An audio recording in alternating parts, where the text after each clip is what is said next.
Hello and welcome to this Hygge Grand game, the 15th of March, titled A Northern River Too Far. I am PT, and with me in the studio, as always, I have Victor. Hello, and yes, welcome indeed. If my voice sounds a bit under the weather, it's because I have been battling a cold, which you often get when you try to cross a northern river too far. But I'm getting better as we're moving on, and I have black coffee here to cure me Yes, from this illness. yes, and I'm sure with the support of all of you people around the world watching the stream, Victor will recover speedily.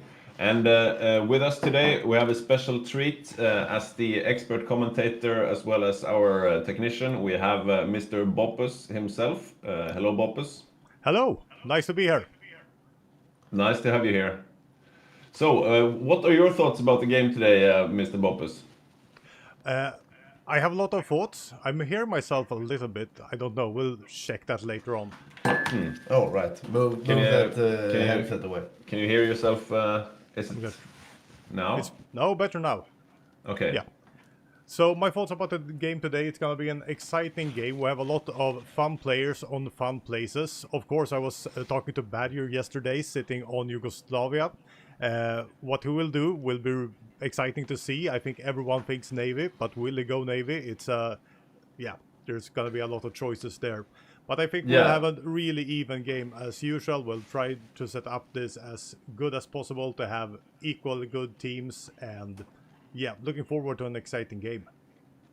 Yeah, Rosen, who's playing Italy, he told Badger on Yugoslavia that if you go Navy, I will annex you. So maybe that's enough of an incentive not to do the Navy. So Yeah. I do hear that Albania is trying some Navy shenanigans. That's yes, out of yes, we have a order. new player on Albania who's going for submarine threes reportedly. So we'll see what happens with that. This stream is supported directly by Paradox Interactive, and we're very grateful for their support. And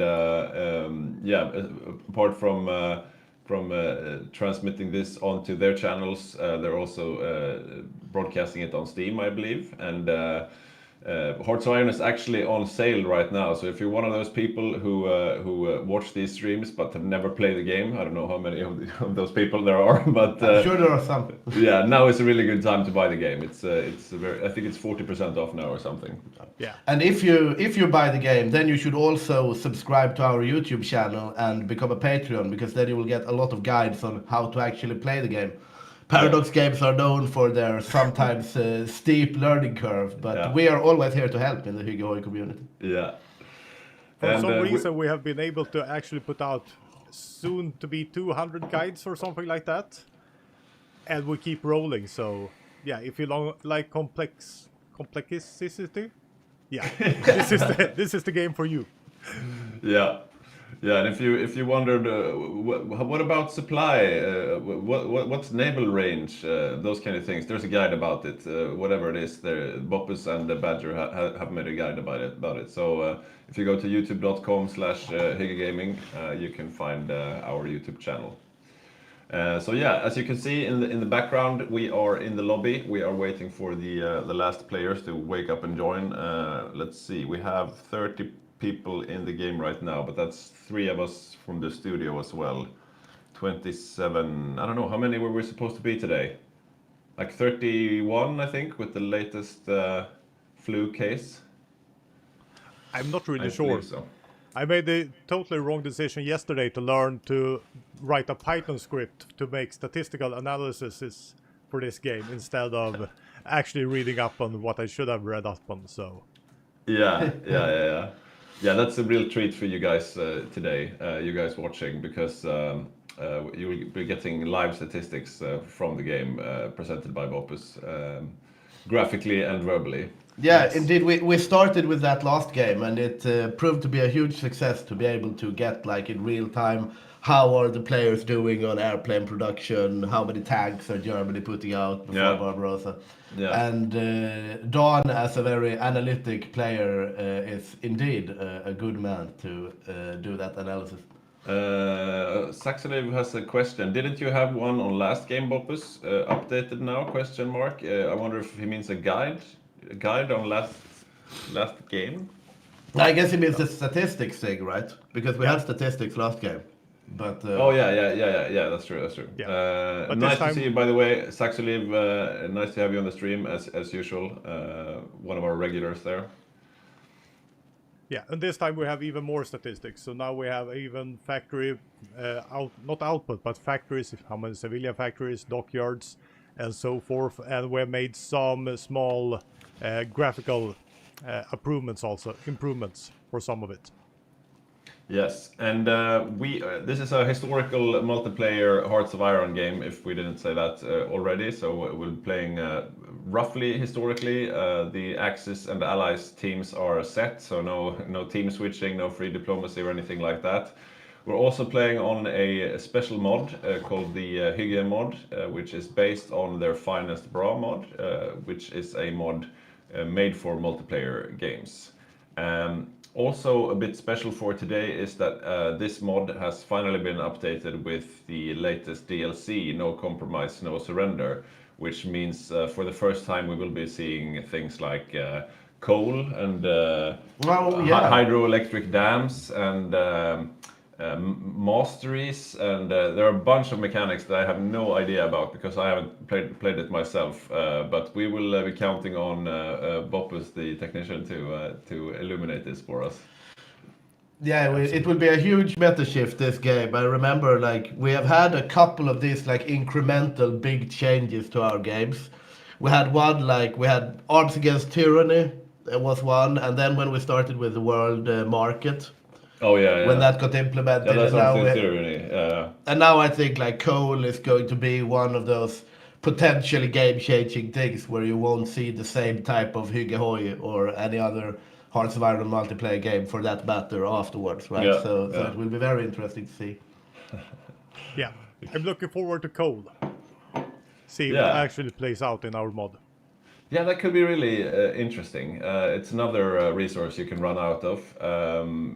As I understand it, your industry needs power, and power is either coal or like hydroelectric dams and that kind of thing. Maybe also nuclear power, I suppose. But that means you can you have another strategic resource in coal, and you can bomb the dams of your enemy and that kind of thing. So we'll be trying to keep an eye on that for sure. We have some really funny names here in the game. Siam is named "I will go into credit card debt to pay for Paradox DLCs as they are a small indie game dev company." Yes, yeah, we're all in credit card debt due to Paradox games. So let's see, we're on 31 now. Who are we waiting for? We're getting some proposals here to please roast anyone who's late. Yeah, we should find out who's late and name and shame them. I can only see one Japan player, so that's one lady. Who else? We had some switcheroos on Poland, right?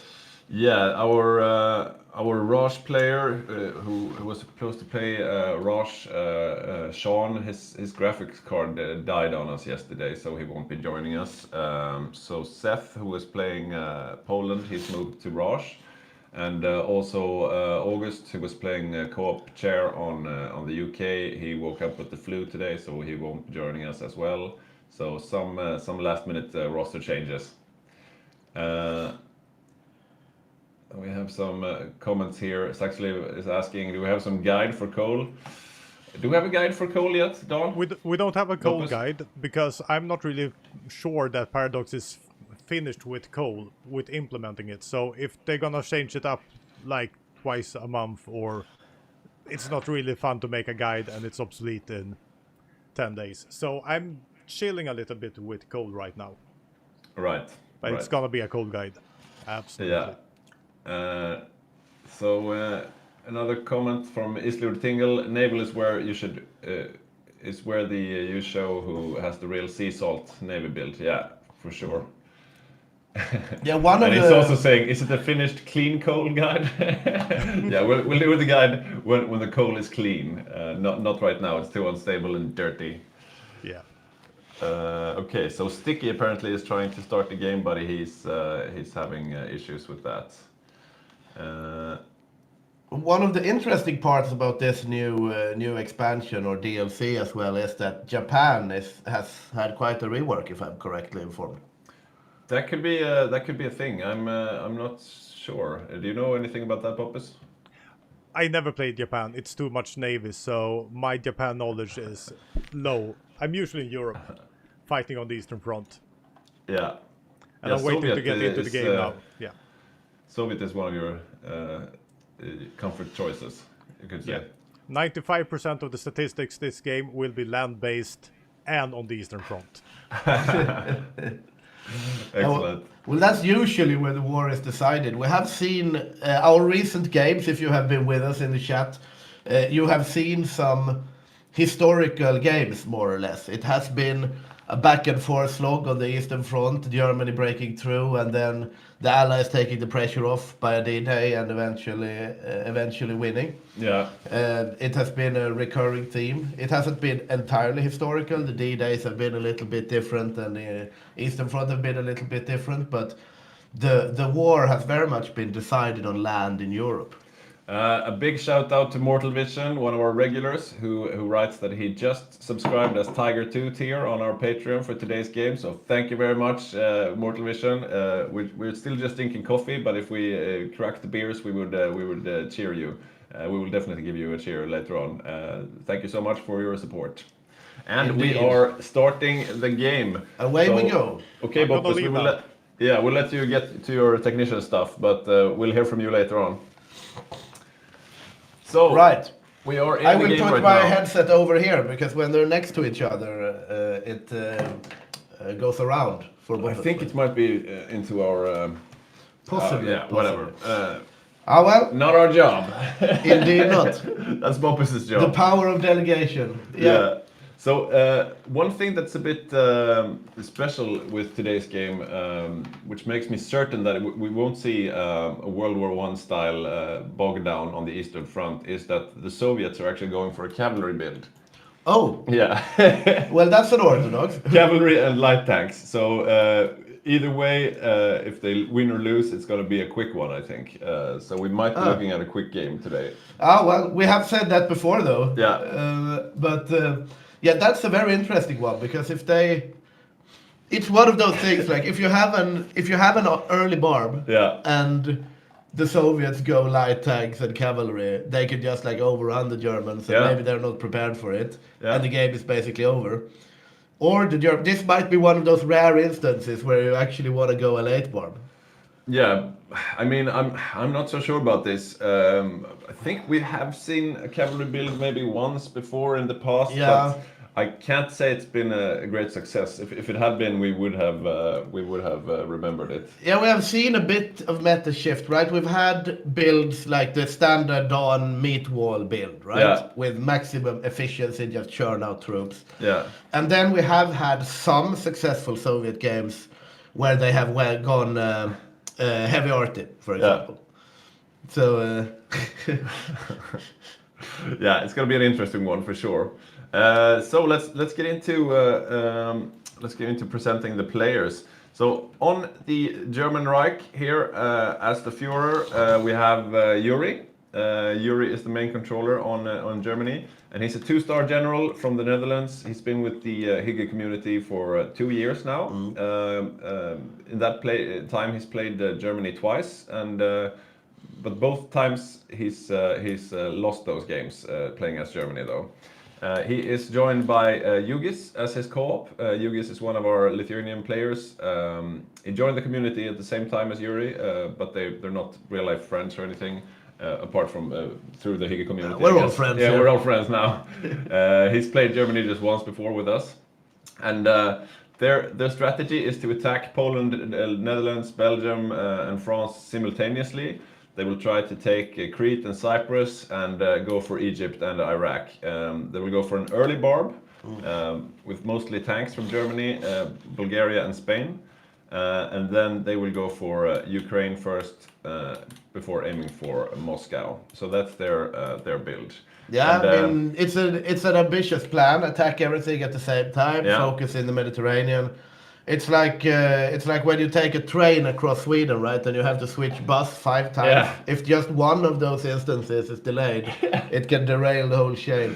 I Yeah. feel like this is one of those risky plans where if one of these things does not pan out as expected, then you're gonna have to adapt, right? And we'll see how they do about that. They are. So it seems like they're not going for a huge infantry army themselves. They will have a lot of tanks, and they will leave to Romania, for example, to build line infantry. I wonder how this will play against the horses of the Soviet Union, because the tanks will most certainly beat the horses one-on-one, or the light tanks. Yeah. But if they get overrun and surrounded, that could be it. So we'll see. Islud is saying it's like a traditional World War II plan: attack everything and find out. Yeah, pretty much. Yeah. We have a question also from Bjorn McLean here. If Japan is too much navy, does it make it Badger's favorite country to play? And that's a good question, because Badger has been playing a lot of navy countries, but I haven't seen him on Japan that much. No, UK is more his style for some reason. It's a similar concept though, right? Yeah, Supply from a capital on an island and a lot of... Yeah. John McClane is saying, "Hey Soviets, why the long face?" We got a nay joke as well from Islud Tingle here. Very good. Love it with the puns. The player name on the Soviets is also from the movie Death of Stalin, right? Okay. It's I might be smiling, but I'm very fucking furious. this is the scene where Georgy Shukov, right? They have delegated to the NKVD to guard Moscow during Stalin's funeral, and he gets very upset with that. Okay. I watched it the other day. Good movie. Yeah, it's a fun movie. Okay, let's move on.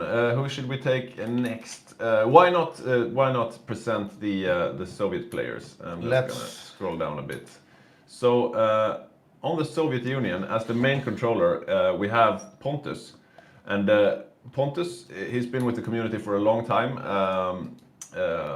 He was the MVP of last game. I'm not sure if we've handed out the medals yet, but he will surely win, because he played Bulgaria, and it was the scariest Bulgaria I've seen in a very long time. Oh yeah, definitely. That was high impact throughout the game. He was really carrying the Eastern Front for the Axis at some point. Yeah. And I mean, Pontus has always been a solid player, but he's never been like in the top 3 or anything. I don't know, micro-wise. But last game he really showed that he's got what it takes to really fight with the big boys. Yeah, he really stepped up that game, right? Yeah. It's a very impressive performance. And he's on the Soviet now. Yeah, and he's joined by the, what should you say, the replacement stream team, the guys who do the stream when we're not doing the stream. So Magnus and Andreas, T o'clock, they're also very solid players. And they're going for this cavalry build, as I said. And they are, of course, also joined by Mongolia, played by Mossberg. Mossberg, who is he's the OG technician, another guy who's been in the studio. Mongolia is actually his comfort choice. It's the country that he's played the most times in our game. And it can have a lot of impact as well, Mongolia, especially this setup, to be honest, because Mossberg, Magnus, and T o'clock are good real-life friends, right? Yeah. So if they're going to coordinate, you would very much like to have that coordination with Mongolia. So they will have an easy time cooperating, and Mongolia can possibly make up for some of the shortcomings that you will inevitably get if you play a cavalry Soviet. Yeah, maybe he can show them, like, this is how you ride a horse. This is how you do it.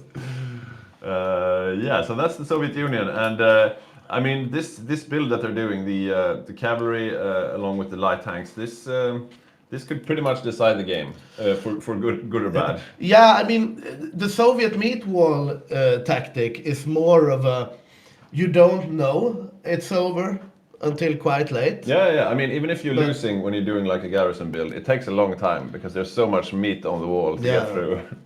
I will see. But I mean, we haven't seen this in a while though, so it might pan out either way. Yeah, we do like whenever people go for unorthodox builds. It keeps things interesting, I would say. Yeah, it's definitely fun to switch things up a bit. Yeah. So let's see, who should we go for now? Maybe the UK. Let's. So on UK we have Sage. Sage is one of our veteran players. He's got 6 veterancy stars, and when we're talking about stars, each star is 5 grand games. So he's got 30 plus grand games in his back pocket. He's only played the UK once before though. And he was supposed to have a co-op in August, but August woke up with the flu today, so Sage is on his own. And the UK is not, it's not the biggest major to play, but you have to have land forces, you have to have navy, you have to have air, you have to have everything set up basically. So it's still a stressful. Yeah, I mean country. it's also a big step up for Sage. Yeah. To be honest, Sage has been with us for a long time. He's a good player, right? But I don't think he has solo controlled a major in this way that he will do today, and that really can, either he proves himself or he falls short. It remains to be seen, but it will definitely be an interesting United Kingdom. And Yeah. also, if you're going to start out playing a major nation by yourself, right? There is no better way to start than when we've had a big new expansion rolling right in. Yeah. Because then the meta is unknown, right? It's a blank that's true. slate. That's true. So I think this has potential. Yeah, I mean, Sage is also a very colorful character in the Discord. I mean, he's very vocal, very verbal, for good and bad. If things are going well, he's a good morale boost for the team. But if things are going bad, he has a bit of a Hitler in the bunker vibe going. Like if things are going bad, he can be a bit of a negativity source there. Let's see how that affects things. That was the UK. Why don't we have a look at the US? Indeed. So playing the US, we have Sog K. He's a Dutch player playing his second game with us in the community. Last stream, he managed to win the raffle on stream, which is weird because the players are not supposed to listen to the stream. So if you're listening right now, it's okay. Stop listening. You're not supposed to listen on a stream, so don't do that. But it was his first game, so yeah, we'll cut him some slack for that. He's got a lot of experience with multiplayer from other communities, and his strategy is to go for a two-front strategy. So they will be very aggressive in the Pacific and try to be as annoying as possible towards Germany. It will be interesting to see how this pans out, because I feel like we've heard this a lot of times in our last maybe 3 or so even games, right? Yeah. That the US says, yeah, we're going to go full navy, we're going to harass them in the Pacific, we're going to be active. And then suddenly you see basically the Japanese landing on Guam and they're just island hopping and nothing is happening, right? Yeah. But maybe this time will be different. Yeah, Soke is joined by Ian though, and Ian is another really strong player. Also, he's only played a few games with us in the community, but he's played a bunch with different multiplayer communities. So both of them combined should be a quite formidable United States, I think. Let's see. Yeah, he must have a lot of memes when things are going bad, probably. What else do we have? We have a question here from John McLean. Was it against the rules for Poland to potentially win the defense? In other words, they are expected to exile. Yeah.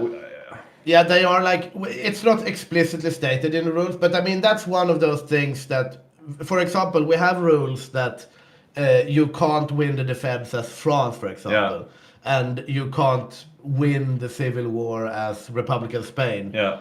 But Poland, it's such a foregone conclusion. Yeah, I'm not even sure if we have it in the rules, but yeah. If we don't, we should, because yeah, definitely. If you manage to defend Poland or France, the game is basically over. But you can't really. I mean, that's you can't do that, right? I mean, on the off chance that you have a very good player on France and a very bad player at Germany, and everything goes the right way, you can defend France. Yeah, but But you Poland, can't defend Poland, right? Even if you're the no. best player in the world, right? You're just Shouldn't. going to get run over. Unless you know something we don't, John McClane. Well, we have seen tries from Poland at the Berghof. We Yeah. saw Poland trying to like para-drop and quick cap Hungary and stuff like Yeah, that. but So they- they can they- create quite a headache. They but- didn't manage to get air superiority. Yeah. Okay, so now the game is finally running. We have unpaused the game, but we'll continue with our player presentations for now. So let's have a look who's facing the United States on the other side of the great big Pacific Ocean. As the Empire of Japan, we have one of our stronger players, Stationary. He's got 6 veterancy stars. At this point, he's almost typecast to playing Japan. It's one of his countries that he plays the most. 5 times in total in our grand games. Yeah. He's got a lot of experience also playing with other communities. So yeah, really strong Japan player. He's got a co-op in Båt. Båt has been playing with the community since 2023, although quite a spotty attendance record. So this will be his first time playing Japan in one of our grand games. I think it will be very interesting to see now when we have both the main controller on the USA and the main controller of Japan being players that have predominantly played with other communities. Yeah. And see how that will affect our gameplay, because when we have a lot of people playing a lot of games with us, you develop a meta with the community. But now we might see something new here. Yeah, there was some discussions about the China War. The China War, of course, is China is played by the AI, and it's one of those things where you can rehearse very well on your own, playing against the AI. And Stationary was trying to lobby that they were supposed to be allowed to use paratroopers, because if you use paratroopers in the China War, you can basically take all the victory points quite rapidly. But I think we ruled him down on that in the Central Committee and said no, we're not allowing paratroopers. It's easy enough as it is. Yeah. We'll see how Saxony we're has a doing. pertinent question here. Shouldn't the player be moving rather than being stationary at the home islands? Oh, yeah. Do more things. Do more things. Yeah, stationary is very seldomly stationary, actually. Maybe it's more like office supplies, stationary. You know. I don't know. We'll see here. They do have a few minions though. So Manchukuo, for example, on Manchukuo we have Joshua. And Joshua is a pretty new player in the community. He's just about to earn his first veterancy star, but he has a lot of experience with other communities. We haven't seen him on the Asia axis before in one of our grand games, and yeah, he's all part of the stationary main battle plan right now. So should be interesting to see. Let's see if it goes small or big Manchu. Probably small Manchu. We like big Manchu. What I'm talking about is, of course, as Manchu, you can get cores on the Republic of China, so you can actually be a major, basically. But it makes Japan weaker, so most people go for the small Manchu. But we'll see. On the Kingdom of, we have a hot journey player here, but that won't stop me. We have on the Kingdom of Siam. We have Lawrence, and Lawrence, he plays his second game with the community. His first game with us was playing Albania, so that's an upgrade for sure. And he's probably part of Stationary's grand plan as well. So interesting to see what he does.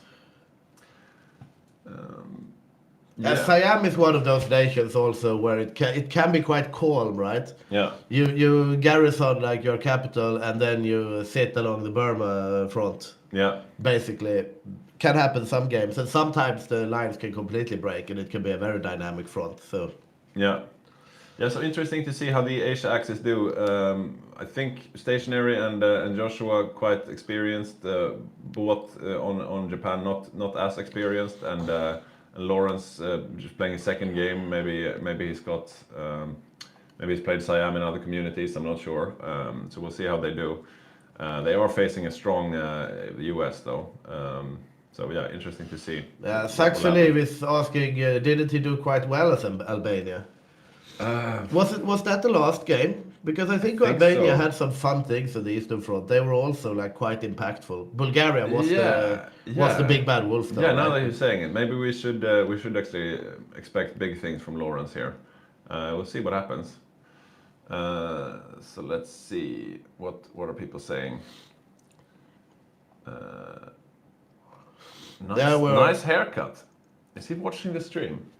Oh no! I hope you're not watching the stream, Lawrence. If you are, turn off right away because we're talking about players' builds and strategies here. All right, moving on. Let's have a look at Spain. Let's look at Spain because the Spanish Civil War will be kicking off quite soon. So on Spain we have Kalle from Norway. And despite being Norwegian, he's very reliable and dependable, and a good micro player overall. Like my brother Snistan, he likes to sleep in, so sometimes he's late to the start. But when he shows up, he shows up properly. And I think he will go the volunteer Spain route, which means he doesn't join the war. He just sends some volunteer divisions. But he's a very strong micro player, so that could be to his advantage. Those 4 or 5 Spanish divisions are going to be masterfully controlled. We have seen some, like for example, last game we had a Spain that actually joined the Axis, and that was right. They didn't do that much on the Eastern Front, but then they had a D-Day.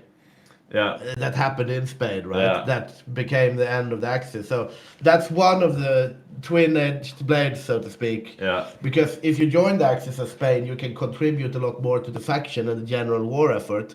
But you also open up the entirety of Spain as possible places for invasion later in the game. Yeah. So, yeah.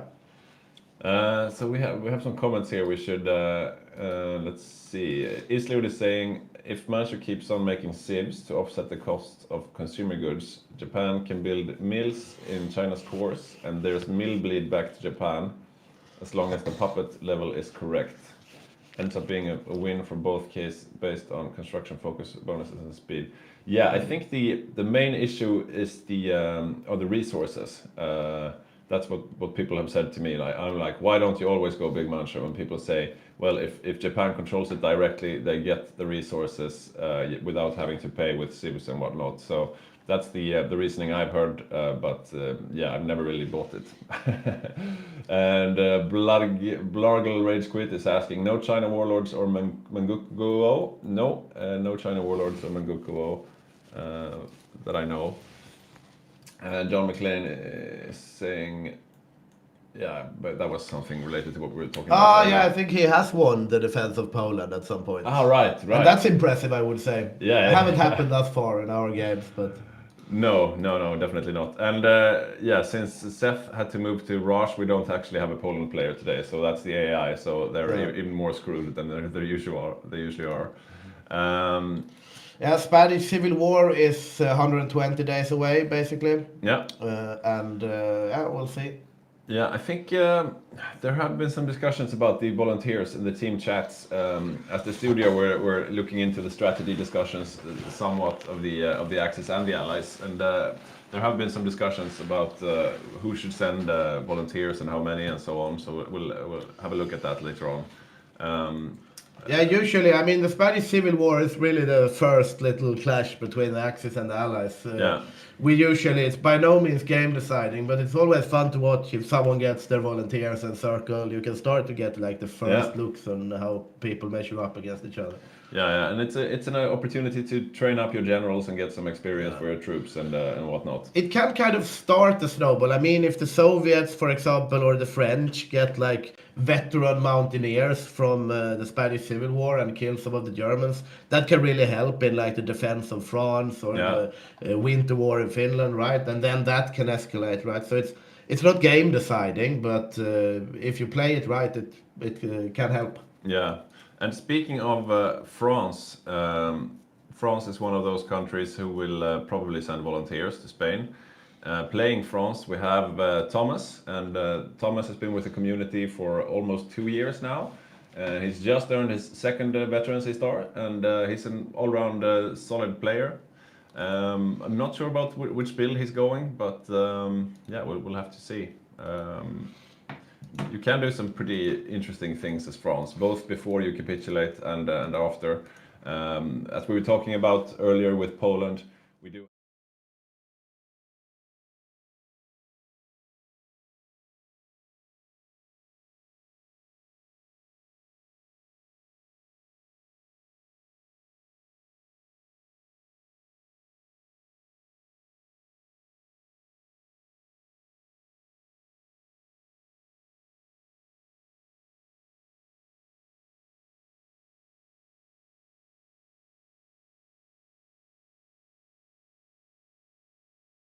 Start with the biggest country there, which is Romania, and playing Romania we have Jonte.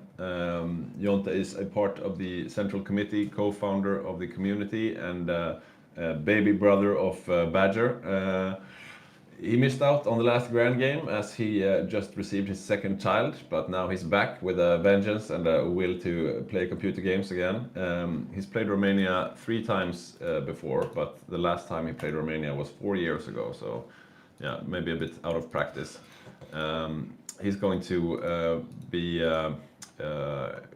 doing a lot of the frontline duty against the Soviets, so a bunch of 15 with infantry divisions. Yeah, interesting. Romania is one of those countries that can really make a big difference on the Eastern Front.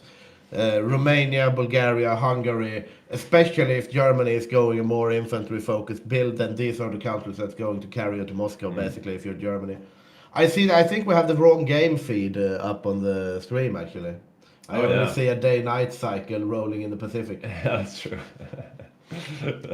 We can see Bob was in panic trying to fix it up. And there you see the beautiful Romania controlled by Jonte. And as we said, he is a very, very experienced player, and he has the potential of being a very, very scary Axis Minor on the Eastern Front. We've seen him do it before, and yeah. Yeah, there is a small mechanic where he will lose Bessarabia to the Soviets, but he is allowed to fight for it if he wants to. It's sort of like the Finnish Winter War mechanic, but we rarely see the Romanians. Yeah, we have seen. I mean, you can. I think it was when we had Dankus playing with us. Yeah. Dankus played Romania, and then he refused to give up Bessarabia. And he actually tied up Soviet troops in the south, so he held out all the way until Barbarossa started. Yeah. And then you tie up a lot of Soviet troops along the border with Romania, right? So, yeah. But just from the disposition of his forces here, it looks like he's leaving Bessarabia. Generally, it's not worth to challenge it. It's a bit like the Winter War. I mean, the Winter War is somewhat more reasonable to try, but even then, it's like you usually just... You probe it a little bit, and if it starts going south, you just peace out, right? Oh, that's interesting. John McLean says we were muted on that other screen. That's interesting. We will take that with us for technical reasons. Yeah. Any feedback you have on the sound or anything, we're very glad to have it. As always, it's a work in progress. Yeah. Yeah, we noticed that it was on the background. So we were sitting here talking like, oh, change the background, and then suddenly Romania appeared, and that worked. Ah, well. We have a hello from Trulle Place, and hello to you as well, sir. Welcome to the stream. Indeed, welcome. And for you just joining us, we are in the Hygge Hoi Grand Game, historical World War II game. Called A Northern Bridge Too Far. A Northern River Too Far. A Northern River Too Far. So, yes. so these titles of our grand games, Badger comes up with them, and they usually have some cryptic meaning and some relation to I don't know, World War II. Anyways, on Bulgaria here, on the southern border to Romania, we have Matthias. Matthias is an 8-star general, so he has more than 40 games with the community. He's been with the community since the absolute beginning in 2016, 10 years ago now. Wow, it's actually we've been going for a very long time. Yeah.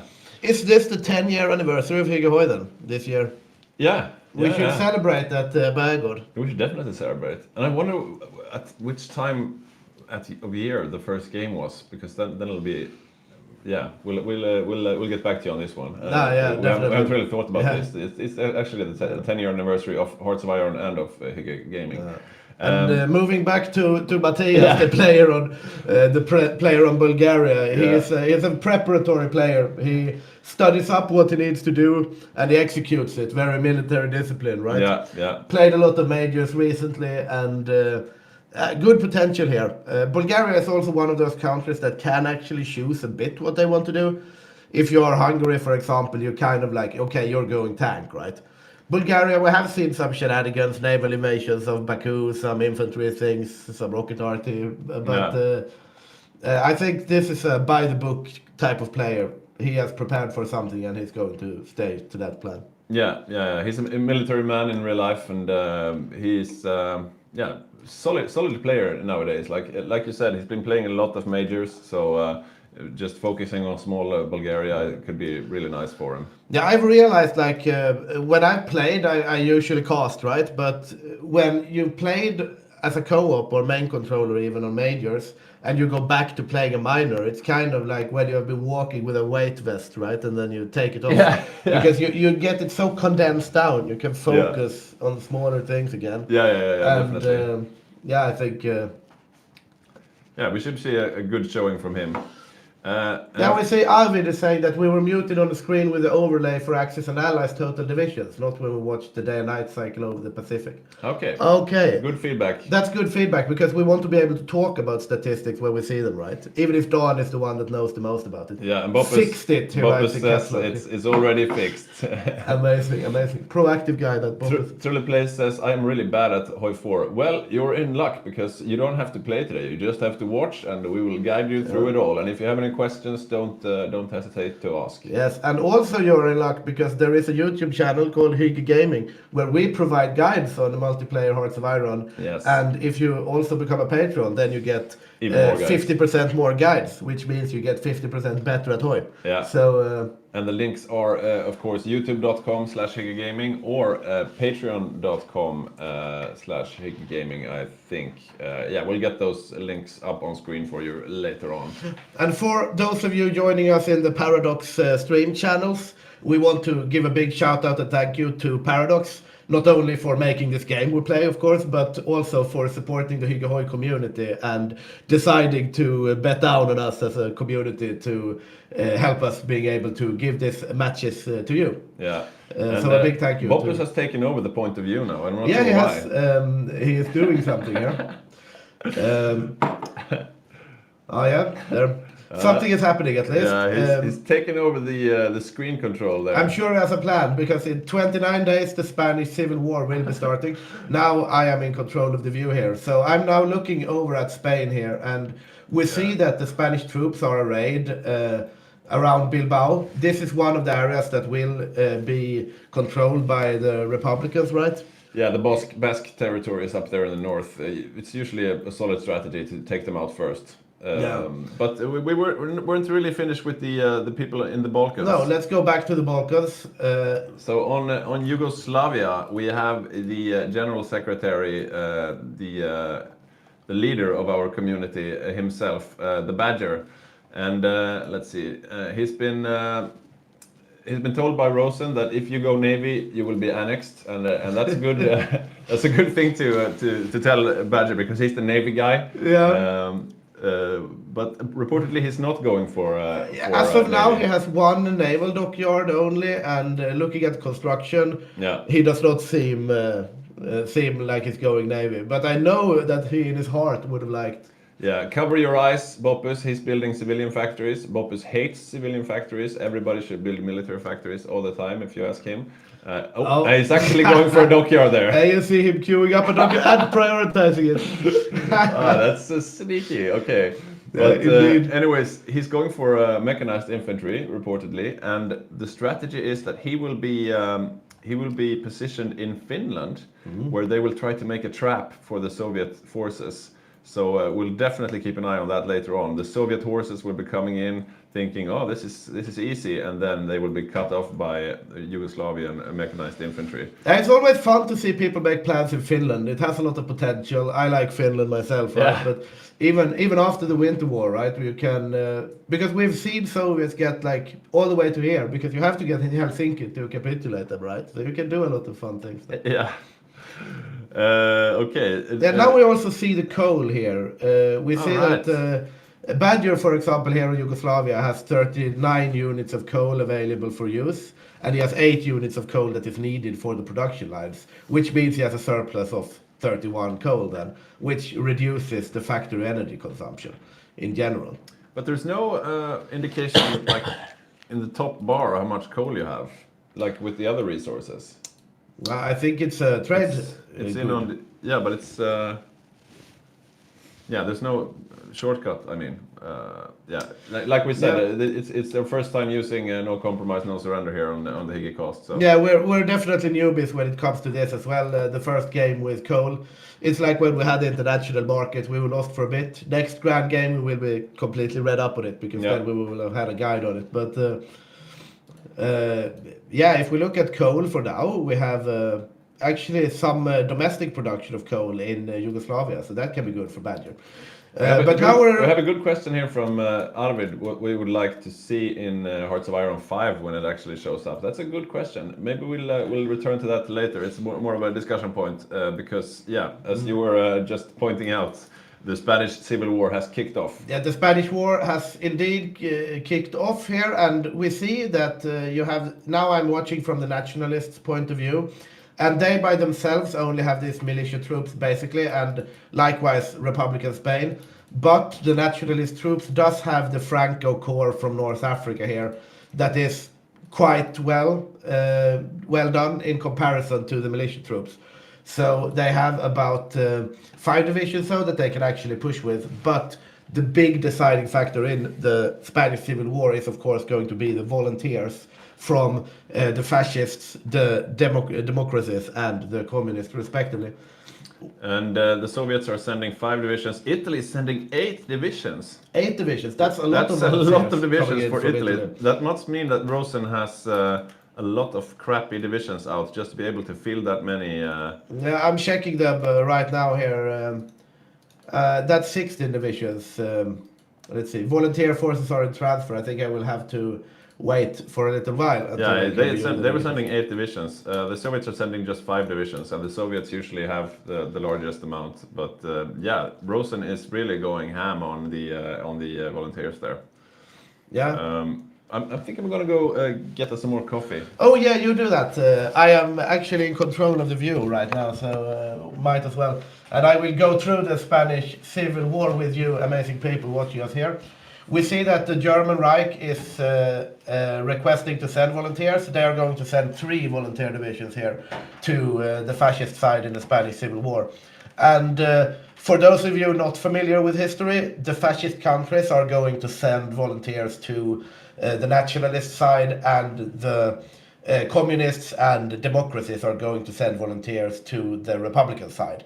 And we also have a rule here that the Republicans cannot win the Spanish Civil War. They can win on the ground, but they still have to capitulate, and then they have to give the Soviet Union off-map factories. And that makes this a good war to win if you're a Republican Spain, because those factories can really snowball the Soviets then in the Finnish Winter War, in the defense in Barbarossa, and so on. But we had a game where the Republicans actually won, which was a bit sad for our Spain player, which can then not play. So that was how we decided to balance things, because as a community here we always strive to make interesting and exciting games that last for a long time, where everyone feels welcome and having fun rather than being competitionally optimal. But we will see how it goes this time. We have 2 hot joining players here. We have Thomas and Donny side up, playing Albania and France, respectively. So welcome to them. And Yeah, looking over actually, I can go through Albania because Albania is playing our first game, or playing its first game with the community, and thus placed on the optimal beginner country here, and that is Danesh. And welcome to Hygge, I have to say first, and also it will be very interesting to see the submarine strategy because I hear that he's going to build sub-3s, and that's an unorthodox strategy, I would say, as Albania. So it remains to be seen what those submarines can do. Now moving back to the Spanish Civil War, and I have fresh coffee here. Thank you so much, Petey, and welcome back to the caster bench. Thank you. What do you think about this Spanish Civil War? Will it be a run-of-the-mill one, or are we going to see something interesting happen? I think it should be quite easy for the Axis forces, especially since Rosen is sending so many volunteers. It's usually quite easy for the Axis to win. I mean, they need to mess up pretty badly if they're supposed to lose. And as we were saying earlier, we never really allow the nationalists to lose fully. So if the Republicans were to somehow win, it has happened before. We just allowed the nationalists to win, and then the Soviets get some bonus factories instead for winning the war. Yeah, definitely. Also, when Italy is sending like 8 volunteers, it will be very interesting to see what's in them, right? Yeah. Yeah, we see some battle lines being drawn up here, and soon we will see a push starting, I would imagine. The volunteers are in transfer, and they will be landing at the 5th of July in 1936, so just a week or so from now until we have the Germans and the Italians on the field. Yeah. Meanwhile, on the Republican side, we have the Soviets on the field that very same date. Yeah, no Bulgarians, no Japanese sending volunteers, and no French sending volunteers. So interesting thus far, right? Because Yeah. the nationalist side have a very big advantage in volunteers at this point. You have a total of 11 volunteers on the Franco side. Meanwhile, you have 5 volunteers coming in from the Soviet Union on the Republican side. The Soviet Union volunteers are usually heavier hitters, though. Especially when Italy is sending 8 volunteers, I would imagine that they cannot go toe-to-toe with a Soviet mountaineer, but it remains to be seen, of course. yeah, definitely. So we see, as usual, the Spanish are cleaning up the. I mean, both sides are Spanish, but the nationalists are cleaning up the north here with Bilbao. And once you do that, you free up all these troops to move down to the front line further south. And in the meantime, the nationalists are, the Republicans, I mean, are not able to break through the lines and cause any issues. And now we see the African Corps here, Franco's boys. Yeah, I'm looking over here at the templates of the German volunteer builds here. We have, they're quite stacked actually. Full support companies, 29 combat with, which is an interesting combat with, of course, but these volunteers are good, right? Only 3 of them though, and now for the exciting part, the Italian 8 They're actually volunteers. very stacked as well. They are quite stacked. They're very stacked. I Yeah. mean, 30 combat with, full support companies. This Yeah. arty. 8 of these are going to completely steamroll the Republicans. Yeah. No doubt about that. The mountaineers that they're sending are not as stacked, but still they are special forces. And And the, still though, like it's only 2 mountaineer divisions. They are Yeah. sending 6 fully stacked 30 with combat divisions. So the Italians are really committing to the Spanish Civil War this game. So let's see, where are the Soviet troops placing themselves? Yeah, they're close to Madrid, right to the west of Madrid. One strategy, as the allies here, is to try and split the nationalists in 2. If you manage to reach the Portuguese border, you can see there are not too many tiles between the front lines and the Portuguese border. If you manage to split them up, you can actually cause some havoc. But right now the lines are holding somewhat. Yeah, going over to the Soviet volunteers here, looking at they are sending mountaineers, stacked also, 30 with support companies, the whole shebang. If the nationalist does not put up any volunteer forces here, they are probably going to be able to push to the Portuguese border, but they should also be careful because the Italians and the Germans will be out for blood. And we see a couple of cavalry divisions from Yugoslavia also joining the fray here. So they're up in Galicia now. The Soviets have actually managed to break through the front lines here of the Spanish, and we could be looking at them. For some splitting up. reason I can't see the enemy. You know how I fixed that? The enemy. The enemy soldiers, right? Oh, right, that's a bug. I'm not sure. I've had that myself before. I'm not so sure what to do. Maybe we could just go over to my point. Yeah, go over to Peter's point of view, please, technicians, so that we can see properly the soldiers. There we are. Yeah. So let's see. So we have the Italians over here, but they're now moving back to try and stop this Soviet advance. The Soviets are almost at the Portuguese border. They are alone though, so even if they were to cut these off, I don't think they will have the time to actually close it out. The Italians are now here on the front line, getting ready to push back. And here come the rest as well. Where are the Germans? The Germans seem to be pushing towards Madrid, together with Calles Spanish. I got it back. I solved it. Weird. Cool. Cool. Never mind. What about the Yugoslavians?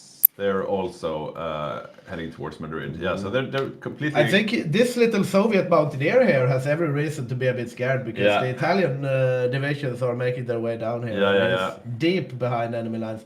They're basically ignoring this push from the Soviets because, they don't have much to lose. They've actually evacuated all of southern Spain here, so there are no troops here to be able to be encircled from the nationalists. I see Swamperino here. It's one of the buttons in the bottom right. Thank you so much. Indeed it was. There you go. Madrid is about to fall. Some Republicans being encircled here.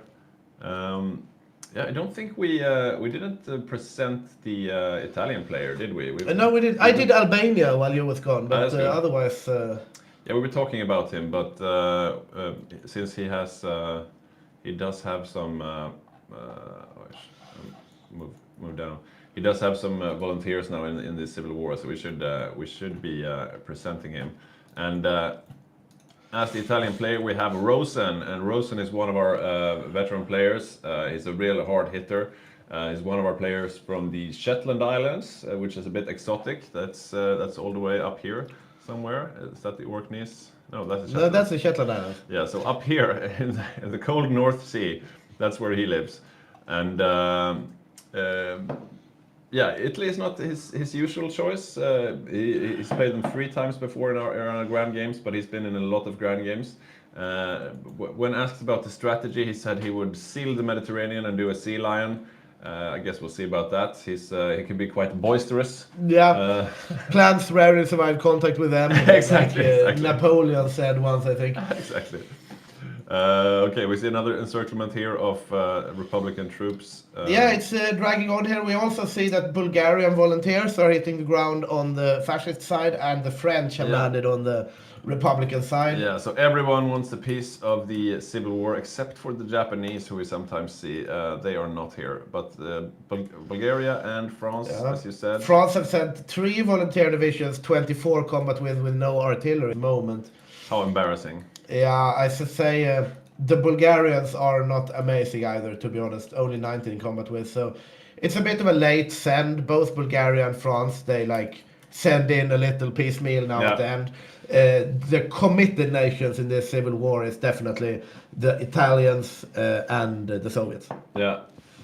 I don't know if you commented on John McLean's comment that as a beginner nation, you don't mind sitting out of the big plate. South American small countries are nice and fairly easily invade South American. No, I haven't touched on that actually, and I think you do have a good point, right? We've seen manpower powerhouses like Brazil and Mexico and so on. I do, however, think you're not allowed to invade that much, as you can see in this mod for performance reasons. You can see that you don't even see Argentina, Bolivia, Chile. They're not in the game, so you can't really expand much. But you're basically left alone. So we have a Brazil player and a Mexico player, and they're basically a small United States. You can just chill out here and do what you want, and then you join in the D-Day, and yeah. Yeah, and I mean Brazil doesn't have much industry, but they have a big manpower pool, so it's easy to churn out infantry. Yeah. And you can churn out infantry, like we said, pretty much undisturbed. So if you play that right, you can be a very good, like, just add meat to the wall when you do a D-Day, for example. So I'm keeping an eye here on the front lines, but nothing super exciting happening. Madrid is still standing. Yeah. You want to see as the nationalist side, you want to see Madrid falling quite quickly. But Yeah, I have definitely seen faster Spanish civil wars than this, but there is nothing at the moment that indicates it's going to go any other way than the traditional way.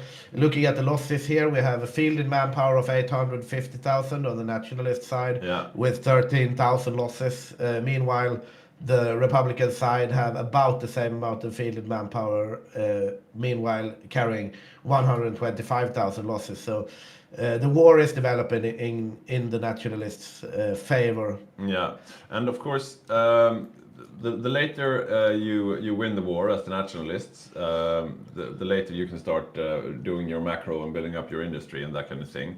But the longer the war drags on, the better it is for all involved countries when it comes to the experience gain. And you're training up your generals, you're training up your divisions. So we do see the Italians here. They are no regular ones, so they did not drill before going. Yeah. So, I mean, then they get drilled, right? But you could drill them up to regulars. Yeah. Before going to the civil war, which would probably be the optimal route. But if you're going to send 8 divisions stacked like that, you're not going to have the time probably. So this is a bit odd. I'm seeing the icon for a tank, but this is an infantry division. Yeah, some deception here maybe. Yeah, but on the left here you can see. Oh yeah. That's really weird. You're right. Some they are. Are they still? They are definitely not tanks. No, they're not. Yeah, this is odd.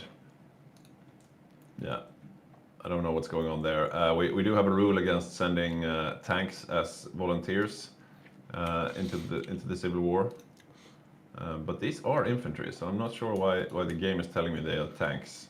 Yeah, that's a mystery for sure. Anyways, this is quite a slog. No one making any big moves. The Soviets are just parked in Madrid, holding on. We have a hot joining player here. Yeah, Donny side up is rejoining. I wonder who that is. That is Albania, I think.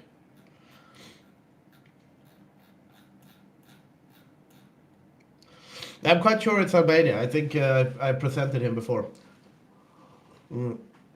And we will see. We have our games have become very stable the latest years compared to how it was in the beginning. Right?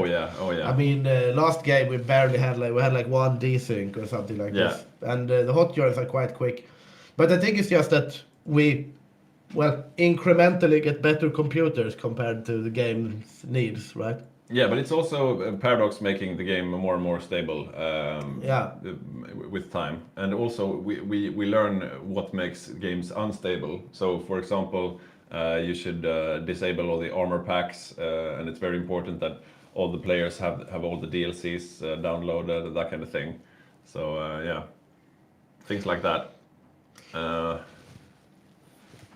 Yeah, that's true. Like since they started the subscription service, it has been a lot easier. Yeah, okay, so let's why don't we present another player while we're waiting for the hot join. We weren't quite done with the Balkans. I think we have Hungary left, right? We do have Hungary left, and playing Hungary, we have actually the original Hungary player, I almost say. It's Francis. And Francis has 8 veterancy stars, having been with the community since 2019. And he's a classic Hygge player, and he's playing his most classic nation with Hungary, where he made his greatest accomplishments in the past. at one of our grand games, I think it was. Yeah, one he of was our, the Bergerolf. commander of the Try Again army. We had a very, very close game, Yeah, he which got- the Axis ended up winning due to Hungary making an amazing push Yeah. in the north of His Germany. entire army got wiped, but then with his new army called the Try Again army, he split the D-Day into two. They had landed in Northern Europe and taken half of Germany, and then Francis basically killed them. So yeah, it really interesting to see Francis back on Hungary. His comfort choice, I would say. Yeah, definitely. I mean, if we can have that impact on the Eastern Front, it's definitely looking like a scary game for the Allies. Let's see some encirclements of militia troops, but otherwise nothing that interesting happening in the Spanish Civil War.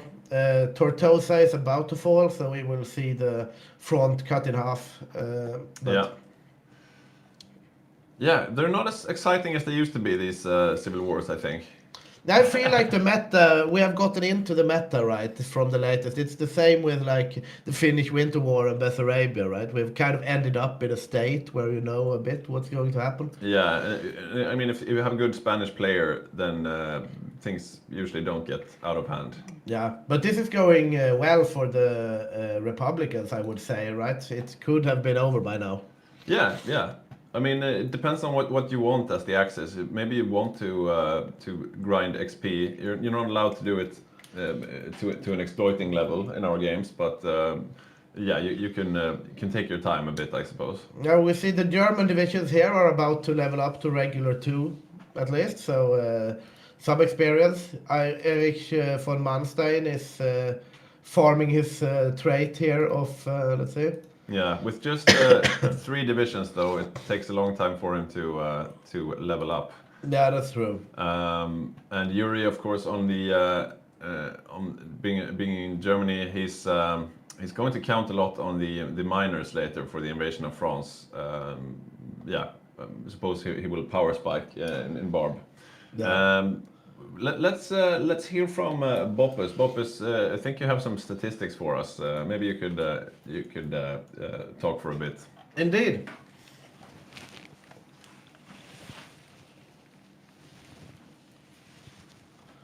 No, you don't. Now you hear me. Now we hear you. yes. Yeah, I muted myself. Yeah, because I've been looking into the statistics right now, what's happening in the build-up, and we have, if I find it here, some statistics showing who's building military factories and who's not.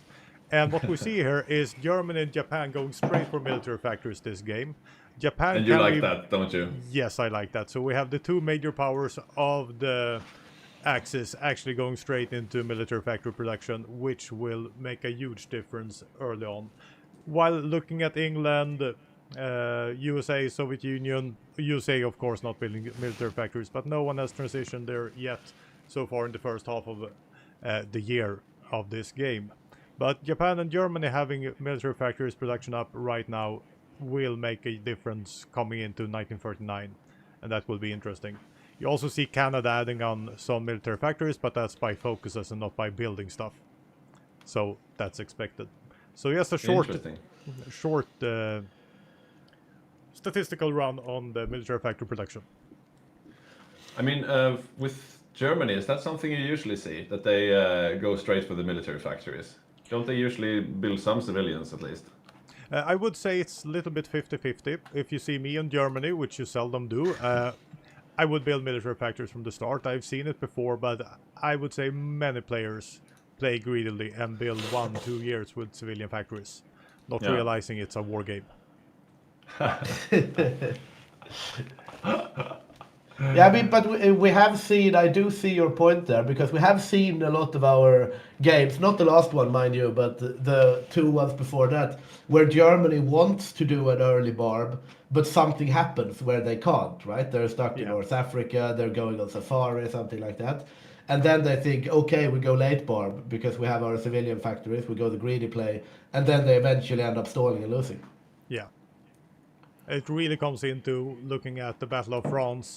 We have an Axis game where they want to attack everything all at once, 1939, and they are doing the right thing then, building military factories. And the same thing, if you're going to take North Africa, you can't build civilian factories until 39, because you can't fight Egyptians with toasters. Indeed. Very true, very true. Back to you so we are- guys. Or do Yeah, you have thank any you for questions? that insight. No, thanks for that insight, Bopus. Thanks for that. We'll hear more statistics from Bopus later on. Yeah. Also, if you guys in the chat have any specific statistics that you would like to see, this early in the game we don't have that much data to take from. But later in the game, if you are like, oh, I wonder how much navy Japan is producing in comparison to the United States or something, that's one we'll show anyway, I guess. But Yeah. so don't be afraid to ask for statistics, because the statistics thing is new for the Hygge community. We just had it one game, so we need to perfect it in every way we can. Yeah, so don't be shy. As you might have noticed, we are paused again because Dinesh has crashed again, it looks like. So we're waiting for him to hot join. Right now he's not hot joining at the moment. I haven't really got an update what's going on there, but Yeah, we will see. as we were saying before, it's his first game with the community, and you don't have to be a super good player to play with the Hygge community. The criteria is that you are someone that you would like to sit down and have a beer with. But another criteria is, of course, that you have a somewhat stable connection, so you don't crash out the game the entire time. So this is not good for Dinesh if he wants to keep playing with the community.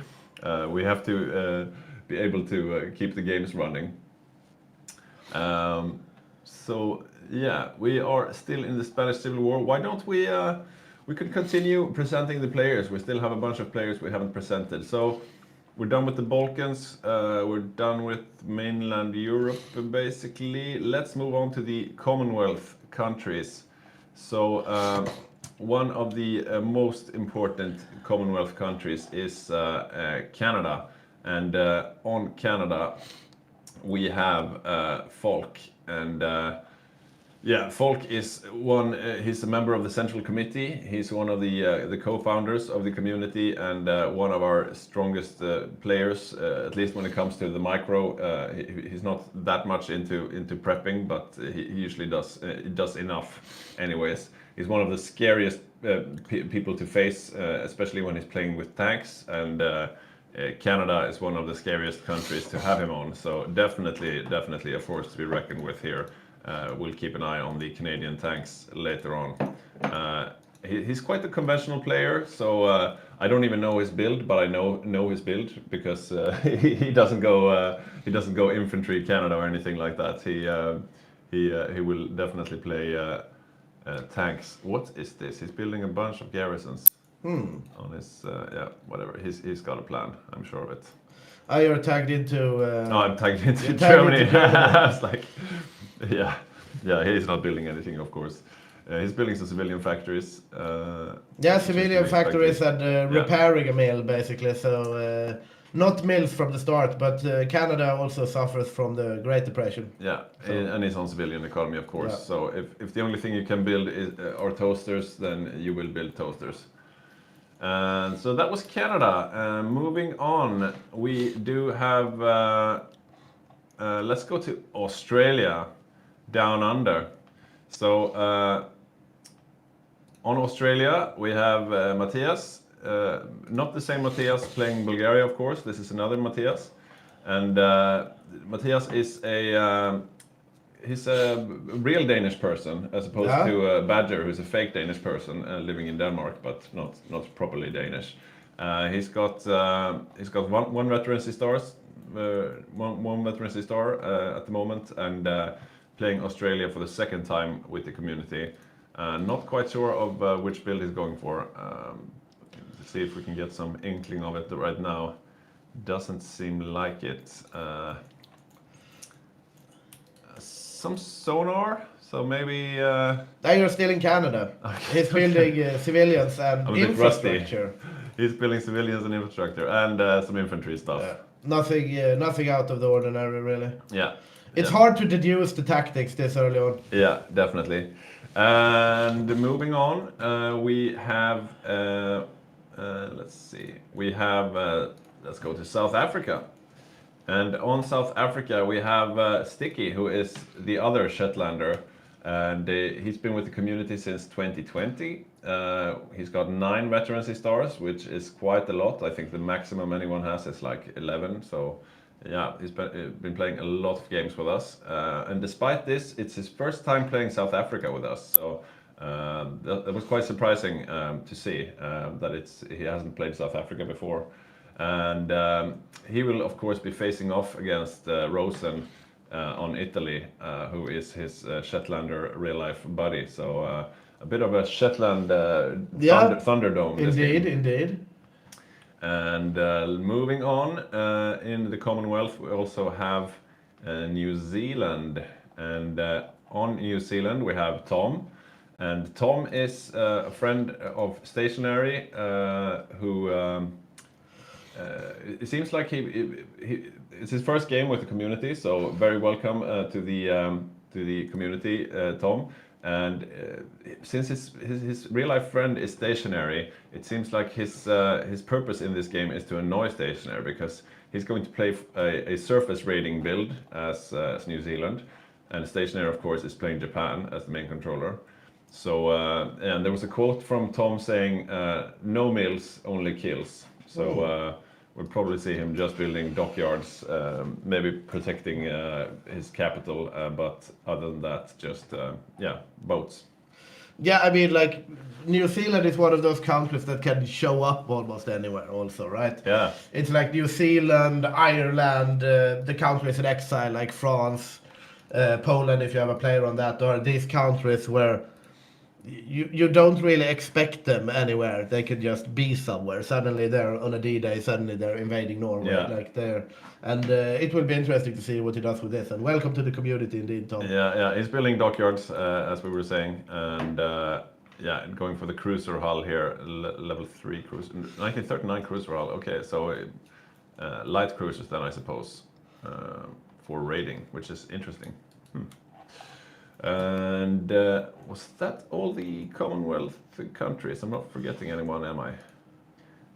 So I think that was it for the Commonwealth. Another country that we haven't presented. Let's just have a quick look at Spain here to see if anything nothing too exciting. There is the German volunteers are in a bit of a dangerous salient here, but so are the Soviets in regards to the aforementioned German volunteers. So we might see some encirclement, counter-encirclements, or nothing happen, depending on how this pans out. But the Germans are being pushed back now. If I was the Soviets, I would rather click this than this. But yeah, they're not in the right place though. They have had to move further to the left. Yeah. But it looks like the Germans are safe. No encirclements. Yeah. Nothing exciting going on. Yeah, we'll see. Like, the Soviets are in a bit of maybe a bit of dire straits. It depends on, but the Italian volunteers are all the way up here at the northern part of the front, and the Germans are down here. So I don't think they will be able to encircle the Soviets before they escape. We have a question from Nerd Warrior. What Discord is this on? We do have our own Discord, but it's not an open Discord. This is the Hygge gaming community, and Yeah, and we have an Axis channel, we have an Allies channel. I think you get Discord access if you are a patron. Yeah. So so go to patreon.com/hyggegaming. If you become a free patron, you still get some information and that kind of thing. So yeah, do that if you want to support the channel. Let's see, a small encirclement here of Republican troops, but nothing to write home about. The Soviets are out of there. There is one poor French mountaineer still pinned in Toledo. He might lose his life. Yeah, he's a bit. He's in danger a bit. And, yeah, I think of all the countries here, France is the one hurting the most from losing troops in the civil war. I think because he needs every last man to defend France later on. And this is actually looking quite grim for the earlier mentioned mountaineer here. So I think France might actually lose a man here, and that is the first. Oh, you think so? Yeah, possibly. He's pinned right in Toledo here. The Germans are moving in, but they don't have the organization. I think he can probably get out by the skin of his teeth if he tries, but Yeah, let's keep an eye on this for the moment. Thomas, of course, playing France. He's taking a risk by sticking around for this long. He should be heading back east. Yeah, we see though the Soviets are trying for a counter-encirclement, and this might be dangerous for the 3 German infantry here. We have a push going on. I'm watching from the Republican perspective here, and it's green bubbles towards Ciudad Real. Yeah, this is a bit scary, but they pushed the Germans back a bit too early. They should have encircled instead, but yeah, it looks like we'll see some Spanish being circled. They got the overrun actually. I think the Germans might have actually died there. Really? Indeed, they have. Yeah. The Germans have lost their volunteers. Oh. One of them had. They lost 2 volunteers. They had 3. One of them did not get overrun. They got out just by just barely. The last German volunteer actually made his way out of there, but they got overrun because they could only retreat to Ciudad Real, and then Ciudad Real fell before the retreat was completed. So just by a second or so there, but the Germans did actually lose the majority of the volunteer forces here, and that is definitely something that is good for France. And the French Mountaineer Division is now completely safe in Toledo. So a gamble that played out for the French and especially the Soviets. Germans do not want to lose 3 30th divisions. No, and that's a big win for Pontus on the Soviet Union and the replacement stream team. Yeah, indeed, that was a good play. We see here the Germans are building up new Spain template divisions here, but they are now fresh. They are having to be drilled, and you have a little deficit of equipment there that you end up with. So nothing game deciding, but a good civil war for the Republicans, definitely. Yeah. I think there's a bunch of cheering going on in the Comintern channel right now. Yeah, I would imagine they're very happy with this. We see Lolse reconnecting here after losing connections before. Yeah. Let's see. Let's hear from Boppus has some interesting things to say about the Navy in the Pacific. We're talking about New Zealand going for a surface radar build, but of course the big face-off in the Pacific is between the Japanese and the Americans. Let's tune into the statistics next here. Yeah, I've been checking a little bit in game what they're building, and I see that Japan is building converted cruisers for carriers, and we also have a carrier build, as it seems, from the US right now. So we have two nations going carriers that will battle it out in the horrible weather sometimes in the Pacific. So it will be interesting to see. It's a little bit too early to say how these navies will pan out in the end, but it's carrier versus carrier as it seems right now. That's interesting. So what does that mean? Hard to say what it means right now. If they're gonna go 100% to carriers, it's just 6 months in. They're probably gonna refit and stuff later on, so the exact composition and what that means is hard to say. More than both are focusing carriers, and no one is building dockyards right now. The US usually builds dockyards a little bit later, but as I said, Japan is building military factories, so they probably want to do some kind of defensive stance as Japan with their converted cruisers. So I will get back to you later if I know something exactly what it will mean, but I just find it interesting to see carriers fighting in the Pacific. Yeah, very interesting. If I understand it correctly, carriers is the strongest choice, right? If you go for battleships and you face someone going carriers, you're probably going to lose, right? Yeah, probably. So carriers are really, really good. Yeah. The problem with carriers is that they cost in military factories, since you need to build airplanes to your carriers. So they might seem less expensive, but they have a huge hidden cost in all the fighters and naval bombers that you need to build with them. Yeah. We have seen people doing some sneaky raiding builds using carriers, because you can control them individually and you place them a bit away from the enemy fleet, and then you do dockyard strike. I don't know what it's called. Port strike. Port strike. Sorry. Yeah, Port that's strike. horrible. Yeah. Yeah, it's really annoying to deal with, because you have to find them and chase them down, and it can be quite a headache. But usually it's also quite risky because you're basically running around with a super expensive piece of hardware. Yeah. So it looks like we have a hot join here. Snistan is coming. Is he joining now? Hasn't he been in the game until now? I don't know. It's Duddy side up. Yeah, it's Dinesh again, but I saw Snistan was starting his game. We haven't really presented Snistan, so why don't we do that? Thank you for that insight, Bopus, and we'll be hearing more about the navies in the Pacific later on. Snistan is, of course, playing the Netherlands, and Snistan is part of the Central Committee. He has 11 veterancy stars, meaning he was here from the very beginning. He's also my younger brother. He's playing a minor nation that he's never played before, actually, in the Netherlands. As usual, he's done quite little prep, but being a minor nation, it can't be that bad, I think. So I don't think he's learned really the focus tree or anything, but yeah, how bad could it get? He is building some civilian factories right now. Holland has to do at least a token defense of their home country before they capitulate, and then they, of course, move over to the Dutch East Indies down here. Yeah, it might be.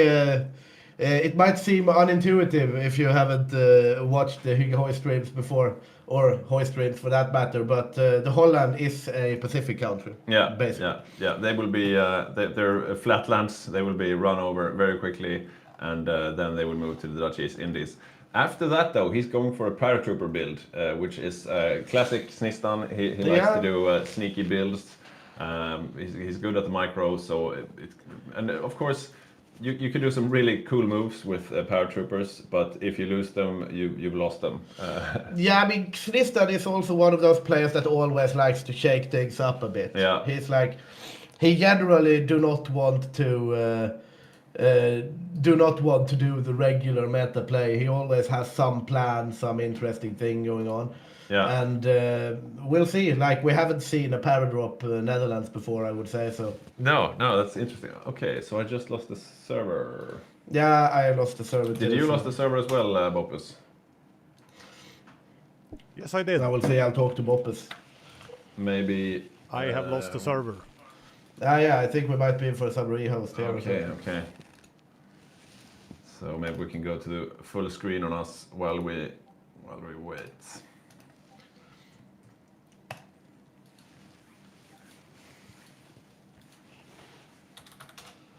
You're not using the stream deck, Bopus? I'm trying to use the stream deck. Somehow I lost some connections here.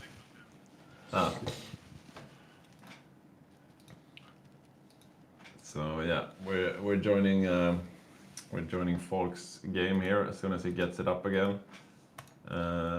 It's a bit uncommon. We don't usually need to rehost, but yeah, a bit unstable today compared to how it usually is. Yeah. We will see. I'll go and blow my nose meanwhile. You do that. I don't sit here sniveling in the stream.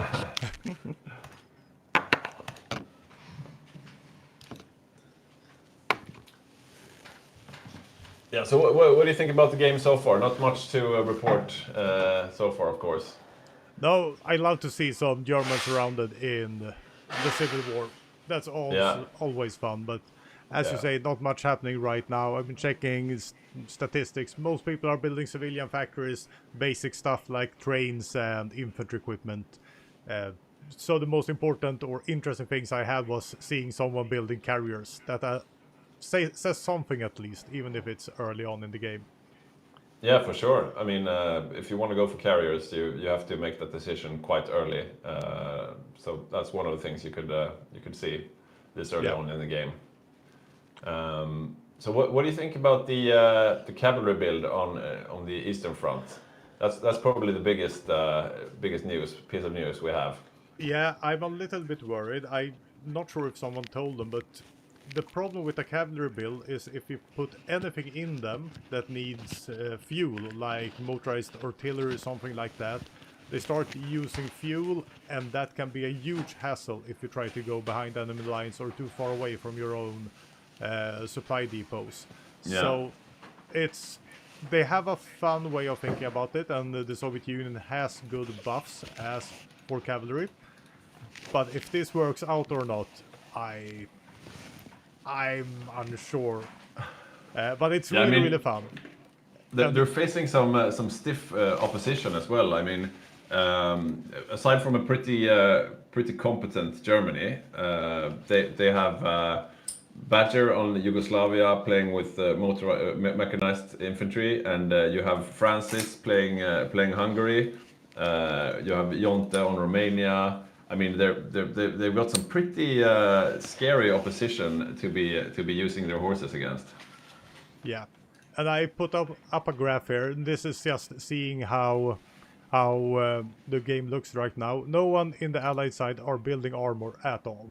And of course it's early on, but we Yeah. won't expect this to change that much since the Soviet Union won't build any armor. So I will keep a close track on the Allies, because if the Soviet Union don't have armor, sometime, somewhere, the Allies need to come in on the Western Front with armor. Because if the Allies come in with a cavalry build in France, I think this will be a quick game.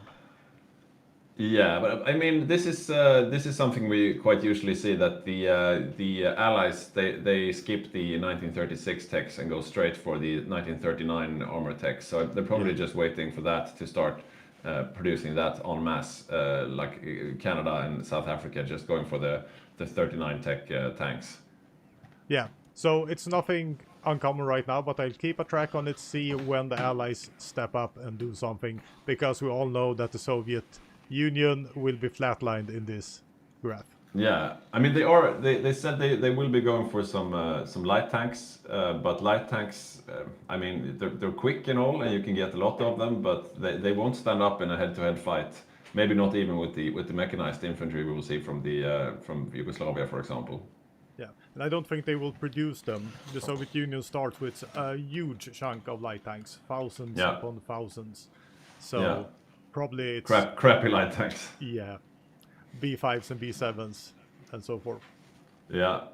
It will be very interesting to see this. I think that the potential success or failure of this cavalry build will affect the meta in our games for a long time. Yeah, and I mean this decides the game basically, because if the Soviet Union falls, then that's it. That's game over. That's good night, good evening, see you next time.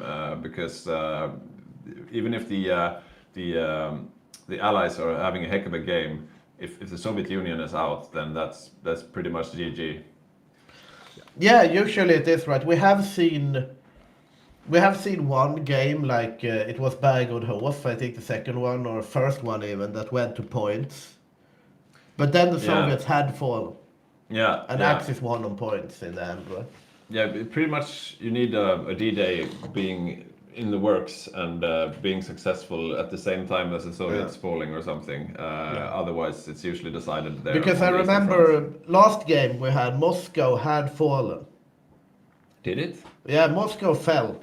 And then a D-Day landed. Yeah. Axis ended up losing. Soviets never capitulated though. Yeah, there's a big difference there. But I think this is a really fun part of our games. We have had some questions in the Paradox chat, because they are streaming our game as well. What is a Hygge game? Questions about that. And I think this is a fun part. We're not just doing this a standard meta and running with it and doing the same thing.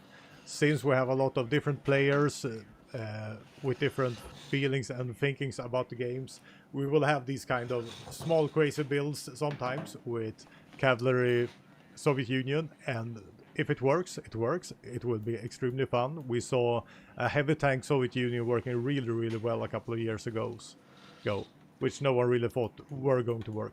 So I'm looking forward to see how this pans out. I think we will realize quickly in the Eastern Front if this works or don't. Yeah. Yeah, for you people asking what is Hygge, I mean, it's not we're not the most competitive multiplayer community. It's more about nice vibes. We have a lot of dad gamers who only tune in once in a while to play this game. It's not the sweatiest, most meta community that you can find. There have been some times where we join in competitive gameplay. Yeah, we have competed. We have with not with a large degree of success yet, but I think not Hygge yet. HOI will eventually join the big stages. Yeah, that So- being said, we do have some really strong players who would be competitive in any game. But as a community, we have all skill levels. We have people who only play the game for a few hours, and people who play the game for thousands of hours. And that's one thing that I like about this community. And one thing that is our focus also is this production value, right? We have statistics, we have expert, we have a technical team, good camera, Yeah. good sound, multiple points of view, Yeah. physical on. So we are focused on creating the best possible experience for you guys out there. And thanks so much for supporting us in that endeavor. And Yeah. also like and subscribe. Yeah, and very much thanks to Paradox once again for supporting us, broadcasting us on their stream and whatnot. And for those of you who haven't bought the game, now is a really good time to buy the game because it's 40% off on Steam, I think. So please do that to support Paradox. They're not the biggest studio, but they make the best games. Small indie studio. Yeah. Yeah. Not super small. I No, mean. no. I'm referring to the name of All right. Siab, Yeah. which is called I will go into. Oh no, it disappeared. Yeah. That one. Okay, so we're back in the game. Just to recap, we were in the Spanish Civil War, and the Soviets had just managed to encircle some of the German divisions there. So far, the Allied side are doing well. The Spanish Civil War, of course, is not terribly important, but still could give an inkling Yeah. of what's to come. So maybe Boppus can bring us back to the game view. Seems a bit distracted, chatting with someone on the side there. Yeah, and seeing in the chat here, we saw a question from the Soviet player T O'Clock asking, is all the Germans dead? And a little trash talking there, but no, all Germans are not dead. No. One division survived, I think, but we did, however, see the bulk of the German volunteer forces getting surrounded and killed by Soviet mountaineers south of Madrid. Very good Spanish Civil War for the Allies at this point. It's pretty much everything they would have wanted out of this, I would say. Yeah, as long as the Soviet divisions survive, they will be bringing home lots of good stories and experience for the Soviet army to be used later on. There are still a couple of players who we haven't presented, and they are over in the Western Hemisphere. So starting with Mexico, we have Morten, and Morten has been with the community for 2 years. He has attained 2 veterancy stars, meaning about 10 games played. And his first game ever with us was as Mexico, actually. So he's back to his roots, and the Allies won the game then. Maybe they will win the game today as well. We'll see. He has a quite large production of smaller infantry here. Yeah, quite early Yeah, build-up. very of, 6 troops. combat with. I'll see what he's going to do with those. Yeah, I suppose. Yeah, he deleted all his troops, so that's why he had the amount of equipment in stockpile to be able to do that. And his Estado Mayor Presidencial. Yeah, that's probably a. Let's see. Yeah, good for giving them the links there in the chat on the YouTube chat. Let's see. Okay, so last player who we haven't presented. I think it's the last player. Might get corrected though, but on Brazil we have Skuginge, and Skuginge is a very dependable player. He has 6 veterancy stars. Somewhat spotty attendance record during last year, but still a very solid player. It's his second time in Brazil, the last time being all the way back in 2022. So interesting to see also what he will do. Yeah, Brazil, as we said before, Brazil is one of those countries that can actually punch quite hard if you play it right late game. They have the manpower, they have the possibility to get their industry out. If a game goes out for quite some time, then there could be a lot of Brazilians for D-Day and stuff like that. And it seems like he is going for a bunch of civilian factories and infrastructure at the moment, because of course they're also a late bloomer like the United States. So I think that was all the players in the game presented, and Yeah, I think so too. If we've forgotten anyone, just tell us in the chat.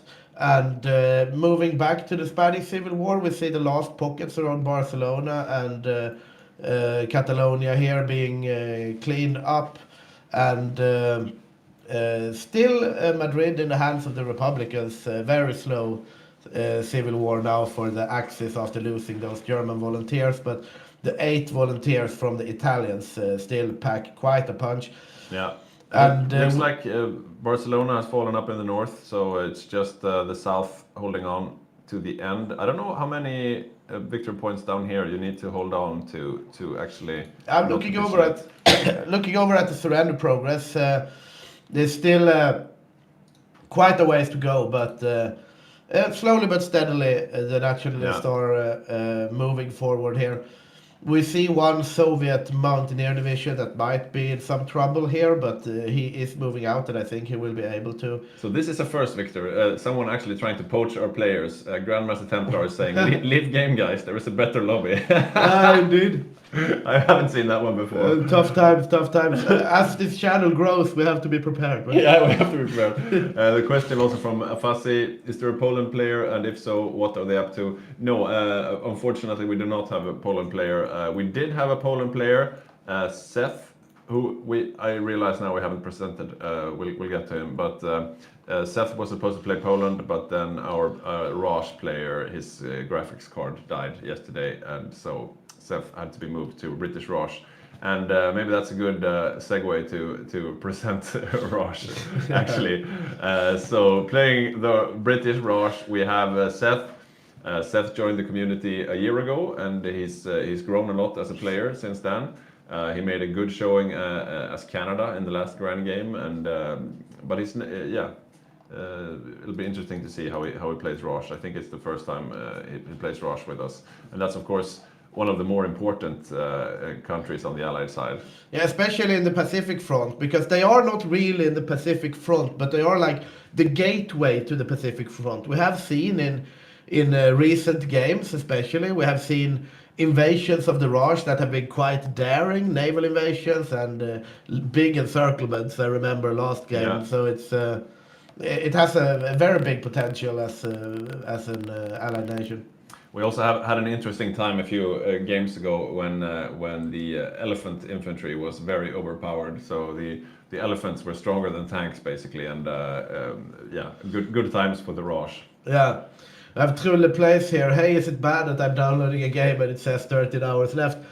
And I wouldn't say bad, but it indicates a somewhat slow internet speed depending on the size of the game. Yeah, I would say that's bad, Trulle. It sounds from your name like you're in Sweden.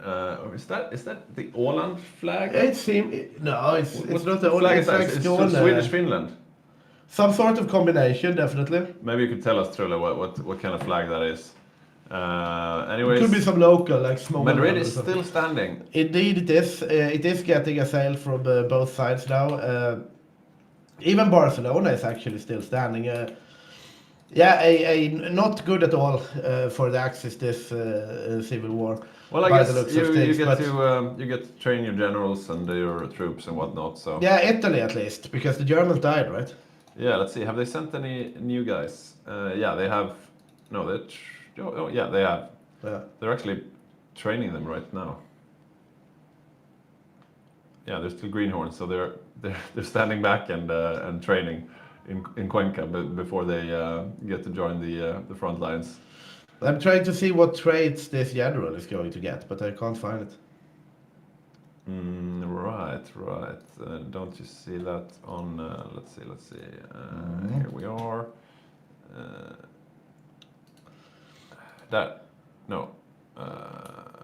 Okay. Yeah, we're noobs, as you can see. Here we are. skill 1, 98%, but not switch traits. Well, I don't really see the traits, but yeah. It's the Österlen flag, he says. This actually, I haven't seen this before. There's a debuff experience gain when you have volunteers. Oh well, that's sad. That's sad but makes it even more futile to just. We were right. It was out. a regional thing. It's the Österlen flag. Oh, I didn't know Österlen had a flag. But you should have internet in Österlen. That's the eastern part of Skåne here. Yeah, it's right there. A beautiful area. Yeah, really beautiful area. Lots of artists painting the beaches and whatnot. True. It's the Tylösand of the east. It's Tylösand of the east, yeah, yes. Yeah, the same amount of Stockholmers, for sure. True. So yeah, the Spanish Civil War is dragging on. We're in February 1937 now. I'm looking over a bit at Japan, see how we're going to go on with the Sino-Japanese War. We see here the reworked Japan, for example. It is now called. It has a different flag. It's now called the Japanese Shogunate. So a lot of things have happened with Japan in this latest expansion. So it will be very interesting to see whether the Japanese player have prepared for that, and also how it will impact the game. Is that a woke thing? Them changing the flag, or did they have the exploding sun, the rising sun flag before? I'm not sure actually. I know that can be quite sensitive in some places. The Imperial Japan flag thingy. But maybe after a focus, they get the other flag back. Yeah, we'll see about that. I'm not sure. The Sino-Japanese War is. I wonder where the focus is nowadays. Yeah, that's a good question. It should be a Marco Polo bridge incident, I suppose. Where do we have it? These are industrial focuses. Is it even a focus? I don't Or know. have they moved it to like...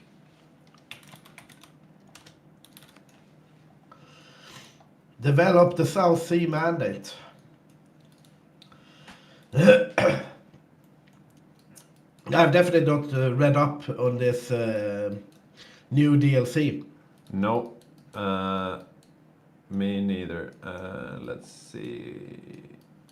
Yeah, we don't know basically. Yeah, But, at some point the Sino-Japanese War will happen. Yeah, usually we see the Sino-Japanese War kicking off in 37, but it can also kick off later.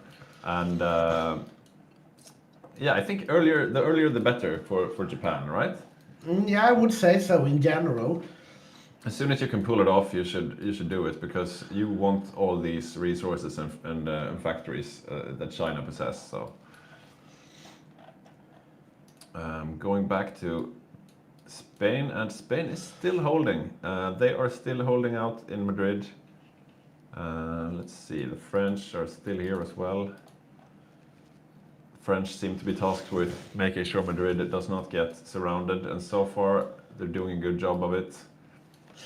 We see a small snake here from the Germans, and yeah, there are some Soviet volunteers here on the other side, so they need to be careful. They're getting help now from the French on the other side, and it looks like they're able to stop the Italian and German advance here. I think we're closing up on beer o'clock, aren't we? Yeah, I think it's about time. I see here that the Marco Polo Bridge incident is seems like it's a decision. Ah, right. So the Kwantung army is growing impatient. Kwantung army. Kwantung. Kwantung. Yeah, they want to go for it. Kwantung army. Okay, so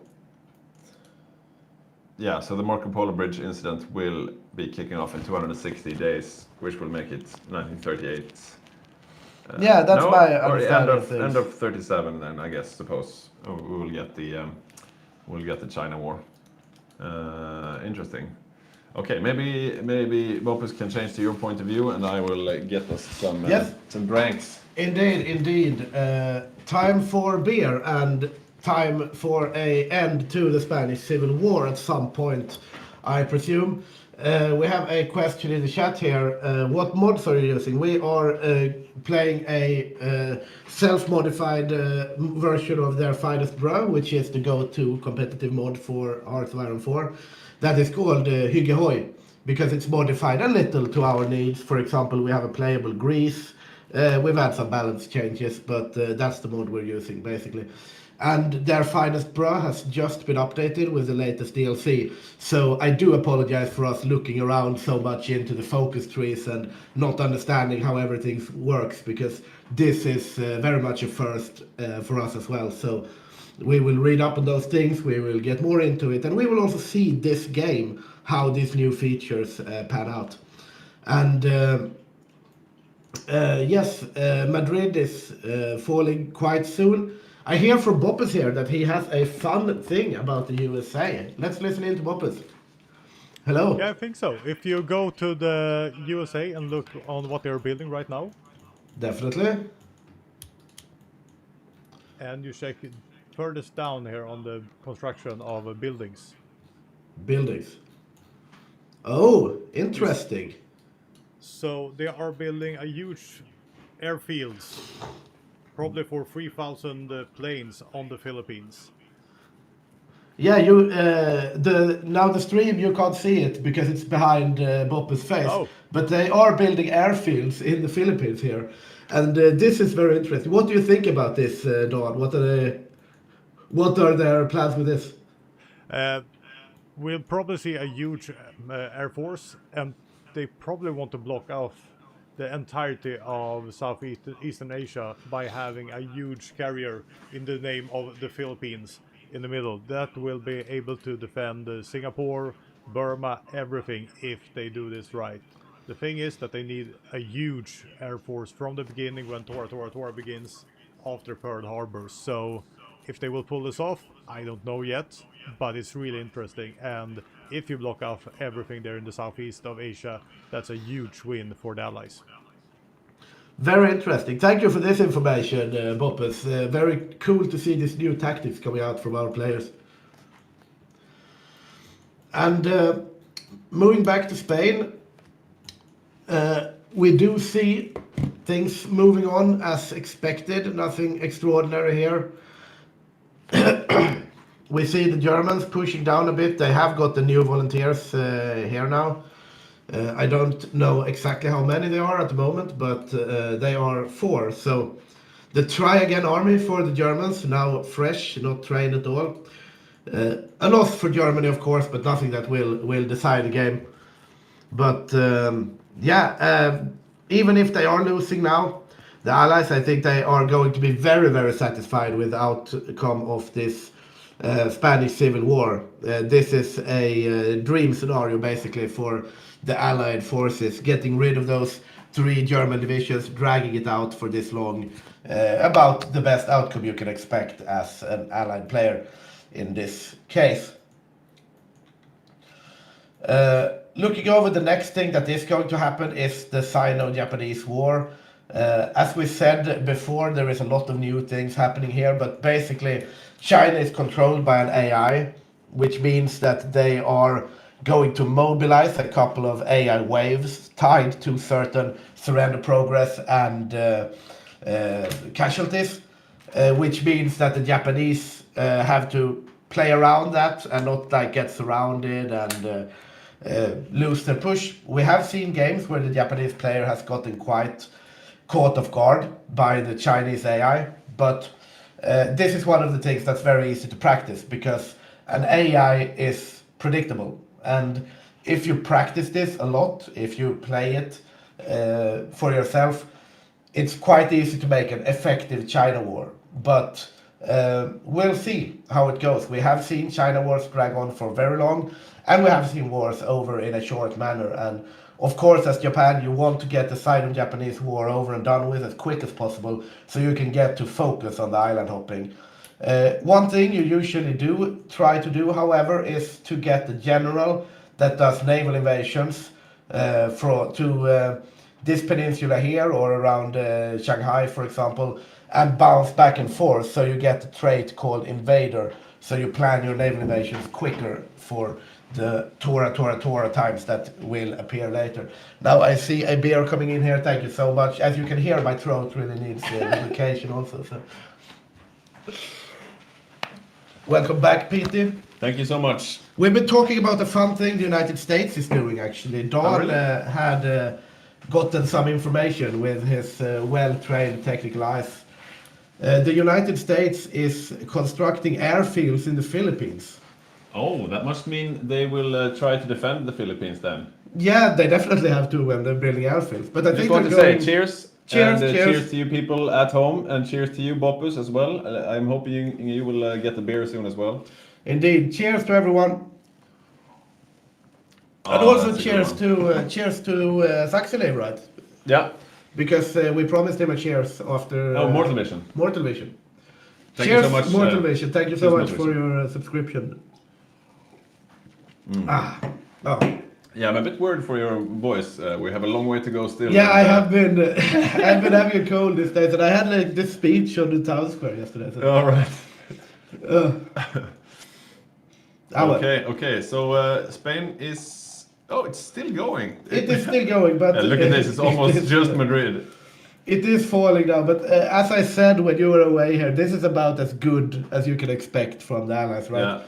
If the Republicans had won and they got the North factories, that would have been slightly better, obviously. But this Spanish Civil War is a resounding success for the Allies, definitely. Yeah, definitely. I think Pontus on the Soviet Union and the replacement stream team, they must be very happy with their efforts. Yeah. We have a question in the chat. Is this campaign wholly vanilla HOI4? It is not. It is their finest bra mod. And modified a little more to Hygge HOI. Yeah, To you fit can play it yourself. You can find it in the workshop. It's called Hygge. Yeah, and it is quite good to play it yourself. If you want to practice for multiplayer, you can play it yourself.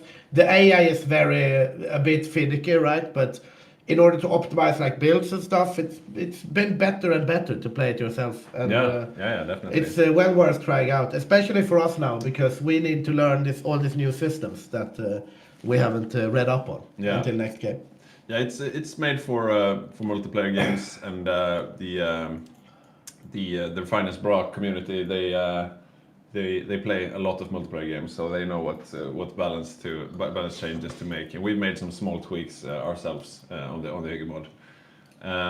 Maybe it would be nice to get an interview. I suppose if we could get Yuri playing main controller on Germany. That could be nice. He usually has some wise words to say, and you get that soothing Dutch accent as well. Our Swedish accents are quite jarring for the ears, but when you get the Netherlands accent, it's very round and calm. You know, it's a treat for you guys. True indeed. I'm looking here at the focuses of Japan. They have some interesting, like these are very good focuses now, the updated ones. You get pillboxes, you get fortifications. I feel like Japan has become quite a lot stronger. I can't say I was that well versed in their old focus tree, but this is sure a big one. There's a lot of focuses here. Are these? What's this? Okay, so we have some faction mechanics here on the focus screen as well. The different factions. Yeah. Interesting indeed, and we are closing in on the side of Japanese war. We do see here that the Kwantung army is growing impatient, so they want to be at war with the Republic of China within 176 days. And if that does not happen, then the Marco Polo Bridge incident occurs. Marco Polo Bridge incident famously being due to the Kwantung army being impatient. Yeah, it sort of wasn't really a big plan. It was more local commanders just getting a feel for it and starting a world war by themselves. Yeah, we will see. We also have the test the Soviets. That one. Right. It's some because kind the of provocation mechanic at the Soviet border usually comes through focuses, right? Before the Sino-Japanese war. But now we might see a situation where the border skirmish between the Japanese and the Soviets occur after the Marco Polo Bridge incident. And it seems like the Soviets are prepared for it. They have Zhukov here together with 6 mountaineers. I guess these are the Civil War dudes. Yeah, I think so. Yes, they do have an unregular amount of experience, which would indicate. Oh, I'm still main viewer. I forget this. So looking over the border provocation that we're talking about is a decision that the Japanese have called Test the Soviets. And as you see here, the Soviets have prepared by putting the divisions that have just been in Spain to defend against Japanese border incursion here. So they are prepared for this, and it's a long travel for these guys because they were just fighting here, killing off some Germans, and now they are over in Vladivostok. Yeah, and quick work to get back there. Yeah, indeed. And what happens then, right? The Test the Soviets, it's either they can escalate or they get a window of opportunity, so to speak. But I don't think you wouldn't declare a war at the Soviet Union as Japan at this point. So we will see what happens. In 164 days, we'll have a Marco Polo Bridge incident anyway. And we see the Japanese are ready to deploy this bike infantry. I don't know what this is. Bicycle battalion, combat with 14. Yeah, they're quite nice actually. A lot of them. 12 bicycle infantry divisions are being produced, and 2 of these HOI4 Hygge, which is your everyday frontline infantry troops, and that's it for the Japanese. The Manchu player Joshua is going for cavalry. Cavalry seems to be all the rage right now. Yeah, this is going to be quite a cavalry game in that case. We see them recruiting cavalry, 20 China, so I would guess it's 20 combat with, or at least going to be in some point. And he's got one division template called Gary and one called 20 with China, and both are just cavalry. So cavalry is quite popular. Maybe they know something we don't. The Soviets. Yeah, and it seems to be very, very cavalry heavy this game. Yeah. Indeed. Looking over at the Soviets, I'm interested in seeing how their build pans out now. They have 169 troops. What is this? Yeah, this is just garrisons. They have a lot of the garrisons, and pretty much only garrisons thus far. They have the mountaineers that was in Spain, and that's it now. From the Soviet side, I don't really see that cavalry being produced yet. No. We have the 20 with cavalry here being built up, so they do have a template for it. So obviously they haven't abandoned the cavalry strategy, but I would have expected to see at least one or so horse hitting the ground at this point if they're going cavalry, right? Yeah, I suppose they're not in a hurry. They still have 2 years until the winter war kicks off, so they can just chill out and do what they want to do. Speaking of the winter war, having a look over at Finland, see what they're up to. We haven't presented Finland, have we? Oh, no, I don't think we have. Jesus. You go ahead. Yeah, I'm very sorry, Einar. Playing Finland, it's one of our Lithuanian players, Einar, and he's an all-round solid player, really nice guy as well. He joined the community in 2024 together with his friend Ugis. And they actually joined Bergårdhof, our live event in the west of Sweden, and they had an epic road trip where they drank these Lithuanian beers in big glass they had jugs of beer. Completely. I remember when they arrived and they had it was completely still. It was like the bottom 20% of one of the jugs, and it had the temperature of the car. So they were like 25 have some degrees Lithuanian beer, and it's like completely still. It was an experience, so thank you so much for that. And but it's a solid player, definitely. Yeah. Solid player, solid guy, and as we've heard before, they actually have a strategy to make a trap for the Soviets. So the Yugoslavians under Badger will move up to Finland, and they will try to lure the Soviets into a trap. We can see now he's got a pretty defensive stance for the winter war here. Yeah, I mean, if he's going to lure them into a trap to do some Motti stuff, I guess I wouldn't. Because I don't think the trap is for the winter war. No, but I guess putting up this defensive stance, because if you let the Soviets take Viipuri, then you can just get peace. You're not going to be encircled with this setup, right? Yeah. So, but if there is one winter war where you could actually try, it's probably the one where the Soviets are going cavalry, right? Yeah. So interesting. Yeah, it will be interesting to see. I have been thinking about doing a Finland guide myself as a little guest play on the Yeah, that YouTube would be channel. fun. That would be But fun. I need to educate myself again on the new DLC. Yeah. What's the meta now? Who knows? So we're trying to get an interview with someone, preferably the Führer himself, Yuri, playing Germany. But we'll see what happens. We do see the Finnish. Looking at the Finnish focus tree, they are going into industry here. Finland usually wants to get all the manpower they can get, right? Because they are really lacking manpower, and Yeah. that's their biggest issue. I don't know if it's going fascist. It seems like it because they have recruited daily fascism support. So probably gonna go see a white Finland rather soon.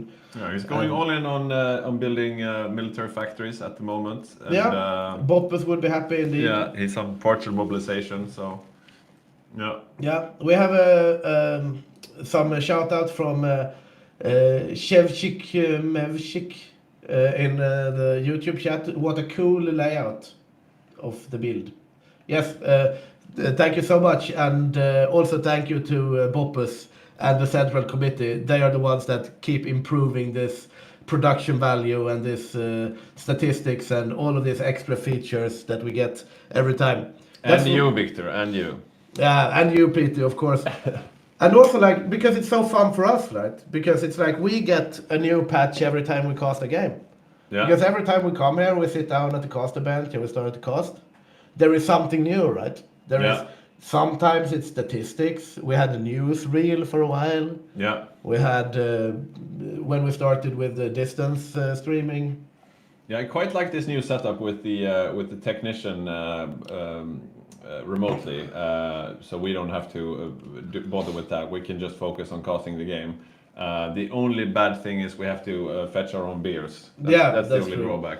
And also we can't do the cat cam because I remember when we had kittens here. Oh yeah. Then I was I the miss technician. The technician was always sitting with a webcam above the kittens, and we did cat cam. Yeah, we could definitely set up a cat cam. We do still have cat Ulla, the streamer cat, the original. She's still around. We could try to set that up for next stream, but we could do remote streamer cat, right? If someone has kittens, just tell us, and we'll put a little IP cam. That would be cool. Yeah, we do love cats. Okay, so we have a hot join, Ruby. Okay, that's one of the that's bought on Japan. So a bit unstable game today. Yeah, more unstable than usual. But I would say that since we have a new DLC, probably fits with it because it's a lot of new things, right? Usually we have seen instability occur, or I feel at least, when new DLC has been released. Yeah, that could be it, yeah. There are some new mechanics in the new, or new. It came out in September, but it's the first time we see it in this mod, and the first time we're using it. So the latest DLC is No Compromise, No Surrender, which, among other things, adds coal. Yeah, indeed. We're also not sure how that works, to be honest. It's You shouldn't out us, Victor. yeah, no, but we do see that Germany, like the Axis, have a surplus of it. That's good. Thus far, Yeah, I haven't seen anyone with a deficit so far. I had a look at the Soviet Union, for example. They have a surplus of 500, like they have almost 900 in total, and 420 used by production lines, and a surplus of 480. I guess we'll see that changing once they start losing territory. I mean, looking over at Germany here, for example, we see that 725 coal is needed by the production lines, and I guess that's needed in order to power the production lines, so to speak. And but I mean, the surplus. They also have a lot of coal. Yeah, but I think the surplus is used for reducing power then, or something like that. I don't think the surplus is used for anything. I think it's just surplus. Yeah. But I'm just guessing. It remains to be seen. We do see. I'm looking over a bit at the research here for Germany, for example. We have. They are doing the planes, HQ communications, the industry. Nothing that indicates any very special tactics here. Yeah. Same for the Soviets. So apparently we are experiencing a bit of lag, but Boppes is working on it to fix it. I don't think it's on our end. We have 1,000 megabits, so we should be fine here on our end.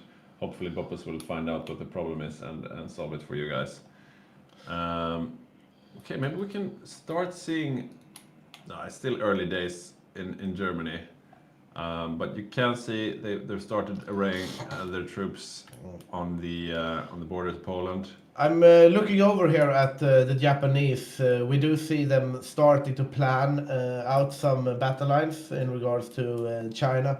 Yeah, Naval invasions of Qingdao and Donghai. that's a classic. This little small peninsula with Qingdao. You cut that off and you take some Chinese troops, and you also get these ports of Yantai and Wei. Yeah, and also, I mean, you want to be able to, since the China is AI, right? You want to be able to control when they mobilize their different waves, right? Yeah, So- maybe you should explain the waves. Yeah, I did explain it a bit when you were getting beer, but basically, the China waves, I think they even have here, AI China waves. We have a question I here can't check from Afasi. Is it mod specific that artillery became viable again? That's I haven't played vanilla in so long, but so you mean artillery is not viable in vanilla?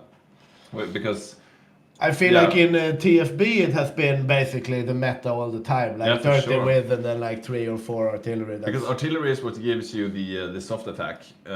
So of course you don't get organization and hit points from the artillery, but it's what gives you the ability to do damage. So we even have rules against having too much artillery in the divisions because it makes them OP.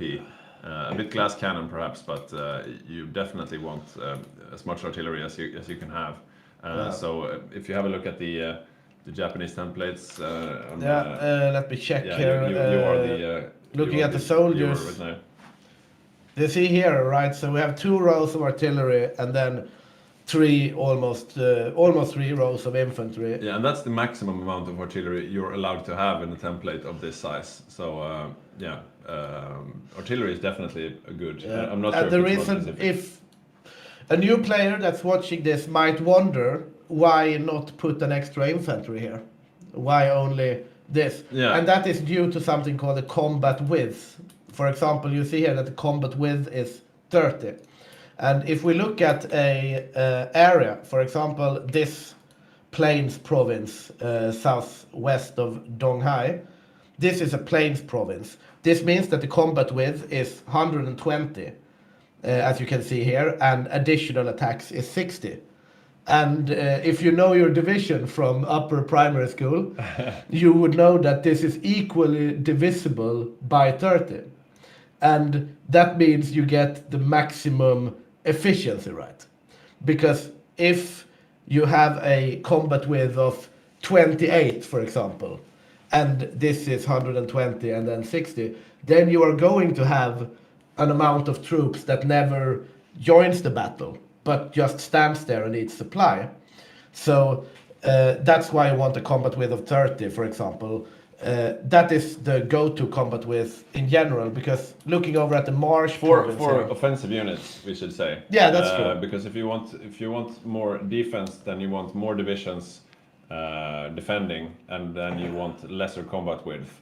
So, for example, Romania is going for an infantry division of 15 width, because then you can have a bunch of different divisions moving and cycling into the battle.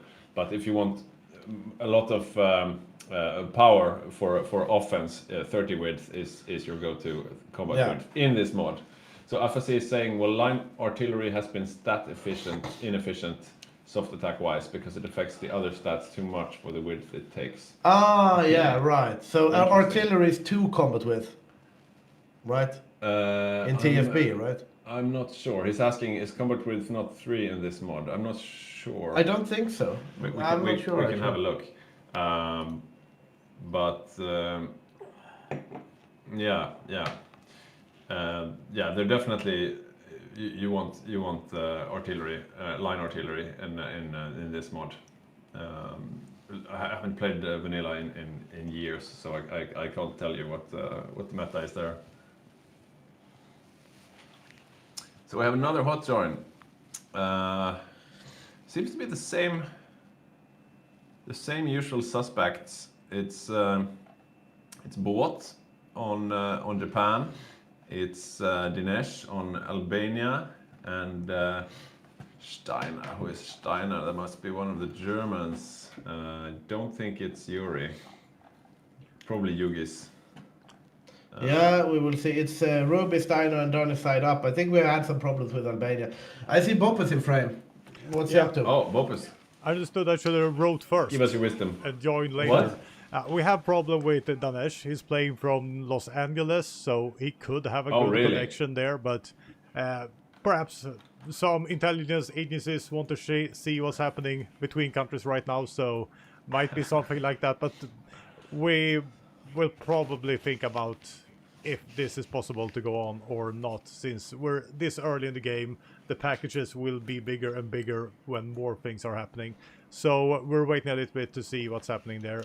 We seems also to have lost the Spanish player, so one of the German players has jumped over to Spain right now. So we're missing Kalle, which means that Germany is one player right now. I'm not sure how they're gonna fix that in the Axis team, but this is the workaround so far before Danziger War has happened. And no word on what's happened to Kalle? Not yet, no. Sadly. Okay. Interesting. We have excitement outside of the game as well, and it looks like how's our lag doing? It still seem a bit. Yeah, I only see the OBS version here, so it's a bit choppy still maybe, but hopefully you guys are following us. That might be fine. The OBS stream. I will put it up here on my phone so I can see whether or not we're lagging. Yeah, it's good. Yeah, and FSC is saying, I mean, for realism purpose, it makes sense that a lot of artillery is preferable. Yeah, I totally agree. And I mean, I like it the way it's balanced in this mod. Like, if you need to hold territory, I mean, for HP and morale, you should have infantry, but for pure damage dealing, soft attack, HOI speaking wise, then artillery is good, of course. There are a few different types of artillery, of course. You have regular artillery, you have heavy artillery, you have dual purpose artillery, and you have pack artillery. So you can specialize your artillery. We're reasoning here, me and Boppus, if it's our camera feed that's lagging out, right? Because see when I move the map here, it's moving super smooth. Right? No, it's not. No, look at the stream here, right? We are. No, I think this is troubleshooting in real time. No, it's definitely something else. Yeah, it's not the camera. No, it's not our camera. It's something on your end. He's saying he was smooth, so he's maintaining that it's us that's not smooth. I don't know. We usually don't have this problem, but I guess because it's the whole OBS setup, right? Because I mean, now we are, from my view, on the war, so to speak, and we have switched between views, no problem. But it's strange because we didn't have this problem earlier today. Yeah, we will have a look at this in the lunch break, and that's a good information for you guys. We will have a lunch break when we have the war declaration in Europe. So once Germany declares war on Poland, we will have a 45 minutes lunch break, and then we'll check out what's up with the stream and see if we can fix it out. But I hope the sound is not choppy for you guys. That's the most annoying thing when the sound is breaking up. can have a look here. We see the Japanese have their naval invasions planned, and that's probably the next thing that will happen. The China war kicking off.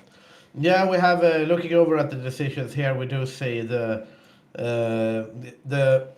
Marco Polo Bridge incident kicking off in 52 days, if we are to trust this, and that means that we will also get a spike in world tension. At the moment, world tension has been held at 10%, and the world tension will increase by 11% when this happens. It says here in the decision, which means that we will get 21, which is above the general threshold if you're looking to world tension star, right? Yeah. And I mean, 10% is another one of those limits that you want to stay under, and we're at 10% now. So the allies, they are not starved for world tension. And for you new players, what we're talking about is this little number up in the corner that says 10% right now. Indeed. And that determines how fast the countries of the world, especially the democracies, can mobilize for war. So when the world tension is low, you have to keep building toasters and civilian stuff, and when it gets higher, you can start mobilizing for war. So keeping it low makes the democracies handicapped, basically. Yeah. Basically, you can say it's pretty much what you would expect in real life, right? If you're a fascist or a communist nation, then you need less popular support in order to take away civilian goods and put them towards the war effort. Yeah. But if you're a democracy, then people are going to be angry and vote for someone else if you do it. Yeah. Unless you really need to, because then they're going to accept it. Yeah, exactly. And that's generally what it is. So if you are the Axis, you want to keep the world tension somewhat low, right? You want to expand, you want to do war things, but you don't want to do it too much. You don't want to trigger the world tension so much so that the democracies get the popular support they need to mobilize. Exactly. Pretty much like Germany tried in historical terms. And then the democracies kind of fucked themselves up a bit. But it's an interesting mechanic. Yeah, we do have a question from Afasi again, and I want to say I'm really happy that you found our stream and that you're asking so many questions. It makes it more interesting for us. If we will see land cruisers, because apparently in vanilla they're pretty broken. I do not think we do not have any rules regarding them. No. I haven't seen them either, though. To be honest, it's not a terribly popular. I know they've been talked of, and I think people have built them in the past. So I think they must be balanced properly for multiplayer. So perhaps we will see land cruisers, perhaps not. Yeah, let's keep our focus on Asia for now, because that's where things will be kicking off in just a moment. It is moving forward and forward. We have 33 days until the Marco Polo Bridge incident, by the looks of things right now. Yeah, and that's an interesting template. What is that? No, not that one. And now we see the Japanese are also training their army. They're fully trained. Only one left in this main infantry army. The other infantry army also almost fully trained. We have the bicycle infantry. The bicycle infantry looks like they are going to be invading without the harbor here and then run around. We'll see. I'm very interested in what they are doing with that. 4 more bicycle infantry also, but they are assigned to a different naval invasion order, I think. Yeah, there are some... They are at the front. Yeah, exactly. And he just finished escort carrier special project. So interesting. Yeah, we will see. Towards the carrier track. Looking at the Japanese construction, they've just started building a little dockyard here. We have mostly military factories, as we said before. Looking over at the factories in general, we have 30 dockyards on Japan, and meanwhile, and that's not a lot. It is indeed not. It's looking That's basically abdicating the seas to the United States. Looking over to the United States here, they have 42 dockyards. That's not a lot either. However, are not building any either. They are building high-capacity electrical grid in order to... Which is a part of the newest DLC. Yeah, it's something... We have no idea what it means. something coal, I guess. Something coal. Yeah, high capacity electric grid. Okay, so that must be some kind of okay. So this is the infrastructure to the. The thing that happens is that you need power for your. Yeah. But how does that relate to the coal, for example? It says Dawn says that he made a guide about it. Gives resources. Ah, there you go. Yeah. So what kind of resources? Well, I guess resources like infrastructure, right? So if you have because they're building it in Texas, right? Right. So Texas has already. So Texas has oil, aluminum, and coal. So if they, Dawn wants to come in and explain it. Let's Dawn. Please come in do. and Please explain do. it. I'm not saying Hello, I want Don. to. I'm saying I can if you want to. So what the high capacity electrical grid, easy name to say, does, it gives more bonuses from infrastructure. So infrastructure gives 15% more resources in that state per level. With this high capacity, you get 25 instead of 15%. So fully built infrastructure means that you will have 50% more resources coming out from that state. So it's like building infrastructure for your infrastructure. Yeah, that's exactly right. Huh. Well explained. Yeah, we have a question. Why don't you stay? In picture a bit, Boppus? We have a question here from Arbeitsfluss. Did you already cover the strategy and build up Japan?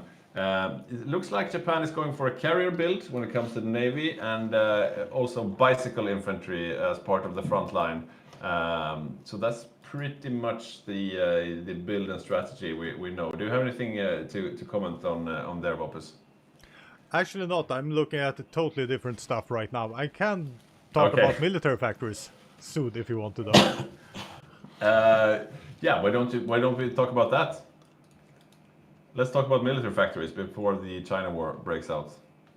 Then let's see if I find the right stats here. I have so many stats. Possibly to push it in. There. That's what we like. Ivan stats. Oh, that was a big stat. Let's make it. So so this is that the building. timer has run out now. The Marco Polo bridge incident has happened, but we haven't seen any invasion yet. So, but how are we doing on the military factories there? I see one graph going way up. Yeah, so Germany is the only one really building military factories of the major powers, together with Japan. If we look at the allies, England, nothing. Canada, nothing. Soviet Union, nothing. As of yet. And USA, nothing, but that's to be expected. So we have a huge difference now with Germany building military factories. And also looking at the miners, most Axis miners are building military factories. Most Allied miners are not building military factories, which makes me a little bit nervous for the early war, actually. Because the German plan... But isn't that to be expected, though? Because they are still on civilian economy, most of them. It's to be expected if you don't listen to me chanting about building military factories for once. For those of you just joining our community, Boppus hates civilian factories, Yes. and you probably have a guide about that where you talk about how bad it is to build civilian factories. I think it's in like 20% of my guides, somewhere hidden a message about military factories. But we're coming, of course, building in 36, but now we're going into 1938. The war is going to start in almost 1.5 years now, and we're still on civilians. So I think this will hurt the Allies in the beginning. If Germany can actually capitalize on this with their miners, this will hurt hugely. So to recap, the Allies are building civilian factories and the Soviets are building horses. So what will this mean for the Allied war effort? What will it mean? I think we'll see a stomp early war. What happens late war, we'll see how hard the stomp early war actually is. And we have always the China war. Stationary is doing exactly what he should do to win the China war early, building military factories. But as you said, he will be lacking at the seas. And the war in China is not the easiest war to win anyways. So with a little bit of bad luck, it will hurt really much in China anyways. But if this we will see how it fares with his naval invasions with the bike infantry here. It's just kicked off, and luckily for stationary though, he hasn't built any dockyards, but neither has the US. So they are equal in that regard. So he's only about 12 dockyards behind the Americans. But like you said, Victor, the China war has kicked off, and his naval invasions are landing now. The bicycles are doing their thing. Yeah, it's doing. They're quite fast, actually. Look at that. Yeah, this is very Look very at fun. them go! Wow. And this What is speed do interesting. they have? Whoa, that's crazy. It's like light tanks. I'm a bit upset that I can't 5.7, see okay. what trait he's developing, but Yeah, I'm impressed with the bicycles. They yeah, seem the really bicycles quick. were very interesting because these naval invasions, right? A lot of times you just bounce them, right? So you basically you invade over here and there rather, right? So you invade and you go like, and you just bounce back and forth Yeah. until you get the invader trait. But he seems to have landed with a vengeance here, right? He just lands, he goes inland. And look at the amount of territory he's taking so quickly with these bicycles. And they of course don't need fuel because Yeah. it's just the locomotion of the feet of these Japanese soldiers here. So they So are look, really they're actually moving 18 kilometers an hour. That's a respectable. 18. 18 kilometers an hour they're biking What? inland. That's insane. That's really insane. That's like twice the speed. Okay, now they're down, but that's like twice the Speed speed of one. light tanks. One of them were moving at 18 kilometers Yeah, I an hour. saw, I Now they saw. are down a bit, but That's insane. Okay, new meta with the bicycle yeah, this is infantry, I very, very suppose. interesting. I mean, I don't know if. I mean, when I'm biking to work, I'm not sure I keep an average of 18 kilometers an hour. I think you do, Victor. Yeah, I think probably you do, right? Yeah. I think we need more beers, right? Oh, yeah, let's get I'll one go- more. I'll go do that. And I will talk to you about the Spanish Civil War. Or was I Spanish Civil War? That's over. I will talk to you about the Chinese, not so Civil War, but rather the Sino-Japanese War. The Japanese have just invaded with a crap ton of bicycles, something that we have never seen before here, but it has worked out in favor to the Japanese. They've been able to take a lot of territory fast, and we have Dawn popping in. Yeah, you were alone, so I thought I'll pop in here. I put on Yeah, sure. a screenshot of these bikes to the stream here, and as you said, the base is almost 18 kilometers per hour.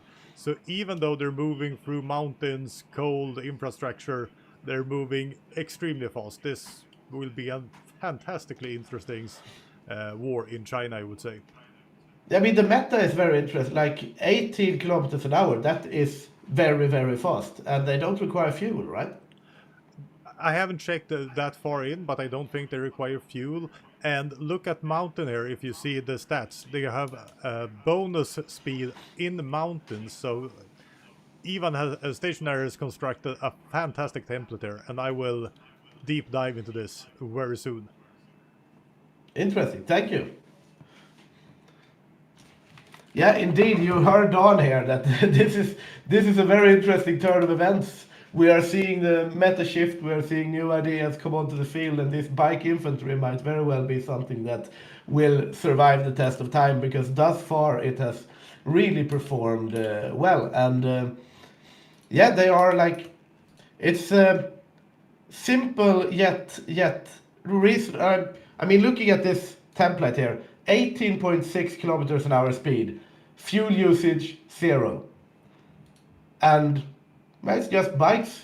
A very, very interesting take on the Chinese war. I think that we will remember this for quite some time. If they manage to keep this up, it can be very effective. But they should be careful though, because the Chinese do mobilize their waves rather soon. We have the first wave already mobilized, and we get the second wave and the third wave later. And these bikes may be fast, but they cannot really stand up to anything in the field. So it remains to be seen how they will capitalize on this. But for now, a very good gamble with the bikes. Yeah, just to put in perspective, I mean, we were seeing 18 kilometers per hour. If you have really fast light tanks, you might reach like 12, 13 kilometers per hour. So 18 is really super fast. Yeah, I'm looking at like the average here, 17.9. Even this one is taking attrition. They are They low jump supply up. now, still 10. 18.8. I'm putting up a bit of, look here, like I'm just putting up a bit of the templates here. Look at the speed of this. 18.5. Wow. 18.8, 17.9. They are just biking their heart out across the plains of China. Yeah, we need to get stationary in here later to explain his bicycles. Yeah. Love the Japanese bicycles. Only saw them in Finland so far. Yeah. And that's we have to check them for steroids, says Pitty Flint. yeah, it's it's Lance Armstrong. Yeah, exactly. Blood doping or something. Yeah, but it's interesting because I mean we have seen bicycles in Finland. They have the bike infantry, but in Finland they don't really help that much because you're just trying to hold the line, right? Yeah. They might be fun for the continuation war, but in the continuation war they're just gonna get shredded anyway, right? Yeah, it's really good idea to use them in China because you're facing these really weak Republic of China forces with crappy divisions, and you want to take a lot of ground. And China, of course, is very big, and also you don't have much infrastructure, so you won't get the fuel there if you were to go light tanks. So yeah, a great place to use bicycles infantry. Yeah, very interesting player. You see, he is trying to continue with the naval invasions here. He has planned new naval invasions with bikes. I'm pretty sure not all countries are able to build them. I think it might be just Finland and Japan. I'm looking into his recruitment now. He's mostly recruiting this. I would imagine militia units. Yeah, this is just some garrison things, but. I mean, it's very resource effective. It has a maximum speed of 90 kilometers an hour, uses 0 fuel, and it takes 8,300 manpower, 85 support weapons, 110 support equipment, and 810 infantry equipment. Yeah, and that one is up to 19.2 kilometers per hour. Yeah, it's cheap, it's fast, it doesn't require fuel. It's too quick. It's too fast. Meanwhile, Joshua on Manchu, he's all on cavalry. He's got 16 cavalry units, but they're still slogging on the border there up in the north where they began, while the bicycles are winning the day further south. We have a question from FSA here. Do they have any modifiers from focus tree or doctrines influencing the bike speed? Is Lance Armstrong in general? I mean, that must be the case, because if you look at the so the template is already at 19.2. So yeah, I'm looking at this new thing you see here called the Mastery. This is also new for this DLC, right? Yeah. So you gain Mastery within your doctrine, for example, this time superior firepower. And the Mastery they have gained so far is soft attack and defense. And then you have hard attack, organization, breakthrough. So there is no speed upgrades here by the looks of it. Might be within support companies or some other things, but yeah, I think it's just base speed. Yeah, Blorgal Rage Quit says an interesting thing that we actually know they were on performance drugs, not steroids, but uppers. Yeah, like the Germans on Panzer Schokolade. Oh, now I can actually see the traits finally. So we have organizer, infantry leader. So they have completely given up on the trait for naval invasion. I see some stats appearing on our secondary screen here. I wonder if Dawn has something to tell us. Yeah, what can you tell us about what statistics do you have for us, Boppus? I was trying to hide everything and prepare a statistical rundown, but okay, let's go. You're in the spotlight now. I'm in the spotlight now. The first thing I've been looking at is produced armor, and as you see here, axes are just skyrocketing here. Allies were mid 38 now, no armor whatsoever. They have produced 5 tanks in 2.5 years. So armor wise, Germany is way ahead on the axis. If we're gonna go and check the next thing, and that's division count, we see the allies are coming up a little bit here, but that is with Comintern, so it's a lot of crappy Soviet Union troops. And this was the graph I wanted to show, and this is planes produced. So if you see here, Germany started producing planes early on and have producing for a while now and taking off a little bit here. Look at it, Italy and England, almost no planes produced, 200 in England versus 1,100 and you see the production speed is also higher in Germany. So we see how the building of military factories are paying off now, and it has been for a while. And this will be really interesting. I haven't heard anything about a Seelöwe or a Luftwaffe against the UK, but if this continues, Axis will have total air superiority over the in the skies early war. Interesting. We have a question from Asnog. So late the side tanks from the Allies. What do you think? Was it a question for me? No? Yeah. Do you think they will do late tank designs then, the Allies, or? They have started building now. They're using the Cruiser Mark IV chassis, for example, Canada is. So I think these are the 1939 tech, right? Also, South Africa is building the Matilda II chassis, which are heavy tanks, also 1939 tech, I think. Wow. So, yeah, they've been waiting for the 1939 tech before they start producing, and now both South Africa and Canada are having the majority of factories on these tanks now, so they should be catching up a bit. But this deficit in plane production is definitely worrying for the Allies. You expect to see the Axis be ahead in planes in the beginning for the Battle of France, for example, but the Allies usually catch up quite quickly after that. But they need to start producing in order to catch up. Yeah. So we'll see what happens now. The last year here before war will be really interesting. I will keep a track on all the statistics. And if I see something spiking for the Allies, I will show you. But it's also interesting, even if you put everything into military production now, like the latest tank, the latest airplanes, you need to build up efficiency and you need to catch up somewhat at least. So we'll see what the graph says in like half a year or a year. Yeah. Thank you so much, Don. Yes, we had a clarification here, or illumination from Blargl Rage Quit, that 7 countries have bicycle battalions: Finland, Italy, Japan, Netherlands, Sweden, Hungary, and Brazil. So there you go. I did not know this. I only knew about Finland and Japan. But it is an interesting question also, like, where did the Allies' production go then? If they're not building planes, if they're not building tanks, what are they building? Right? Yeah, that's a question for Boppes to look into more in depth. I'm looking over a bit at Sarge here, and he's building up quite a big surplus on radios and squad weapons, for example. Looking over at the logistics, still deficit of support equipment, but well, he's got 59 military factories in total, and 15 of those are on fighters. So he is building. Yeah. They are trying to work their way back here. That's about third or fourth of his factories are on planes. But it still looks like he wants to have a sizable. We see the next hop off for the bicycles have taken place here in Japan, Jesus, where look at they that speed. Open up a new front, and this bike is fast, right?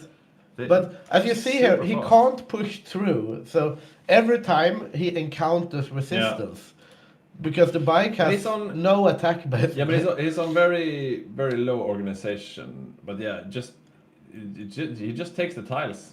He goes there instead, right? Yeah, he just surrounds them.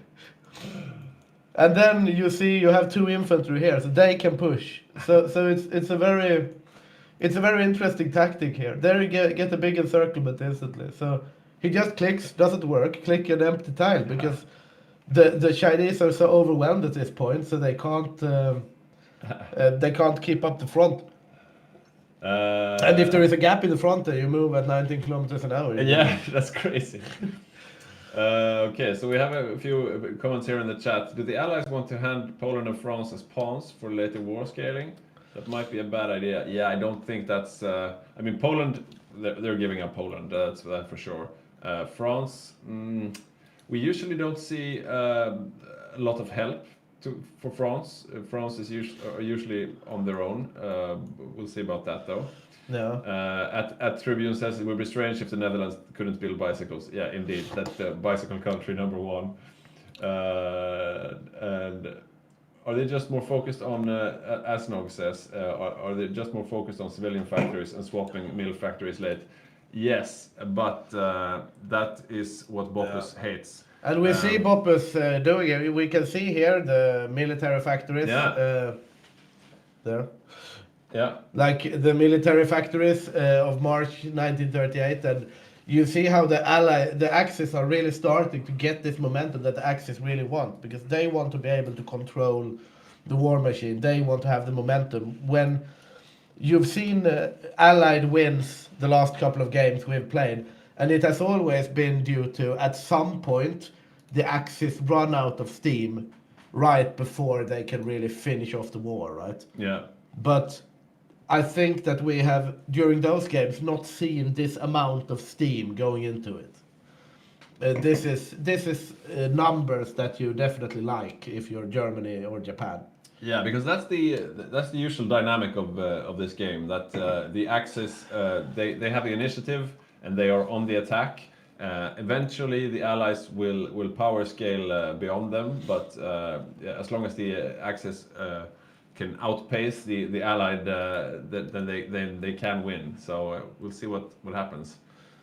Yeah, and we hear from Boppus here. I don't see everything right, but I think this is the thing he spent 4 hours on, making the Python script that converts the boring graphs into this cute things. So, and I have to say, 4 hours well spent. Yeah, it looks indeed, a lot better. Indeed. A lot better. Very good coding there.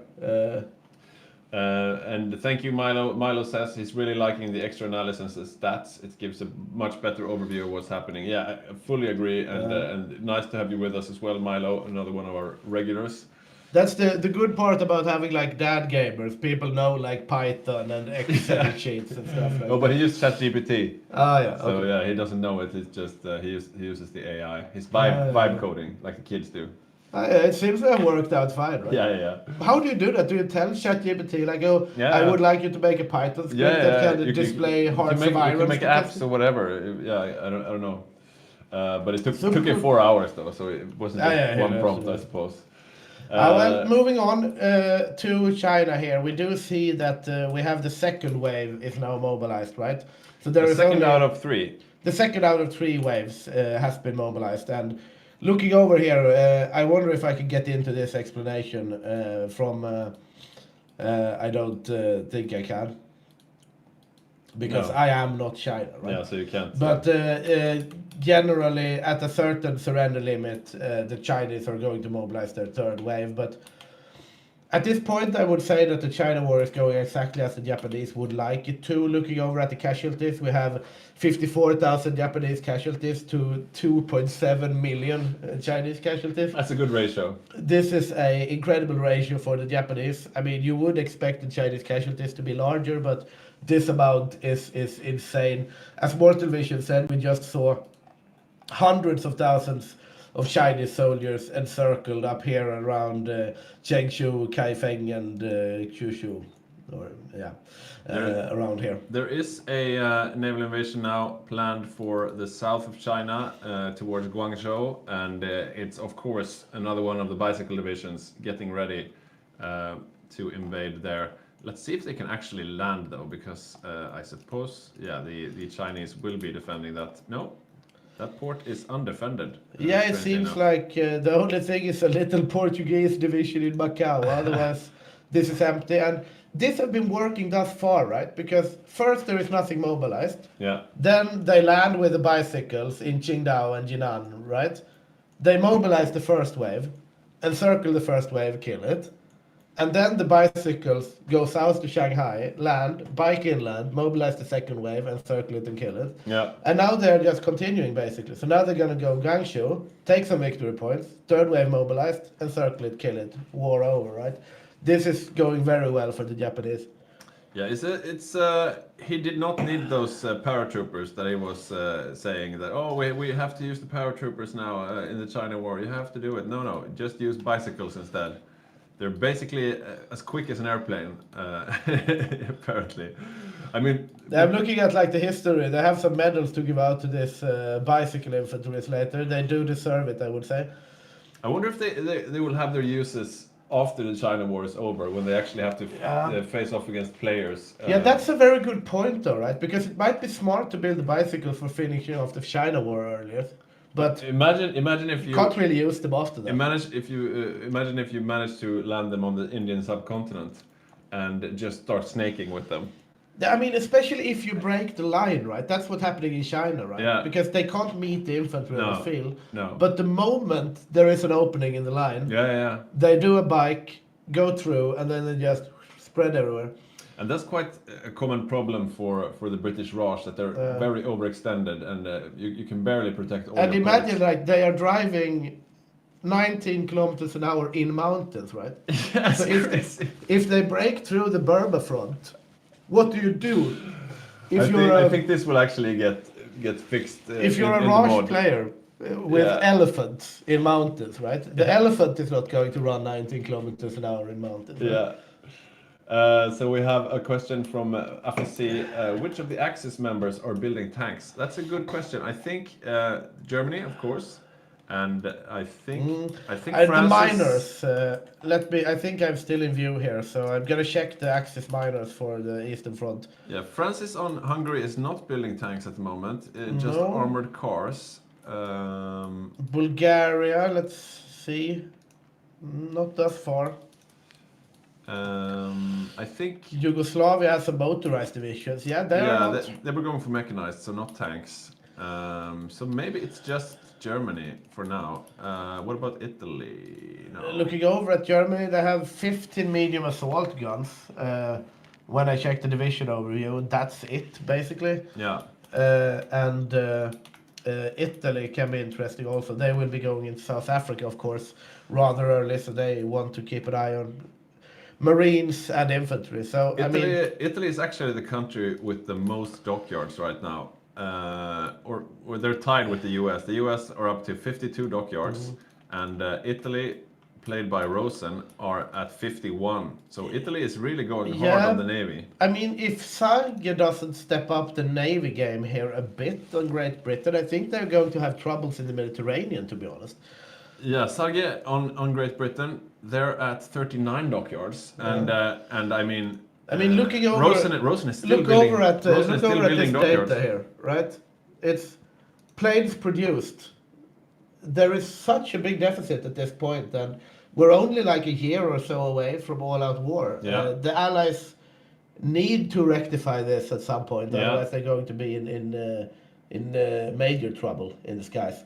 Yeah. Okay. So Yeah, we see it through OBS. It's hard to read, but we have a comment here from Swamperino. China is holding well on the second river line so far, and after that, there's a third river line at Chongqing. Yeah, I guess, but I mean, they haven't landed the invasion in Guangzhou yet. No, they've actually halted a bit. Yeah, you're right. But this is, I think, this is something we usually see at this stage of the war, because the Japanese get a bit overextended when the front lines get this long. Yeah, I mean the bikes. They can only bike so far. But looking here, for example, like this bike guy here, look, an opening in the line, and he's just instantly clicking. And it's so quick. It's like it's a very interesting strategy actually.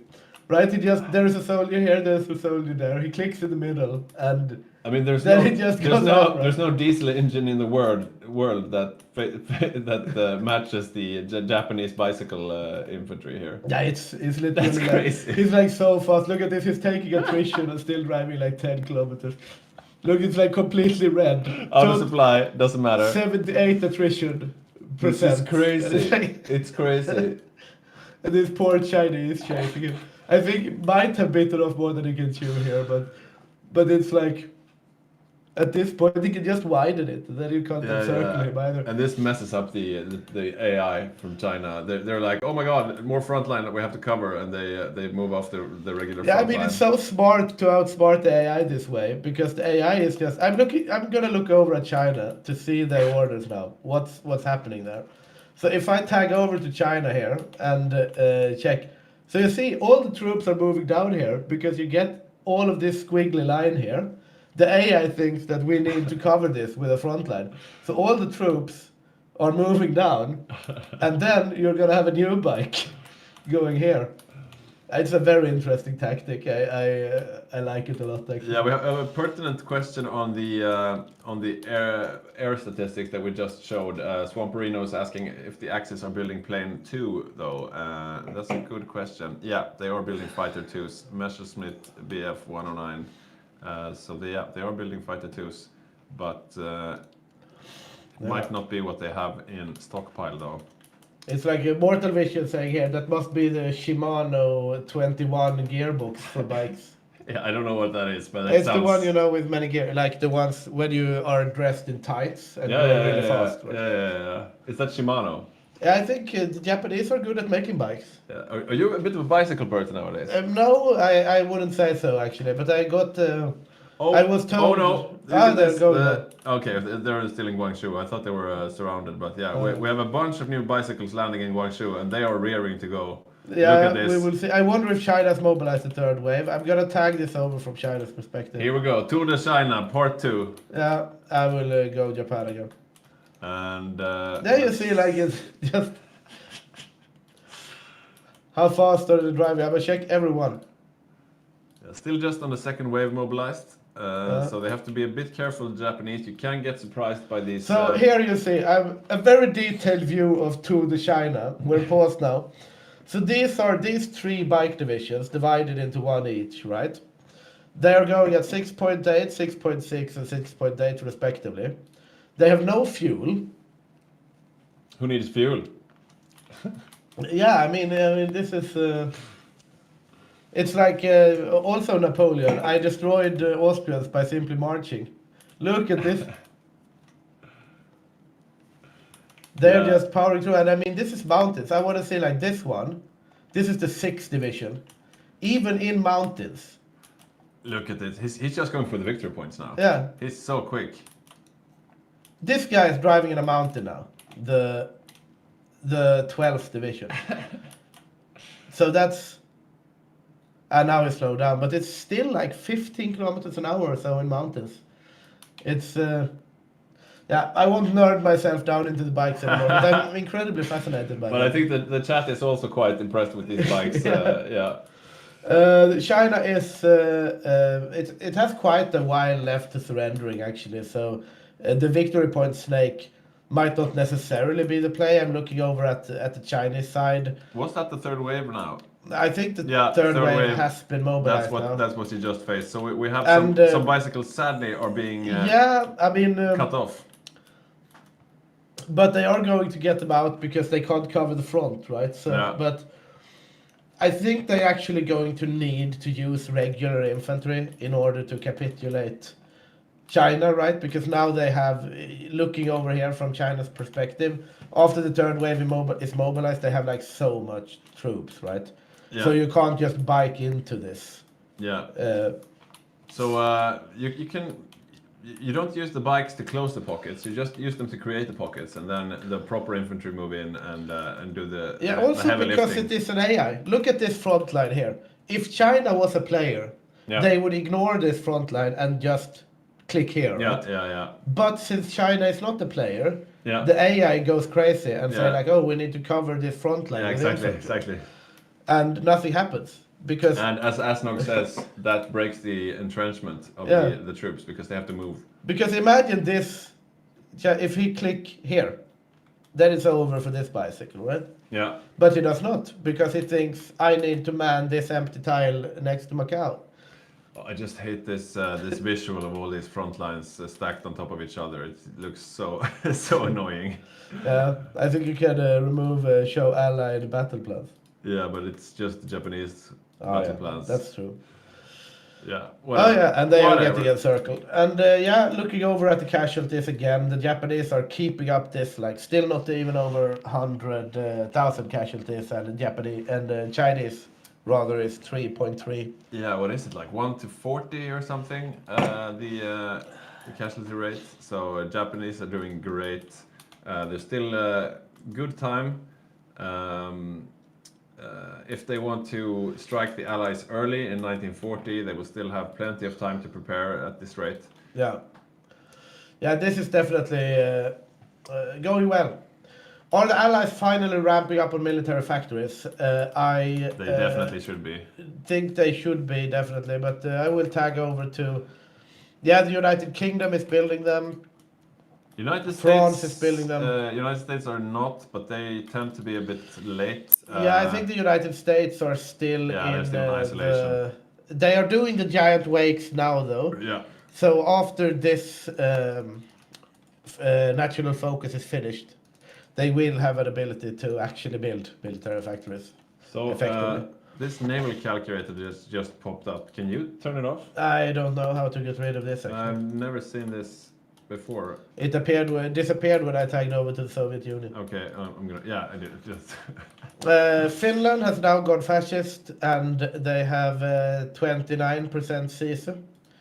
And they have not that huge of an army, but the Finnish army is very, very strong. Yeah, He's got one. He's got one He's going template Rangers, called that's interesting. Perkeles, and this seems to be his pride. These templates right here. So Rangers and lots of artillery for support. Just one of them so far, but very, very strong. Of course. we have Boppus wants to come in and talk here. I am sure he has some relevant insight to the Please. situation. Enlighten The us, only thing Boppus. I wanted to add now, it's Japan. I really love this strategy. As I said, they started out building military factories to be able to steamroll the Chinese, and I would say they are about to do that. If you look at what they're building right now, they're building dockyards. Yeah. So Oh yeah. now they're actually preparing for the next stage, taking China first, and then they need to be prepared for the US. So they're probably not just gonna do a defensive stance here. They're building dockyards. The US to compete. built some dockyards, or maybe it was just focuses. They're at 62 dockyards, but the Japanese are almost caught up with 54 dockyards. And as I was saying earlier, world leader is 55 dockyards on Italy. So the axes are actually quite heavy on the dockyards. I would be a bit scared if I were the Allies right now. Yeah, I agree. This is interesting, but I like the economic play here. Build military factories when you need them to do a quick attack, then transitioning to dockyards when you need those. Yeah, definitely interesting play from Japan there. But of course, the salient part is what do they do with them? They're doing the carrier build, as we talked about before. Both Japan and the US going for carrier builds. Yeah, it will be interesting. Quite historical, to be honest. Yeah. We have a question here. Did the Japanese player know that Shadow was going to be run by an AI when the game started? Yes, it did. It's always run by an AI. We have another question from Swamperino here. Historical question. Just wondering, so the Malaysian joke about the Japanese stealing their bikes, because the Japanese bicycle divisions didn't bring their own bikes, right? I'm not sure. I knew they used bikes. I didn't know they stole the Malaysian bikes. I haven't heard about that Malaysian joke, actually. I have heard, though, that the British were very sanguine about them attacking Singapore, and they didn't think that they could attack at night because they couldn't see at night with their slanted, slitted eyes. So the racism of the Allies actually bit them in the ass. Yeah. Yeah, we'll see. I mean, it will be interesting. Speaking of like Singapore and the other, like, how will a very fast Sino-Japanese war that works out well for Japan affect the rest of the war in the Pacific? Yeah, I mean, it will definitely put the Allies on their toes because if Japan is not engaged in China, that means they can strike the Allies at any time.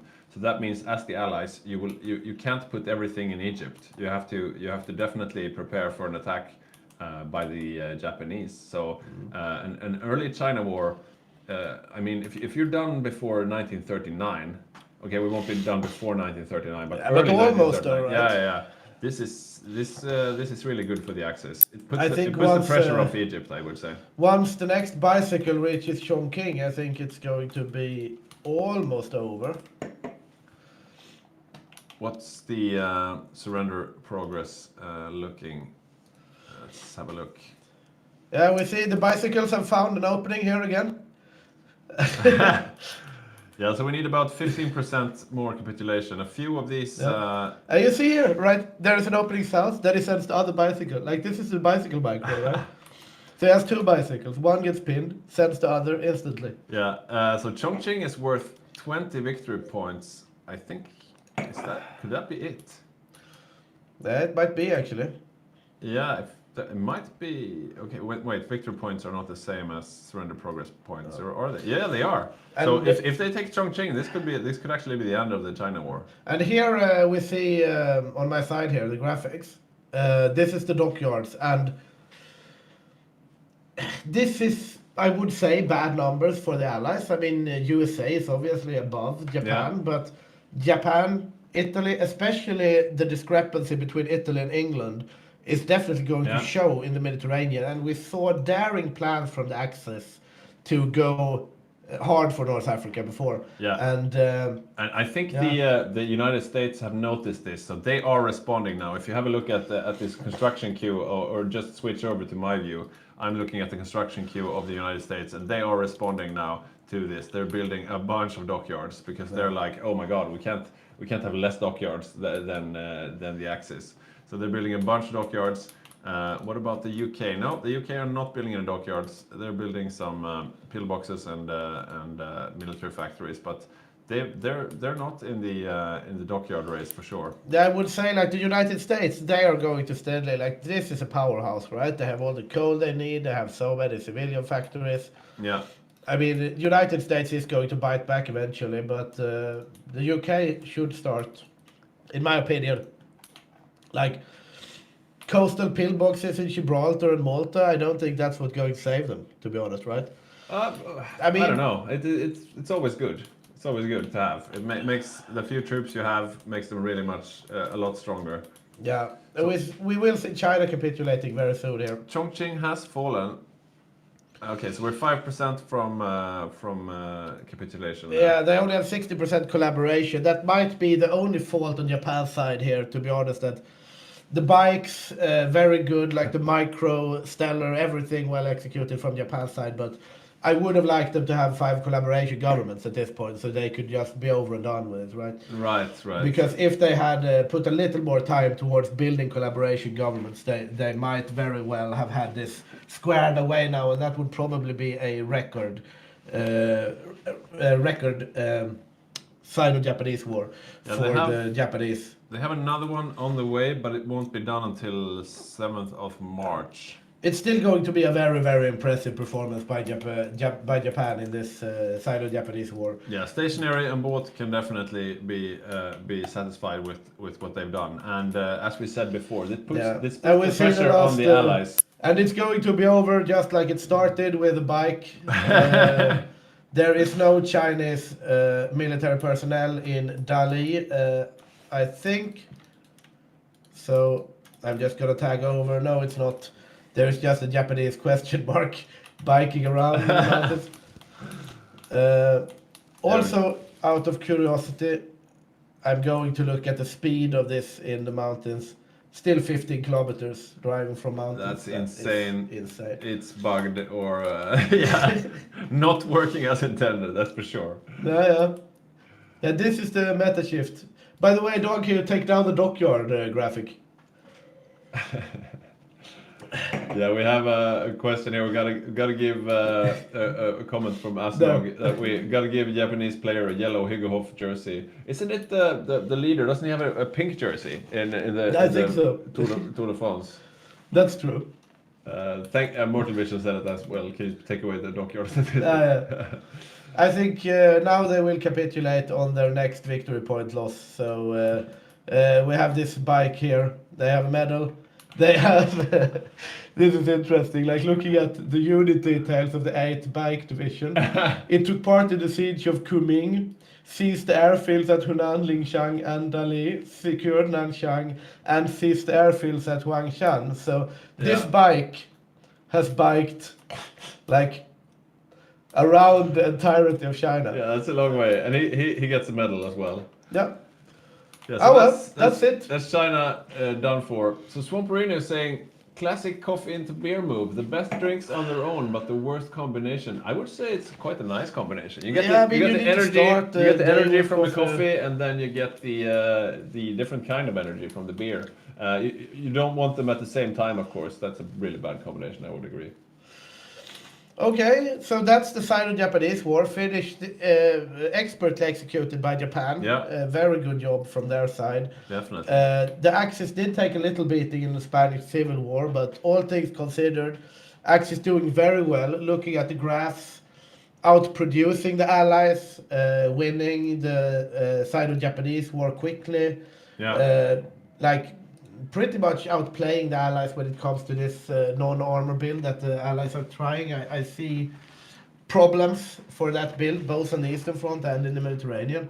Yeah. So, yeah, the Axis have started out quite well here, even though the Spanish Civil War must have been a letdown for them. Yeah, so the next thing we're waiting for now, of course, is the invasion of Poland. And yeah, we'll see when that will kick off. And when it does, when the declaration of war comes towards Poland, we will have our lunch break for about 45 minutes. But yeah, just stay tuned and we'll be back quite quickly. So I'm having a look now at the German focuses. Yeah, They have the I am also. Danzig or war. Okay, so they need a couple of focuses more, but they could do it quite soon. They need to go the Molotov-Ribbentrop Pact. Yeah. Before that, they need to integrate Czechoslovakia, which I would imagine they're doing right now. So it's probably going to be the integration of Czechoslovakia, Molotov-Ribbentrop Pact, and then Danzig War, maybe treaty with USSR. No, they don't need the integrate. They've taken fate of Czechoslovakia instead. So they just need. Yeah. They could be going to war in just 2 months if they're really quick about it. But it looks like they're doing some other focuses at the moment. Yeah, it's a good time to have a look at what the. Oh, look at Thomas's France here. Oh yeah. What is this defensive position? He's basically abandoned the Maginot Line. Yeah, this is a meat wall France. Very interesting to see. Yeah, but I mean, you have The really divisions are called Hail Mary in caps lock and are 20 combat with anti-tank. It's an interesting. It's a good division template, I would say, for France. And it's quite a lot of them. But I mean, they have good forts in the Maginot Line.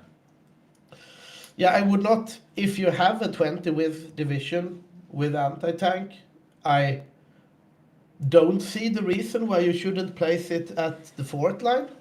Yeah, and I mean, He does have time to rectify that, though, should he want to. And there are, I mean, the weakest part of the French defenses are always these plains provinces in northern France, where the Germans historically broke through. But there are some good defensible times if you go to Belgium. If you help the Belgians defend, and then you also get the Belgian AI defending. Thomas is going a different route altogether, one that I don't think we've ever seen in a Hygge game. He's going really far back with all his troops. The front line is at Paris from the beginning. I don't think he'll have problems holding off the Italians in the mountains down here, but yeah. Yeah, but at the south he's actually defending in the mountains. He needs to defend the fort line in the north and the mountains to the south, right? Because the mountain is a natural defensive line, right? But yeah, he's not building any forts, of course. He's using all his industrial capacity to build up the military factories in the colonies, which will be where the Free French move to. Yeah. Ah, okay. So FSC is saying the pictures is in Giro d'Italia, the Italian race. Okay, so the yellow shirt is in Tour de France then, I guess. We have a question from Mortal Vision, how the Japanese divided up China. And Good question. we have a long manchu. It's a long mantra. It's not a big mantra, but it's not the smallest mantra we've seen either. It's a average size manchu. It's average size. It's not Qing, but he's an empire. And he's going for Chinese panzer focus. So, Interesting. Are we going to see an armor manchu? Yeah, Joshua is going armor, looks like. I will tag over to him and we will have a look at that. We have... Yeah, he is. He's building horses, but he does have a template here just called Boom in caps lock. 30 combat with if you medium look at tank. his technology, he's going for the tanks there. This is some armor. This will be interesting. Interesting. India has gained their independence. Congratulations, Mahatma Gandhi. Good on him. And they are, of course, full on the military factories now. What kind of troops? He's still just on one division training. And he's building cavalry as well. Do you want to talk to Boppus a bit? I need to go to the bathroom. Yeah, let's. Boppus, what kind of statistics do you have for us and the viewers? 1 second, here I am. There you are. And unmuted, perfect. Yes, I have some statistics here. We're talking about that. Are we in airplane right now? This is produced armor. We're talking about the Allies catching up armor production. We have the red line is Germany. So yes, they have started producing armor, the Allies, but they're way behind. So we don't see that curve upwards for the Allies down here, but we see that curve upwards for Germany, which is really interesting. Yeah. We see the same thing with planes here in February 39. Yeah, they have started produce some trains in England, but Germany is way ahead, and we don't see that curve up, something that's actually gonna catch up rather than just being there. So back to military factories. We will probably see a little bit more out of the Allies before the war, but it's March now. It's not far ahead for the war, so we can't expect any kind of huge catch-up right now. So this is what they go in with. A huge tank deficit for the Allies and a huge difference in produced planes. Yeah, I'm just having a look at the divisions right now, and it looks like Germany has 8 assault gun divisions, medium assault guns, ready to go. Canada has 3 tank divisions ready to go. South Africa still at 0 tanks. So this checks out with what you just said. Yeah. We do have a comment here from Fraser, who I believe is our Paradox contact, right? Yeah, cool. Yeah, really cool to have you guys watching the stream and supporting our stream, Fraser. We really appreciate it. And Fraser is wondering if we could recap what this match is, what the goals for the Axis and the Allies are. Very good point. So this is a Hygge grand game, which we do about once a month, maybe every second month sometimes. It's a historical multiplayer game where we play inside our community and we live stream these games. And the goals for the Axis and the Allies are, of course, world domination. Will the fascists win, or will the democracies win with a touch of communism on the side, I suppose, since they are allied to the Soviets? So those are the goals, basically. We can get into more detailed goals later on. But basically, this game so far, to do a quick recap, we had a Spanish Civil War that was quite successful for the Allies, but then on the other hand we had a China War, which was really quick from stationary Japan, and we are now preparing for the invasion of Poland and later the invasion of France. What's also very special about this game is that the Soviet Union, led by Pontus and the replacement stream team who does the stream when me and Victor are not doing the stream, they are going for a cavalry build, which is quite unorthodox to say the least. A bunch of horses will be seen on the Eastern Front, And this could definitely decide the game for good or bad. So that's a quick recap. But once again, thank you so much for your support, Fraser, and thanks to Paradox for supporting our stream and restreaming our stream on your channels. And if you're just tuning into this, you don't even own Hearts of Iron, now is a really good time to buy Hearts of Iron because it has a big discount right now on Steam. So definitely go buy Hearts of Iron if you haven't already. Yeah. Welcome back, Victor. Thank you. What has been going on? Not much. I was doing a quick recap of what's been going on, and Boppus was looking at the tank production. The tank production of the Axis is vastly greater than the tank production of the Allies at the moment. Germany does have 8 medium assault guns. Maybe you could switch over to my view, Boppus. So Germany has 8 medium assault guns here. It's here right now. So the assault guns, there are a variant of the medium tank, which is heavy on the soft attack. So really good against infantry, very good for rolling up France. Very good against cavalry also, I would imagine. Yeah, probably good against cavalry. And I think they will do just fine against light tanks as well. Meanwhile, Falk on Canada still only has 3 tank divisions, which is not much, but it's not less than you would expect at this point of the game. And South Africa still has... they've just gotten out their first tank division, heading up towards Egypt, where we will see the first clash between the Allied and Axis armor. The panzer divisions, or I mean the armor divisions of Falk here at Canada are already in place. And we also see Australia there getting ready. Just forgot to play Australia there for a moment. Matthias, right? So Matthias will help with the defense of Egypt. But perhaps if stationary and the Asia axis start threatening, maybe Australia has to leave early. We don't see any troops from the British Raj here in Egypt, which we sometimes do. It's a less beefy LLMA defense than we've seen sometimes. Yeah. Definitely, but we'll see what the Axis make of that. But look at this! Look at this! They're building horses as well. So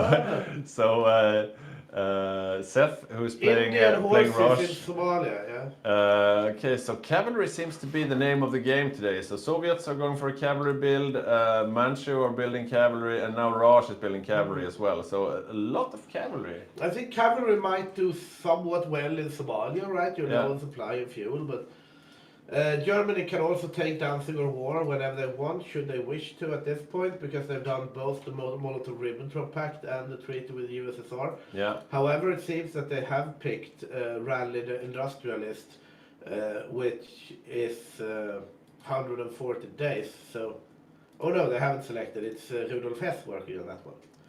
So they are still reasoning what to take, but they could very well start the war at this point. Yeah, and now Thomas on France, he's changed his disposition completely, and this is more something that we usually see. So you have the troops on the Maginot Line and towards the Belgian border.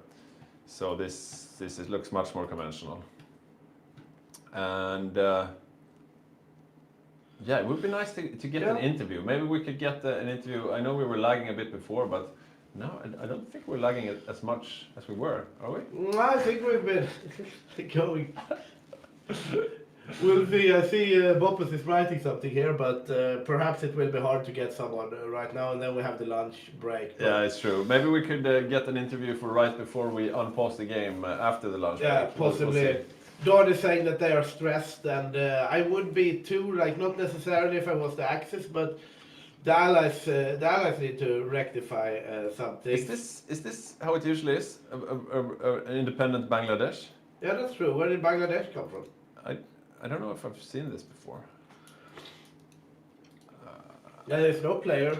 Yeah, no player. But why are they like a puppet or no? Maybe they. They're in the Allies. But this is a bit, I don't know. I don't know Because if I like if this. they don't call in Bangladesh, then they can just guard up here in the mountains. Yeah, but on the flip side, if Bangladesh doesn't defend their ports, well, I guess Yeah. Seth could always defend their ports for them, but And the it's front scary. line is going to be in Burma anyway. But imagine if stationary and the guys in the Asia Axis, if they went for a super early attack on the Allies right now, the Allies would be completely unprepared. I mean, Seth on India has 11 horse divisions who are over in Ethiopia. I mean, if they go for a quick attack on the Asia Allies, that could be disastrous for them. Yeah, I mean the entire Indian army is in Somalia or Somaliland. I don't know which one. Which. Yeah. The Americans are not building any army so far. They just have these training divisions, templates with a lot of units in them to be able to build up the experience before they change them over. But yeah, they don't have a big standing army at all. That's their entire army, these three training divisions. So they're also not prepared for war anytime soon. I would imagine here that the Germans are going to go Danziger War. Next focus, they are now fixing some synthetic rubber refineries, and then they have either partial autarky or full autarky, but then they need to control more resources. So this is probably the last preparatory national focus before they declare their war on Poland. What about the US carrier and battleship ratio? Let me see here. The US have 5 carriers in total, 15 battleships. You press the naval thing in the corner. Right. So as you see here, it's 5 carriers, 15 battleships, 18 heavy cruisers, 12 light cruisers, 142 destroyers, and 76 submarines by the looks of things. So the US carrier to battleship ratio is 1 to 3. Yeah, but I suppose since they were going a carrier build, I guess their battleships are mostly the starter ones. Let's see what they have in production actually. Heavy ship hulls. What does that even mean? Is that is that a battleship? I would say it's a battleship, yeah. So they have the USS Yorktown basic carrier, otherwise it's early heavy ship, basic cruiser. Yeah, we're not. Yeah. Navy is not our thing, Victor, is it? No, it's definitely not our thing. But I mean, these are the 15 battleships are in this main fleet here. Yeah. And those 15 battleships are all early heavy ships, basically. So you're right in that sense.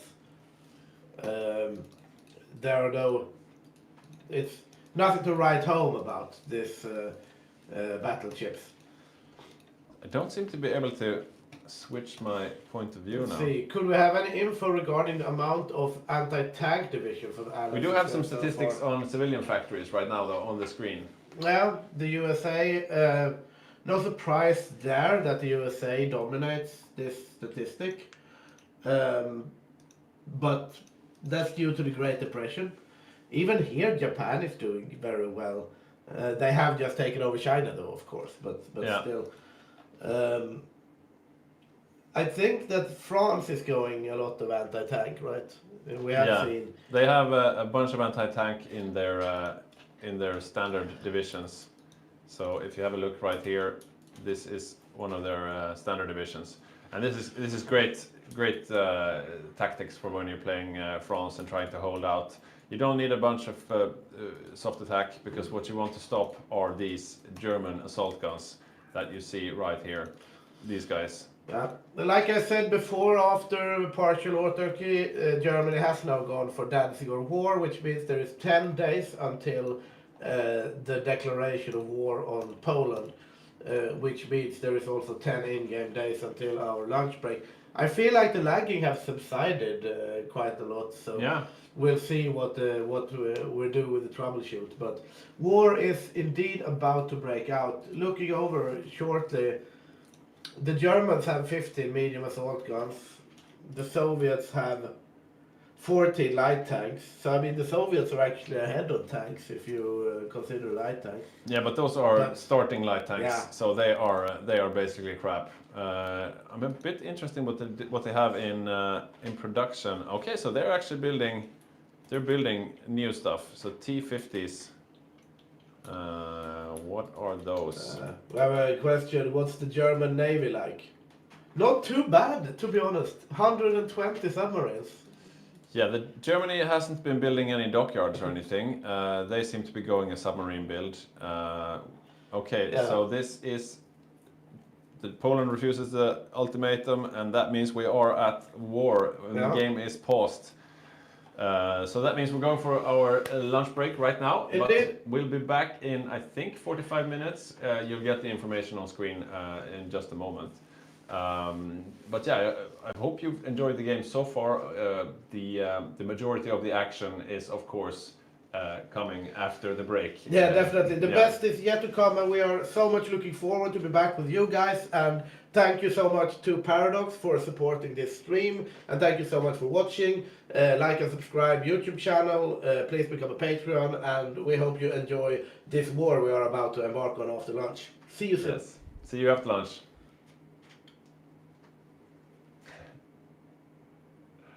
Yeah, we'll see you.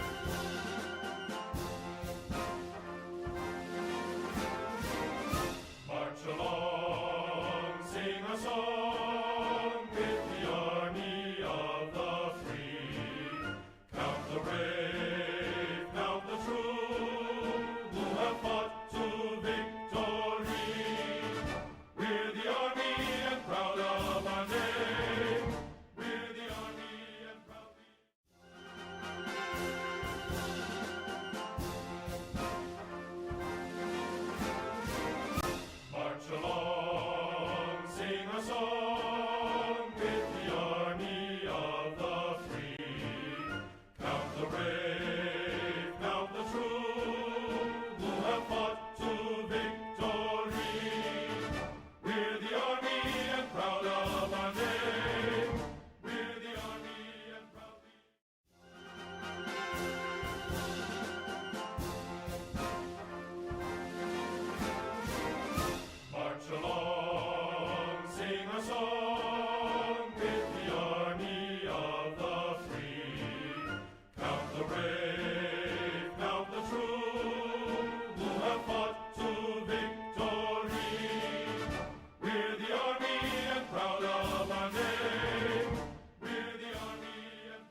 Yes, can you just try talking now? Now we have Okay, Discord. so now we are live Yeah. again, but we are having some sound issues, so bear with us for just a moment. We are trying to fix this up. And we just lost the server as well, so a bunch of technical issues hitting us all at once here in the Hygge studio. We are trying to set up an interview with Yuri, who is the main controller of Germany, but right now we are having some sound issues. I'm not even sure if you can hear me. So I if can. you can hear me, guys, on the stream, maybe just give me a notification that you can. Otherwise, I think most things are fixed now. Yeah, they can hear me. Seems like the And sound now out you is also working. see Yuri on screen. So hello, Yuri. Hey, hi. How is your game going so far? Yeah, build up, obviously. So, yeah, we had some troubles in Spain, actually. Yeah, you lost In the some German troops in Spain. yeah, Yeah. indeed. Well, What's your my comment? co-op did. Your co-op did. I thought your co-op was playing in Spain.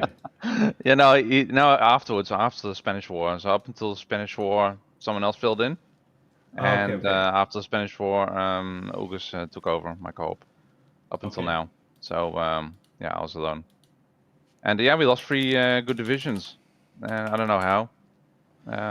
That to ask August. Yeah. Okay. But I love it. yeah, up until now it's You just going. blame your co-op. Obviously. Yeah. That's what So co-ops are for. exactly. So now we're preparing for Poland and Netherlands, Belgium, and France. We're gonna attack all 3 at the same time. Yeah, yeah. So all 4 actually. Sorry. Oh, 5. Yeah, Luxembourg. Yeah, you're So, counting yeah, Luxembourg as well. it doesn't count. I don't know. What do you think about the defenses? Do you think you will run into some problems there, or are you confident that you will succeed here? Yeah, well, it looks like we have the good army. I mean, French went for what is it, infantry build. So yeah, we went for a medium tank build with lots of soft attack.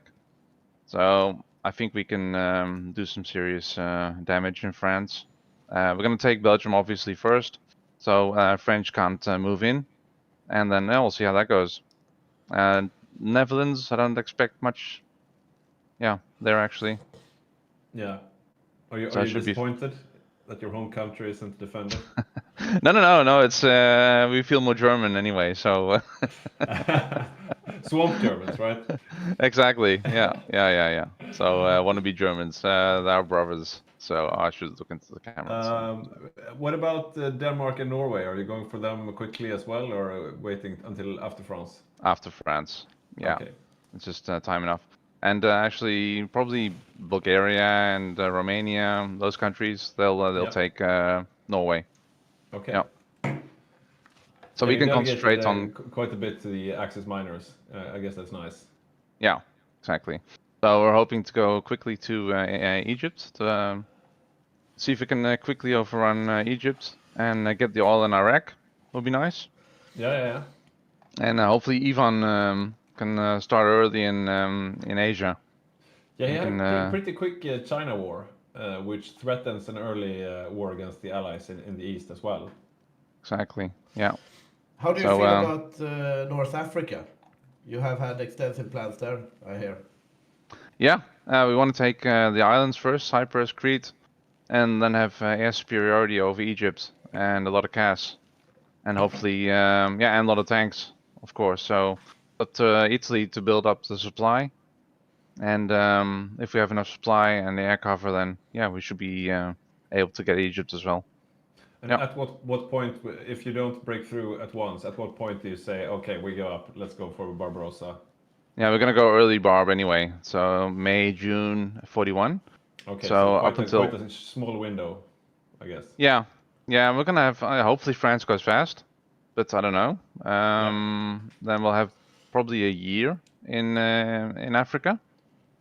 But yeah, we need to build up supply obviously and not lose all our tanks. We need them against Russia. Yeah. So yeah, let's see how that goes. So, It looks like we have air superiority as well. I don't think UK built that many planes. Right. But, Right. Apart from that, do you have any other information about the opposition? What have you gleaned from your spies?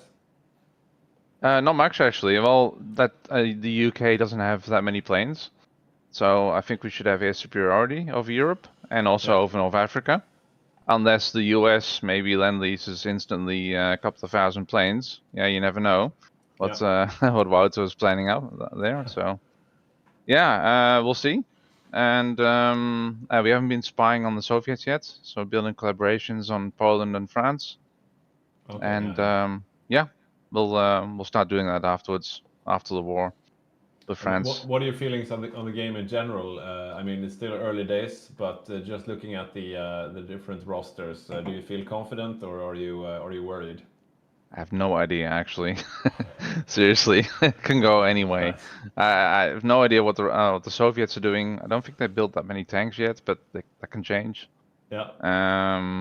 So if they go in infantry defense, I'm pretty confident because we have Spain, we have Bulgaria, and ourselves heavily on tanks. Yeah. So I think we should be able to crush them if they go infantry only. Yeah. Yeah. Well, nice. Yeah. If there are any questions in the chat for Yuri, our main controller of Germany, now is the time to put them to him, and we will relay them. And let's have a look. Victor, do you have any questions? No, and I hear you twice, so it's very hard for me to ask them without interrupting. That's weird. What about? Okay. Okay. Yeah, so we're we're getting getting, information that they want to start the game, so we have to release. We have to release the Führer. Okay. Yes. I want to do the Yuri. salute. I'll do this. Yeah. Okay. Do the politically correct salute, please. Okay. Thank you so much, and good luck. Good luck on the Thank you. battlefield. Bye. Bye. Okay, that was Yuri. Right. Yeah, he seemed pretty calm and collected. Not overly confident. Not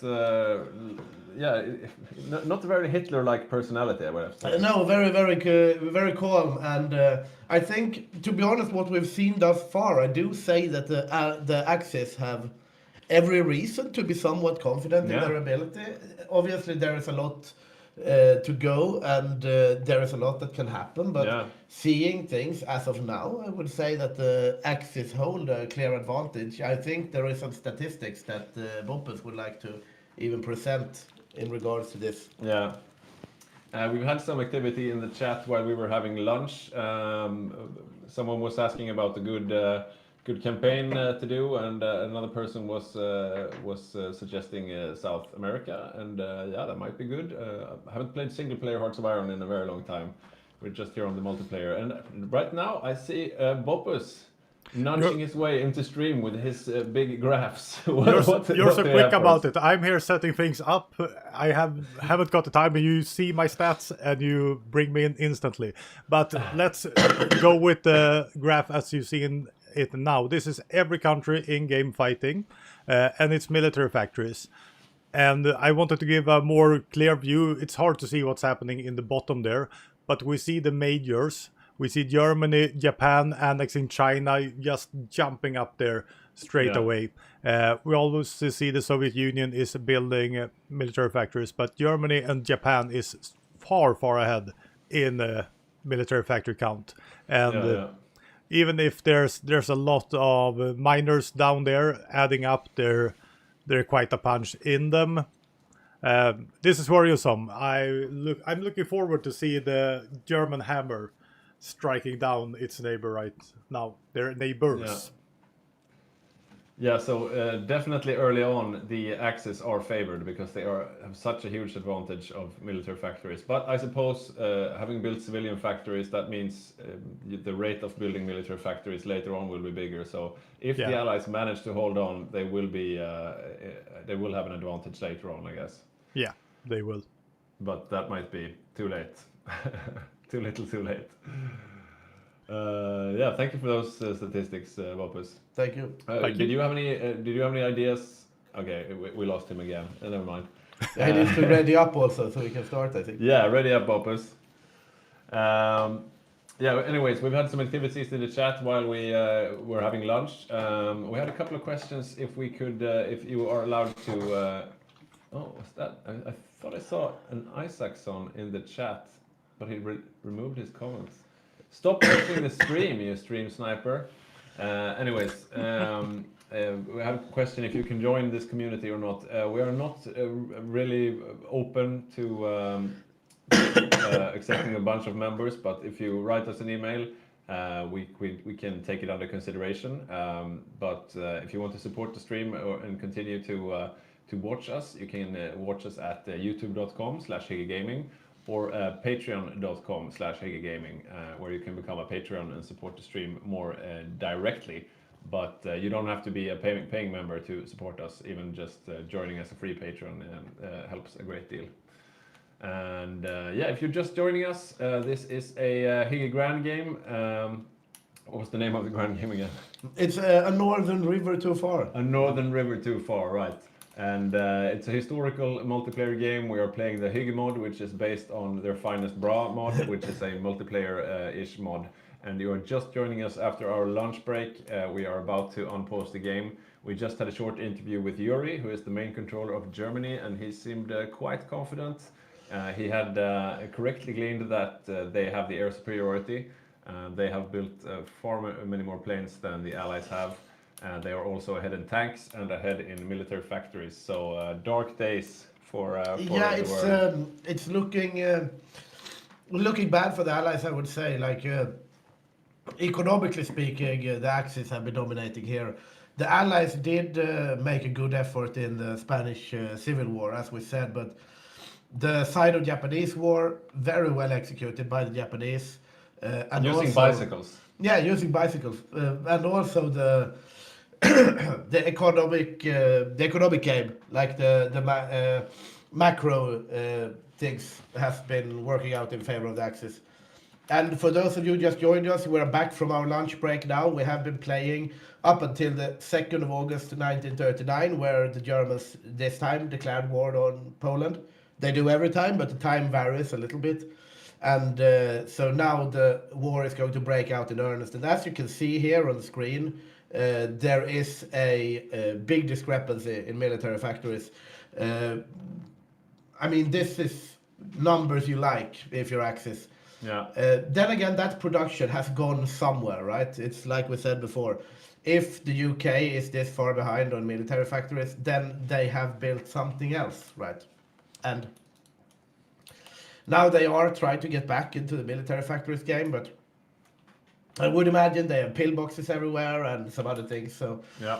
we'll see how it pans out. But as of now, things are looking good for the Axis, I would say. Yeah, we are waiting for the unpause right now, and Germany will attack simultaneously in the east and the west, as we heard from Yuri. So we have tanks arrayed here on the Benelux border, as well as tanks here on the Polish border, and the minor Axis are here to help out as well. France is on Hungary, ready to pitch in. Jonte on Romania seems to be hanging back, not really helping out in the beginnings here of the war. It looks like Matthias here in Bulgaria is arrayed on the Yugoslavian border. Yugoslavia is of course played by a player, Badger, so I'm not really sure why he's there, but maybe he's not in the faction, so he doesn't have military access or whatnot. But this will not be a partition of Yugoslavia. And Yugoslavia is going for motorized infantry, as you can see here, later to be upgraded to mechanized. Yeah.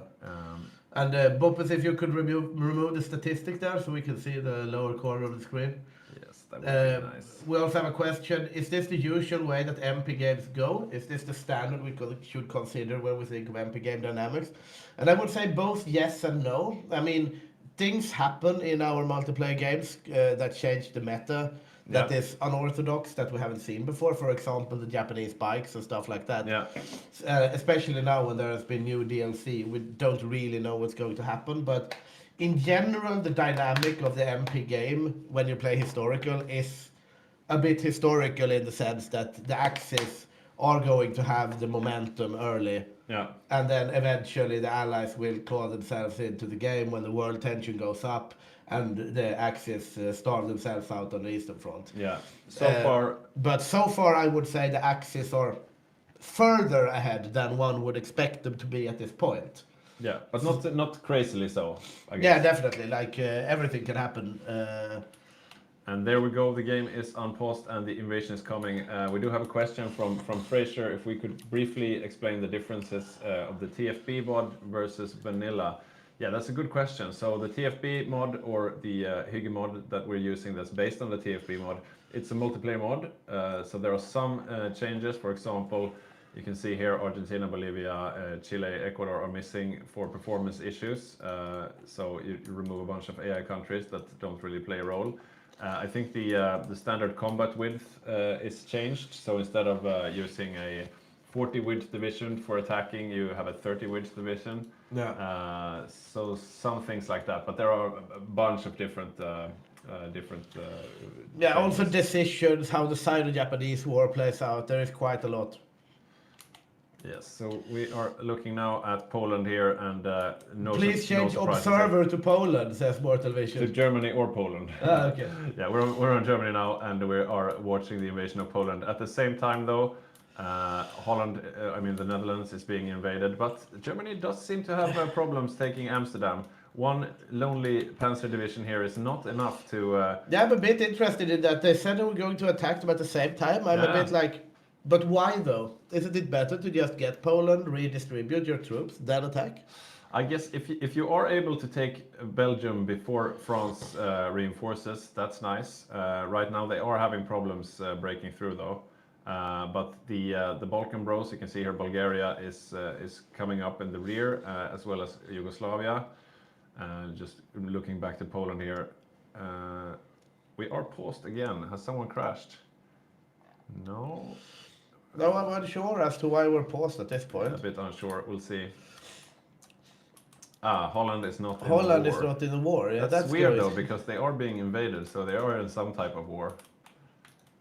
Yeah, I can see them in the war. Yeah, are you sure about that? It does indeed look like Netherlands. Yeah, your question is Poland AI? Yes, Poland is AI. They were not supposed to be AI, but our Raj player got the flu. So, oh no, his graphics card exploded. So, our Poland player had to move to the Raj. It says here, Netherlands, the nation is not in the war but can be called into it. Okay, but he And, is being invaded though. He's lost tiles to Germany, so Yeah, I mean, he has this 21% towards capitulation. I mean, maybe he was in his own war. I don't know. Unclear. Yeah, they are in the German-British war. Okay, well they will probably figure this out. There are two German-British wars going on. One of them, the Netherlands is in, and one of them they are not. There you go. Oh, that's weird. Anyways, we are unpaused. We are again. going, and since the antagonists of both German-British wars are Germany in both cases, Yeah. it doesn't really matter, I guess. Yeah, it's Because- all the same in the end. The Axis side in both German-British wars are... Look at this. Oh. 2 German tank divisions in Belgium. Ooh. Oh, yeah, that can be dangerous. They are... They're saved now by Jonte's Romanian infantry there, but they got cut off by the AI. And there goes capitulation of Netherlands. He, of course, moves over to the Dutch East Indies. Yeah. But that was quick work. Even before Poland falls, the Netherlands has fallen, and Belgium is hard-pressed. Let's see if Thomas is moving some troops in from France into Belgium to be able to support the AI of Belgium. Going back to the German point of view here. Poland has now capitulated, and the Germans are working their way into Belgium now, but I think they would have liked this to go faster. The anti-tank of the French side is doing some work here, but... Yeah, we'll see. So the Yugoslavians are actually pushing next to Ghent here, so they're pushing up on the coast, and this could be a breakthrough for the Axis. Yeah, this looks really good for the Axis. Yeah, they are the Yugoslavian motorized. And there goes Belgium. Are outflanking the French here and going towards Calais, Dunkirk, and the northern coast of Normandy there. Yeah, and there is a gap in the French line, and there's nothing behind here. They have everything on the front and nothing protecting the rear. Yeah, they are indeed getting outflanked by Yugoslavian motor here.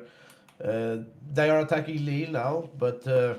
The German tanks are just hanging back. They are content to just fight the French troops in Brussels there. Looks they like might get a juicy encirclement here as well. We have 8 infantry divisions from the French. yeah. 6 more.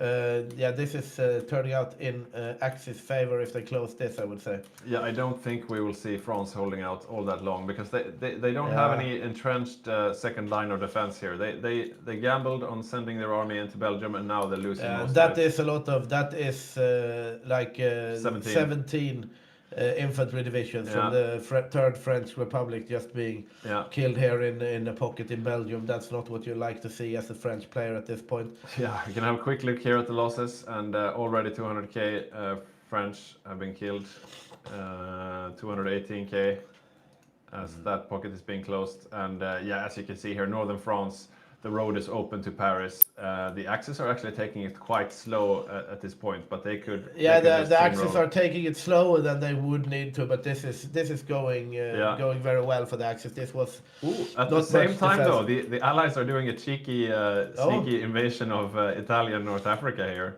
Yeah, that's very interesting. The Allies have pushed up far in North Africa. They are even to the west of Tobruk at this point. It's Falk with his Canadian tanks who is leading the charge here, but they must be careful. They don't want to. I mean, the overextend. Canadian tanks, they are dangerous, but they are tanks. So, I mean, they shouldn't outrun their supply here. But Yeah, let's have a look at it's a good Hail Mary from them. I mean, if they take Benghazi, it will be very Yeah, but cumbersome have for a the look at this Italians to though. get back. I'm looking at Rosen's Italian perspective here, and they've already taken Malta, and he's got 6 Marines ready to re-invade on Tobruk. Oh yeah, Italy is in this too, right? We see they are standing on Malta. Paris has fallen, but if these Marines land in Tobruk, I think that Falk's Canadian tanks might be a bit sad about it. Yeah, indeed, Mortal Vision, Malta has fallen, and Yeah, he is planning to. He actually cancelled the invasion plans of Tobruk. Now he's going to Crete, but yeah, he needs to go back. Falk does with his Canadian tanks because yeah, he they are- has realized what is about to happen, and the Canadian tanks are indeed rolling back to Alexandria here. Very early Malta, good play by the Italians. We have, Finnish winter war kicking off. yeah, let's see. I'm just gonna have a look here. Yeah, France is falling quickly. There's not much to say about this. Actually, there's not much to be done. It seems like the Finns are going to give up the winter war. The only defense they have is very deep. Yeah. A bit of a coward's move, I would say, as a Finland player, but Yeah, but the most important I understand thing, what they are gunning for Yeah. here. They will not get anything encircled. They Yeah. will keep all their powers. They will do the white peace and then prepare for the continuation war. Probably a smart thing to do. A little boring, but yeah. The Finns will lose some territory, but they will not lose their precious manpower, and that's the most important thing. Yeah, it most definitely is. We have seen, like, of course, if Finland wins the winter war, you get a border directly towards Leningrad instead of having this long behind Viipuri. So, of course, it's beneficial to win the winter war, but I do see the point in this. Had he known that the Soviets are playing cavalry build, he might have tried something, but Yeah, are they actually invading with cavalry we see here? big divisions of Italian. Yeah, it's this bug, right? That it looks like tanks. I was like, what Yeah. the hell is happening here? But Yeah, I'm not sure why they actually still- show up as tanks. I think it's really weird. yeah, but these are quite heavy divisions, though. So we have the Yeah. Italians planning to push back the North African front There goes to France. Alexandria. There goes France. We're not even. We're in Yeah. early October 1939, and France has already fallen. And France this is gone faster than one would expect. Yeah, and this gives Germany plenty of time to move down to North Africa and try to break open El Alamein here. Yeah, there is like, because basically this is on a timer, right? So if France takes a long time, if Poland takes a long time, then you have less time to focus on North Africa, because when Barbarossa starts, you obviously need to get out of North Africa and go towards the Eastern Front. Yeah. And if you want to win North Africa as the Axis, then you need to keep that momentum. You need to burst through the doors, go on a safari, shut it down, and then focus on Barbarossa. And if you do that, you can gain a lot from it. But if you don't, we have seen Barbarossas getting delayed 1, even 2 years because the Germans are stuck in the desert. Yeah, And that loses them a lot of momentum. So it's a twin-edged blade by. Yeah, it's nice if you win in Egypt as the Axis, but that won't win you the war. What wins you the war is defeating the Soviet Union. We can see now the Balkan Bros, the minor Axis powers, they are moving up towards the north to finish off the Scandinavians. So Denmark and Norway will fall in short order, I'm sure.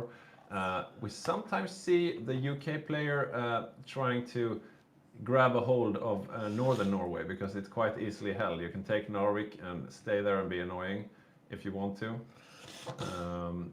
I don't see any British troops up in Scotland though preparing to move over, so maybe they won't. And there we go, the Finnish Winter War is over and Finland is slightly smaller, but they managed to keep their army intact, and that's the most important thing. Yeah, definitely. I mean, this is they can probably do something with this later. Also, this is probably also part of the plan, because we did hear before that Badger is planning to go with Yugoslavian troops up to the Baltics and assist into Finland. Yeah, into Finland. And I mean, that's if you're going to execute that plan, you basically need the Winter War front, right? Because otherwise the Soviets aren't going to commit. I guess. So it does make sense in that way also. Yeah, so let's have a look now where Greece Germany is falling. Oh yeah, that was quick as well. No allies coming to help Greece. So it looks like, some Germans, but mostly the Balkan Bros themselves doing that. And here comes Operation Weserübung. So they're going for Denmark and Norway. And this will be interesting to see. This must be earlier than they had expected, right? You remember when we talked to Yuri, we were like, are you going to go Denmark or Norway after France? And it's like, yeah. And I mean, if you can get Norway before the end of the year, that would be great for the Axis. Oh wow, he's got 15 tank divisions down in North Africa now. Actual tank divisions, not bad ones. Yeah, true. 8 of them are assault guns, and no, all of them are assault guns. But still, that's a huge amount of tanks. You can see already they're on red supply.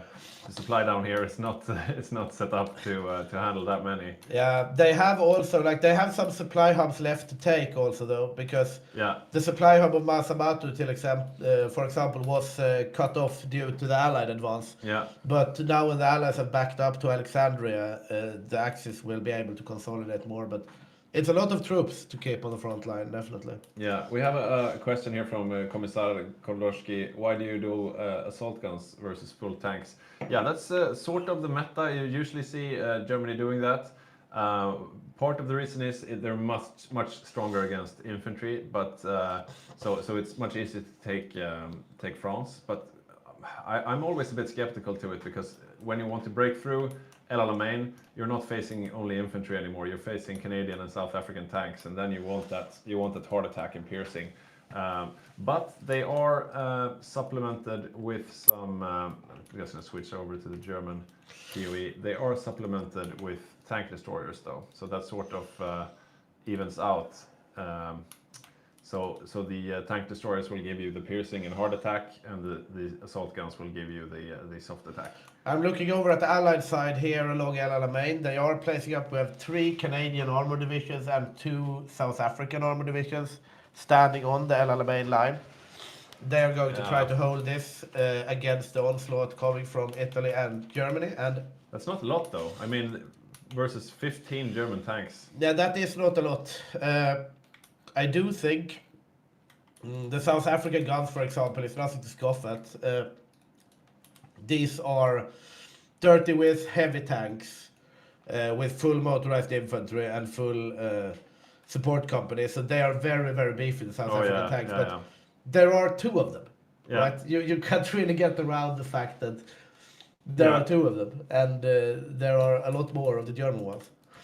On a positive note, though, for the Allies, I don't see any Axis naval invasions. Oh, I'm saying that they're trying to take. They just took Crete and they're going for Cyprus, but it's just Italy. He's not getting any help from Romania. It looks like Romania is not going Marines, as we sometimes see them do. They're going for Rangers instead. They have given Greece to Bulgaria. Oh, that's right. So the Bulgarians now control Greece, can give them some dockyards if they want to do naval shenanigans later. What happened to Albania? I think he got disconnected. I think we lost Dinesh.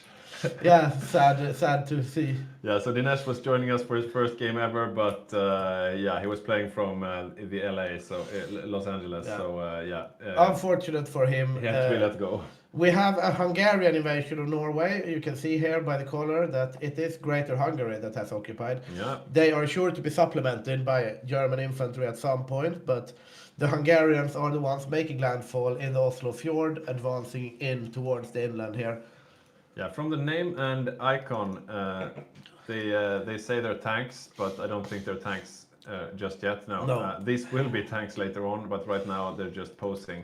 Still only in early December of 1939, the Axis have started this with a blitz. Yeah, really quick. And now the German tanks have reached over to El Alamein, but as you can see, Incredibly red overextended. supply symbols. They need to connect this railroad up, I guess, but even then I think they are too stacked at this line, to be honest. Yeah, Boppus has some insights that he could share with us when it comes to the Yeah, tanks. you talk to him, I need to. Yeah. If Victor's voice holds up until this evening, we'll be very lucky. Yeah, Boppus, what kind of insights can you give us about the tanks? Oh, let's see. I lost the tanks. Do we have tanks here? Here we have tanks. So what I saw here, and I checked in game also, we have Axis totally outproduced tanks during the game. But we see here, we have the yellow dot here, which is Comintern. And the Comintern are building, as you were suspecting, T-50 light tanks. So they're not just using their stockpile of old Soviet tanks, 30s and 20s, 1920 type tanks. So they have newer, more modern light tanks they're gonna use. So it won't be, as I somehow hoped, only cavalry. Yeah. They will have something else. Yeah. But we see here they're catching up, they're building faster than the Allies are building right now. Yeah. Yeah, these graphs are looking bad for the Allies, I presume. Yeah, well, the Soviets have started to produce a bunch of light tanks, modern light tanks, so that's something. But yeah, we're looking at the supply situation down here, and it doesn't look like they were prepared to receive this many German tanks. You can see here they are very, very much out of supply, and it doesn't matter if you have 15 tanks if you don't have supply for them. Yeah, it's just too much here. I mean, that's why El Alamein is so hard to push through, right? Because even though it's few tanks, I mean, we said that, oh, it's only 3 Canadian tanks and it's only 2 South African tanks. You can't fit that much more, and they're heavy. They punch. Yeah. And they're even competing for space with the Italian infantry up here as well. So Yeah. And still, like, looking at the fighters, the Comintern is actually trying to get back into the fighters game here. I'm looking at myself at the screen here because I can't read the statistics that well. Yeah. Yeah, that's But, interesting. I wonder if they're receiving Lend-Lease from the UK or if they're produced at home. Possibly, but I mean, that's a silver lining for the Allies, at least, that they do have some air production over in the Soviet camp, because the Axis gaining complete air superiority this early in the war is, obviously they are going to dominate the skies for some time, but you would want to bite back rather soon if you're the Allies. Yeah, the Soviets are not producing any planes at all, actually. In a set of bad news, though, for the Allies, for the Axis, it seems like the naval invasion of Cyprus is failing. Yeah. They are bouncing there, and the reinforcements on the island from the British were enough to hold it, and that's good for the Allies in El Alamein, because we have seen a lot of North Africa battles decided by naval invasions in the back, like you naval invade Tel Aviv or Beirut or something like that, right? Yeah. And then you go around, and then the occupying party of Alexandria and Cairo have to retreat in order not to get encircled, right? So they do avoid that by keeping Cyprus. It will be hard for the Axis to go the back way, but they've only kept it for now. I don't think the defenses are particularly advanced. It's only 2 light infantry divisions there, so if the Allies or if the Axis were to regroup, invade the harbor tile, invade next to it, cycle the invasions. It will be hard for them to hold this with this defense, I feel. Yeah, but they don't have a huge marine force. It's just these 6 Italian marines, and that's it. Like I said, you don't have the supplementing Romanian marines that you sometimes have. Yeah, that is indeed true. Like both the marine game has been somewhat weak on both sides here. The garrison is quite weak, but the marine invasion is not that big either. We do see some naval battles going on here in the Mediterranean, but no engagement of the big fleets yet. Yeah, just subratings.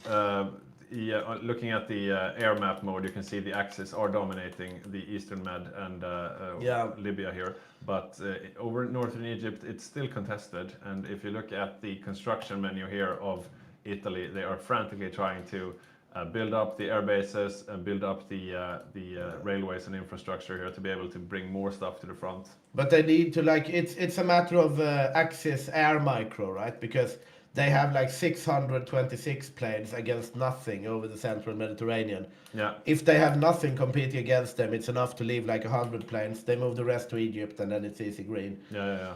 Now they are green over Egypt as well, even though they have a more static anti-air, obviously, on the Allied side. But they finally seem to be catching up in terms of supply, but they still haven't moved up to the front line yet. yeah, looking over at I'm looking at the naval losses. We have its convoys. The Italian Navy has sunk a lot of convoys. They have also, like, looking at the submarine game, the Italian Navy has sunk 44 British submarines, while the British only have sunk 3 of the Italian.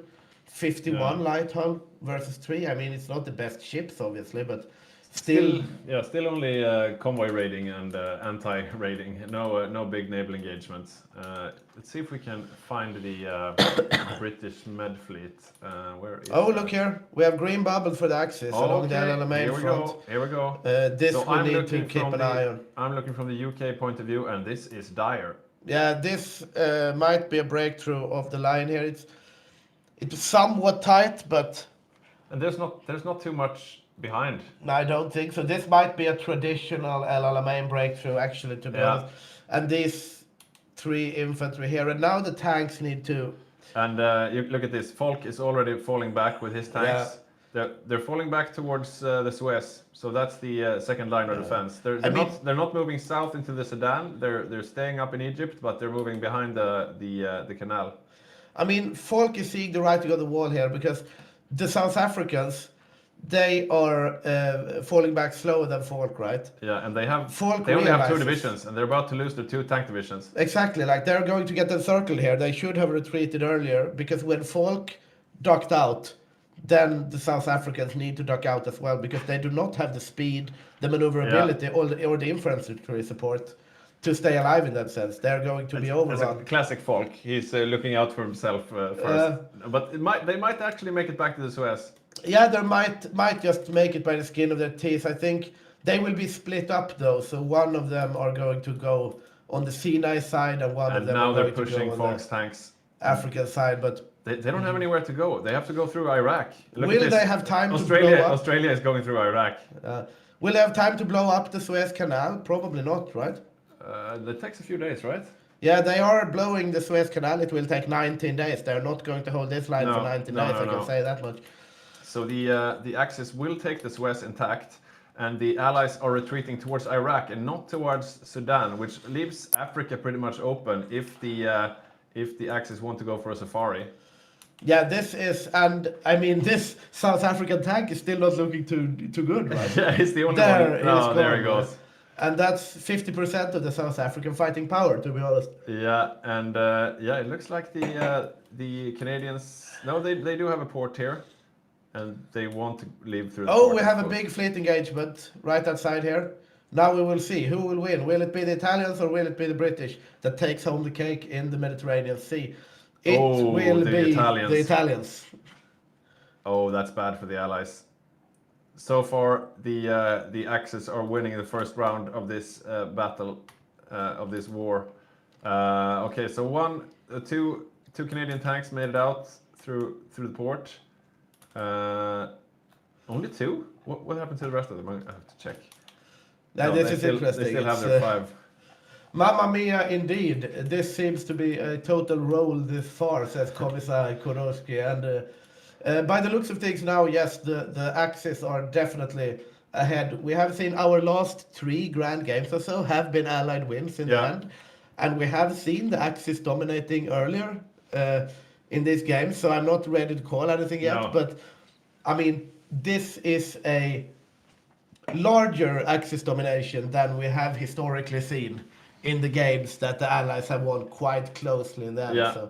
So this is not looking good for the Allies. They're going to Yeah. need something drastic. And what makes me even more worried is that the last few times that we've seen the Allies lose Egypt, the Allies have managed to make a second line of defense further south. Right now, there is nothing down here. So, Yeah. so if the Axis chooses to, they can go on a big safari and just invade Africa and start threatening Free French and South African territory. Also, the I mean, they would need support from the rest of the Axis. It seems like the Balkan Bros are just chilling at home when they could actually be going down to Africa right now. And I mean, it's an interesting. What you're saying here is that eventually the Germans have to go Barbarossa. But So they we have more than a year. Yeah, that's the thing. Like now they have all the time in the world. Yeah. Because before we have seen the Axis eventually win in North Africa. Then they go to Barbarossa, the Allies take back North Africa. But Yeah.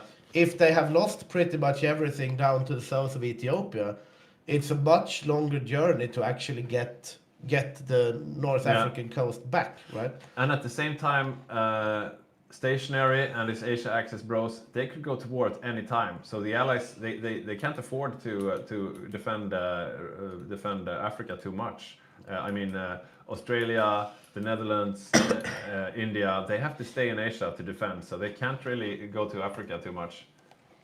Yeah, this is a rough spot for. We also for the see Allies. encirclements of British infantry down here.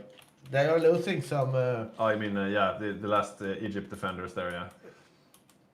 Let's have a look how much the UK have lost so far. 132k, not too bad. What about South Africa? How much do you still have left? Yeah, none of the tanks are left. Yeah, they have some infantry, but I mean, also Norway has fallen to Hungary, Yeah, and yeah.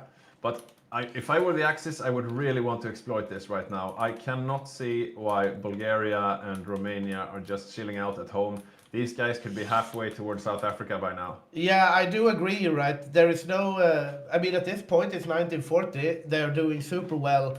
If the Romanians and the Hungarians move their stuff down, Bulgarians also, they can like pretty much steamroll up the entire African coast. They could be in Cape Town before they have to go to Moscow, right? Oh, definitely. And I mean, eventually the Allies might be able to mount a defense. Right now, I'm not seeing it. There are no Free French. Free France doesn't have an army. South Africa has 6 of these. What are they? Garrison divisions. Yeah, they're crap. Yeah, And, definitely. There's nothing else here really. I will is see this, where it ends is up. this I the see Raj? the German tanks are moving down in the desert here, but That's Canada. So Canada has their 5 tank divisions intact.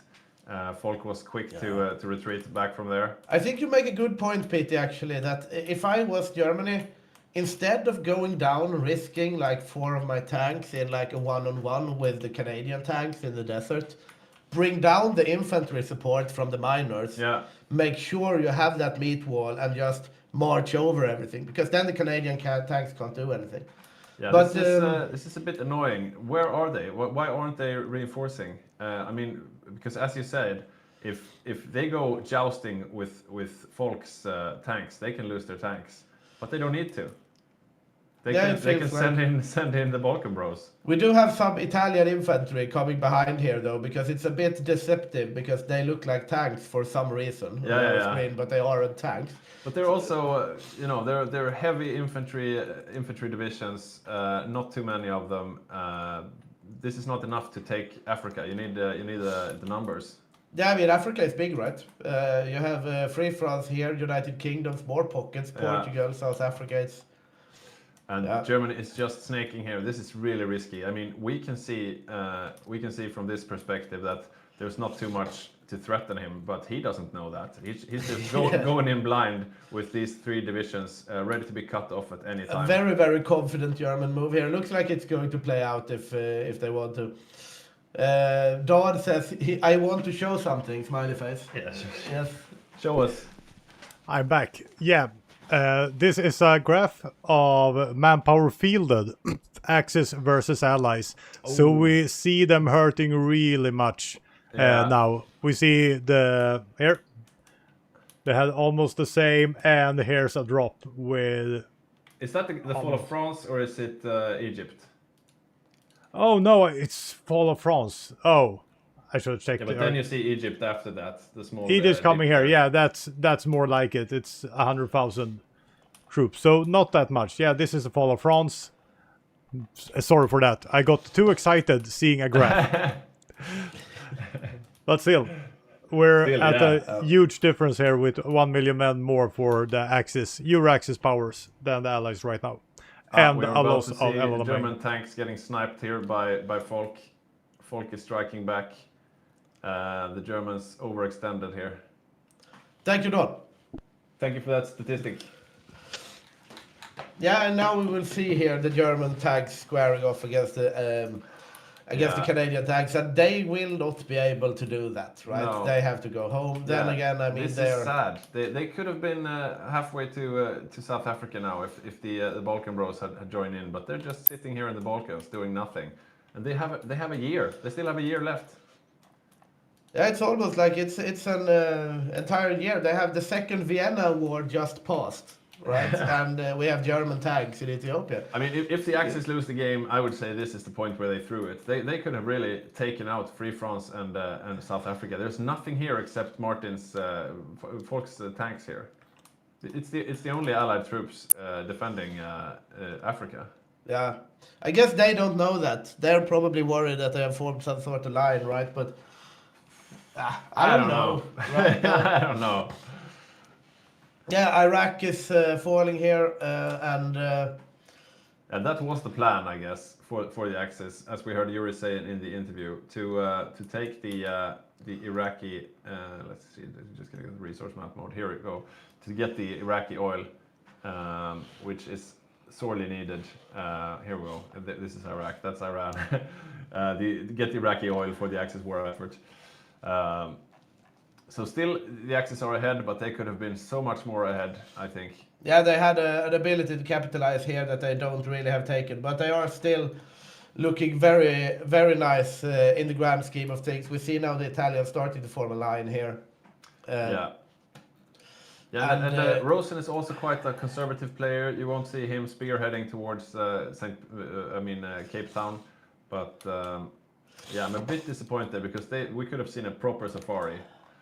Yeah, I mean, this was a very, very good safari moment. Now they're going to hold here, and that's like eventually, right? If they hold here for a year, then go Barbarossa, what's going to happen? Yeah. Then the Allies are going to roll up the Nile. Eventually, they're going to be in Alexandria again. You had every possibility to shut them out of Africa for the foreseeable future. Now it's going to, the lines are going to stabilize where they usually do in case of an Axis victory.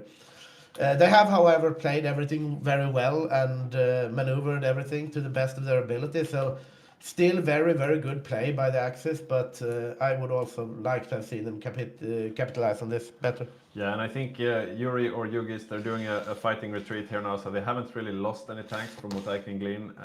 They still managed to survive there, even though it looks quite scary there for a moment. But it looks like they will hold this line here with Rosen. And so that means since the Axis aren't going to push into Africa, that means we probably have a bit of a phony war situation going on here. Not much will happen now for quite a while. We have a question from Jay Dubya. Is it a coordination error for the Axis powers or Balkan Bros focusing on building other things instead of conquest? I think it could be, just guessing, but I think it could be a leadership issue as well as them succeeding where they didn't expect to succeed that hard. I think they were just planning to take Egypt and Iraq quite ambitious but yet modest Yeah. plans, and there was no readiness for any of the Axis miners to go help. Yeah, I mean, I remember when we talked to at the start of the game about Axis plans, right? We said that their plan, you had seen in the chat their plan, right? Yeah. And they said, yeah, we're going to attack France and the lowlands and Poland at the same time. Then we're going El Alamein, Yeah. we're going to take Baghdad, and then we're going to do Barbarossa. There was no And I plan like, for. I was like, yeah, that's really ambitious. What are they going to do if one of those things fails? Yeah. And then none of those things have failed. No, exactly. They have no contingency plan for that either. Right? For total success. Because there is not like, what are they going to do if one thing fails? No plan. Yeah. What are they going to do if everything succeeds? No plan. Exactly. Because had they had a contingency plan for this, if we get the Suez intact, if we get Baghdad before the summer of 1940, then you all come down here and we go on a safari together. Yeah. But it's not what you're used to. No, it's not. It's not. Definitely not. So it looks like they're slowly starting to prepare for Barbarossa instead. And I suppose, what else could they do than make it even earlier? Yeah, I guess that's their best. That's their best thing, right? If they, I mean, they could still plan for a safari. If they want to do a safari, they can. Yeah, but they're not. It But- looks like. They are not going to do that now, it seems. So And Yeah. I think the moment has somewhat passed. Now, Free France has some troops on the way. The Canadian tanks are ready to face any invaders. Let's see. Yeah. Britain has brought up some infantry now as well. So they have taken all of Iraq and Kuwait has fallen though. So yeah, as long as they can keep the sea safe, which will be easier with the Suez Canal, it's still a very good axis showing here. yeah, definitely. I think a key thing can be to see how well will Rosen's Italian infantry face off against the Canadian tanks. Because sooner or later, I suppose that the Germans will evacuate. It looks like they are leaving some tanks here though for later for defense, which could be good because that's something we often see. The Allies, they hang around. If they lose Egypt, that is, they hang around down here and they wait until the Germans go on the Barbarossa campaign, and then they backstab Italy, and Italy alone usually fails. Yeah, So we have a question from the from Germans Asno, are. if there are plans on securing the Med by grabbing Gibraltar, and yes, good catch. There seems to be a naval invasion planned for Gibraltar, but I can't say I believe in it. I don't have too high hopes for this plan either. It's just a probing attack, I would say. They have assigned 2 regular infantry units to it at this point. Italy, these are the only Axis Marines that are available, and they will be spearheading towards Gibraltar. But if Sarge has put in enough of a defense, I think Sarge's defense is intact. these are convoys getting raided, what right? Yeah, I would It's say so. reddish. Interesting. The Finnish have built a railway gun. Oh, really? That's nice. Rautatie. So I'm looking here at Gibraltar, and the thing with this mod is that Gibraltar has 2 tiles, which means that if you just naval invade one tile, you can reinforce from the second tile. So what you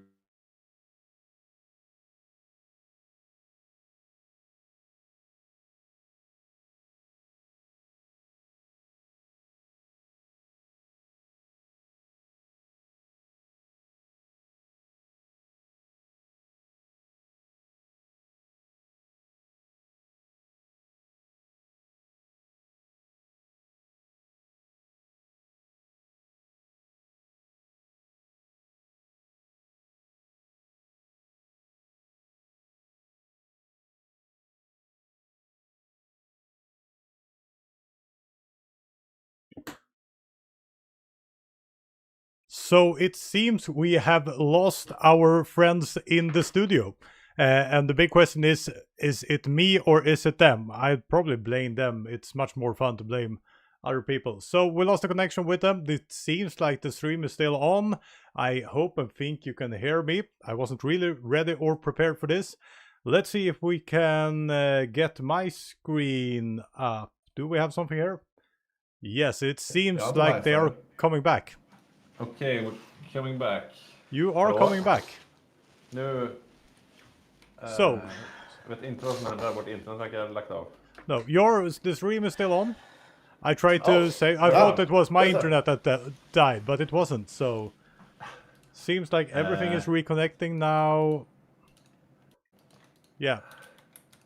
So just get into the game. I can't see the ninja right now. So I'm in the game right now. The game is paused, so yeah, they're waiting for you to reconnect. That's weird. We don't usually see this happening. Hello? Seems like okay, we're back on. You're back, we're streaming. I'm quite fine with that I lost you guys and not me. That's much easier to just continue streaming with a little bit of a pause. Okay. So we're slowly getting back into it. It seems like an issue on our end here. If you want to, we can just go for a quick trailer or something like that. No, that's We're fine. fine. We're That's fine. fine. We're back. We're We're just gonna get the preview running again, and then we're fine. Yeah, I wonder how you can do that. Great. Then I'll leave you guys. Maybe you can go to Victor's POV for just a moment. Yes, here it is. Ah, yes. Well, hello. We're back. Something happened with the internet. We're unsure what, but we are once again with you here, and we'll just get right back into the game. For those of you just joining us, this is the Hygge HOI Grand game, A Northern River Too Far. We're playing with the latest DLC in their finest bra mod, and we're so glad to have all of you amazing people out there joining us. And we have been plagued by one or two technical difficulties today, but it is steadily marching on, and the game thus far have been an Axis success. Yes, I definitely. would definitely say. It remains to be seen whether or not that will continue, but we have seen a dominating performance by the Axis, both in the Sino-Japanese War and in Poland, France, and North Africa. We did have some concerns whether or not they should have capitalized on North Africa better, to be honest. And we will see whether that comes back to bite them. But as of now, game firmly in the hands of the Axis. Looks like Bopus lost the connection, so yeah, he was very happy with himself that he was so stable, but now it looks like he crashed. So yeah, we will see. But as long as you guys can see us, I guess that we can just will keep you company until Bopus get back, and then Bopus will keep you company if we disconnect, and we will just back each other up. Yeah. Another good part about the off-site technician. yeah, and we're very glad to have you all watching the stream. It means a lot to us. The few viewers we have, we very much cherish, and we would like to give a big thanks to Paradox for supporting our stream, both with promoting it and sending it on your channels and whatnot. So big thanks to Paradox. And yeah, if you just joining us, you never played Hearts of Iron before, and you think it looks like something you want to play, it's on sale right now. So go check that out. Yeah, and, indeed. On screen right now, you see the number of military factories. Yes, indeed. And as you see here, still the Soviets are clawing their way back. The economy is ramping up for the Soviets as well, but Germans still dominating when it comes to economy and on the battlefield, I would say. Definitely. It looks like Dinesh, who was joining us for the first time and had to disconnect because he was lagging down the game. He was annexed. He was Albania. He was annexed by Italy. He is now back as the third chair on Germany. Oh well, that will be good. Good to have him back. Hopefully the internet connection is better this time, Yeah. but it can always be nice with an extra co-op. Yeah. And I mean, this might also be good for Germany because there is so much things to keep a hold on, keep an eye out of, and Definitely. to have this extra person. I remember when we watched the Eastern Front late game, we're always like, oh, free military factories, oh, free research slots. Yeah. Oh, you haven't clicked this decision. right? Yeah. If you have a third co-op, that really helps, right? Yeah. I think 3 people on Germany is definitely not too much. So I guess here we go. Bopus is joining. Yeah, Bopus is back, and then we will very soon be back with what's going on the battlefield here. We have seen North Africa falling to the Axis. Iraq is now Romania, and Greece is now Bulgaria. Seems like Norway is still free up in the north. That must mean that the Allies landed there, because when they capitulated, they must have lost that territory. So that must mean the Allies landed in northern Norway, right? We'll have a look at that once we get Yeah, I into the think game. Norway is still in Allied control, but I have seen some German smaller divisions actually moving down here in order to take out Norway in earnest. And I think that's what they need to do. Now, when they had this dominating beginning, the Axis, I think what they need to do is make sure to tie up all these loose ends, like get the whole of Norway, even Narvik, get the whole of North Africa, secure the Hormuz Strait, Yeah. secure the whatever this strait is. So I'm having a look here. It looks like Sarge and the UK actually invaded with some crappy troops, but still, it's really annoying for the Axis. So Narvik is liberated. Yeah, And, Narvik is yeah. allied hats. We do see some Belgian AI units here, but I think these United Kingdom troops in Narvik and Finnmark will actually be quite a headache for the Germans. Yeah. And that's, I think, it's classic Sarge, right? He is a bit of a headache. He never really gives up, right? He does these small Yeah. naval invasions. We've seen that before with him. Yeah. He goes like, okay, I put 3 troops in this undefended harbor or something like that, right? Yeah, he can be a sneaky player for sure. So yeah, as we were saying before, we are in a bit of a phony war situation, seeing as the Axis declined to do the full-on safari. They don't have anything to do now because they've planned Barbarossa in about a year. Yeah, there is not much happening at all. I'm looking over maybe at the Ratakonosin Kingdom, see if they have I mean, they do have designs towards Singapore that's going to be realized eventually, but Yeah, so as of now, nothing. that will probably be the next thing happening then. The Asia Axis joining the war. And they are not, haven't picked a national focus right now. Stationary hasn't. Let's see. Let's have a look at Snistan on. Oh, look at this. America is in. This is a rule break, isn't it? What? About pre-placing? Yeah, they're not in the war. That's true. That might actually be a rule break. I haven't considered it. Maybe Bopus, you could write something in the gentlemanly channel asking if this isn't a rule break, because they're not in the war. They're allowed to place stuff in the Philippines because that's their puppet, but I'm pretty sure they're not allowed to place stuff in the Dutch East Indies. And Snistan, who plays the Dutch East Indies, should know this. And here he is, the Flying Dutchman. So Snistan is going for paratroopers, which is really nice. Still only 3 of them, but they could probably do some damage. I wonder if they're beefy division. Oh wow, look at this! Oh yeah, I will look over there. I've been staring down Norway here. I see they are making some. Yeah, but maybe let's switch to my point of view. These are not your grandmother's paratroopers. These are beefy paratroopers. Yeah, this is definitely. Yeah. Oh yeah, yeah. This is going to hurt wherever they land, right? Yeah, but it will also hurt to lose them, so you can't just land them anywhere. Yeah, that's true, right? That's more than half his army. These 3 divisions. I mean, it's a high risk, high reward strategy Station's doing. He usually does, right? So no surprises there. But it's like, I mean, these 3 you can't really do like the Albanian like paradrop Moscow or something with them, because then you just throw them away, right? Yeah. But they can do a lot of impact if they land somewhere. He also has 2 bicycle divisions, and they are up towards Sudan, so they're ready to face off against the Axis there.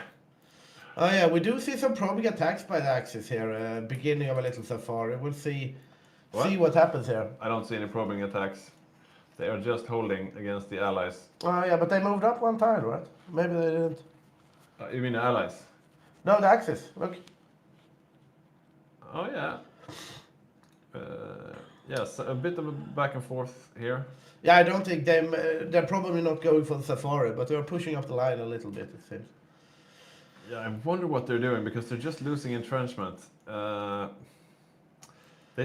not committing to Africa, but they're not really holding either. I'm not sure. I don't really like this play from the Axis. And these Canadian divisions, 5 Canadian tank divisions, they're going to be painful once they reach the line. Oh, definitely, definitely, yeah. They do have a railway gun down there and stuff like that now, right? But yeah, they should have took their chance when they had it, like we said.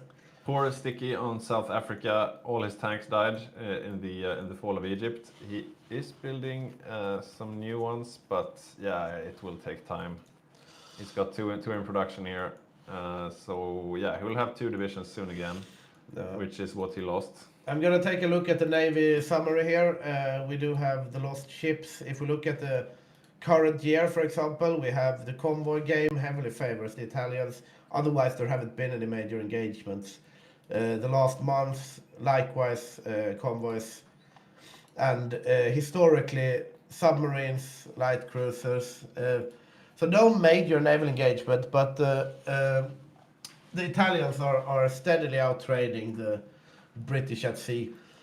We have a question from Water Vision here. What happened to Iraq and Iran? And Iran still exists, but Iraq is now Romania. Yep. Another question for you, Boppus, here.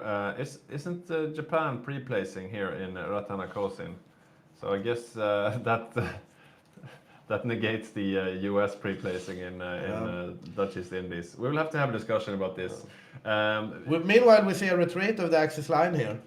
They are moving back. What are they doing? The Axis are getting pushed back. We do have the Canadian armor trying to actually cut through this. I don't know if they're going to commit to this, but no, they are getting pushed back again by the German tanks, and it seems like it will stabilize along the front that was. But yeah, there is a more defensible position further up. With Luxor, you only have a few tiles that you need to hold. Boppus, do you have something to say about the manpower?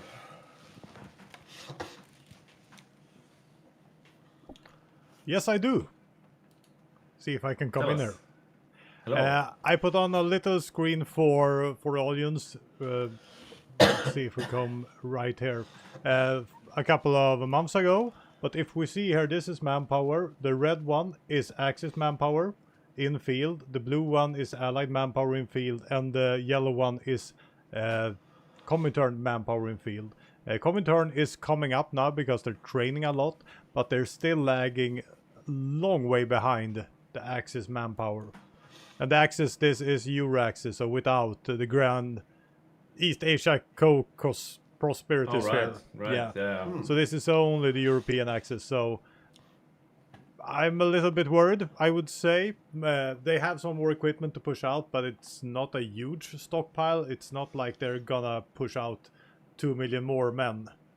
And this is with a cavalry build, not with a heavy tank build or T-34 build. So Yeah, this we have will some be really complaints here, interesting. Boppus, that the red line is not the Comintern. 0 out of 10. Yeah, I'll talk to the one programming this. Yeah, we have some avenues of improvement there. Yes, we do. Yeah. Yeah, but that's interesting and worrying for the Allies. Yeah. So hopefully Barbarossa won't go as quickly as the Axis invasion of everyone else did. And this went out exactly as we thought. A huge benefit for the Axis with this military power early on. Even though I totally agree with you, they should have done something more with this opportunity. Now they're stuck. Because what are they doing now? I mean, now it's been 6 months, but they still have about 6 months before they plan to do Barbarossa, and this is just time that they're giving to the Allies to get ready. They're not doing anything right now. No. Yeah, So, I'm really questioning this this strategic choice. have you seen anything on Gibraltar yet, or? Yeah, I mean, Italy is planning, but nothing, I don't think they'd break it. Yeah, they have just 6 Marines. What will they do with 6 Marines? That won't be enough to break anything, I think. No, and the time window is closing fast now. They want to do Barbarossa in March, April, I would say right now. Yeah, I'm surprised they're not doing Barbarossa already, because why not? I mean, the earlier the better. I think it's first of March 41 All right. is the first date, so Okay, they have to okay, wait yeah. for it. But it's closing in. Yeah. I'll leave you guys to it Oh. and see if I find Okay. something else. Thank you for the insights. Bye. Boop is crossing red lines. Yeah, definitely more than we should. Definitely. Yeah, we see like it's a little back and forth here along the lines. I'm watching from the Italian perspective here, and it's like, yeah, Yeah, the Allies are having a bit of a supply issue. So if the Axis had some more troops there, they could probably exploit this, but they don't. So yeah, they're not really committing. They're just pushing them back one tile. Now they are advancing in 3 tiles here, but I don't know what they're going to do with this, to be honest. so I'm gonna get another beer. Do you want another beer? Or? If I'm driving home, I Okay, should I'll probably get stop you, drinking at this point. Alcohol-free one. Oh yeah, thank you. Okay, so looking over at the high seas here, I do think we're going to see a probing naval invasion of Gibraltar, but I don't see it landing, to be honest. We have 6 Marines from Italy versus Sarge's 10 and 9 infantry divisions, along with 8 coastal pillboxes, 6 forts. This is not going to fall anytime soon, especially not with a volunteer Spain, as we will see. Samos, however, is getting naval invaded here, and they seem to be holding it off, the AI, against a token Italian force by the looks of things. Not that it matters that much. We do see the lines shifting a bit in North Africa, to be honest. This is a question of how far does the Axis want to go at this point.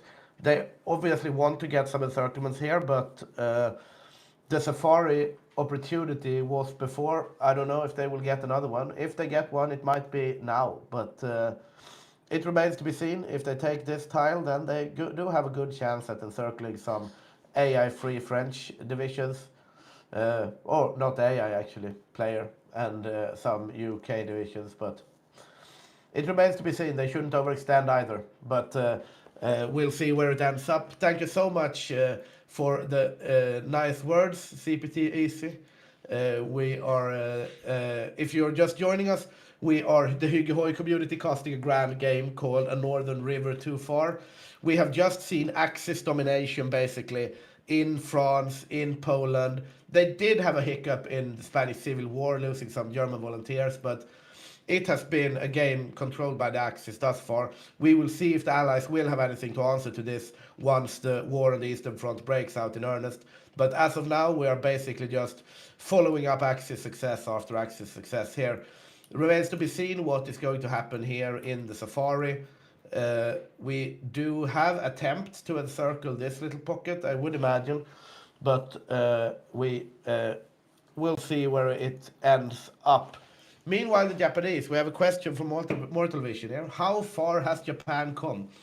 I mean, that's an open question, but I'm going to look over at the Navy overview. They do have 11 carriers, 6 battleships, 17 battle cruisers, 16 heavy cruisers, and yeah.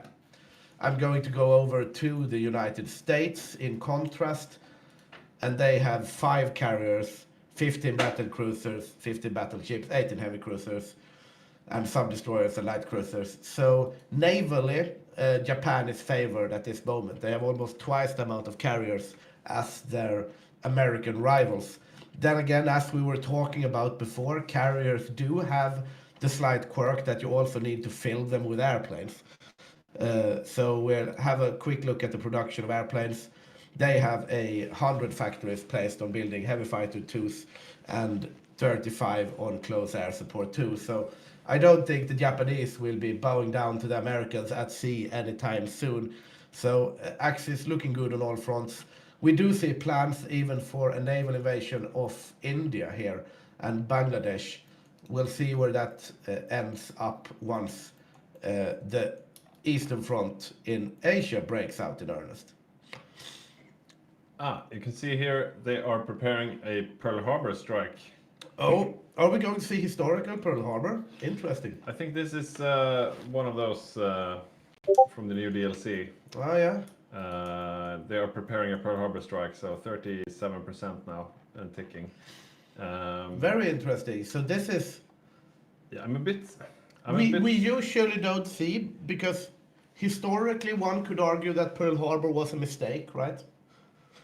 In general, you Yes, don't want yes. to drag America into the war Yeah. this early. But if you're gonna do it, it was Fair a enough. pretty good way of doing it, I guess. Yeah, historically Japan didn't dominate the side of Japanese war this way Yeah. either. Yeah. Might Anyways, be good thinking, we will see. if we jump to my point of view for a bit, as you were saying, we see these naval invasions being planned, and these are scary. Seth does not have a bunch of defense, especially not in Bangladesh here. So it's an open road for Japan. I'm just wondering if this is legal according to our rules, because they are pre-placing in allied territory, something you're not allowed to do. So before the war kicks off, Japan is really only allowed to be in Japan, unless he's managed to make Ratakanosin into his puppet, but I don't think. He's in the Japanese sphere, does that count? I don't think so. That's just a faction. And meanwhile, as you were saying, they are doing like a tiny bit of safari. Again, they're showing that if they just committed, they could have taken Africa now twice over, but they're not. They're not They are committing. doing like little safari and then they unsafari again. Yeah, yeah, and I mean, yeah. Interesting tactics. Falk is very conservative with his forces, of course, staying in the back. He's not losing any tanks, and he's threatening to kill Italians and Germans there. Rosen really needs to hand out his medals to his brave boys here down in Africa. He's got, yeah, they're quite good divisions, but they're going to be lonely in a while, I think. So we are in the middle of December. Let's see, still nothing going on here on Gibraltar, it looks like. Yeah, kind of quite a calm 1940 to be Here's a honest. bit of a naval battle. Naval Battle of Mallorca. Just convoys. But also cruisers. What is Britain doing with a fleet in the Western Med? That's brave. Is the British Main Fleet in the Western Mediterranean? No, not the main fleet. I don't believe. No, I just saw something swish by there. Let's have a look from the British POV. Yeah, there's no reason for him to be there, right? Yeah, definitely not. Okay, so I'm looking now at the British fleets. I think it was just some kind of escort thingy. You see the Japanese Pearl Harbor strike is prepared. Oh, it's prepared. Yeah, it is prepared, so they need to do the focus, strike the southern road. And once they do that, I guess they can strike Pearl Harbor. So, I don't know. We have been digging around in this focus tree before, but... So we have a question from Captain Easy. You probably said it already, but what version mod are you playing? We're playing on the Hygge mod, which is a version of their Finest Bra mod. So it's a multiplayer mod. A lot different from vanilla, you can say. So how far off are they on their focuses, Japan? Yeah, I'm not sure. They need to do something called strike the northern road, but I don't find it in the focus tree, so it might be a decision. I have absolutely no idea about the Japanese focus tree in the latest expansion pack, to be perfectly honest with you. Yeah, it seems like they're. It seems like they are. They're saving off a focus, so they're saving days on a focus, or it's just a mistake. I'm not sure. I'm looking here. Raid ready to launch. Pearl Harbor strike. Likelihood of success very high. On off or at the launch. And I mean, if they take out the British Raj immediately, which right now it's looking. Let's have a look from Seth. Yeah, I mean, at some point we always say, right, that the game is decided on the Eastern Front. It's in the war against the Soviets. The game is decided. But at some point, if the Axis dominate everything. Yeah. Right? If they win in South Africa, if they win in the middle of Africa, Yeah. if they take out the Raj, if they take out the Americans, at some point they might win. Oh, look at this. German tanks encircled. Oh yeah, This is what happens when you do half a safari. they're unnecessary indeed. Not. Okay, seems like they just lost one though. Yeah, I mean, not a disaster for the war effort in total. They do have some margins, but Unnecessary. unnecessary. Should have done a real safari, or none at all. See some naval engagements here. Nothing too exciting.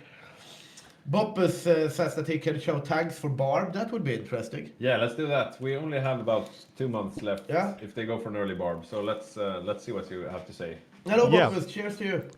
Cheers, I need to find a beer. Yeah, you're not drinking beer yet?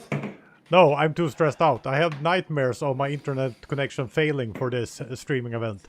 But what I saw, I was checking the Germans right now. They have, they had 20 tanks. They lost one, but they don't go for tank. They are going for assault guns. Assault guns with a lot of soft attack, which is perfect against the Soviet Union. So here we have 19 of them. They're only building more assault guns, so they know they're gonna fight a soft target, so they go for a cheap and high soft attack, and this will be really, really tough. And look at the breakthrough here.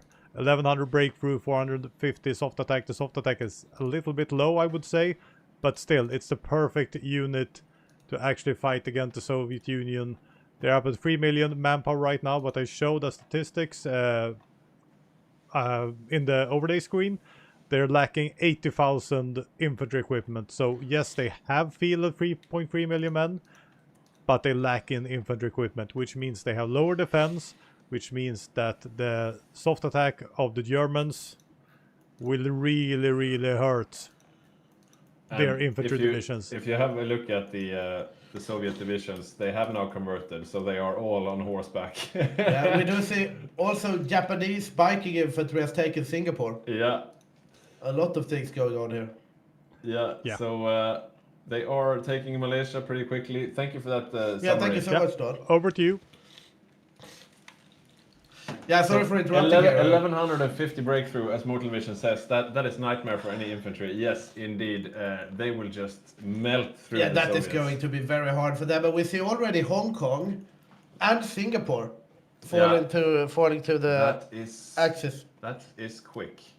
Let's see when they get naval supremacy on the Bay of Bengal, because then they will just take out Raj, I think.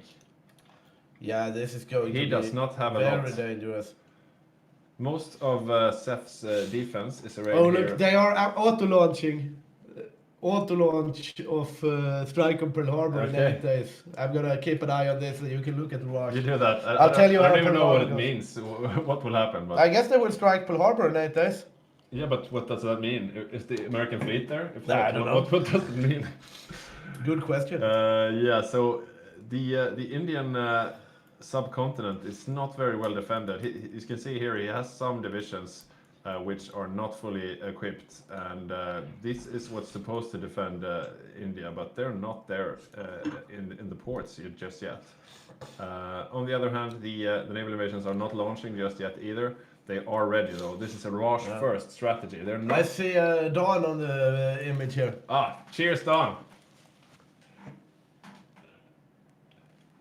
We are not sponsored by any brewery yet, but we are open to suggestions. Cheers, and cheers to you guys watching at home. We are well and truly into the Second World War now. Indeed we are. Okay, so what happens to Pearl Harbor? I see the arrow is now red. Yeah, we will see here in 4 days. Likelihood of success is very high. Like, as you said though, what is success? What does it mean? It's a very philosophical question. We do see the plane here going. You see this little plane? Yeah, there we go. I don't know what's going to happen. I'm scared. I'm scared. I'm scared, Victor. Critical success. Critical success. Target information. Yeah, okay. Ready? The naval base received 90% damage and minus 25 repair space. Oh no. That's not a complete. Day assault. of infamy. Oh yeah, but they get Naval anti-air attack minus 25%. yeah, that's actually quite That's nice. actually quite a deal. Oh, but here we go. Look at this. India is being invaded. Oh, yeah, let's see here. Ouch, ouch, ouch. Seth cannot defend this. They're very ouch. It's the bikes. It's the bikes again. It's the bicycles. Like I was saying, this is where they could be used. The Indian subcontinent is quite empty. I'm going to switch over to Seth's point of view here. They're just biking. Yeah, this is a nightmare. This is a nightmare. Look at them. Japanese infantry on bicycles, and they are so quick. I'm going to switch over to Japan again just so we can see just how quick they are. Okay, not as quick as before. That one was just. Have you 3.4, put 4. something extra on them now? I don't know. They look much Yeah, slower. just put the Pioneer Battalion on them, I think. Is that what's slowing them down? Because I they're don't not know. as quick as they used to be, but they are quick enough. They're quick enough, Victor. They are very quick, and look at these pockets around Calcutta, and the Burma line is already completely broken. They have Yeah. nothing here. Yeah, the entire Indian army basically is trapped. And no backup is coming. The only possible Brazil is backup. here. Ah, yeah, Bangladesh is dead. Brazil is here with some troops, but that's pretty much all the support they have right now. I'm They could looking- get the support from Ethiopia if they want to give up the safari. Yeah, I think that's what's gonna happen. For example, you can see here, Folk's tanks are heading Yeah. towards support, but they might be too late. I don't think. I mean, the bikes are too fast. The bikes are too fast. Even though they're slower than before, I'm a bit disappointed. We saw them going at almost 20 kilometers per hour earlier, and now they're just... And they are slower, definitely. Yeah, it's just don't think- 7.8. These are rookie numbers. Yeah, the bikes are going slower. Is it the Pioneer battalions? But they should be... Lowest base. Could it be the motorized recon company? We only Yeah, have... look at that. Speed minus 11. He Oh, put in motorized recon company, and that slowed down the bicycles. The bicycles go slower when you have motorized. That's hilarious. And also they require fuel now, right? So when Yeah. they are this deep behind enemy lines, they go slow. He basically nerfed the bicycles. Yeah. But look at this. This is a Yeah, this disaster is a- for Seth and for the allies. And I mean, we're not even... Barbarossa is not even started yet, right? And No, but it could start at any time. yeah, it can. And I guess the war between the United States and Japan is started, right? Because they did Pearl Harbor. Yeah. So we're going to see some island hopping and some Tora shenanigans.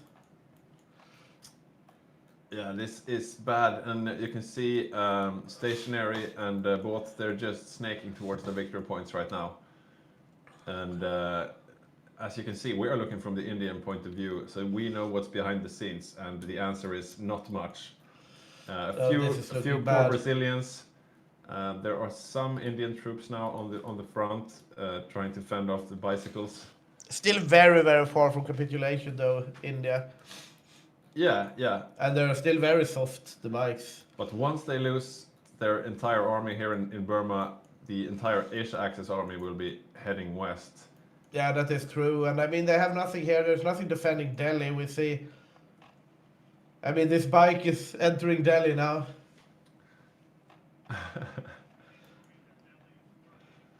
Okay, Now we have Don in... Don is saying something here.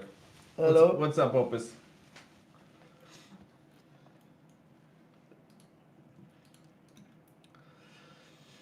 Yeah, they are Yeah. 35% towards capitulation. I mean, if they don't stop the bikes, they're going to lose eventually because they have nothing, right? So, Yeah. I mean, the victory points are one thing, but this is... we have some Brazilians coming into Bombay here. So, I mean, I think they will be able... We have the South African tanks as well here. They will be able to reinforce so that they don't capitulate instantly. Yeah, this is the entire Allied armor coming over now. So both Yeah. the South Africans under Sticky and Folk's 5 Canadian divisions. And usually, And I mean now, the though- Asia Axis don't have too much anti-tank. At this point, we have been saying go on the safari. Now they should go on the safari, right? Yeah. There is nothing here. They could just go all the way. They can put some crap down here and just let it roll. Yeah, but just they're not. do the safari now. Get some garrison infantry from bumfuck nowhere and just put the front line order at least. You do something with this front. I'm getting frustrated with it. Yeah.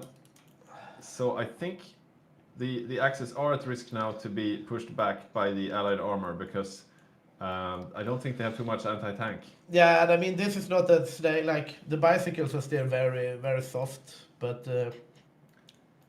Yeah, too bad Stationary nerfed his own bikes. Yeah, I mean, if they clean up this pocket though, they have a lot of arms that they can put towards it. But can they beat the Allied armor? I mean, the Allied armor will lack frontline troops, but still. I don't think they will be able to like easy cap India in the way that we were thinking. I think that the reinforcements have arrived in time. We see them being pushed back for Ahmadabad and this places, right? The Brazilian infantry is making short work of the Japanese bikes, to be honest. Joshua on Manchu though do have tanks, so we will see a fight between Manchu tanks and Allied tanks in just a while. Yeah, as for now we're paused. I'm unsure as to why, but Stationary have disconnected. Oh, that's a person you have to wait for, the main controller of Japan. Yeah, definitely.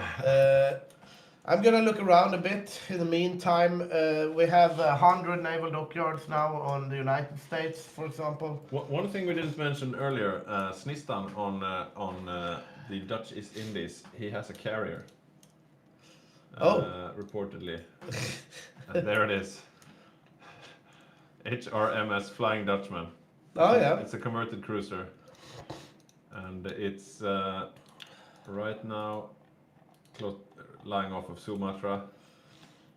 Yeah, a Dutch East Indian carrier. That's nice. That's not something you see every day.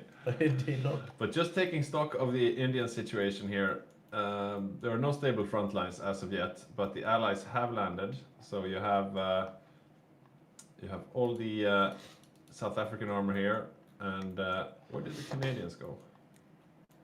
They were just here. Are they behind here somewhere? No. Where are you guys? Yeah, they're here as well. So the Canadians and the South Africans have landed, and they will definitely beat this. Yeah. But then you're facing up against Joshua's tanks over here, and the main bulk of the Japanese army over here. I mean, they are going to clean up this border gore snake thing is not Yeah. going to win them India, but they have disrupted the front line so much that at this point, right, once you get the entire army in, if you stabilize the front line, you're still going to stabilize it around like western Bangladesh instead of the middle of Burma, so it's a win either way. Yeah, as it looks now, it would benefit the Axis if the front line was longer. If it's a short Yeah. front line, the Allies could hold it quite well, but if it's a long front line, the Axis are outnumbering them right there in India.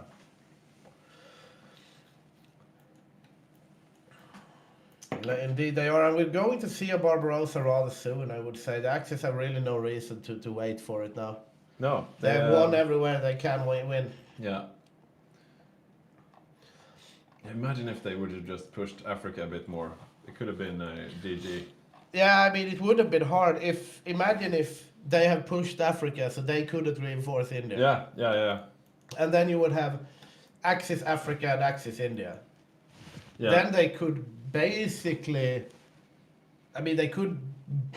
almost lose the Eastern Front and still Yeah. manage to come out on top. Yeah, because yeah. I mean, what if are it the takes- Soviets going to do once Manchu can declare on Mongolia, for example? Yeah, And, exactly. At some point. Yeah, once you capitulate India and you have Africa, that's almost like taking the Soviets. Yeah, you can just raid everything, right? The D-Day will be raided. Yeah, so we're waiting for a few more hot joiners. You can see here, it is taking its sweet time because it's sitting in Los Angeles. Yeah.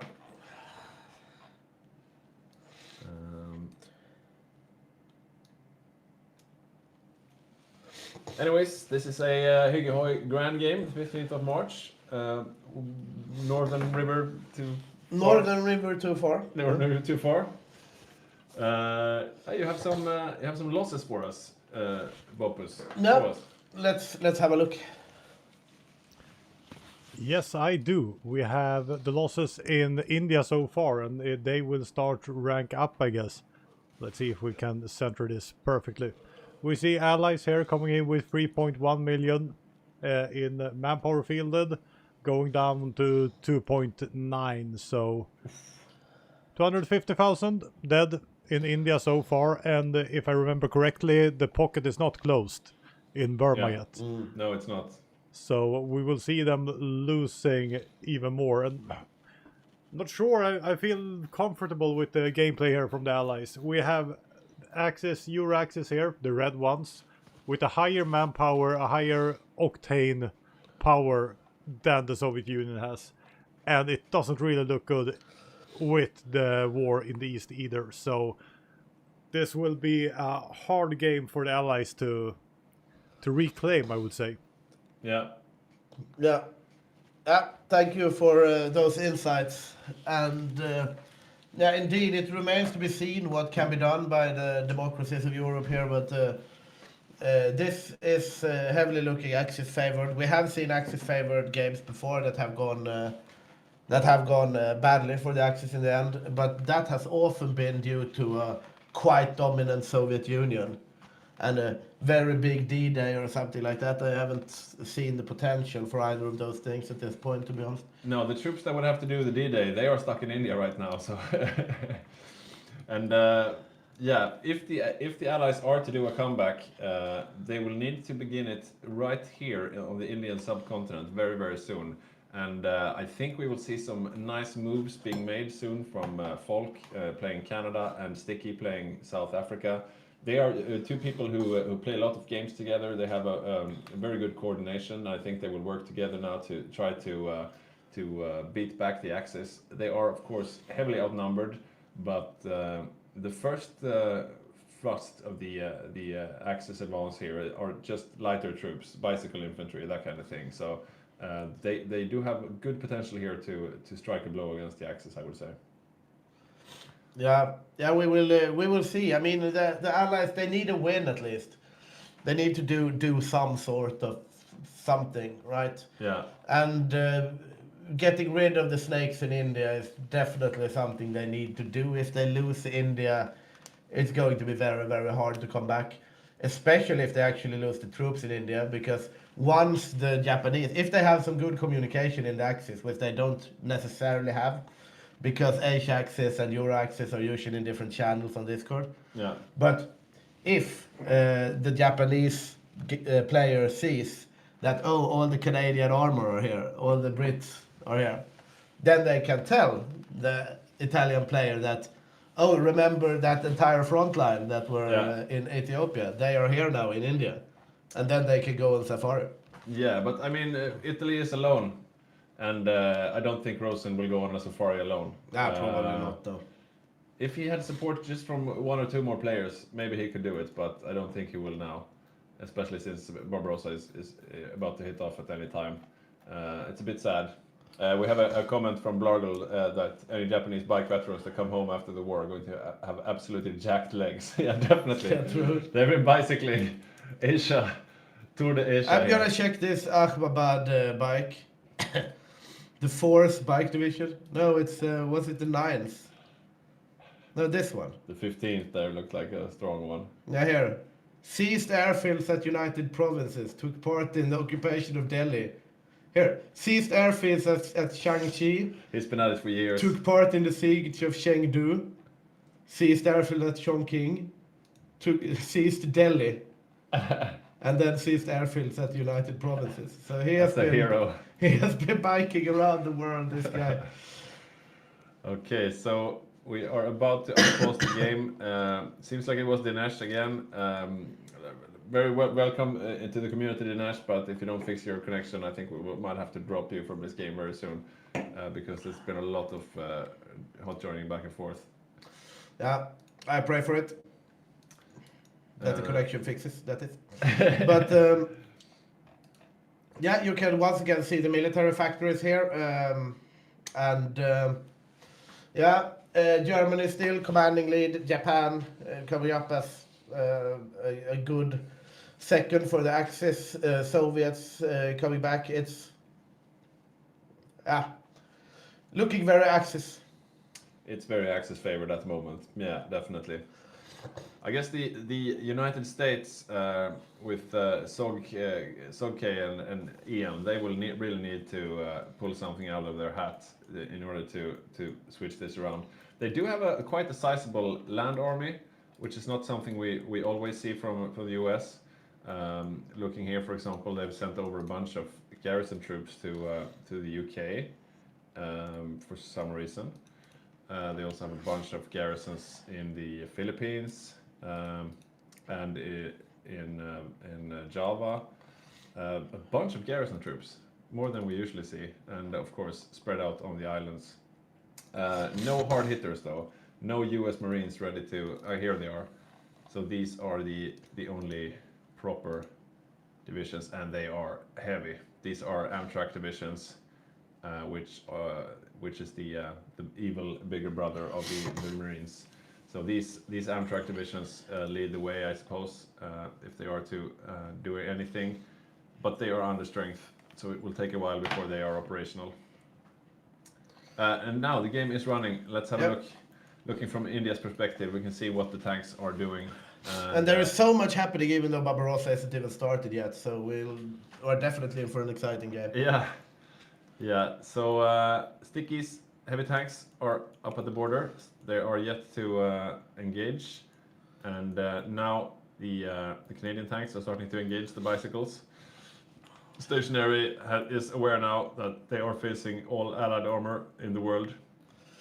Yeah, the bikes are retreating back, it seems. The bikes are significantly faster than the heavy tanks, of course, so they are unlikely to be encircled here. I'm interested in seeing if the Allies start. Yeah, the Axis have started a safari in Africa, so they have been told that the armor is in India. That's the right move, I guess. But I mean, if you don't fill on with, you need to fill up with more troops.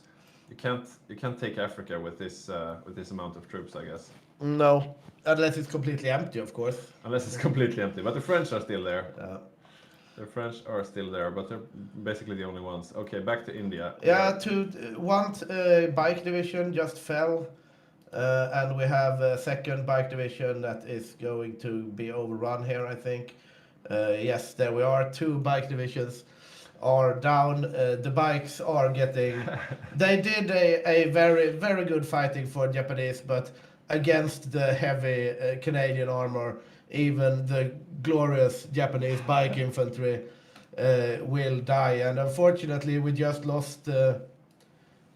Now we still have the original 15th bike division here that has stormed both the Chinese capital and Delhi, and he seems like he will get out. That's the most important thing. Yeah, this is the most veteran bike division. He has taken airfields from east to west in China and taken both east and west India also. So.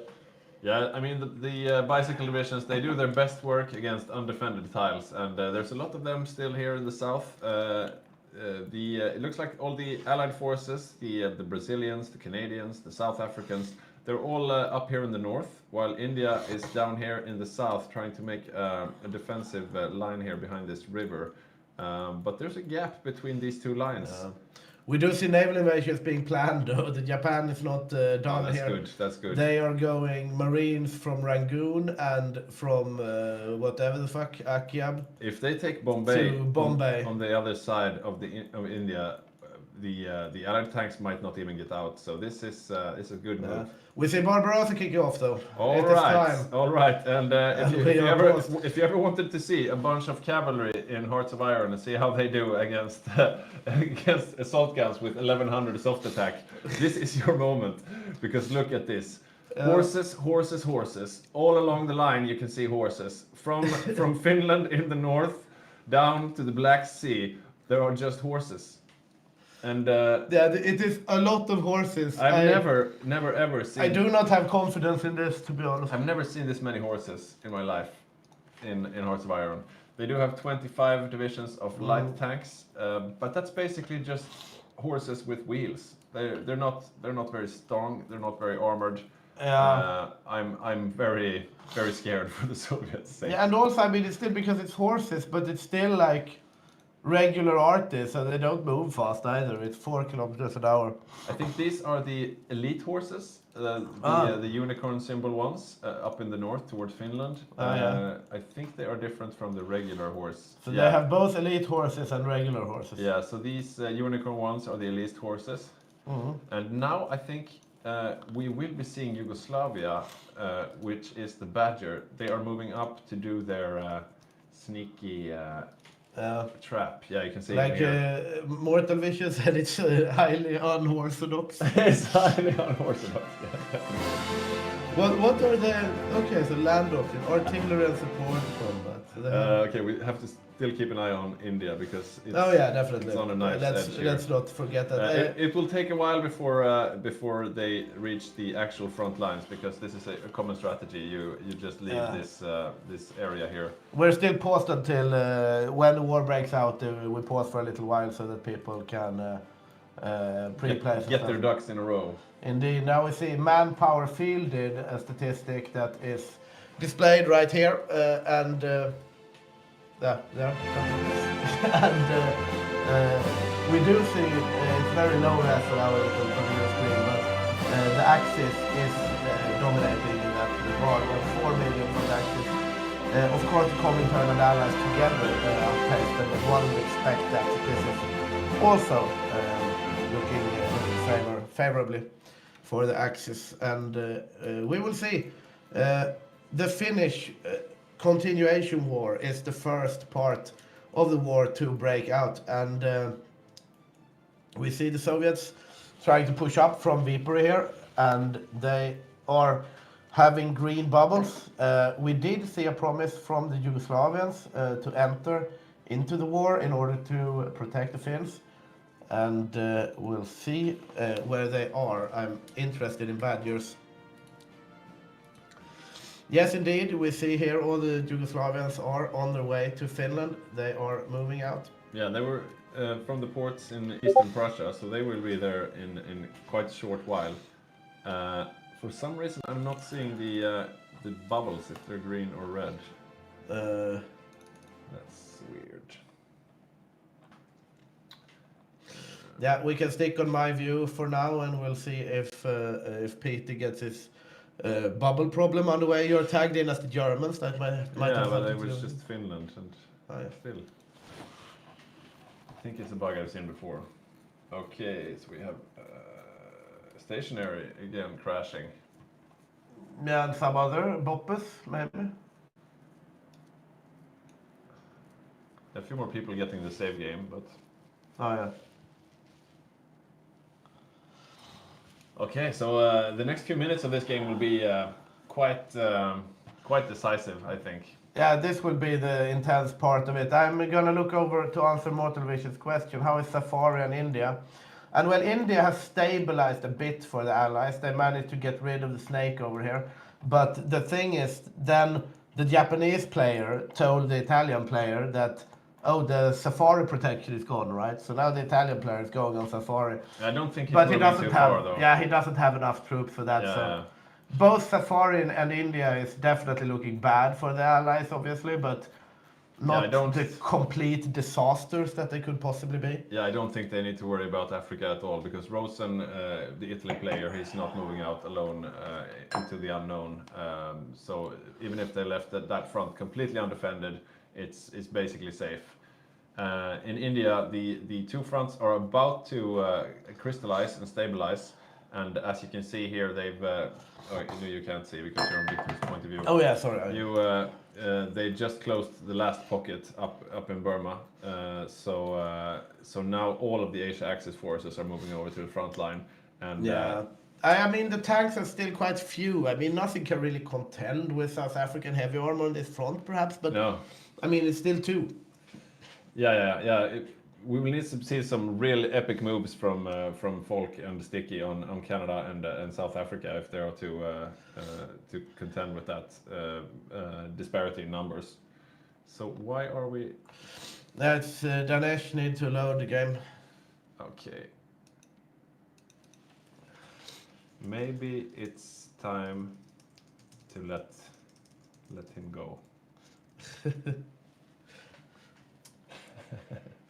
I think it's We'll time. see. It might be time. I have no say in this matter. I'm merely a caster, but we'll see. I lost the connection now, so I guess that solved itself. Yeah, he lost the connection. Maybe you just have to take him out back. It was nice having him with us, but you can't let an animal suffer either. You have Yeah. to sometimes you just have to know when enough's enough. Yeah, I would say that it's time to just run with it. Mortal Vision is saying, if India stabilizes, the Japanese do not have the armored forces to overrun Philippines and Dutch East Indies. No, That's a good point, we actually. usually don't see the Japanese with much armor at all. But yeah, I mean, if there's a stable front in the middle of India, that will bind up a lot of the Axis forces. I guess a lot will hinge on what happens at sea. We haven't seen any big naval engagements between the US and Japan yet. Usually the US stays a bit passive during Tora Tora Tora, which is a modifier in the beginning of the war, giving the Japanese huge buffs. So the Americans are usually quite reticent to engage majorly at sea. Let's see. Okay, so Dinesh is joining Yeah, again. he is back. I mean, I guess in a way, we might have to let him go at some point. But of course, at the very start of Barbarossa, it's of course very sad for the Germans to lose their third goal. Yeah, Right? for sure. So I do see the point in not letting him Yeah, go yeah, as yeah. well.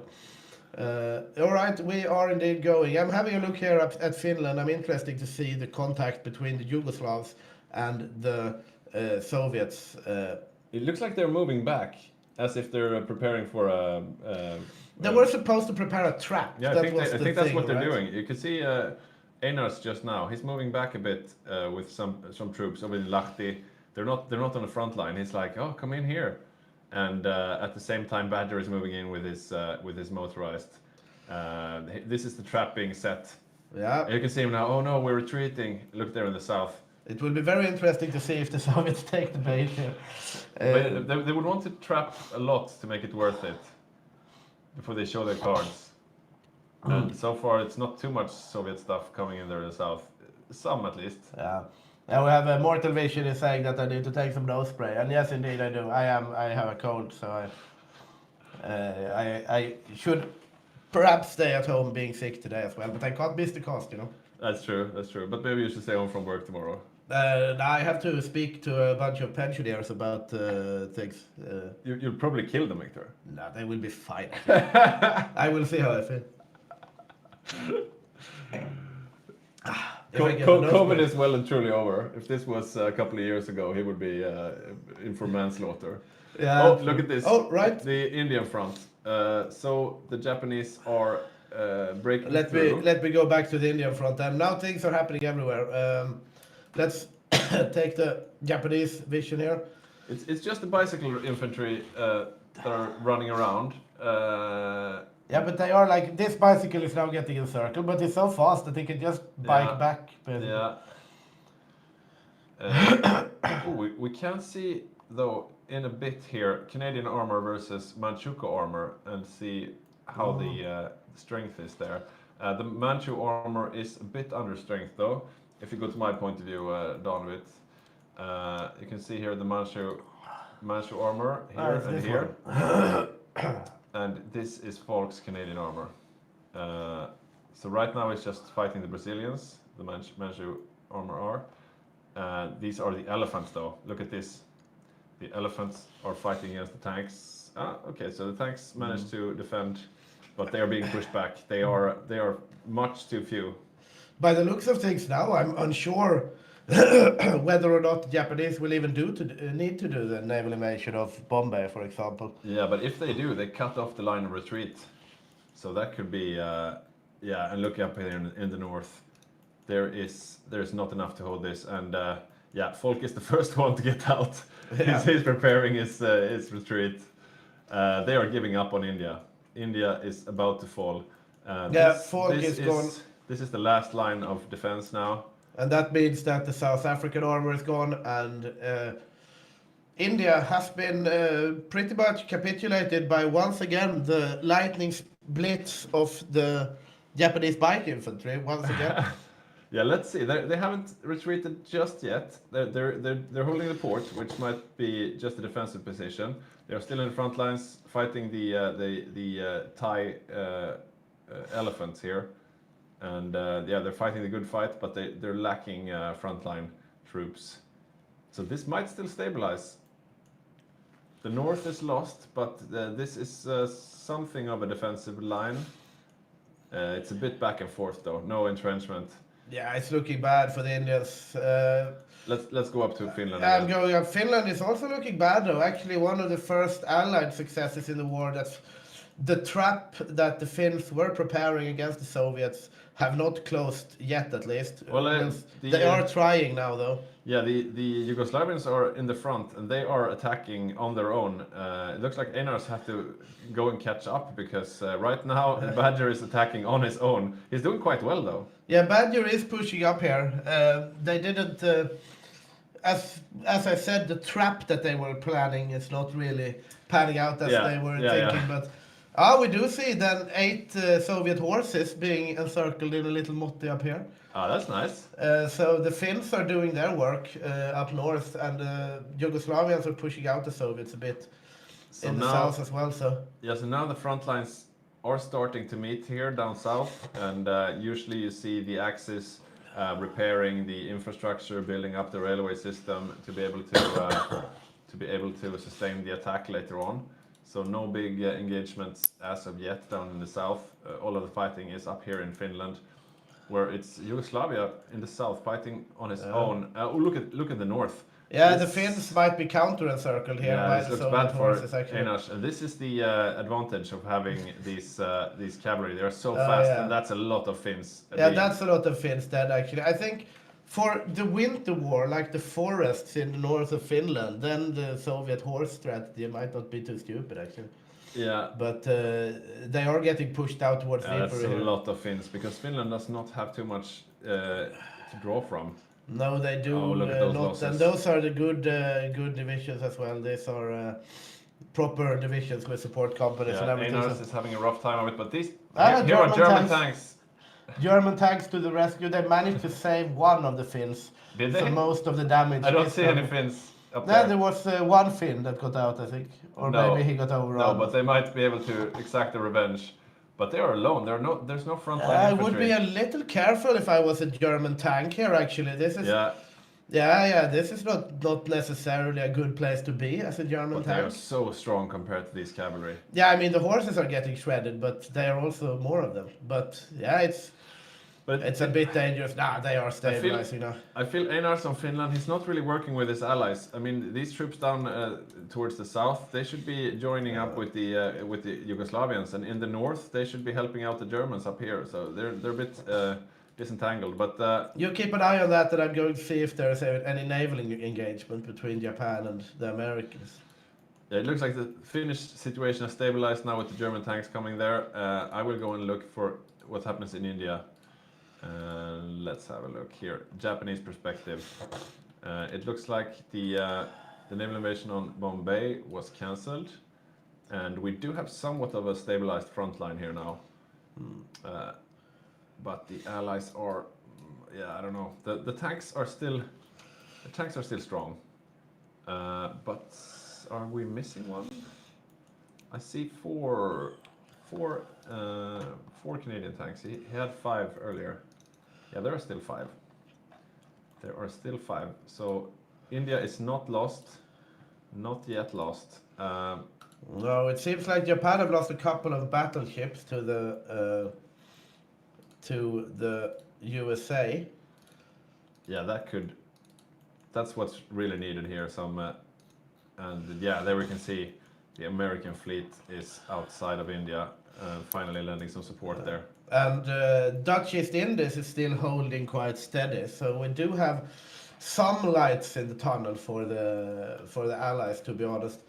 Yeah, and I mean, if they manage to stabilize in India, it's not so much that the Indians are still alive, but they're still holding a front line towards the Asia axis. But are they evacuating now? Yeah, a naval invasion down in the south by the Japanese, and this could be it. Yeah, this is definitely the last. If they succeed, we have 5 Canadian tanks trying to break India's them out. capitulated. India's capitulated, and that means that those 5 Canadian tanks might die in vain here. Look at this. The South Africans are gone. Yeah, and they're not gonna make it. That capitulation was a disaster. It came from For- nowhere, really. It looked sort of stable, and then this naval invasion down in the south. Killed by bike again. Yeah, killed by bicycle.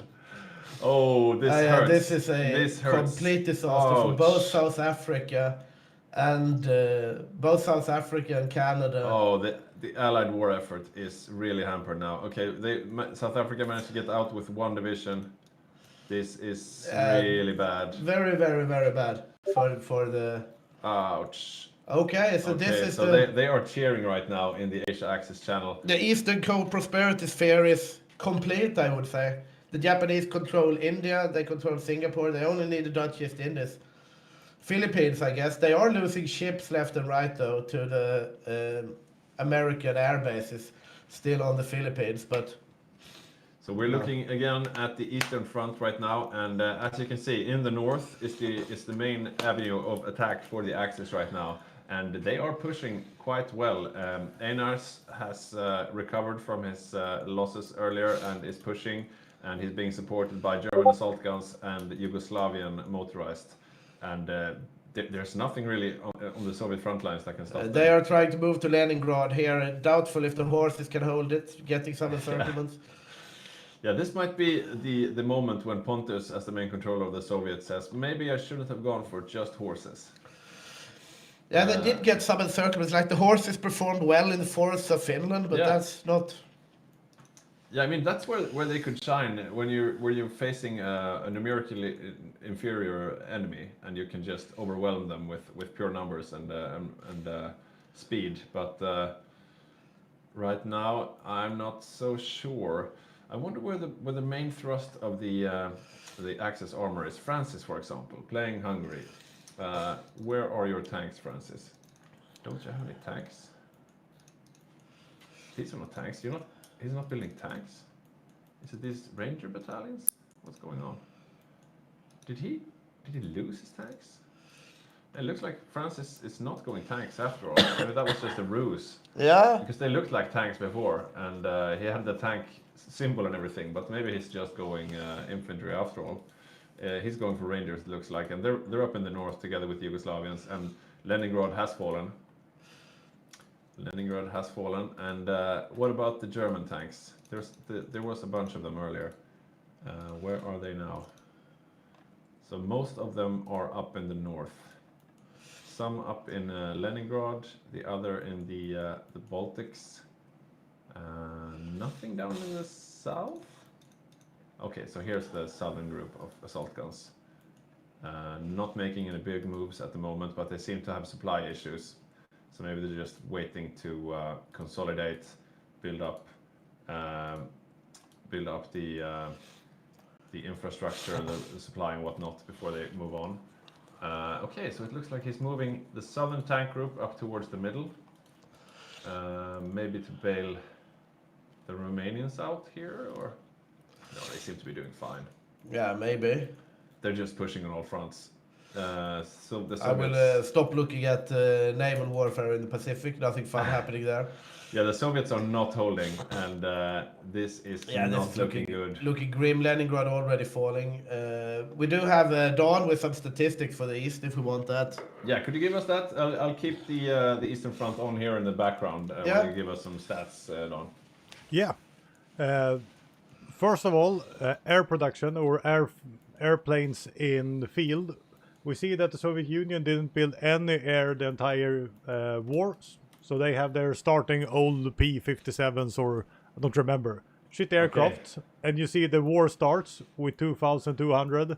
They're down to 1,500. This will drop more and more. So they started the war with a little bit more aircraft in the air, better air superiority, and this will just go down, down, down now because they're drained for aircraft that are pretty shitty from the get-go, but give some air superiority at least. So Yeah. they're losing their war in the east totally, and if we check manpower, it's not huge movements, but we see Comintern here is yellow for some reason. Yeah, they're going down from 3.5 million to 3.2 million, not a huge thing. We see allies dropping from 2.8 to 2.55. And the Axis actually regaining some of manpower in field. So right now, you've seen it in the battle, and I seen it from the statistics. Ooh. We have There's a Yeah. big counter move here from the Soviets now. This Oh. might be the best news for the Soviet side yet. There are Bulgarians here. There are German frontline troops all being smashed up. So this is the best move so far from Pontus and his minions. well Good on needed. them. That was well needed. And here come they're capitalizing on it. So they're continuing to push. Maybe they could get some of these frontline troops as well. But the Germans are coming down. They're very out of supply though. Meanwhile, as you were seeing in the background up in the north, there were big encirclements of Soviet horses being manhandled. Doesn't look like they're caring much about northern Finland. That's still a red hellscape. But down in the south now. Okay, so the final part of the pocket was taken out. Let's have a look a bit at the losses. So Germany's lost almost 400k so far. What about the Soviets? How bad is it? 700k. That's not too bad actually for being the Soviets. You can take and sustain millions of losses as the Soviet Union and still be fine. I'm looking here at Japan losing 9 carriers. That's very sad for them. And 9 carriers. 9 carriers sunk in the Battle of Far Eastern, whatever the fuck. Okay. What is the Far Eastern? I will search.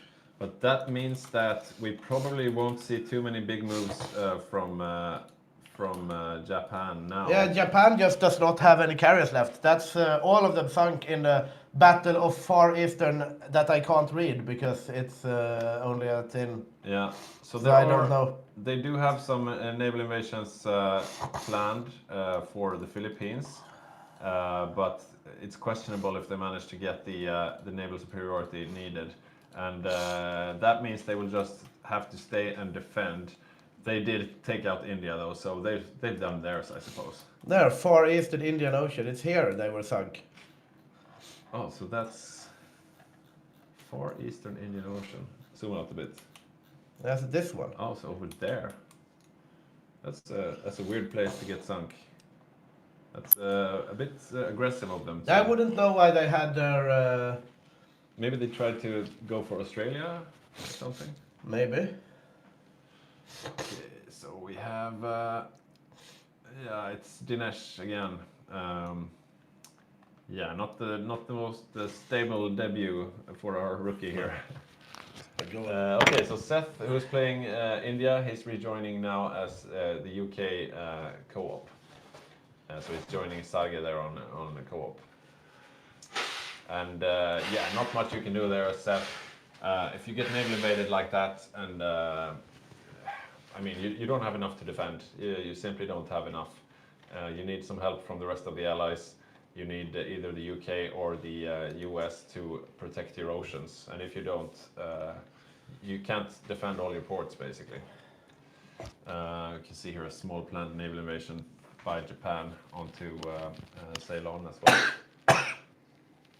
And looking a bit grim for the Allied side, I must say. The Soviets did have a small victory here down here in the south. So that's the only thing in their advantage, I would say. But we're in September 1941. Leningrad has fallen. They're just a stone's throw from Moscow, and I'm not really seeing it.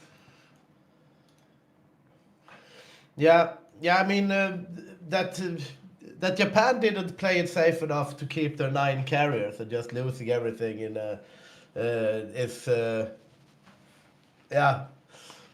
That's Yeah, a bit of a throw, right? But I don't I think mean, it's... that's the best victory that the Allies have had so far. Yeah, definitely. Like the some encirclement, they encircled, was it they killed 4 Finnish troops in an encirclement? Yeah. And Yeah, but some Hungarians on the eastern front, but the 9 carriers in... And look at this. Now we have the statistics with Japan owning all of India's military factories as well, and yeah, that's a tough picture. You can see though that the United States is ramping up their production. They are a late bloomer, and even though it's just 1941, they're really kicking up that production. So, but still, it's looking quite rough, I must say. So I guess if you look at the total there, it's quite even, but yeah. Jan Boppus is saying here the US is up 140 mils in 4 months. So yeah, they're really spiking up their production.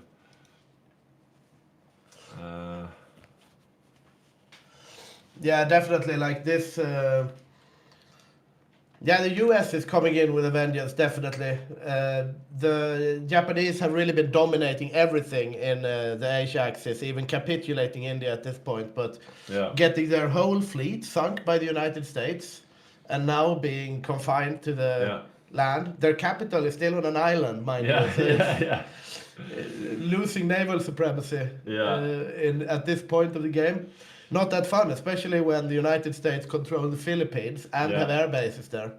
Yeah, as you can see here, they do have some naval invasions planned, but will they ever be able to fire without the fleet? Yeah, if you lose all your capital ships, that's basically it. They are irreplaceable. During the time span of the game, you can't really rebuild a fleet like that. Yeah, I mean, 9 carriers in one battle. I wanted to see the battle results, but I can't even find them. All right. Okay, we are back. Going again, and we are unpaused straight away. I'm going to the, let's have a look at the German point of view here. I'll try to find the battle results in the Pacific, but... Just going along the eastern front here. Yugoslavia making some moves. The Badger loves the eastern front, he loves that slog. And down here in the south, the German tanks are here now, so that puts a stop to any Soviet advance. They are still having a lot of problems with the supply down here in the south, though. Probably need to build out that supply. I'm gonna have a look here from Romania. Yeah, they're building railroads, but they're still prioritizing their mills, though. The Finns are advancing rather quickly. Yeah, Einars is just going balls to the wall. We have the German part of the front line has stalled. I wouldn't say they're not even attacking that much, but they're holding around the middle of Ukraine. But the Finns are pushing on. Yeah. Or the Yugoslavians rather on the Finnish front, I should say. Yeah, the Yugoslavians are pushing, but they need some front line, and the Finns are not that many.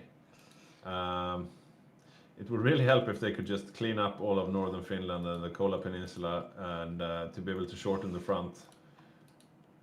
But the Soviets are under pressure, really under pressure, and now the Germans are starting to push down in the south as well, even though they're out of supply. They're just going for it. Where's the Soviets? Oh, okay, so they have a defensive line. It's just a bit further back on the near side of the river, though. You would prefer to have your defensive line on the far side of the river. Yeah, it's a weird. Yeah, it seems like lack of supply is slowing down this advance. Here comes a bit of a crunch, though. The Baltic line has met the Leningrad line, so the Finns are united with the rest of the Axis forces. Yeah, it's quite early in the game also for this. Yeah. They are still doing very well on the eastern front. Yeah, The Axis here, even if they would have liked to go further in Ukraine, probably, but I mean... It's still 1941, as you say, yeah. The Italian Safari also is still moving on. Yeah, they're actually going. They have actually gone on the Safari now, and by the looks of things, they are somewhat successful. We have Marines landing on the other side, so they can probably take all the way up to the Strait of Hormuz. And Yeah. if they actually manage to kick the Allies out here, they even have the link up to India. And they are locally superior. The South Africans have just landed with their tanks, but it seems like the Italians were able to stand toe to toe with them, and yeah, they're basically dominating the Asia. I mean the Euro allies right now. Yeah, basically the only light in the tunnel for the Allies at this point is the fact that the Americans have managed to kick the Japanese Navy quite hard to the curb. There is no reasonable way in which Japan can threaten the Allies at sea. At this point, perhaps if they can get a short naval supremacy and invade the Philippines, I see their plans here, but Yeah, that's what they're trying. it's Just having a look though at the Japanese fleets. I'm trying to find their main fleet. Okay, this is probably it. As you can see, this is pretty battered. Just a few early battleships and not enough screens to screen anything. So the Japanese are out of the Navy game, and that means the Americans can basically starve them out. So they are on a timer. the Japanese are definitely on a timer, I would say. They have won pretty much everything they can win at land, but they have lost pretty much everything they can lose at sea. So we should keep that in mind going forward. Then again, eventually you're going to have the Japanese able to declare war at the USSR, and they can just... That bike infantry would be very interesting in Eastern Soviets if it should go that far. So. Okay, so Snistan is making some moves with his paratroopers here. Indeed you are. I wonder what he's trying to do. He's moving over to Borneo. Trying to get something back for the Allies. Yeah, I wonder what his plan is. Maybe to go after Ratanakosin. I don't know. Okay, back to the Eastern Front, where dreams are made and crushed. Let's see. Okay, so the Soviets actually pushed up to the front line here. And just as you can see, horses, as far as the eye can see. And they're actually trying a bit of a counteroffensive here up in the north with these unicorns, which is the stronger variant of the cavalry. So they do have some artillery, not motorized artillery though, so they can't be very fast. No, it's interesting. Interesting division, right? It's a bit of jack of all trades, master of none, right? You can't really encircle anything with it, and you can't really hold anything. Yeah, I guess if you're facing Einar's Finnish infantry, where they have like 2 divisions to cover this entire front line, I they guess will do fine. But they should probably go back and that is defend a true. bit. Why are we paused now? It's a good question. Maybe because Dinesh has disconnected. No, not right now. Bopus, do you know why we're paused? We're going again. And we're going again. And we're back. Yes, indeed we are. We have Brazilian convoys getting sunk in the Western Mediterranean. What are the Brazilians doing there? That's a good question. I wonder if they're preparing something interesting. Meanwhile, Eastern Front developing as expected. I'm keeping a look over at Japan. I'm looking at Sarge here on the UK. He should be the one leading the Allies towards victory, but it seems like he's busy slogging it down in Africa versus Rosen. So Rosen basically now is keeping the Allies occupied. The Americans are trying a naval invasion of Palau with some Amtraks. Meanwhile, the Japanese are defending with their own Amtraks and seem to be holding. Oh, wow. So the Japanese actually, since the Japanese have done so incredibly well in the land game, they have good resources to be able to withstand this. I mean, they will not be able to come back militarily at sea, obviously, but they will be hard to take, right? With all the Indian factories and all the Chinese factories, right? And if you have Amtraks as island garrisons, that's, I don't know. Yeah, I mean, this is a rich Japan. Look at this. Oh, it's not Amtraks. It's a bug. Okay, yeah. And we're having a lot today. Yeah, a lot of visual bugs. This is not... Yeah. This is not Amtrak. This That's is not not even Amtrak. that good, actually. But they're still holding back. Yeah, the they are Amtrak. holding back but they might not be Amtrak's either then. Yeah, they are. That's probably a big surprise for the Americans. Solke and Ian, they've been building up these Amtraks for a long time, and as you can see, Yeah, but they were not. these are. Yeah, they just- are Amtrak. Yeah, these are just garrisons, but they do have 4 divisions that are good, and it's these Amtraks that just failed to take this island. So they must be a bit disappointed about that.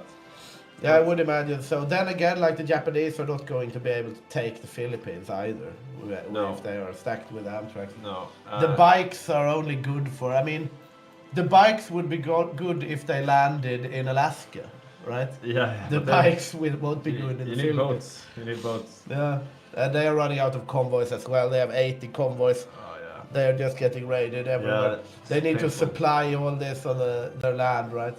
They peaked too early. Yeah, I mean they won so much at land, so they have so much land that they need to supply at this point. Yeah. Italy is pushing in Africa again, and we might see yeah, they still have a ways to go, but they might kick out the United Kingdom. Yeah, I think Rosen is having a grand old time fighting the Allies on his own here. And yeah, this is a graphical bug. These are not tanks. This is infantry. Not bad infantry though. Good old 30 width with plenty of artillery and anti-tank. And these are the guys that are currently beating the Allies in Africa. And he's actually preparing some naval invasions here on the Arabian Peninsula. But yeah, he's already landed some, so I don't know why. Okay, maybe those landed outside of supply. I wonder what Rosen's navy is doing. Yeah, that's a good question actually. Okay, so it's out in the Red Sea, and I'm gonna check what the Americans are up to. torpedo cruiser, and he's got a fleet called New Fleet, but they're in the Med, also pretty strong. But yeah, he could start making some moves. Probably not take Gibraltar, but still. Let's have a look at the Eastern Front. Eastern Front seems to have slowed down a bit. But still, steady advance in the north, spearheaded by Badgers, motorized, or are they mechanized now? Probably a mix of both. Let's have a look.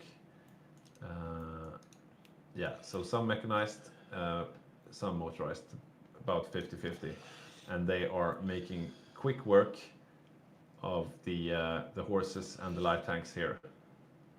As you can see, they're making great inroads. It's interesting that advances have been around Leningrad. Like Kiev, for example, is still in Soviet hands, but they are closing in on Moscow from the Novgorod area. But yeah, steady advances here. I don't see anything holding at this point.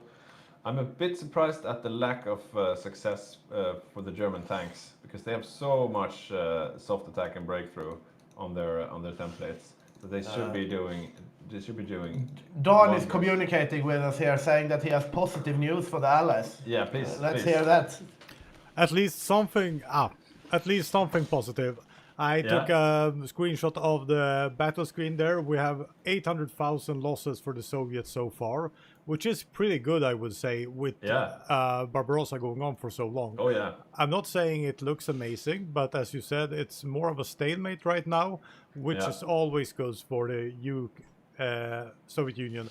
What you see now on screen is not good for the Soviet Union, Yeah, this is, nor any other player being subjected to it. But still, and also I want to comment on the massive buildup of American factories. So the more and longer the Soviet can hold out, so having the Soviet not losing as much and the US actually building military factories in the pace they are, that's at least something positive in a game that is a little bit sided to the Axis still. Because the US, they have neutered Japan. Japan is not a threat anymore. If Japan has no navy, and I mean India is already dead, what can they do? I mean, they can't really do anything land-wise. They are neutralized. So the US can start focusing on putting up a D-Day, and as you said, with all those military factories, it could be a D-Day to be reckoned with. Yeah, this is not over yet. And much thanks to the Soviet not losing more than they have. Yeah. Thanks, Unbelieving. Thanks. See, sneaky invasion up Yeah, here. Some of the interesting. unicorns. Just to the tune of Boppus talking about the Soviets not losing as much. We saw about 10 Soviet cavalry divisions being encircled and killed there, Yeah. and also the Finns got one of the unicorns up at Vasa as well. Okay. But other than that, I think the Soviets should be somewhat satisfied with their Barbarossa defense thus far. And it's a weird front line. Look at Finland, I mean. Einars is really hunkering down, protecting southern Finland from all these unicorns running around in northern Finland. At the same time, they've taken St. Leningrad and quite advanced in the north. The south, though, quite stalemated. I actually think maybe the Germans are amassing their tanks a bit too much. They should probably split the tanks up a bit because they're taking up too much supply. It looks like they have all their tanks in this small area here. Let's see. So this is one group of tanks, and this is the other group of tanks. And as you can see, they are right next to each other. And I don't think the supply situation is looking all that great. As you can see, it's quite red-orange here on the front. So maybe they should consider splitting that up a bit. One of these groups is more than enough to keep the Soviets at bay and make some pushes on their own, but with all of them in the same place, as you can see, all these supply symbols here. I wonder a bit, what are the Bulgarians doing with all this infantry just standing here? That's a good question. So he's got 10 divisions and they're all standing there. Maybe they're just home defense. Yeah, he's going tank Bulgaria, and he's got one division. And so this is what he's doing. So he wanted strong divisions, Matthias, and he has a real strong division here. Look at this guy. This is a beefy division, but it's only one division though. The Italians have gotten encircled here. We have lost 3 troops, and the safari risks being cut off at the Nile. Yeah. By the looks of things at the moment. Yeah, and who is making these moves? It looks like it's Folk, of course. Folk has the tank right here that's trying to cut off the entire Italian army. And as you can see, Rosen is forced to move back quickly. He's strategically redeploying, but that also means his troops will be out of morale. He should be able to hold down. A couple of British troops here encircled, but they're left alone. And it looks like Rosen is fully on the retreat now. All of the troops going back to a defensible position. He does not want to be cut off and humiliated down here in Africa. This is the end of the Safari 2.0. Yeah. Meanwhile, in Finland, the Soviets are trying to push in around Viipuri. They're going to get cut off, however, by the Yugoslavians. Yeah. By the looks of things now, you never know. That's a sneaky move from the Soviets. Indeed it is. It looks aggressive. Doesn't look like it's going to pad out in their favor though. And we have another encirclement of some Soviet troops here. But a good try. Might even be able to break them out by the looks of things at the moment. Maybe. You can see here on the Yugoslavians, the symbol has finally changed. So they have a majority of mechanized now instead of motorized. Yeah. They actually fucked themselves over even more. Unfortunate for the Soviets. Yeah, indeed. the rescuers got caught as well. Ouch. Yeah, that hurts. We do see some encirclements of Axis troops, though, on the eastern frontier. Golem, Minsk, Bobruisk.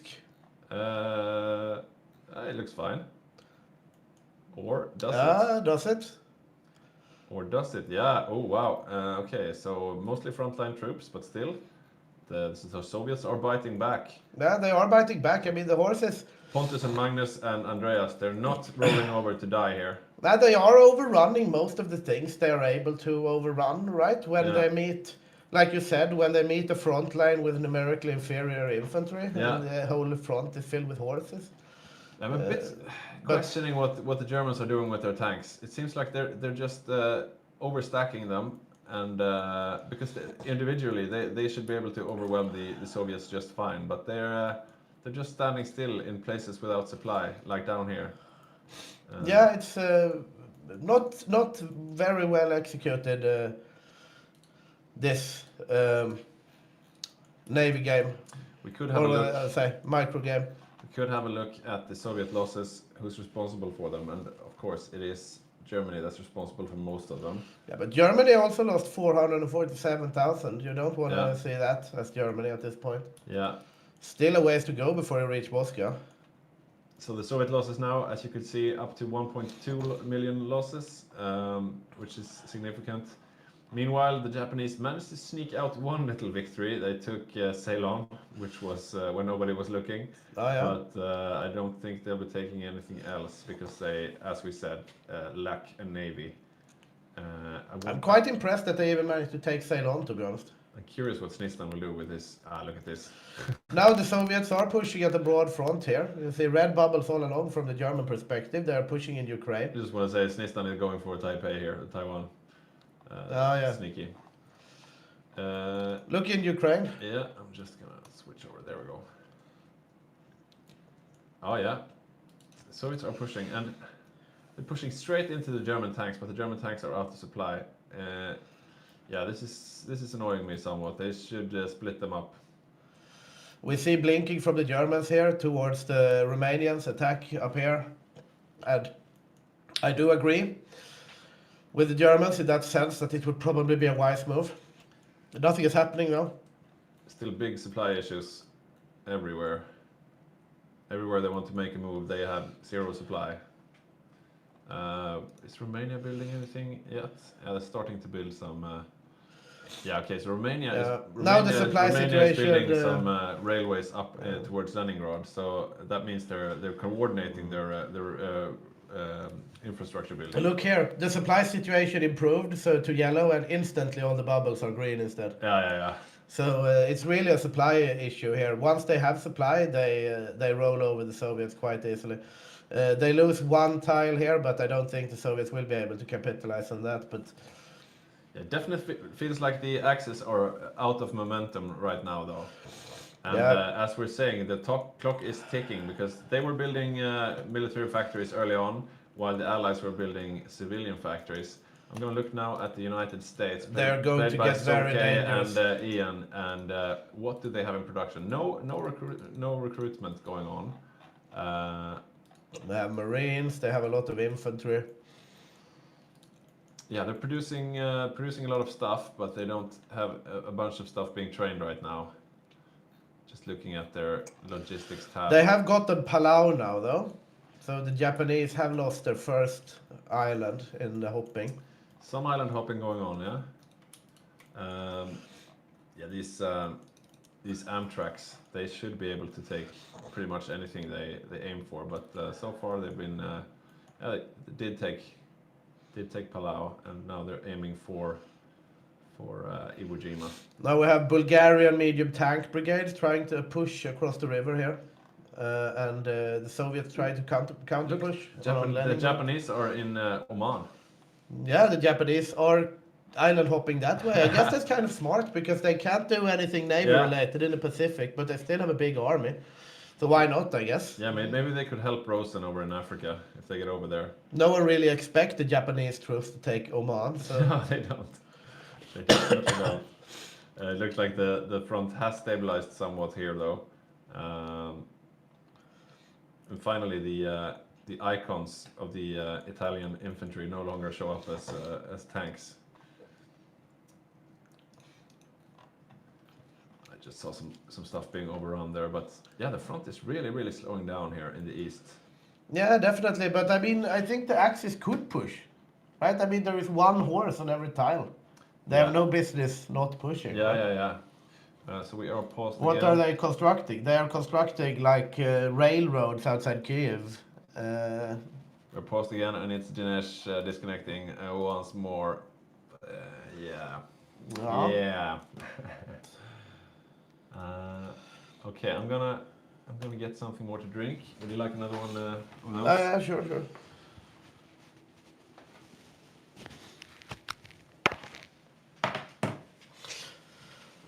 Well, meanwhile, look here, the Allies do have some good news, I would say. It's been interesting to see how the Japanese lost their navy. It will be interesting to follow that up later and see how that happened. I don't see why you would when you have won everything basically that you can win in Asia, I don't really see the reason why you would be down here with all your carriers. But I think they are still a very, very impactful force, obviously.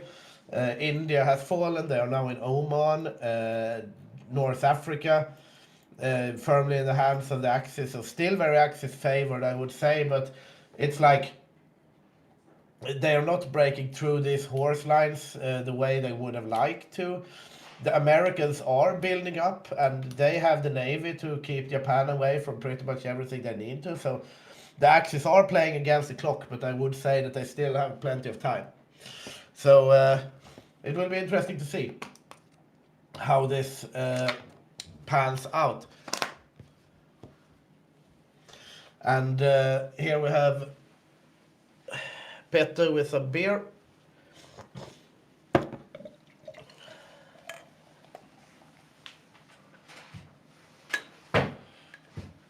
It's interesting. It really looked over a while ago, but the momentum has definitely shifted, I would say. Yeah, but I would say that the Axis still have margins. Yeah. But the salvation is not coming from Japan. Japan has been is out basically from making anything major. So the win will have to come from on the Eastern Front. Yeah, definitely. Or that they slog on for enough that Japan can join against the Soviets. Right. Is that 1943? I think. Something like that. Because if Japan joins the war against the Soviets and runs all the bike infantry and whatnot from the east, then they're gonna be in trouble. But I think, like as I said, they should push here. They are pushing now, the Axis, because these tanks are making short work of the horses. Yeah. When they attacked them, they waited, they built up supply. They got some encirclements here, so perhaps they got a bit more cautious. But and is that? I'm having a look now at the Soviet front line, and it looks like the horses are actually under strength. Does this mean? Yeah, they are in the hole. They are in the hole in infantry equipment, and that's really bad. Yeah. That's basically and this is running one of out the of hit logistics. points. Look at this, and then look at the surplus of American equipment. I did earlier. It didn't look that galling as it sometimes does. Let's see. Okay. It's just 4.2k, so it's not that much. Because we have seen games where the Soviets are struggling like hell under strength, and they have a deficit of like 30,000 infantry equipment. And then you go over to the United States and you see that they are just chilling out on their island, and they have a surplus of 30,000 infantry equipment. Yeah. The Soviets die, the Axis win. And then...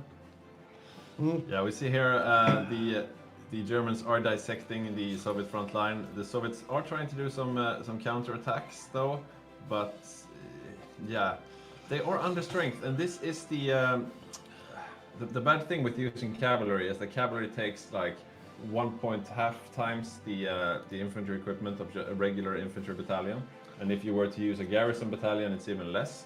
So you're not getting as much bang for the buck, and you can really see that now, because when these guys are under strength, they will just be even easier to punch through, and there's not going to be any new ones. Okay, they want to get some new ones, but they should cancel these so that the ones in the field can reinforce instead. I would definitely say so. There is no use in building new understrength horses at this point. You would much rather have the ones you have in the field actually be able to stand up to the German tanks. Then again, the problem is, will they be able to stand up to the German tanks anyway, though, since they are horse cavalry? But Mom, I want understrength horses. We have understrength horses at home. We see the Mexicans have taken the Caroline Islands, and the Japanese still only control Saipan. So the island hopping is slowly but steadily developing in the favor of the Americans. Meanwhile, the Japanese are occupying the entirety of Oman at this point, and however, the United Kingdom and Mutapa, which is the name of South Africa now, have almost pushed up to the Nile again. So the Italians need to stabilize. The Italians need to stabilize, but they are quite alone. They are getting some unexpected support though from Japan, who is over here in Oman. But I'm not sure how it works with the front lines and stuff. Since they are not in the same war, same faction, they can't really. I don't know. It's difficult to use the same front lines. A bit of a sneaky naval invasion planned here from Rosen though. He's finally using his marines for something else than just staring menacingly at Gibraltar, which will never happen. So he's brought them down here. Maybe he can make some moves defensively instead. But looking at that port, it looks well defended though. Switch over. We have a breakthrough on the eastern front with German armor. We have Bulgarian armor coming in here. They're pinning sub 7 horses that I think they will be able to kill unless they cock it up somehow. But yeah, they need to click him again. They didn't click him, so the horses got out. But slow but steady advance. In the south, though, they are still in the same place they were a few months ago. It's just been a bit of a back and forth here. And the German troops are also under strength, it looks like. Are they also in the hole when it comes to infantry equipment? Yeah, they are definitely are. They are also hurting. Okay, so it goes both ways. So that means that the front line of the Germans is not as strong as we thought. I wonder about the Romanians though, because they're carrying some of the load here. They seem to be doing fine. Yeah, still positive on infantry equipment. So that's good. Jonte's stability gives some backbone to the Germans here, because the Germans are really lacking on infantry equipment. Lots of green bubbles here. Horses dying. The north. We have encircled Hungarian mountaineers up in Finland. Ouch, that hurts. Yeah, I'm not sure if we'll see a Francis MVP this time with this Hungary. It looks like he was trying to trick everyone that he was going for tanks when he was going for special forces instead. His special forces have been fighting valiantly up here in the north. I think they might be able to bail him out though with the Yugoslavian motorized. It will be... Maybe. Maybe not. I don't think so. Possibly not. Meanwhile, in the south, we actually see a little salient for the Germans moving up the front a wee bit. But yeah, and there Francis lost his mountaineers. Did not get bailed out in time. They're almost up to Dnipro, and some supply hubs here that could possibly be good for them. There is a supply hub in Dnipro. Once the front unravels, it unravels for real, right? But the horses are better when... If they need to do a little tactical retreat towards Moscow, horses are not too bad. I'm looking at the Soviet point of view now, and there is not much defense in depth, especially not in the south. The line is really, really thin. And in look at this encirclement. This is very sad for the Soviet Union. Yeah, because there's nothing else here down here. Oh, they might actually be able to flee to Crimea, actually, though. Yeah. Possibly not. They are going to get some of them encircled, definitely. Yeah, the pocket isn't closed. I got... And we see Kalle here with his Spanish tanks. Oh, yeah. Let's see, he's got 3 of them there. I wonder how many he has in total. 5. Okay, so Kalle is... So now it's completely open here. Look at this front line here. After that encirclement. Oh, yeah. Now we have Spanish tanks. If you have a look from the Soviet perspective, there's nothing here. Do here. Nothing there. Absolutely nothing. It's that small Crimean army that just ran away, but other than that... They have to go all the way around this piece of water, whatever it's called. Yeah, and it's open all the way towards Stalingrad here almost. Yeah, Eastern Front slowly but surely moving in the Axis favor, I would say. Japan actually still holding Saipan, Iwo Jima, Okinawa, so the island hopping has not continued that much. They are still over in Africa doing things. But now the Japanese are done in Oman, basically, so... Just some small moves over towards the Arabian Peninsula, nothing major. I wonder where they are planning their they are just in declare war on the Soviets waiting room, I Look guess. at this. They're trying a sneaky naval invasion onto Madagascar. Oh, well. Yeah, the island hopping. I mean, they are made for island hopping, right? And they can't island hop east because the Americans are there. Yeah, so why not island hop west? Because go west, life is peaceful there. I I suppose. mean, to be honest, the United Kingdom Navy is in about the same state as the Japanese Navy, right? So Yeah. And the bicycle infantry here on the Indian subcontinent, waiting again. They're rearing to go. Yeah. They just want an open port somewhere. Let me in, coach. Let me play. the Yugoslavians are trying their darndest to get encirclements here, but the horses are actually holding surprisingly well in the forest. Yugoslavians have actually. Oh, look at this The encirclement though. We Yugoslavians have- have been completely decimated. They only have 3 divisions left. Look here. Where was that? Down south? Yeah, that was a lot of Soviet horses gone, and now the front is very open down Yeah. here. There is not much in the ways of defense, and I guess they have some of the focuses left to Yeah. generate troops, but And they are nothing to scoff at. I mean, these Soviet. oh, look at this though. I wouldn't do this if I was Germany. I don't know. Maybe. Oh yeah, it's a thin line on both sides. That's a ballsy move, but It's the a Soviets ballsy are move. Soviets are moving to cut them off. They could be cutting both these pocket things off. They are not microing. Yeah, I their think best they right might be now. stressed out now, and Look the at these Germans horses. are taking Look at the these last- horses here. They Yeah. could be. Yeah, they're pinging like. yeah, the Germans are taking the last. They could have done something there. Instead, they got encircled themselves, Yeah, and now yeah. they lose a lot of horses here. This is a lot of horses for the glue factory. We have here 7 horses being lost to the Romanian Rangers. So Boppus has some insight as to why the Soviets are doing well. Yeah, please. What is your genius? Are they insight? doing well though? So you noticed me. After Yeah, we some- did now. We did now. So let's see if I find the right stats. It's these ones. Yeah, So and, if in the background you can see how well the Soviets are doing here with this. yeah, it's not the best, perhaps not the best time to think this is the right thing to show. They're gonna lose a lot there. Should we look at the pocket before I show some graphs? Maybe. We have, maybe, but stay in picture. Stay in picture. Yeah. What do you think about this? German tanks encircled too though. Oh yeah. Oh, Yeah, look at that. Oh, nice. They're gonna get out, I think. Do you think? Yeah. Maybe. If that horse would have, yeah, It's close. they're not pinning. Oh, yeah, It's- they're not getting out. That's four tanks. That's 4 tanks. Are they? Oh, it's Yeah, gonna yeah, be 1-0. close. 4 Zero. tanks. And they managed to get out this encirclement as well. So the Oh. Soviets are doing well. Why Yeah. are they doing well, Boppus? Yeah, please explain to us. I took myself away. If we look here at the manpower right now, they are pretty stable actually in how much manpower they have fielded, which is good as the Soviet Union. They also have these 2 amazing decisions to rank up like 1-2 million men extra in the field. We've been playing for more than 1 year in Barbarossa, so I would say with these losses, they have lost like 1.7 million men, something like that.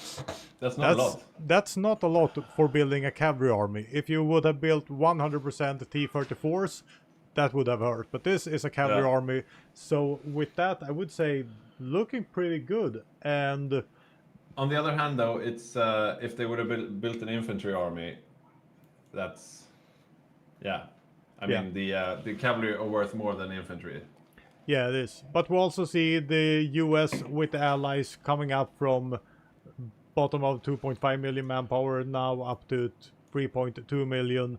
So the US production is showing now a little bit. The Soviet Yeah. Union was actually here moving up in manpower. So yeah, I think they're doing quite well. I see they're made order to 70 right now, which means that they will have more buffs in field. So not that bad. The big question is, can the allies actually do something? Because they need a D-Day, not right now, but within a year I would say they need a D-Day. And if the allies is actually able to do that without Raj, perhaps. But they do rule the seas, so it should not be impossible. Yeah, I mean the Soviets are doing just fine on their own now. Look at this. This is the last of the Badger's mechanized infantry being surrounded here by light tanks and horses, and that's the offensive power of the North gone for the Axis. Yeah, they're out. The Badger is dead basically, And down here in the south, the Soviets have just counterattacked, and the front is back to where it was a while ago. So yeah, I don't know. We see some real back and forth here. And, Yeah, the Soviets have managed to claw their way back quite formidably, I would Yeah. say. They are getting encircled left and right, but the Germans are also getting encircled. Like, if the Germans lose 4 tanks and the Soviet loses 14 horses, it's an even trade, I would say. Yeah, we're seeing some harsh words against the Axis here. The South suddenly looks to crumble. Axis players not paying attention in the South. Axis is utterly throwing. Yeah, harsh but fair. The words of the chat, I would say. Yeah, I mean, The this Axis is... had this game in their palm, and they are losing it right now. Are we going to see another, like an Allied win here would be interesting. Like, how are the Axis going to win then? The Allies have won the last 3 grand games we've had. We've only had Allied win, Allied win, Yeah. Allied win. If the Axis don't win this game, when will they win then? I mean, Yeah, we're seeing some moves here now, though. Counterattack. We see the Germans together with the Spanish. They're doing some nice encirclements down in the south once more, cleaning up this. Will they be able to take out? No, not. They won't be able to take out the Crimean army, though. That would really be nice for them to shore up the south here.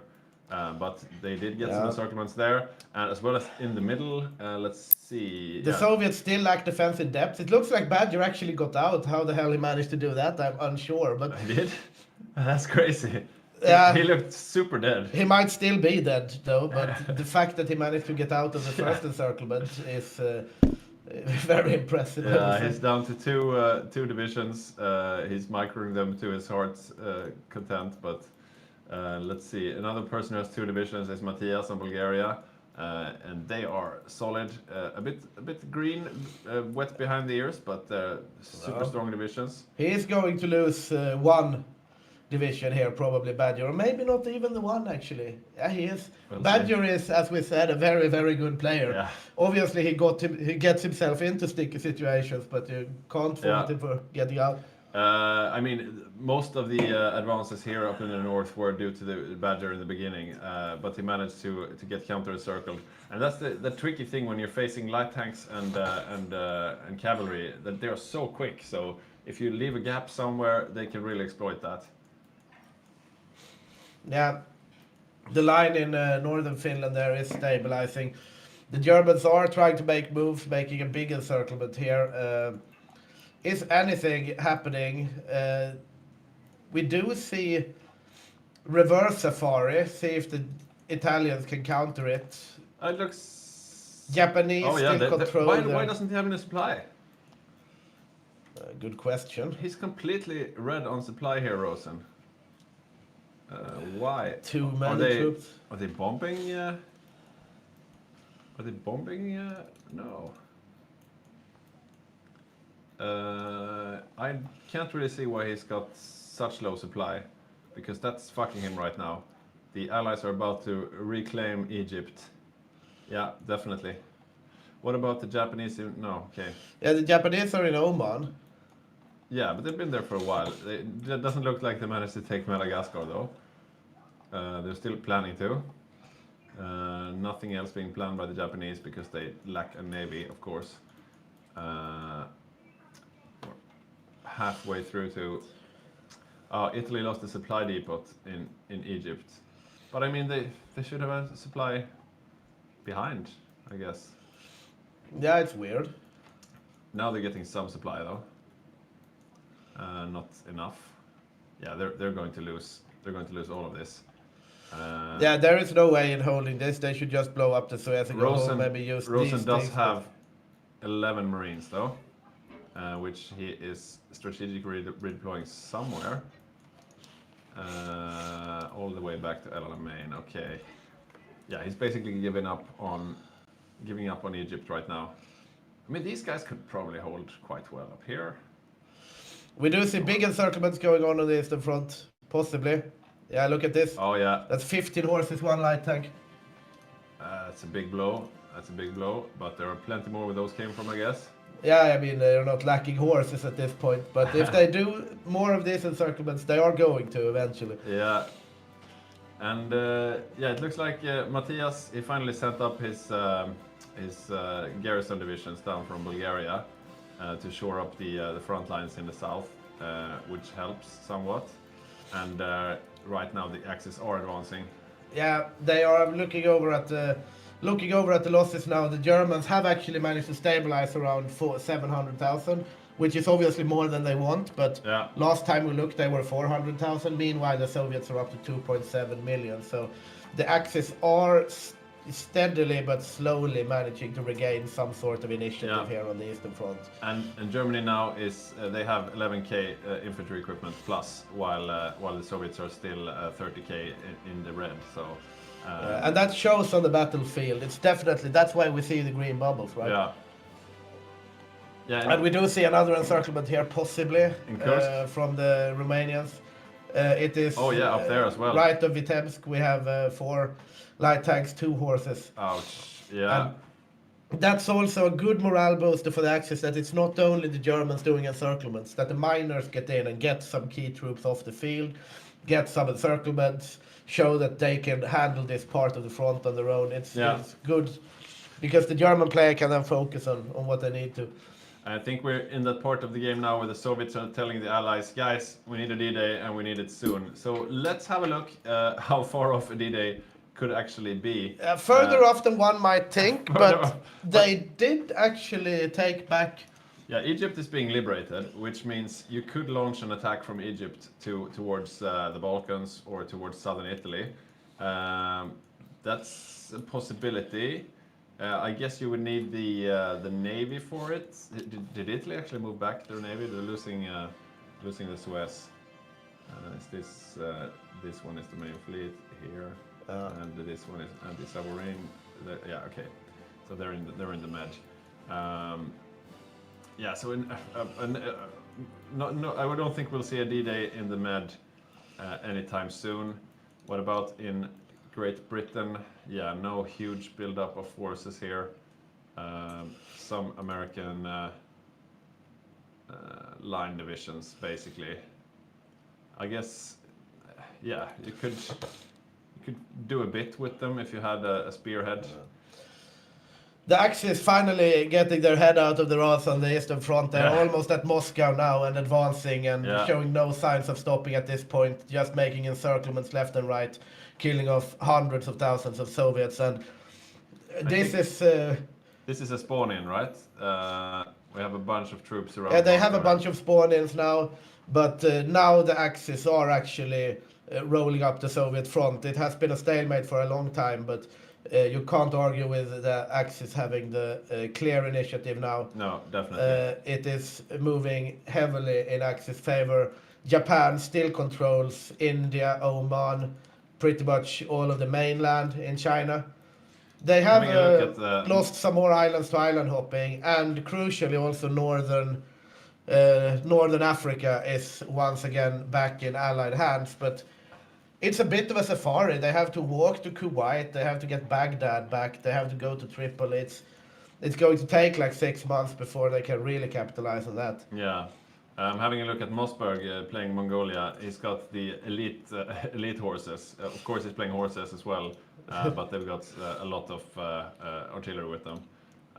They're tasked with holding Moscow, it seems like. Yeah, we'll see how they do. As of now, though, the Axis are steadily closing in towards Moscow. The Soviets are counter-pushing a bit around Novgorod, but to no avail thus far. Yeah, they seem to be focusing on getting new defensible lines. So you can see here up in the north, a defensive they are line trying to get this river, another but line here down in the south next to Stalingrad. They're moving all the boys from Stalingrad down south, though. Is this a... Yeah, they're going to try to counterattack from Crimea. This is a Hail Mary indeed. It's a sneaky move. I don't know if they can puncture the line, to be honest. And also, it's hard. They need to counterattack around Moscow, right? I mean, if they take Odessa, it's not going to save them from...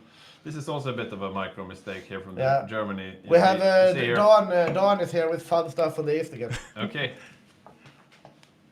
I couldn't hold myself any longer. So things are happening in the east. You see the Soviet Union crumbling.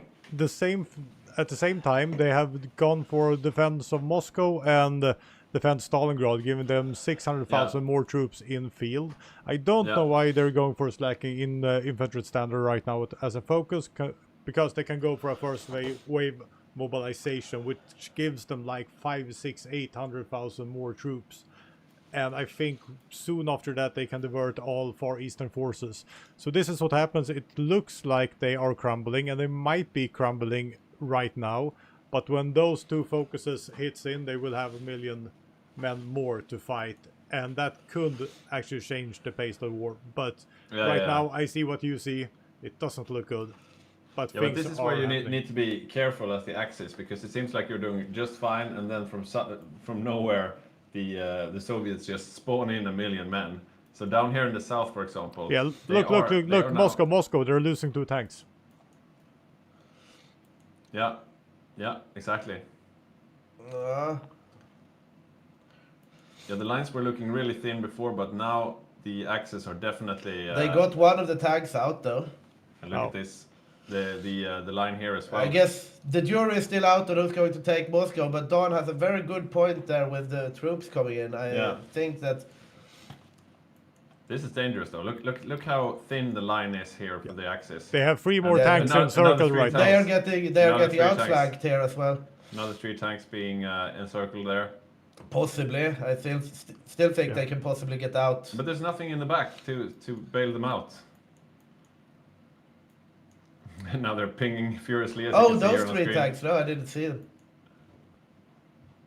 Yeah, they're gonna die, and they're about to. They, look, on the entire tank army is about to be encircled. The entire tank army, 6, 7, 8, 9. Oh shit! This is. Yeah, this is a disaster for the Axis. This is really bad. This hurts. This hurts me so bad just to look at. Okay, so that's the northern tank army just gone. Yeah, that's pretty All much of all the them. tanks. Yeah. Oh Jesus. It might get out though, but maybe these guys, not these guys. They're not getting out. no, they're gonna take the tiles behind. Oh my god, I can't. You will have me here for a couple of seconds more. Oh no! And that is a disaster for the these guys Axis. are dying. What about the southern ones? So guys, Okay, what are you saying about my timing? Every time it says great it's not as timing. bad as it looks. No, that was a great timing. Great timing. Oh my god. Yeah, this time you were correct. This time it looks. They still have a massive front line up here, though. Suddenly, though, the Axis are on the back foot. Japan is losing. The Eastern Front has well and truly stalled. I mean, the Germans aren't fielding that much. They only have 7 medium assault guns left. Do they produce tanks? No, 1 Panzer division. Yeah. Not enough equipment to train. This is not enough. They will not be able to kill the Soviet Union. By the looks of things now, possibly not, no. What I about don't Spain? see how they... Spain has 3 tanks left. What about Bulgaria? Bulgaria still has 2 of their left. But this is... When can the Japanese declare war on the Soviet Union? Because they should do it right about soon, I think it's in 43, but how much could they bring? Let's see, how much do they have in the field? can do quite a lot of damage from the east, I think. They have to... possibly what they have to try here, I think... I mean, the Axis now, by the looks of things, they're not going to be able to kill the Soviet Union with what they have. Definitely, maybe if they play very well with them, if the miners save them. The Germans are out. There are bicycles ready to go over in Manchuria. Yeah. There are bicycles ready to go. So in 1 month or so they could declare war. But yeah, the Soviets... They are still making... I mean, the miners are saving Germany here, right? Germany is out of it. But are they making But the moves, Bulgarians, they're close to Moscow now. Okay, so it looks like Yugoslavia, Badger, he was down to 1 division. He's now up to 5 divisions again, and he's taking over the mantle in the south. So, and he's actually making some moves. Is it enough though? Yeah, I mean, losing just 15 tanks like that, just... Yeah, that's a disaster for that. They still... I mean, the Axis, they still are dominating the skies. They still have more people on the front in the fields. The miners still have tanks. Seve is saying, Yeah. can Germany manage to claw the loss from the jaws of victory? Yeah, I mean, that's actually quite a good analysis, right? Because they have everything going for them. Like the Axis have so many margins. In any Yeah. other game, that would just be over. Yeah. But the Axis have won so hard Yeah. for so long that they can like fuck up continuously Yeah. and still be able to contend on the field. Yeah. If this was the last game or the game before that, the Soviets would be in the middle of Poland by now, right? After a loss like that. But Yeah. Right now, though, as you said, it's not Germany who's going to win the day. It's the miners if they are to win. yeah, if the Axis take this, it's going to be thanks to Japan and the miners. But this is it again. Look at this, quite telling. He's in red supply, yellow supply, still moving forward. This is how you lose all your tanks. You need to get supply. I mean, the German micro has not been impressive at all. We see here them getting encircled again down here. You see a little pocket here, lost like 3 infantry divisions. We see more getting encircled a bit further up. This is the Hungarian army. Almost all the Hungarians now in this pocket. Oh, another big blow. Yeah. There's no one there to bail them out. Yeah, Badger is making some moves down in the south, but what can he do with five mechanized? Okay, so that's basically France's entire army. Yeah, that's like the Moscow front there. They are blinking and like pinging, come here, but there is no one to... Okay, not France's entire army, that was unfair. He's got a pretty sizable army for Hungary, I have to say. But yeah, most of his good troops We have are tanks in the coming pockets. in, trying to salvage the situation, but they are going to be too late, I would say, maybe. Badger making some moves here down in the south towards Rostov. Few encirclements. Nothing like this though. Okay, I'm gonna look at the Hungarian losses before and after. So we're at, look at that, almost 500k Hungarians. Yeah. 480 now. Let's see what happens after they close this pocket. They're trying to get it out, but I think they're too late. They need to react more quickly to these types of things. Oh, they could. I Yeah, could okay, be. so the German tanks are there. They could save them. Are they going to? It's going to be close.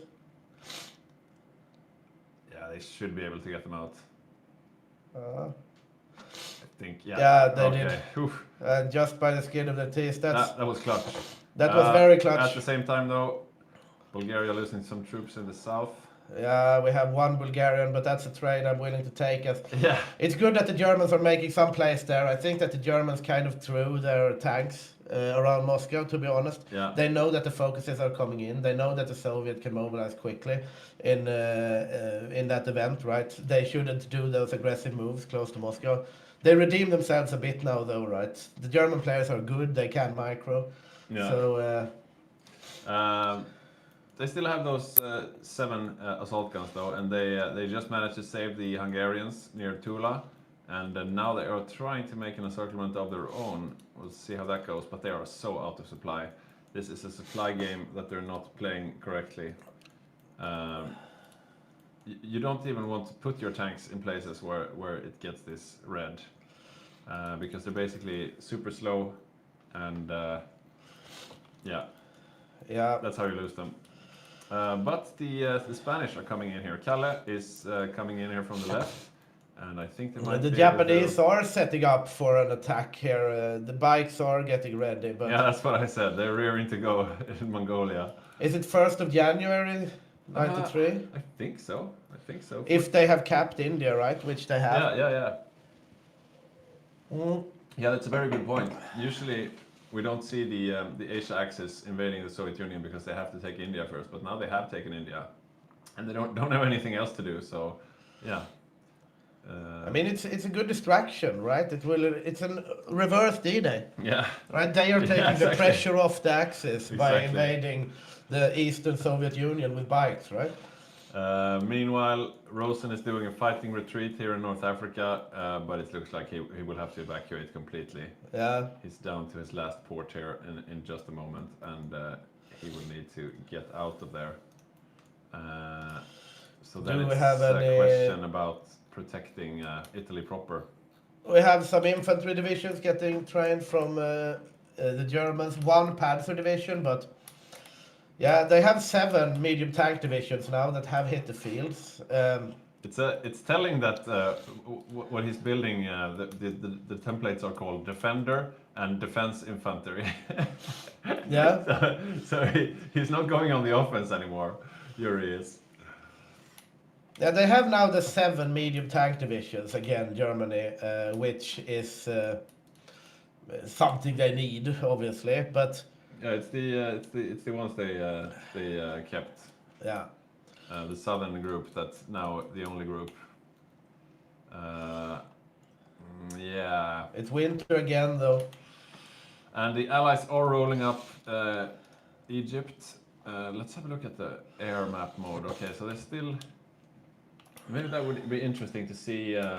okay, so on screen there you can see the military factories, but it would be nice to see the fighter numbers now, because that's a thing that could be decisive later Yeah. on. Here they have strike down the enemy of the people, gain a next war goal against any Asian communist nation. Okay, there we go. Okay, So so we the are Japanese going are to see- coming.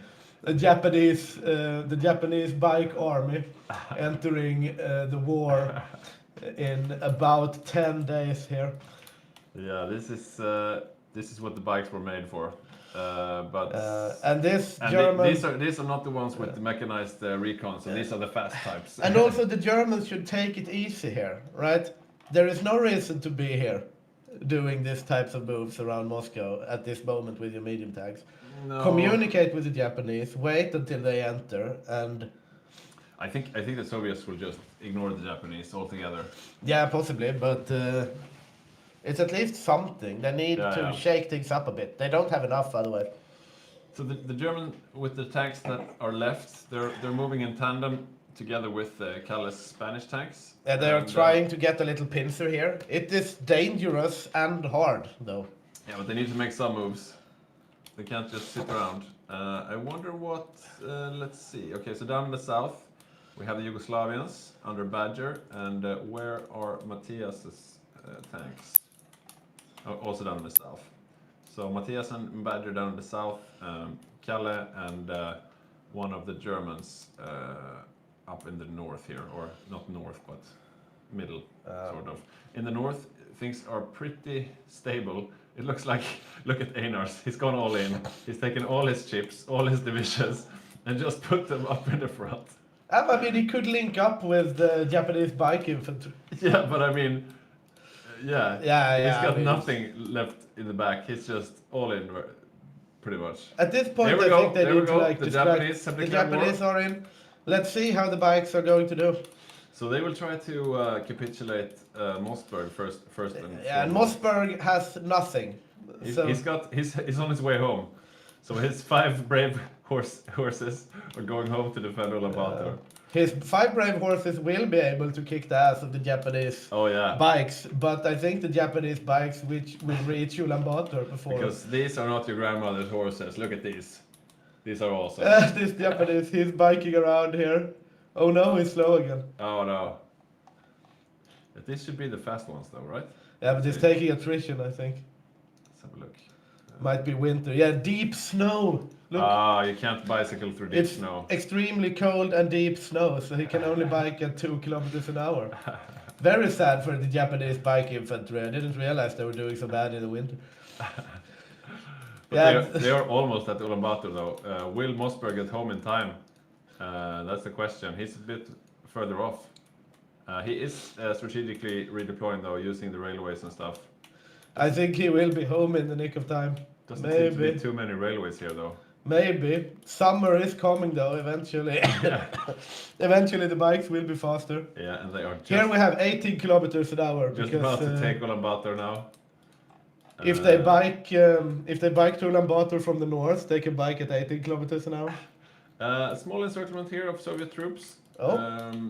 The Axis have definitely not given up. They are still fighting the good fight. I mean, the Axis medium tanks there is not anything to scoff at, Yeah. indeed.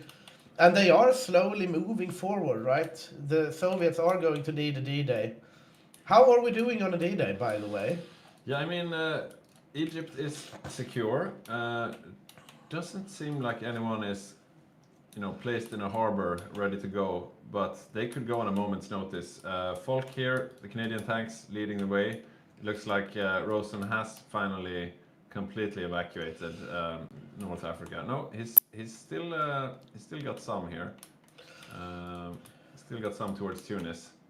So he hasn't given up completely on North Africa. He could hold this line if he just manages to entrench now. He could hold this for a while, I think. Yeah. This is a good place to hold, unless he railways forward. What are you doing, Rosen? Just stop. We have some Japanese bikes going in towards the new Mongolian capital of whatever the fuck, and they are also having a hard time with the snow. And yeah. We're in February, and I mean, Mossberg's 5 horses. Okay, they're heading towards the capital now. They're not going to face the Japanese head on. They're heading towards the capital. Moscow is slowly getting surrounded, but yeah, they're holding. We do see losses. Look at the medium tanks of Bulgaria down in the no. south there. That's not something you want to see. That hurts. Was that both of them? Yeah, I think so. Yeah, okay, so that was both of Bulgaria's medium tanks, which were probably the strongest medium tanks in the Axis faction. And now they are blinking incessantly here. They are saying that the Soviets are going to counter push from the south. That hurts. And where are the Yugoslavians? Did Badger lose those as well? That would really suck. We have panzer divisions on the way here. Bulgarians are... Oh, okay, so the Yugoslavians were up in the north, and Mateas was alone down there with his tanks, and that's why they died. Okay, is Badger making some moves together with the Germans? The Axis are still dominating the air, though. The Allies have nothing in terms of air. And that is going to show, right?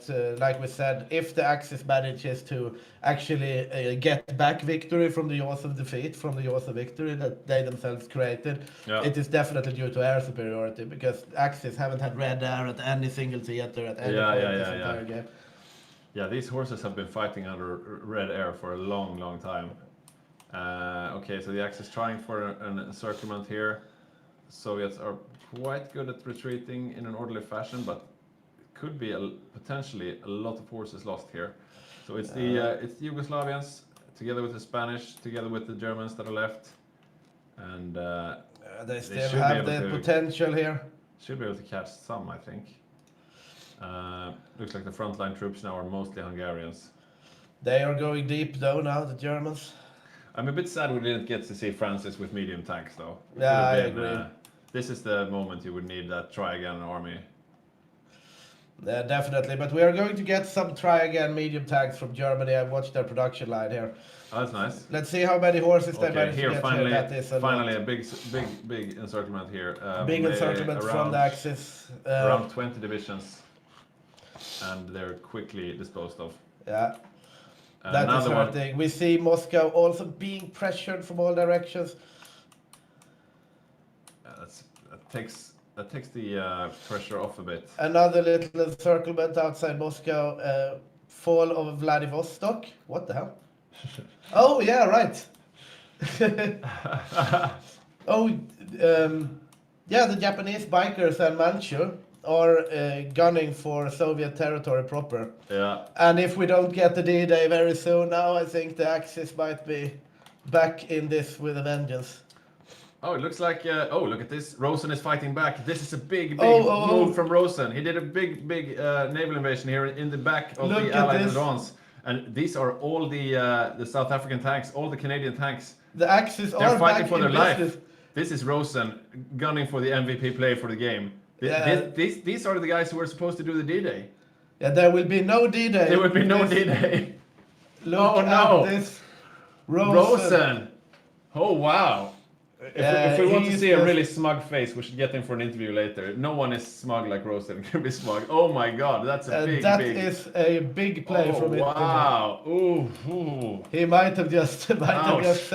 That hurts almost as much as the big encirclement we saw earlier. I would say it hurts even more, because this means that there will be no D-Day anytime soon, and Moscow is falling quite soon. If there's to be a D-Day, it has to come from the United States. They didn't lose a bunch of stuff, but what do they have? Okay, so They have quite a lot, to be honest. yeah, they do have infantry in the UK, and Canada has a couple of divisions here, so there's gonna be maybe a D-Day of some sort. Yeah, we see some. Yeah, the Amtrak's coming as well. So the US will have to. Okay, the Amtraks are coming home to LA and then over to the Atlantic. So the US is preparing for a D-Day, but the D-Day will be a lot weaker than it could have been. Yeah, that's a And really Moscow good move. is falling.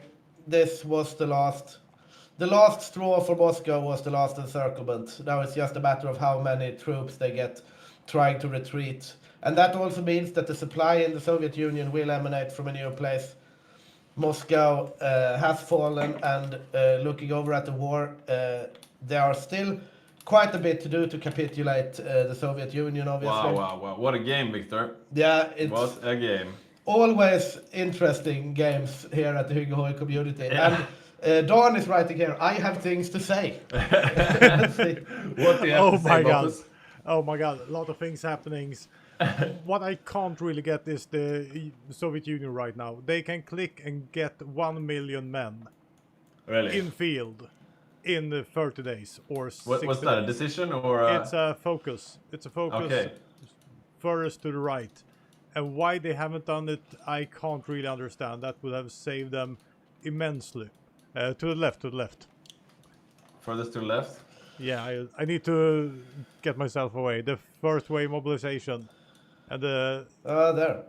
that's a lot of units they can scramble up. Creates but 4 they have- infantry divisions in every frontline state. Yeah, that would be needed. Yeah, that would be it's very only a nice. 7-day focus. Yeah, so why they're not pushing it, I have no idea. That could have changed this, but what a massive... I can't really take it. The encirclement. The encirclement. And Rose said, oh, I see his smug face all the way. Yeah, I can see his smug face in Sweden. front of me right now. He's sitting there just, he's taking over their Discord completely. He's just sitting there. Oh, well, that was quite easy. Oh, you should have seen their faces. Oh, Falk, how did that? Where did your tanks go, Falk? Can hear him already. He's gonna sit in Yeah. Discord afterwards, just gloating like a little bastard.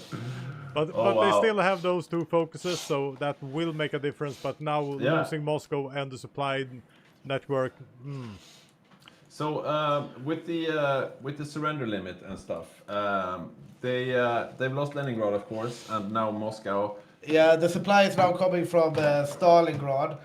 But I'm thinking about the surrender limit. How much do they need to lose before they die?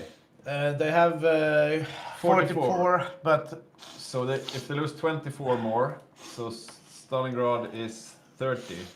That can't be right. yeah, Stalingrad will be a big one if they lose Stalingrad. And now you see all of these troops up here are out of supply also, so they're just going to get eaten up by the German tanks that are also out of supply. Mark, you have to think about that as well. But Oh wow, yeah, they're losing a lot of their remaining army here now. yeah, because they can't retreat out from Moscow, because as soon as Moscow falls, then Yeah. supply emanates from Stalingrad. Yeah. And then it's a very long road to supply all of these horses. They can't get the hay for them, and they get tired. And Yeah, and Mongolia. there we lost Mossberg. F's in the chat for Mossberg. Yeah. He did fight a good fight with F's in his the cavalry. chat. And the Japanese bike infantry is doing the God's work Yeah. for the Axis here on the Eastern Front, because but look at this. eventually they reach stuff, right? Have the Soviets just spawned in a bunch of stuff? I think so. Yeah. There's a bunch of divisions over here in the east. I don't know where they came from. Probably some kind of spawn in. But yeah, they are now preparing for a last stand around Stalingrad, trying to consolidate into something resembling a front line. They do still have some troops here, close to where Moscow was falling. The Axis don't have any supply to encircle them.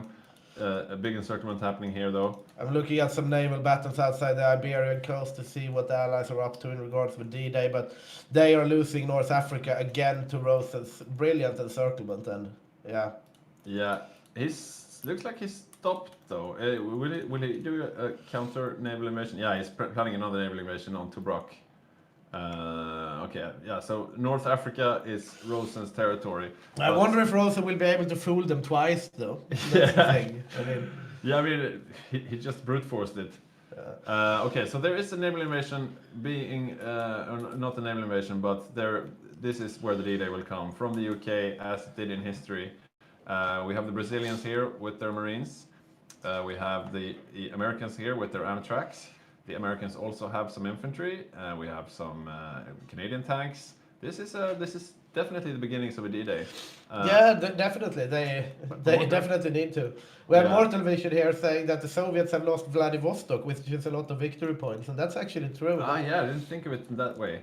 You can see here Morton's Mexican Marines are also heading home to be able to join in on the D-Day. So the Allies are scrambling now to save the Soviets before they capitulate.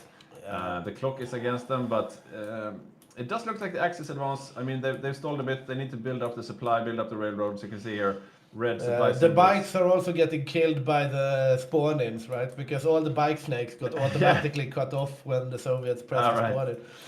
You can see here the chaos that is the Far East. And that's also the Soviets, they get the spawn-in of 2 infantry divisions at every frontline state. Yeah. So the Japanese snake works really against them. Oh, yeah, because that's then you true. get all of this massive... Yeah, you made the front line longer. Yeah, you made the front line so long because you send in the bicycle guys. Yeah. And then you get like 20 divisions per bicycle basically when you press the button. So now they have a all of shit these ton are of- courtesy of the Japanese invading them. So they killed Mossberg's Mongolia, but at what cost? Yeah, I guess. Why does the German Reich control these parts of the Gobi Desert? I will never know. I guess it's because Mongolia capitulated or something, but it still looks weird. Okay, so the Axis are moving in towards Stalingrad, but yeah, as you can see, suddenly the Soviets have a lot of forces here on the line. This is quite a beefy front line, and the biking backfired, right? yeah, and this empty space here, I mean, it's empty, but it's still territory that you first have to traverse and then build infrastructure on. So this takes time. And this buys time for the Allies to actually land with the D-Day. So it's not over yet, ladies and gentlemen. Yeah, I pushed myself It in will be here. interesting to see how the D-Day Boppus was passes. saying, look at Soviets, and he's in the picture is- now with his graph. Yeah, the yellow graph is the Soviet manpower. So you see here, losing a lot, and then Yeah. bam, And bam. But Don, 1.5 million. do you think that the Japanese actually fucked themselves up? Because they get 2 infantry divisions for every frontline state, right? So Yeah. for every Japanese bike snake, they get like 15 divisions. Yeah, Yeah, that's that true. was When you snake, both sides of the snake is a front line. Yeah, exactly. Because first I thought they were waiting for it, so just having those front lines to gain even more troops. But that wasn't a strategy, but it worked out very well for them. I think Yeah, that's look at easily this. 500,000 extra troops they gained for this This that they is otherwise beefy. wouldn't. This is not over, ladies and gentlemen. The Axis are not punching through this quickly or easily, and there is a D-Day coming. And what do they have to stop it? Because most of the mobile divisions of the Axis have died on the Eastern Front. The Germans have some here, and they are actually they are prepared to meet the D-Day. They know yeah, I what's mean, coming. it won't be an easy D-Day. The Axis have, as a whole, had such a good game. The Americans are not really trying for anything in Japan either, due to preparing the D-Day, right? So the Japanese can also roll quite freely into Soviet territory now. They are snaking once again. This is actually quite an interesting move from Yuri, because usually in this stage of the game, we usually see the Germans going all in on trying to finish the Soviets off. But Yuri, he's realizing, okay, we can't finish them off quickly. Let's just wait for the D-Day, defend that, and then we can go finish off the Soviets. So we see here Bulgaria, Yugoslavia as well. Badger is here, ready in the defensive stance, and the Germans, of course, here in defensive stance in France. So they know what's coming, and they're getting ready for it. And the Japanese are also making work. I mean, the snakes were killed and the snakes were cut off, but I mean, they are making new snakes, right? Yeah. The USA is coming up on factories there, we can see as well. Yeah, I mean, Japan was defeated at sea, but they have not been defeated on land. So they are still they're still around and they are coming. So that's clock ticking against the Soviets, I suppose. Yeah, this is anyone's game still. We have a pretty sizable D-Day coming. These Amstracks are nothing to laugh at all. We have Australian Marines, 8 of them. How is the air now? Because I think that the It's- Allies should yeah. actually be able to challenge the Axis air at this point. And- I don't know how it's and developed. they definitely are. I'm not sure about the total numbers, but over France at least, they are able to contend. So as you can see here, it's yellow from the Allied perspective. They seem to be, they're moving around a bit. Still, I don't see any. Okay, yeah, there we go. There are naval invasions planned. Brazilians, Australians, Americans, and these are 16 Amtraks. I mean, these are basically as strong as tank divisions.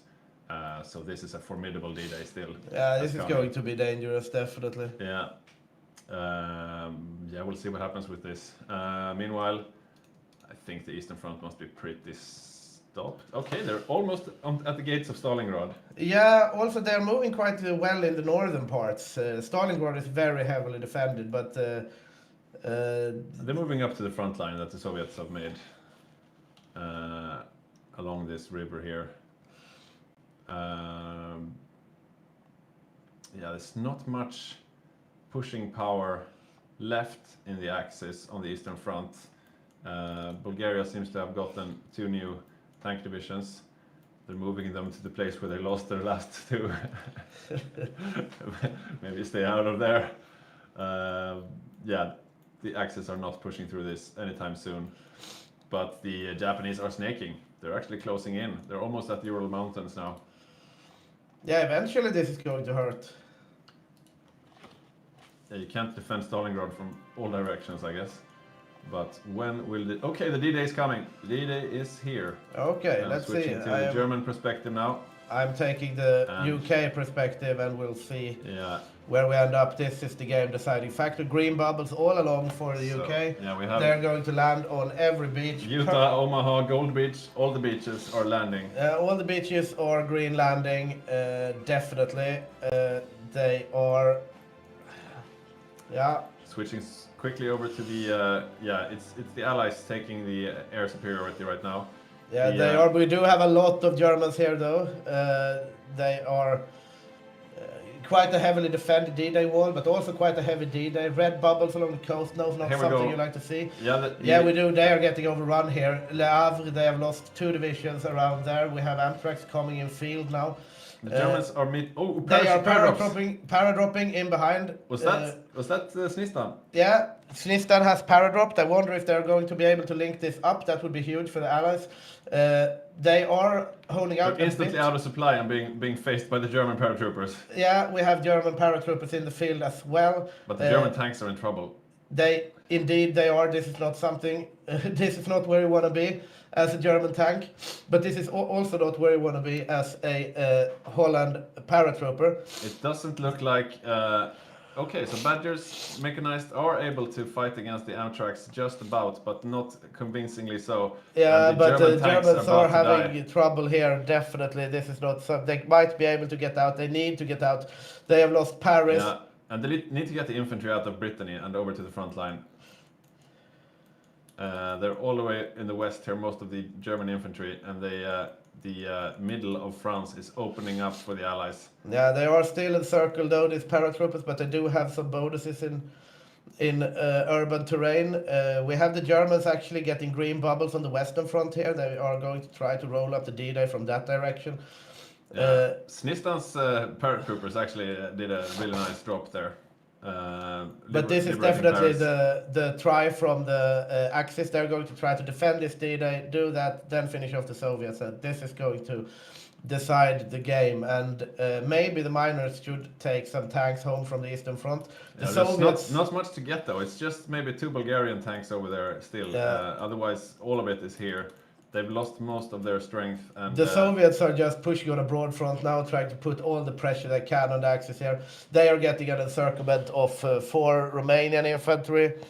They are otherwise...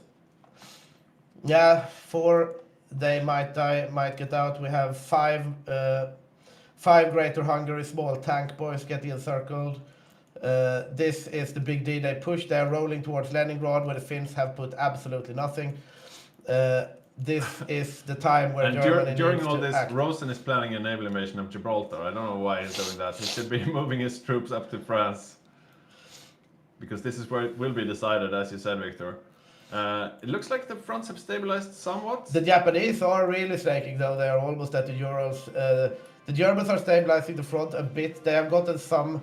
They got some troops encircled, but they got most of them out. These 4 might still be dead, but it could have been a lot worse for the Germans. They do have a long way before Moscow, but now they're getting encircled, big encirclements on the southern frontier.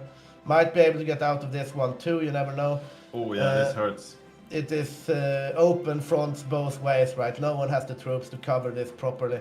Meanwhile, the Germans have to think about the D-Day. It is a lot of stuff going on for everyone, so even if you have 3 players microing this. Allies are having supply problems in France, though, and German tanks are actually pushing quite good. They're going to try to get this pocket out. They really do not want to lose this pocket. This pocket they will be able to come back from. The Germans need to shove out this D-Day quickly, otherwise they will have trouble sustaining the Eastern Front. Yeah, and I mean, even if they were to throw out this D-Day, at this point the Soviets are so outnumbering them on the Eastern Front. A bit of a counter encirclement here, but it's the Axis miners fighting by themselves, but they are outgunned and They outnumbered. did make a counter encirclement and get out, though. That's a big play for them. We see German tanks cleaving the D-Day in half here. Will they be able to? These are the last of the German tanks, the last 7, or 8 actually now. Yeah. They're trying to push up through the middle of the D-Day here, but it's rough going. They are so low on supply, and now they're being pushed back. Yeah, this is looking really, really rough. And what's Rosen doing? It seems like he's playing his own single-player game. He's moving in towards Egypt. He's planning he's got 12 Marines here, planning a naval invasion towards Gibraltar. I don't know if he wants to get his navy out and about. Maybe that's it. That Might be it. I think he cut off in the channel. Might be his plan. Could help a bit, but it's yeah, I don't know. I don't know what I think about that. Okay, so he's green bubbles up here now. We do see Badger's motorized troop trying to do some work, but instantly getting pushed back. They have managed to contain the lines on the D-Day, though, but they cannot have these troops here. Eventually, the Eastern Front is going to crumble if they... Exactly. Containing this is not enough. They need to beat it, and decisively, because the Eastern Front is coming. Oh, look at that snake, though. Yeah, meanwhile, the Japanese are trying to close in the gap from the other way. They are doing so quite adeptly. I would say that the Japanese have taken an impressive amount of Soviet territory, but it is not valuable territory, to be quite honest. Yeah. They are doing some counter-encirclements here. The Soviets are also stressed. The question is, what happens when the Japanese troops meet the Soviet troops? Will they stand up in a fight, or will they just crumble? They can take territory just fine, we know that, but can they stand up in a fight? Okay. Doubtful, I would say. The bikes cannot do anything anyway. The Axis miners are losing this battle, though, on their own. They definitely are. Another encirclement, another encirclement, another encirclement. They're being chewed up by the Soviets. And look up in the north. Looks like Einars has gone back to defend. Follow Gibraltar. He did get Gibraltar, though. We'll see if he is able to do something with his Okay, let's see fleet. what happens with his fleet.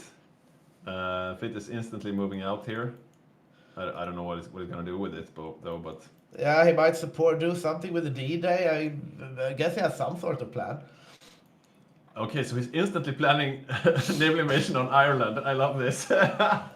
He's making some moves for sure.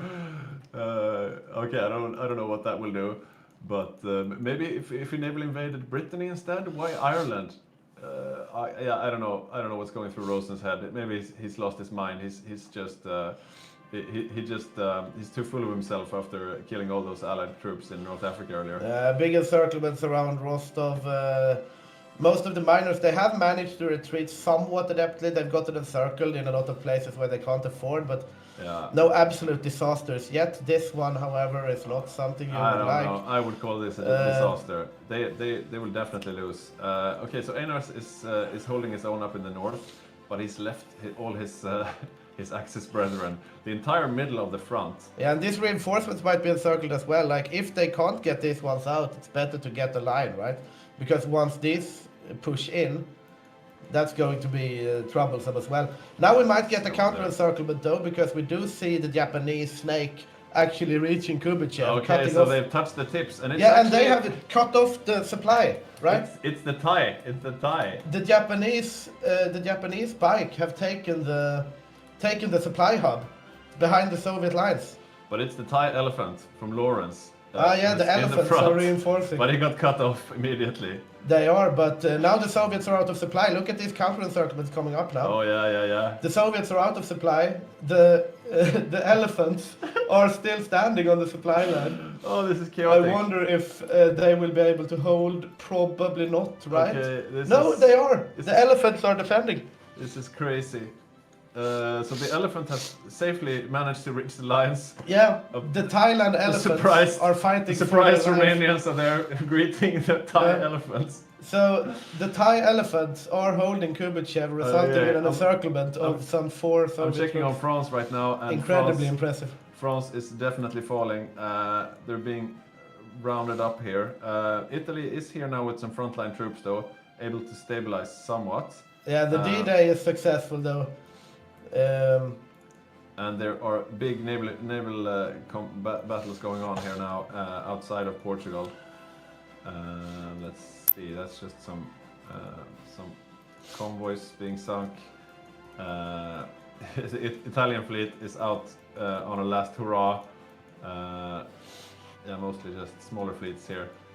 He really wants to get that naval supremacy so he can naval invade Ireland for some reason. Okay, so France is holding somewhat. Yeah, the Axis have managed to stabilize the lines, but as we said before, that is not enough. They need to decisively defeat this D-Day, not just contain it for some time, right? What do the Japanese have coming though? They're sending everything they have. Yeah, and, it's not bad stuff. They have. Yeah, the Japanese are sending absolutely everything here, and it's quite a lot. And the bikes are fast. The infantry is not. Yeah. The bikes. I mean, the bikes take the territory, so the rest of the troops. But can, I mean, the specifically Soviets are redeploy. getting chewed up from both directions. Try to zoom out there a bit and look at this. Oh yeah. The Soviet Union is very small suddenly. This is a strange game. Very strange game. This. It's impossible to say how this is going to be. Because I mean, there are no allies left to threaten the Japanese home islands, so the Japanese can just go all in towards the Soviet Union, and the Soviets, they don't really have enough to cover both front lines. You see here the line in the east is quite sparse. They're still winning in the west. Yeah, I mean the miners, the Axis miners are getting picked apart though by the charging Soviets. The Finns are back though, putting everything. Oh yeah, that's good. That's good. I was thinking that Einars really needs to get down there and help his friends. Oh, this is a crazy game. I don't even know. But this pocket is probably going to be closed, so we will see some Axis miners losing a lot of troops here. I don't know if we will see some snaking here. Yeah, we see Japanese snaking coming in here. The Japanese bites are a genuine threat. Okay, we have the Soviet Union now. American fleet versus the. Okay, so the German fleet was out as well. Everyone's sending out their fleets now for big engagement out into the Atlantic. The French under Thomas are reclaiming North Africa because The Germans need to escape from Bordeaux as well. They're going to need support from. Oh no, they're lost. They are definitely lost. Those guys, but they are slowly losing ground in France. They are slowly losing ground. Slowly losing ground on the eastern front. 2 Stalino and Dnipro once again in Soviet hands. This encirclement is now closed with the Thai elephants and German troops. Yeah. Yeah, that's a painful one. Yeah, hard to do there something are about almost it. no access left on the eastern front, if you don't count the Japanese. The Japanese are advancing about as fast as the Axis, Euro Axis are retreating though. I wish if they had only retreated more and not lost all their troops, maybe they could have had more fight left, because they can't really do anything now. I mean, Romania is about to fall, I think. The Finns have managed to churn out an impressive amount of troops here, pushing up north. Yeah. Don't know what difference. They should like try to reinforce a line around Moscow, maybe something like that. But Hard to say. Hard to yeah, say. it's very hard to say at this point. They don't really need Moscow, right? It's not their capital, so. It looks like there are some sneaky naval invasions planned here. One on Brittany and another one here on Dieppe. I don't Will know we if it's see a Rosen naval invasion kicking out the D-Day? but he would have to win the naval war first, and I'm not so sure he's doing that. Let's see if we can find his navy actually, because it's been fighting over there. The Japanese bikes literally closing. Oh, the Japanese bikes taking the oil fields of Baku. Yeah. The Soviets Yeah, I running saw out that of earlier. fuel now. Yeah, they're over there. Okay, so the Italian navy is heavily battered. It's still out on the Iberian coast, fighting as well as it can. You see here the screens. Oh, yeah, they need. The they need Soviets to are repair. steadily losing fuel here. Look at this. There will be no. 50 days. Okay, so the big Italian fleet is still intact and still in the Western Med. He could send that out, I suppose. But France is almost completely liberated at this point, as you can see. Another big encirclement down here towards the Spanish border. Italians losing some good infantry, a lot of good infantry. This is basically most of the Italian army here. Yeah, this is Italy's main army getting wiped. Yeah, the D-Day is definitely serious. The Soviets though running out of fuel on the Eastern Front due to Japan's bikes reaching Baku, and Yeah, they're about to lose Stalingrad.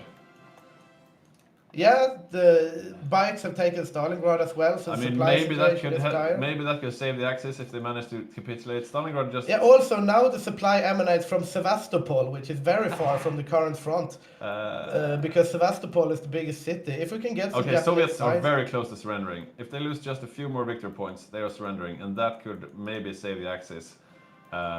This is really. Yeah, down this to a is hair going to be trigger. very, very close.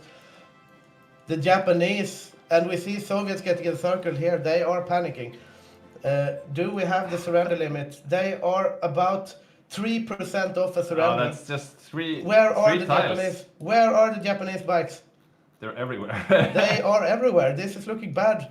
Stalingrad is in Japanese hands. The Soviets are coming back to take it. They managed to get Stalingrad back, and now they will not surrender anytime soon. That was perhaps the last chance of the Allies, or Axis. I don't know. rather. I mean, the Japanese have good infantry next to Stalingrad. If they just turn around, they can take it back. It's just a small little Soviet horse there, and I mean Berlin is further off than the Soviets are to surrendering. Yeah, and the Japanese, they are marching in here, they're snaking towards Stalino. So once they get Stalingrad back, if they do, then the Japanese will be in trouble. The Soviets are steadily reinforcing Stalingrad, though. They know what's up. But the front in the Eastern Front is stabilizing in the Axis favor. We see encirclements up here. This might be a bit of a mistake from the Allies. If you look at southern France, they just left here. The entire Italian army are out of supply and in a small corner, but they're not being attacked right now, which is saving them. And now they are taking territory a lot here. The snakes are working. If the Japanese take Stalingrad now, I think it's over. Let's have a look. Yeah, Stalingrad is about to fall. Definitely. You think? Yeah, I mean, these are... I need to click it. Yeah, you need to click it. But they're about to be overrun. The snake is getting snaked. They are getting counter-snaked, but Stalingrad is going to be, much like in history, Stalingrad is going to be where this is decided. If they get Stalingrad, then we have a capitulated Soviets, I would say, from all the points that the Japanese are taking now. Yeah, there might be enough, yeah. Maybe. Let's have a look. Okay, looking again at the surrender limit here of the Soviet Union. 23, okay, so Yeah. 3%. That Stalingrad If Stalingrad is falls, that's it. But it's not, yes, as you said, it's not very close to falling right now because it's only one Japanese division there, and they're consolidating. They need to around get like, instead. they are racing towards victory points. They want to get like Odessa, they want to get Kharkiv, Sevastopol. Sevastopol. There are bicycles moving, and they might not even need Stalingrad. 3%, 2%. Okay, this is it's moving back and forth. Yeah, the bicycles are doing the work here. Is there anyone defending Sevastopol? Let's have a look on the Soviet point of view. No. What Yeah. Russian cities do we have even? Where is... Okay, so there's one infantry here, and he's leaving Sevastopol, and he doesn't know there's a bicycle infantry coming. This could. Oh shit! This is close. Oh, the bike! The bike! 2%. Zoom in on the bike! 2%. Here it is, the Japanese bike heading towards Sevastopol. He's so fucking fast! No, don't turn around! No! Don't turn around! Oh, we have Don with us here. Yeah, I just want to witness this. This is... I have Don't nothing turn to around! add. Oh no! Oh my god. Jesus! That was crazy. What the hell? Oh my god. Okay. Okay. That's you don't see that every day. No, definitely. The Soviet Union capitulating because of a Japanese bicycle bicycling all the way from the Far East I want to see to what... Sevastopol. I want to see which bicycle division it was. I have been following their story. Yeah. That guy should get a medal, definitely. Oh wow. So I don't think we'll see an instant capitulation because the Allies. Yeah, the Allies' D-Day is still they're killing, still has potential. They're killing so, the entire Italian army, and the Germans are almost out of steam. And before the Soviets died, they managed to kill almost all of the Axis miners' troops. So Berlin is not safe by any means. It's by no means over, but this is Wow. an insane game for the Japanese player. They were not very good at sea, but everything else they were perfect. Oh, I need to get a drink. Oh yeah. It's gonna be a while before they manage to split up the Soviet Union, I guess. Yeah, definitely. probably. We can talk about some like statistics or something in the meantime. What do you think about this, Don? This is an unexpected turn of events. Yeah, this is an amazing game. The MVP goes to the Japanese bicycles. No matter what happens from now on, that's just... Yeah. Yeah, they have. It's a very, very innovative way to play. Like, I mean, that bicycle has biked pretty much across the world, right? He started in Shanghai, and he ended up in Sevastopol, basically. Yeah, this should be some occurring event, a Hygge bicycle tour of Eastern Asia to the Urals. Yeah. Yeah. Indeed. Yeah, I'm lacking words. Statistic-wise, it's not much to say right now. The Allies are winning the air war, which is showing in the D-Day. So this is very much up to either this D-Day succeed and they capitulate Germany right now, or it fails and then this is an Axis win. So I think this is really important. The next 30 minutes, 20 minutes will show how this game will end. Yeah, this will be a very, very interesting thing to see. I wonder how the peace deal will be made here. We usually don't have the Soviets capitulating and the war continue, if I put it that way. So we don't really have a meta for this. But I guess the Germans are going to get a crap ton of factories and a lot of manpower and everything. So they are going to have a good ability to punch back as well. Yeah, but at the same time, Japan can't do anything right now. Now Japan is out of the game. They have no navy at all. They can't really attack anyone else. So now it's, for the next 20-30 minutes, it's the German and the Euro-Axis versus the Allies. And if the if the Allies beat the Euro-Axis, then I really don't know what to do. Then we have Japan versus the Allies. And this will be a late night. Yeah, definitely. It will be interesting to see how this pans out. We usually don't have these late games nowadays, but it's super fun. No, even though there were a couple of rehosts and stuff not working because of Los Angeles computers, we're just at, is it late 43, early 41, 44? Not really sure. It's not that late in game. Yeah. So Now we have Mossberg in the chat. Well, that sucked, but also was a lot of fun. So now I can hang here instead. Yeah, the first victim of the Japanese bikes in the later war. yeah, It's interesting, right? Because Japan can only declare war on the Soviet Union if the Raj is capitulated, correct?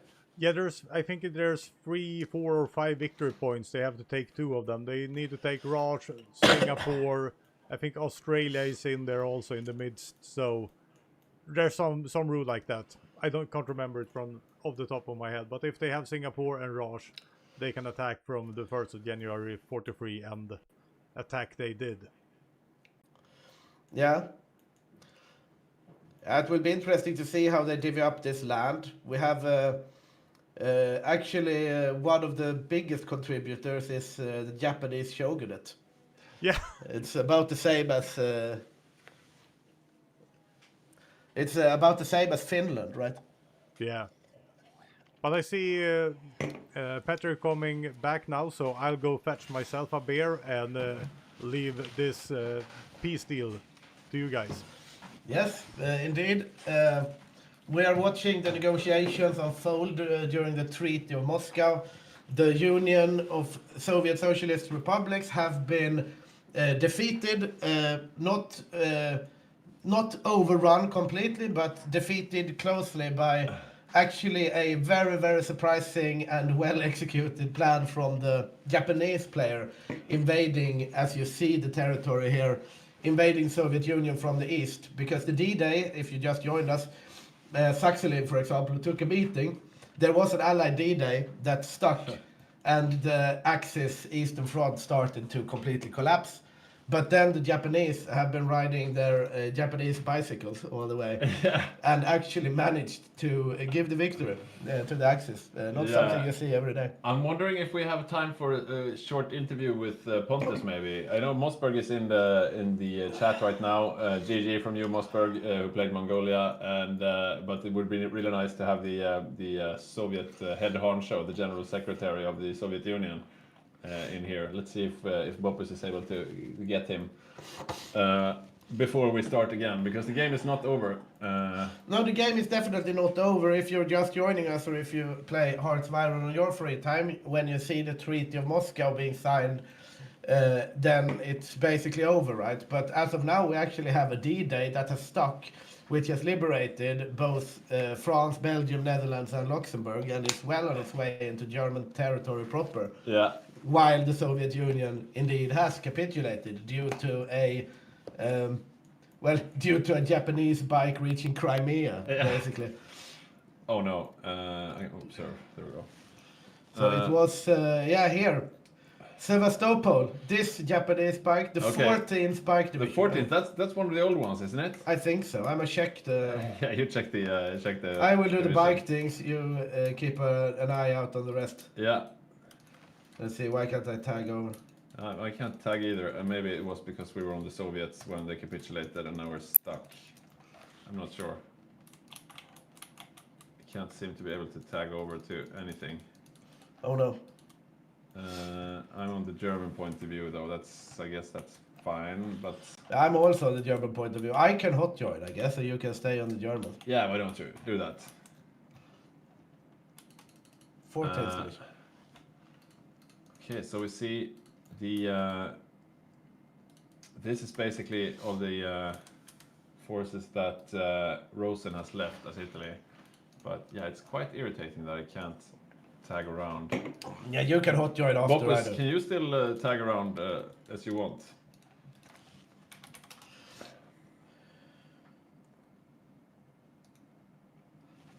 No, me Did I neither. disconnect other people now? If you disconnected people, Yeah, because there was like one guy. there's a bunch of disconnects. Oh, I fucked no, it up. wait. No, these Oh, are we have Soviets. Commissar Rodoshi. Bro, read the tooltips. Read the binoculars. Did I fuck up somehow? I'm not sure. I can't rejoin it since. That's also weird. Boppus, are you able to... Okay, read. We can read the tooltips like it says, right? what do you mean read it? Read the binoculars, top. Yeah, I'm trying to read. What do you mean? I'm not sure. Ah well, that's what we get. Yes, but we want to be able to show you more points of view. Boppus, can you hear me? I can hear you. Can you hear me? Yes. Can you switch to different points of view? No, I can't. I'm stuck at the German point of view for some reason. Yeah, I'm also stuck at point of view. I can't join the server even. We are paused for some reason, so yeah, a bit of a technical issue. We can take stock of what it looks like, though. As you can see, there's not much left of the Axis front line here in the east. Hungary still has some troops. Romania has a few.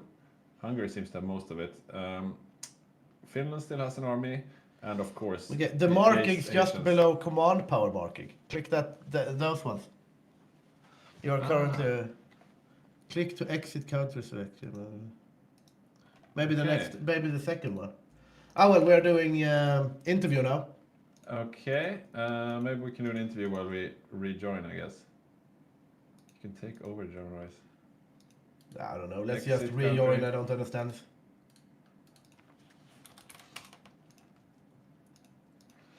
Okay. Hello, Pontus. Hello, hello. Hello. Hey, how are you? Good. Bit tired after an intense game. Yeah, that's usually what happens when you're playing on the Eastern Front. Yes. So how was your game? How would you rate it? I think we did great, to be honest. We really kept up with against the Axis forces, and I felt like it was a lot of Axis forces against us. So we held out much longer than anticipated. And it was only because of Japan that they managed to kill us. And Yeah. Japan was not allowed actually to attack us. So What do you mean? It was after March. It was after 1943, and they'd taken out Russia. yeah, so but were they need allowed, to right? be 1944 to attack us if they haven't taken in 3 out of 4 of Hawaii, Australia, India, and Singapore. Oh, okay. Oh. Is that why the game So- is paused now? Are people arguing about the rules? I think so. Yes. Okay. Oh, Um, yes. Ah. Hmm. Huh. So, but yeah, the that's sort Japanese of, bicycles were crazy. yeah. They were horrid. Yeah, definitely. Yeah, we were watching them in the China game, and they reached like 19 kph, more than 19 kph, What? which is twice as fast as a fast light tank. Yes. And then later, when he used them in India, he put on a mechanized recon company, and then that slowed them down by like half. So, so just pure bicycles were a lot faster.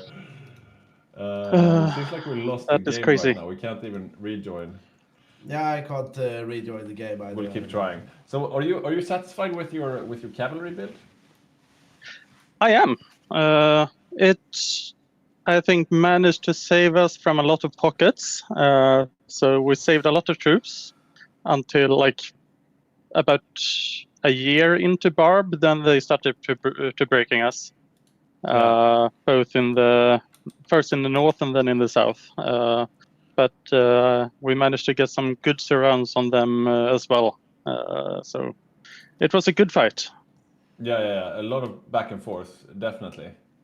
Yeah, we have a question here from Saxony. Did you notice that Finland was supposed to be a trap? The idea was to trap your guys in Finland with the Yugoslavians. Right. Yeah. No, we didn't. So yeah, I guess we fell into that one. I think they also trapped us in the south, at the border of the Romania, because they put like a lot of assault guns behind a few tiles behind the line. So when I did do double for some reason, that's strange. Never mind. Keep on. Sorry, Pontus. no worries. So yeah, they managed to trap me in the south because of that. But yeah, then it felt a bit screwed for a while, and then we came back and held the front, and then the Japanese came. So when did you figure out that the Japanese were not allowed to capitulate you? When I checked the map after they had capped us and realized that they actually didn't have Hawaii and Australia. Right. What was it? 3 out of 4? Yeah. So they need to take the Raj, Singapore, Hawaii, and Australia, or 3 out of 4 of those, and they only had 2 out of 4. Yes. Okay. I wonder how we will take care of this. I mean, it's hard Soviet to go might back. resurrect. Maybe. Yeah, maybe Boppus has some insight into what's going on. We do have a gentlemanly channel between the major powers, usually discussing rule issues like this one. It's what not do you as say, Boppus? gentlemanly as it usually is. Oh, I it's would not very say. gentlemanly at the moment. No. So they have been talking a lot, and then everything went quiet. So I'm not really sure what's happening. Oh wow! Is Ivan in the gentlemanly channel as well? Yes, he is. Okay, Ivan is the main controller, of course, of Japan stationary, and yeah, he's got an interest. You could say he's not impartial. No. Okay, so it's quiet right now. We're waiting. I don't know. I'm not really sure. We're waiting for them to start the game, I guess. All quiet on the Eastern Front. Yeah, Eastern Front is very quiet at the moment, but it wasn't before. And you had a heck of a game, and it's nice that you showed that the cavalry build could actually be viable. Yeah, it was a fun one. You could actually do some things with it. Yeah. And how was the teamwork with Magnus and Andreas and Mossberg? It was very good. Good talk all through the game. We helped each other. What did you say? Until the end. Yes. Nice. Yeah, Mossberg is saying in the chat now that Mongolia can rise like a zombie. Yeah, maybe. We'll see what happens. Yeah, we need to get some kind of closure here. Maybe we'll just let the game play out, because it's not over just because you guys capitulated. You managed to kill most of the Axis forces on the Eastern Front, and the D-Day is still running along like a train, and it looks quite unstoppable at the moment. Let's see if the Japanese can save them. Yeah, this might very well still be a potential Allied victory. Yeah, right. yeah. But if it's not, I wonder if we call it a draw. I don't know. It's rough. Usually when you have I think the thing is they would never have broken us without the Japanese. No. You were winning, hands down. You were definitely winning. But the thing is, usually when we have a rule break, you can just like, okay, everybody stop doing that and move back, and it's all fine. But it's hard to. Yeah, okay. So we get a confirmation here from the Badger now that they are discussing the rules. We'll unpause soon. Yeah, but it's hard to undo this step. You can't just uncapitulate the Soviet Union.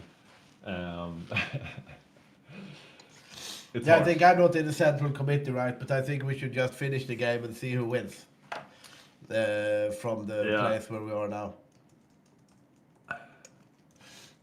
How has the day been in the studio? It's been good. We at first, I mean, the Axis had a very convincing start to the game, but then we were quite disappointed that they didn't follow through with a safari when they definitely could have, because they won Egypt hands down, and as they did, they had almost a year before they were going for a barb, but you only had Germany and Italy there, so they made sort of a half-assed attempt, while all of the Axis miners could have joined in, and they could have taken all of Africa, basically ending the game straight away. but they didn't. So we were a bit disappointed with that. But other than that, it's been a lot of nice back and forth. In India falling, and then the Japanese fleet being sunk. Yeah, good game. And on the Eastern Front, I mean, the slog back and forth are really awesome, and really, It really was cool fun. to see.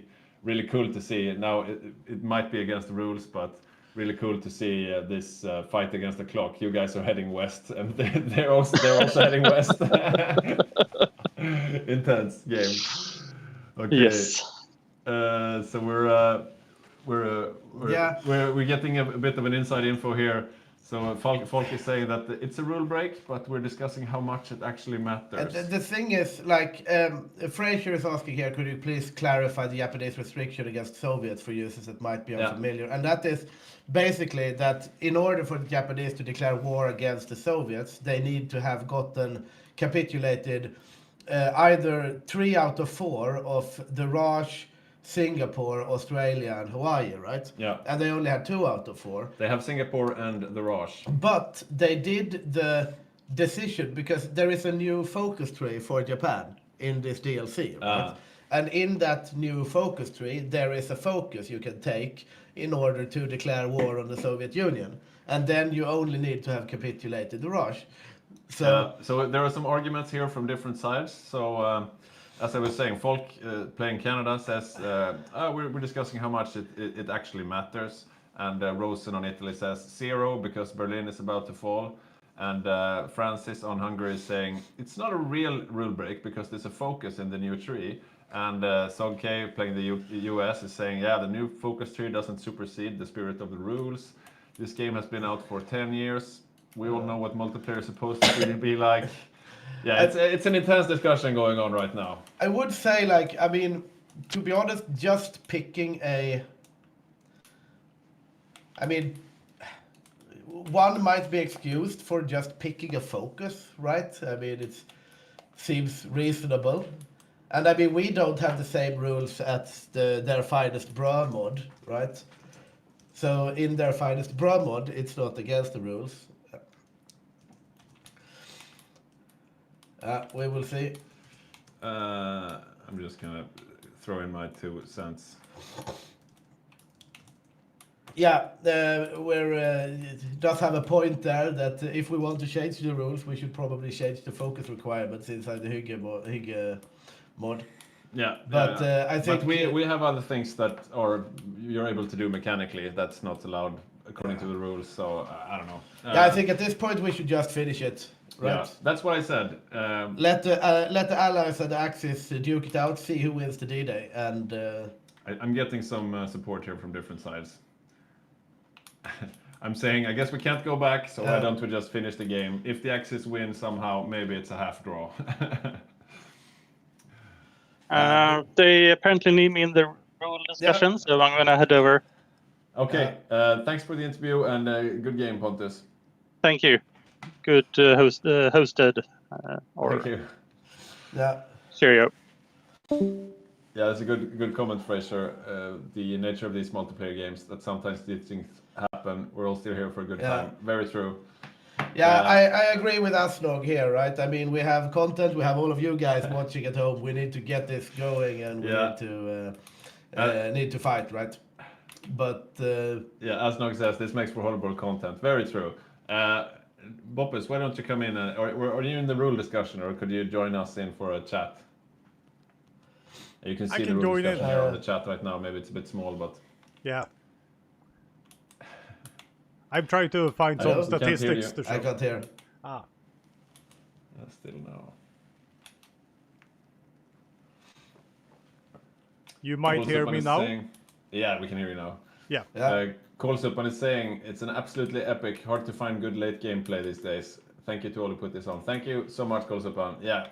Really, I must agree with you. It's not often that we see games being exciting to the last minutes in this way. Yeah. Yeah, the Axis had a really good showing and still are, but I've been looking at the statistics behind everything. There's nothing that says that the Axis has this game now. I was talking to Victor early on that Japan is now locked they have no sea forces, so they can't move by sea, and Yeah. they have the German Reich in their way from Viking to Italy. So if Germany falls, either we go by points or they will duke it out in the east. Allies versus I mean, Japanese. if Germany falls, it's over. Yeah. Because by then, I mean, if you're the Allies and you're winning on the seas, you can just starve out Japan because all supply emanates from Tokyo and it has to go by boat. So Yeah. yeah. You say by Monday the with question that I comment. think is does the Japanese, will they have time to save the Euro axis before Berlin falls? Probably Why not. don't we just start? This is annoying. I wonder what the Is someone suggesting that we re-host like 2 years back? No way. I No. have to work tomorrow. Yeah. Yeah, that's not possible. No So- deal. Just go. Fight Yeah. the D-Day. Yeah, I Yeah. wonder who still thinks we should re-host. Let's just go.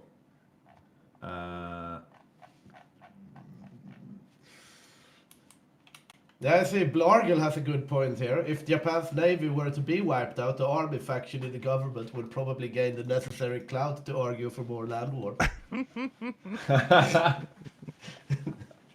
Exactly. Yeah, it's I mean, definitely... you can talk about what do you call it? The rivalry between different branches of the armed forces, like in the U.S., Navy versus Army. Yeah. But the Japanese during World War II, that was next level stuff.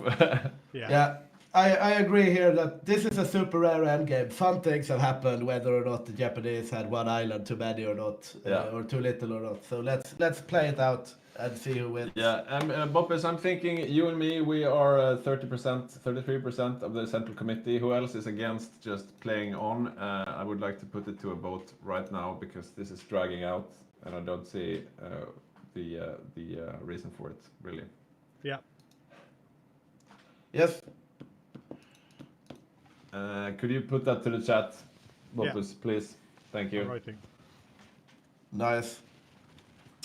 We're men of action here. I hope you guys really enjoyed. Let's see, we have a question here. Would you rather fighting a last stand during the end game, Badger or Boppes? I'm not sure I understand the question. Who would you rather have fighting? I don't know. I mean, none of them are the type that really give up. Neither Badger or Boppes. Boppes has been the Soviet main controller many times, always fighting to the last man. Badger, he doesn't give up either. He's like, I didn't hear no bell.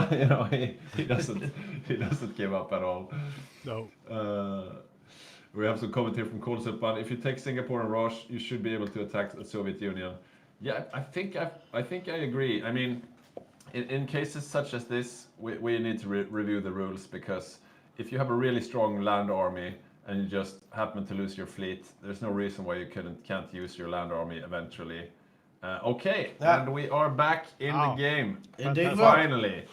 All right. Thank you, Freaking Boppes. finally.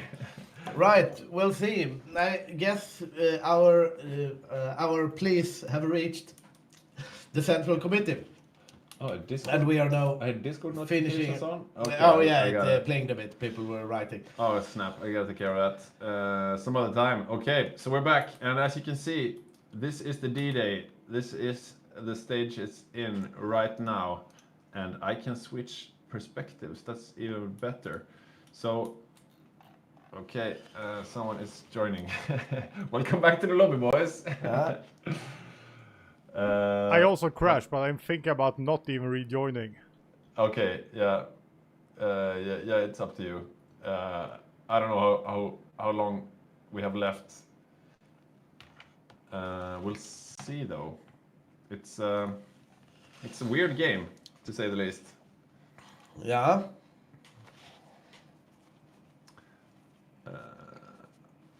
Okay, just waiting for the. So this is the situation right now. The Soviets just capitulated. There are a bunch of Eastern Asian Axis troops around here, around the Urals and a bit further west. close to the Caucasus. There are some troops as well. Finland still has an army. Romania, not much of an army. Hungary still has some infantry left. I think maybe Bulgaria has a tank or two left. And the rest is in the west here for the Euro axis. So I still think it might be the Allies' game. Yeah, I think the Allies have every possibility to still win this. Yeah. Which is one of the reasons why I don't really mind the rule discussion, because there is every possibility here to end this in the Allies' favor. Looking at things now, I mean, the rule discussion is the Allies saying we should reload the game a year earlier or something.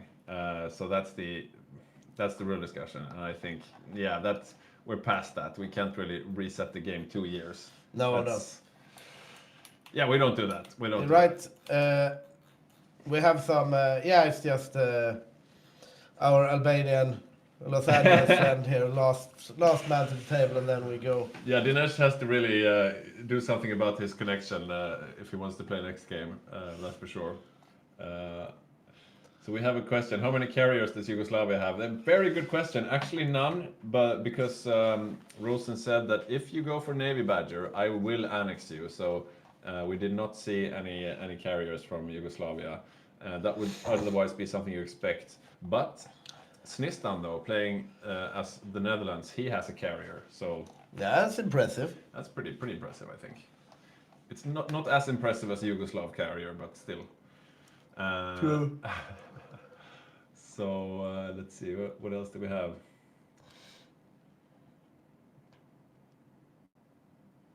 Oh yeah, that's true, Swamperino.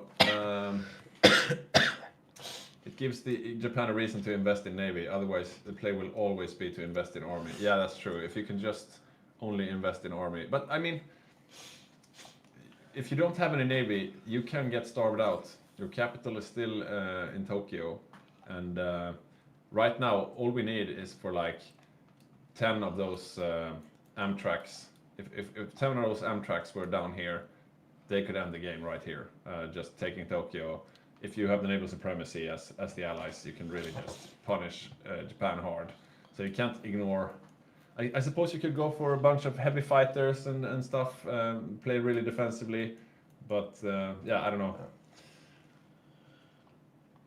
Yeah, definitely it's actually. We'll see if that carrier is still alive, but I think it is because the Japanese Navy was sunk, and I haven't seen anything since then.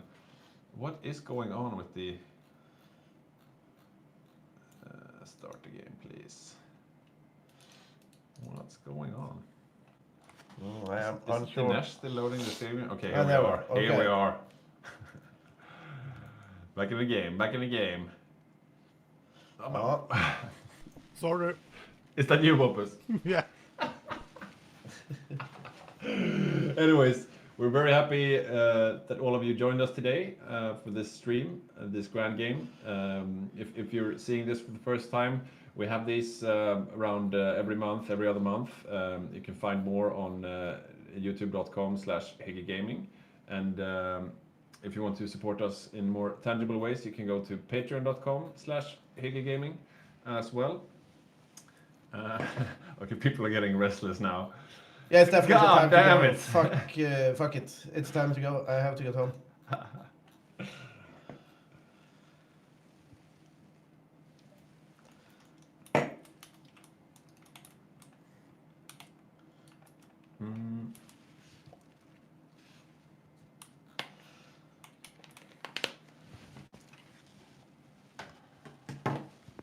Let's see what happens when we unpause this game. Yeah. Dinesh again joining the game. Maybe just don't. Maybe it's time to just call it quits. Yeah, this is a bit too much lobby simulator for me. That must be the worst thing about this game today. We got a really exciting game, a lot of back and forth, but a lot of lobby stuff as well.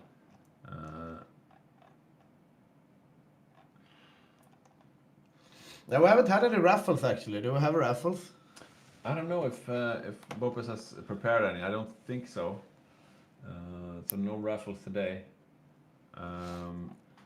Maybe it's not too late though. Depends on Bopus. He'll let us know. Yeah, look at Dinesh's internet. This is really slow. Yeah. This is really slow. It's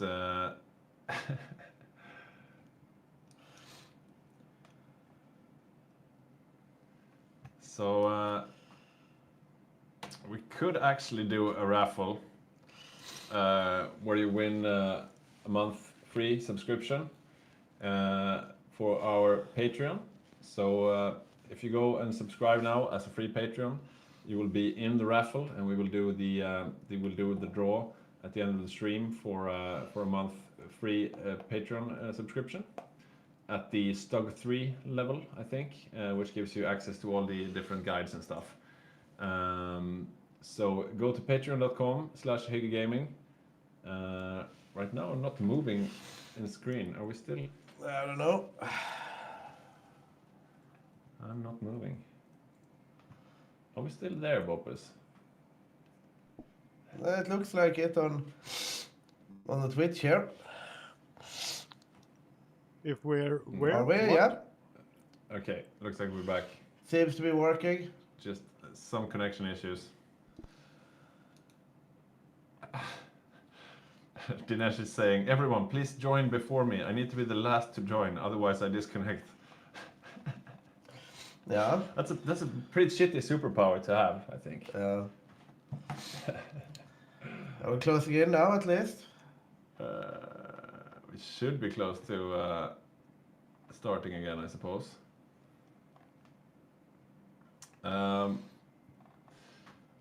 Yeah, so the question is really,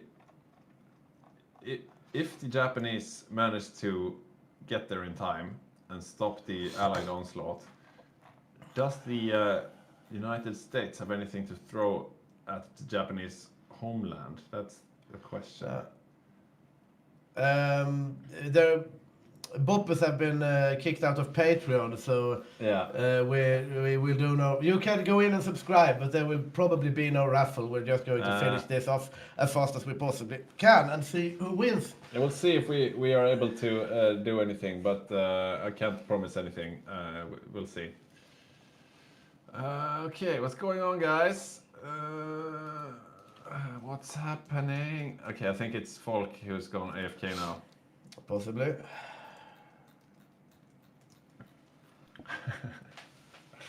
Are you guys ready? Yeah, this is a bit intense. The lobby action here. Not getting any younger here. Bob is delayed for 10 minutes. Badger says, "Oh, that's harsh." And here we are. Here we are getting back into it. Indeed. That will be interesting to see. Like it's no defensive depth here. It's going to be very hard for the Axis to actually protect Berlin here. We're rolling immediately. It's. I mean, you can see here the different forces arrayed on different sides, and the Axis side, they're very sparse. The Germans, however, they're getting so much factories back, right? I mean, now when the Germans control the entire industrial base of the Soviet Union, they get so much ability to produce, but the question is if it's enough, right? They can't throw out 21 divisions right now. They can just deploy them instantly. So that's something. That's something to hold the front line while they wait for the Japanese. Yeah, and they also have, like, Germany also has some of these, like, desperate defense, click this button, panic mode focuses, right? Yeah, that's true. So, what are these Shark infantry divisions we're seeing here from Rosen? Oh, okay, so these are pretty good as well. I think he just recruited these because I didn't see these before. So Rosen still has teeth. These Shark infantry will hold the front for a while, I guess. Everybody's being ferried home from the eastern frontier. So he's preparing a naval invasion here in Marseille in the south, Rosen is. And Rosen did a really nice move earlier for those guys who missed it. He was being pushed back all the way from the Sudan and he had a defensive line over here, and then he naval invaded in Tripoli, killing almost all the Allied armor in one fell swoop. And here he's trying to do something similar, naval invading down in Toulon here. But Germany proper is being invaded, and there's not enough really to stop it right now. It looks like Germany has thrown out those divisions, yeah. So he's thrown out those divisions just to put in some defense. Is Japan coming though? Is Japan coming in time? I wonder which way will Japan go, right? What do you mean if they're going home? Yeah, because they're stuck in, like, the border war doesn't necessarily favor Japan, right? I mean, they can't... They're completely out of supply. I guess that's because they're cut off because they're not in the same faction. They're exiled, right? Are they going to try to go across? They can't really help in Europe, I guess. Yeah, they're kind of stuck in Romania, right? I mean... I mean, if they're not getting any supplies, they're not getting any supplies, so they can't really help. But an exile unit can move, like, at least in the Europa Universalis, an exile unit can move. Yeah, but they should have just turned over the Soviets to Japan, I guess, or at least a sliver, because right now these guys, this is like what you would need to defend Berlin, and they're not able to help. They Oh are yeah, exiled. well, I guess they got they got back for the rule break then. I guess yeah, that could be it. But we will see how this pans out now. I mean, the Allies are steadily pushing towards Yeah, they Berlin are. here. I mean, there is no real Yeah. defense that the Axis can put up here. I feel, right? Yeah, this is looking really grim. A lot of Australians here. Matthias, Danish Matthias, he's having a good game. He was one of the people first in the D-Day with his Australian Marines, and he's now filling up with a bunch of infantry here. He's the one pushing through Bavaria, and yeah, there's not much stopping them. Meanwhile, let's have a look at Rosen's little sneaky maneuver here. Yeah, he managed to land, but now they're being cut off. Oh, well, they managed to link up with their lines, I guess. So that's good for him, but yeah, he's not saving the Axis there. Okay, so the US have proper tank divisions now as well. I wonder if they're planning any moves towards the Japanese mainland, but yeah, it doesn't seem to be much allied anything. Yeah, everything's moving to Europe. Or they're actually moving towards Arabia for some reason, but Yeah, this is. I mean, will the Axis troops even reach the front before it falls, right? I mean, We have some Romanian... which Axis troops do you mean? Like the Romanian here, for example, we have 29 infantry divisions. Yeah, there are some. We have still some, stuck the over here. Finns, for example. The Finns are needed on the front line. I wonder if they're just left or gone off AFK or something. Because yeah, Hungarians not moving. They're not moving. We are paused. Romanians not moving. I think this is a bit bad form. Just they're not moving. They've left the game basically. Was that he's just alone close to Berlin? How did he get there? Is I the tried to Paragon jump in and said there was an epic snake going Sorry. on, but What are you saying, they... Buppus? You can't hear me. There No. was an epic snake going on when you were looking at the Okay. Pacific. But Okay. I went in, unmuted myself, and yeah, didn't really get there, so you heard me. Okay.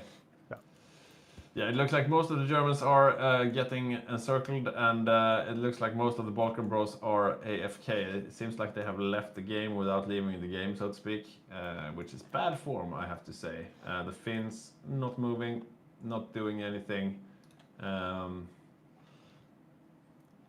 Yeah, who's that? And we're paused again. Why are we paused? Yeah, now we're playing. Now we are on post, and we do see some movement. We have Finally. Hungarian boys are coming back from the front. Romanians are also moving. Okay, We good. do Francis, have- Jonte, you're forgiven. And also Finland here, Einars is finally getting a Yeah. move on. Not very Hygge spirit indeed, but they are now back here. Better Yeah, late they than are never, I suppose. forgiven. They're back.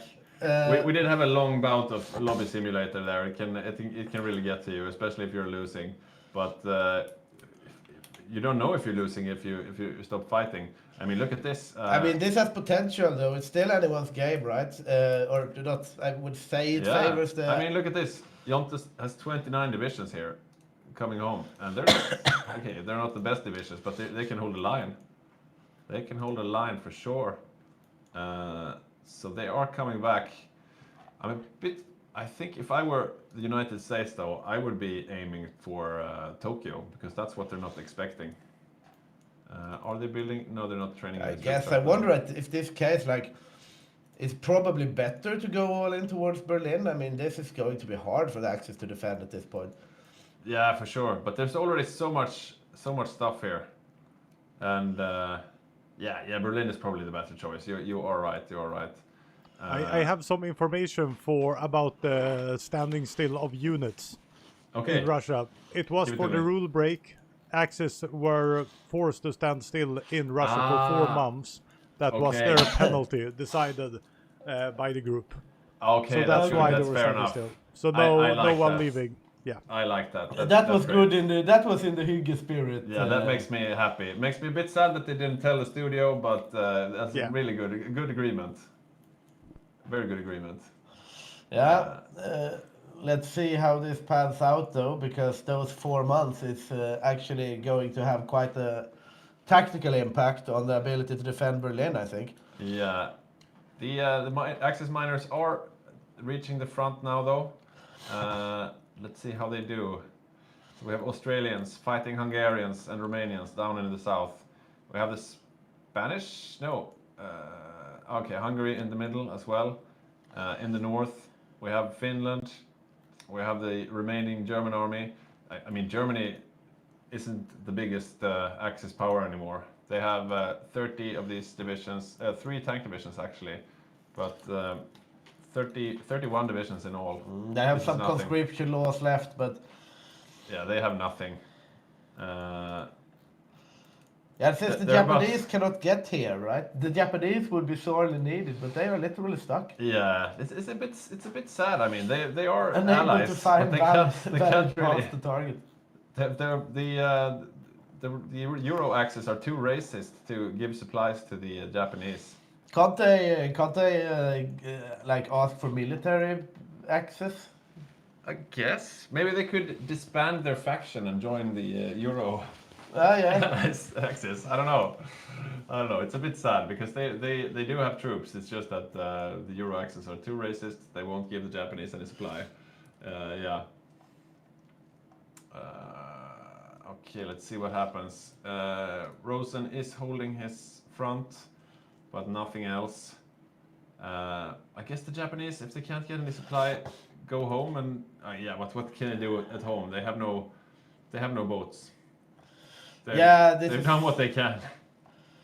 It's looking grim for Germany indeed. Yeah, it is. It is indeed. Berlin is close to being surrounded.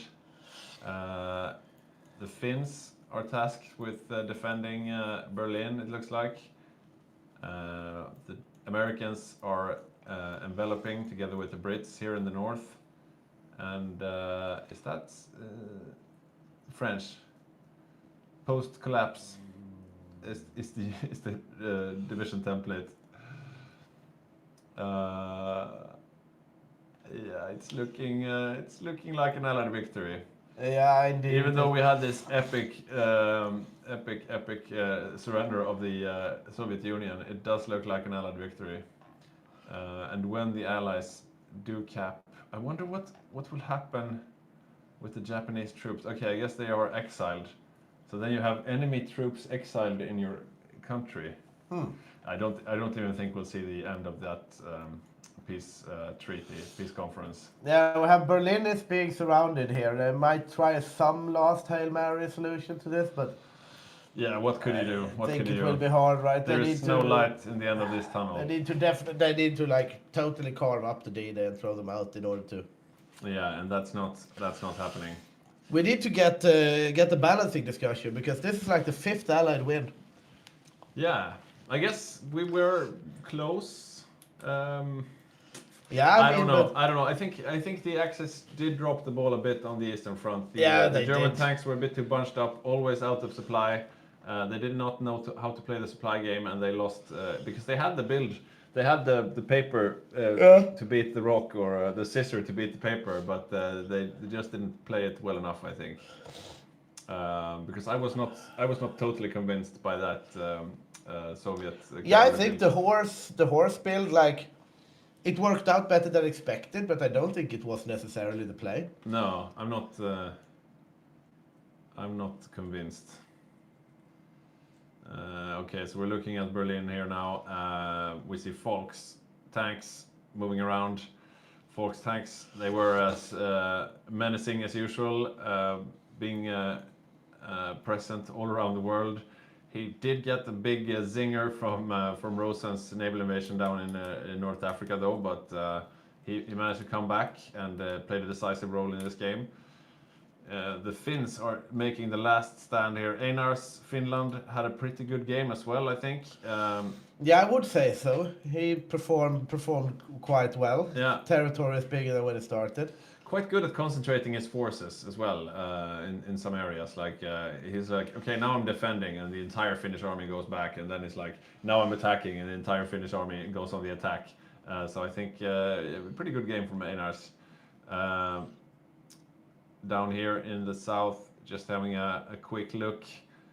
Won't go through all the players, of course, that we're looking at. The US with Sogke and Ian, they are of course both very experienced players, and they had a slow start, but then they managed to sink the Japanese fleet, very pivotal. And after that, they did what's expected of you. They managed to be the backbone of the D-Day and save the day, basically. Yeah, definitely. It sucks Philippe is wondering if I'm going to call it, and I think I will call it for the Allies now. Stranger things has happened. Yeah. Comebacks, but Yeah. I think that this is definitely it. I wonder if that will be the immediate capitulation. Yeah, we'll or see. if That's there the will fall be- of Berlin. The last Finnish defenders there fell. Not the immediate Only capitulation. 2% left. So Okay, so we're about very to see. soon though. We're about to see the end here, very soon. But a good game, down to the wire. A bit sad about the mechanics here.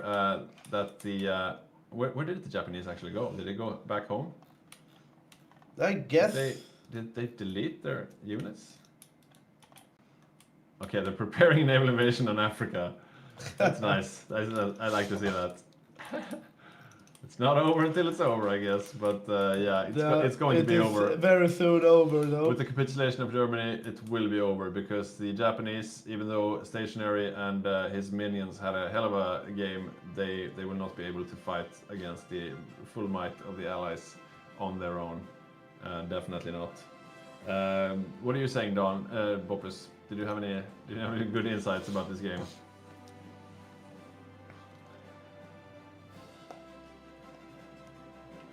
Okay, sorry. I thought you were getting ready to get in the picture, and here we have him, Mr. Yeah. Boppus himself. I took away what are your the thoughts, Boppus? just an amazing game through and through. I think Axis played extremely well in the beginning. Everything right, down to the minute, down to every second, every beat. There was just pushing and killing and winning everywhere all at once. But as you said, pivotal sinking of the Japanese Navy. So Japan is out of the game, have made an extremely great game, but can't do anything right now. They need to rebuild a navy. So yeah, welcome 1948 for the Japanese counterattack. So, and I think that was one of the most pivotal moments of the game, and Soviet Union really held out. I must say the cavalry build, I'm not sure that it worked, but somehow it worked.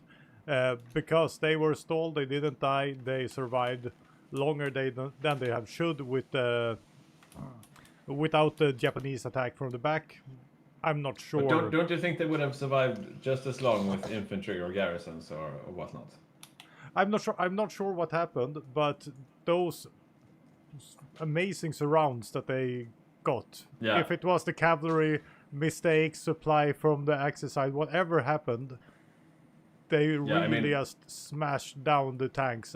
They were down to what, 7 tanks, 5 tanks. Yeah. I mean, Yeah. the cavalry combined with those light tanks, pretty good light tanks. Yeah. It makes for a really quick army, and if you give them just the smallest gap, they will take advantage. Yeah. So there we see the capitulation of Germany, I think, but we're not seeing a peace It screen. should be Okay, so any second. they still have a lot of occupied territory, Moscow, among other things. Where is the capital of Germany right now? Danzig? No. Germany is capitulated, it says here. Okay, so Germany is capitulated. Who is the head of the? Is it Italy then? I guess. I guess Yeah. Italy is the head of the Axis, right? Yeah, so we're still not seeing the end of the game because Italy is still in the game, but Germany is gone. What do you think, Boppus, of Yuri and Yugis? They're Germany. Perfect plan, not always that well executed. I must say, it's starting off extremely well, but I have no idea what happened to Barbarossa. From just steamrolling everything to not really pushing through. They had more men, they had more armor, they had better units, and Air still, superiority. yeah, air superiority, and still, yeah. If I saw a couple of surrounds and attacks that when they were way too greedy, they went in with 0 supply, full on spirit, but lost on and on again with, yeah, with those not really the best of attacks. But I'm not Yeah. really sure what happened. Yeah, I mean, my theory is they didn't play the supply game very well. Yeah. They really overstacked with their tanks. They had 2 groups of tanks, and wherever they put them, they were oversupply. And sometimes they put both of those groups in the same place as well, making it super oversupply. So I Yeah. think that was a big contributing factor, because if your tanks are out of supply, they get really slow, and if you have really slow tanks versus cav and light tanks, that makes it difficult, to say the least. We have a comment here from TES Tessie 303. Steiner will save them. Yeah, Steiner will come now any day, I think. Any day. But this is a bit weird. So the Ratanakosin elephants here, they are not exiled. I will take this time and go to the bus. Okay, do that. So the Ratanakosin elephants here, they for some reason are not exiled like the Japanese divisions were, which is interesting. So they're still able to fight. And these elephants are not, they're not that bad actually.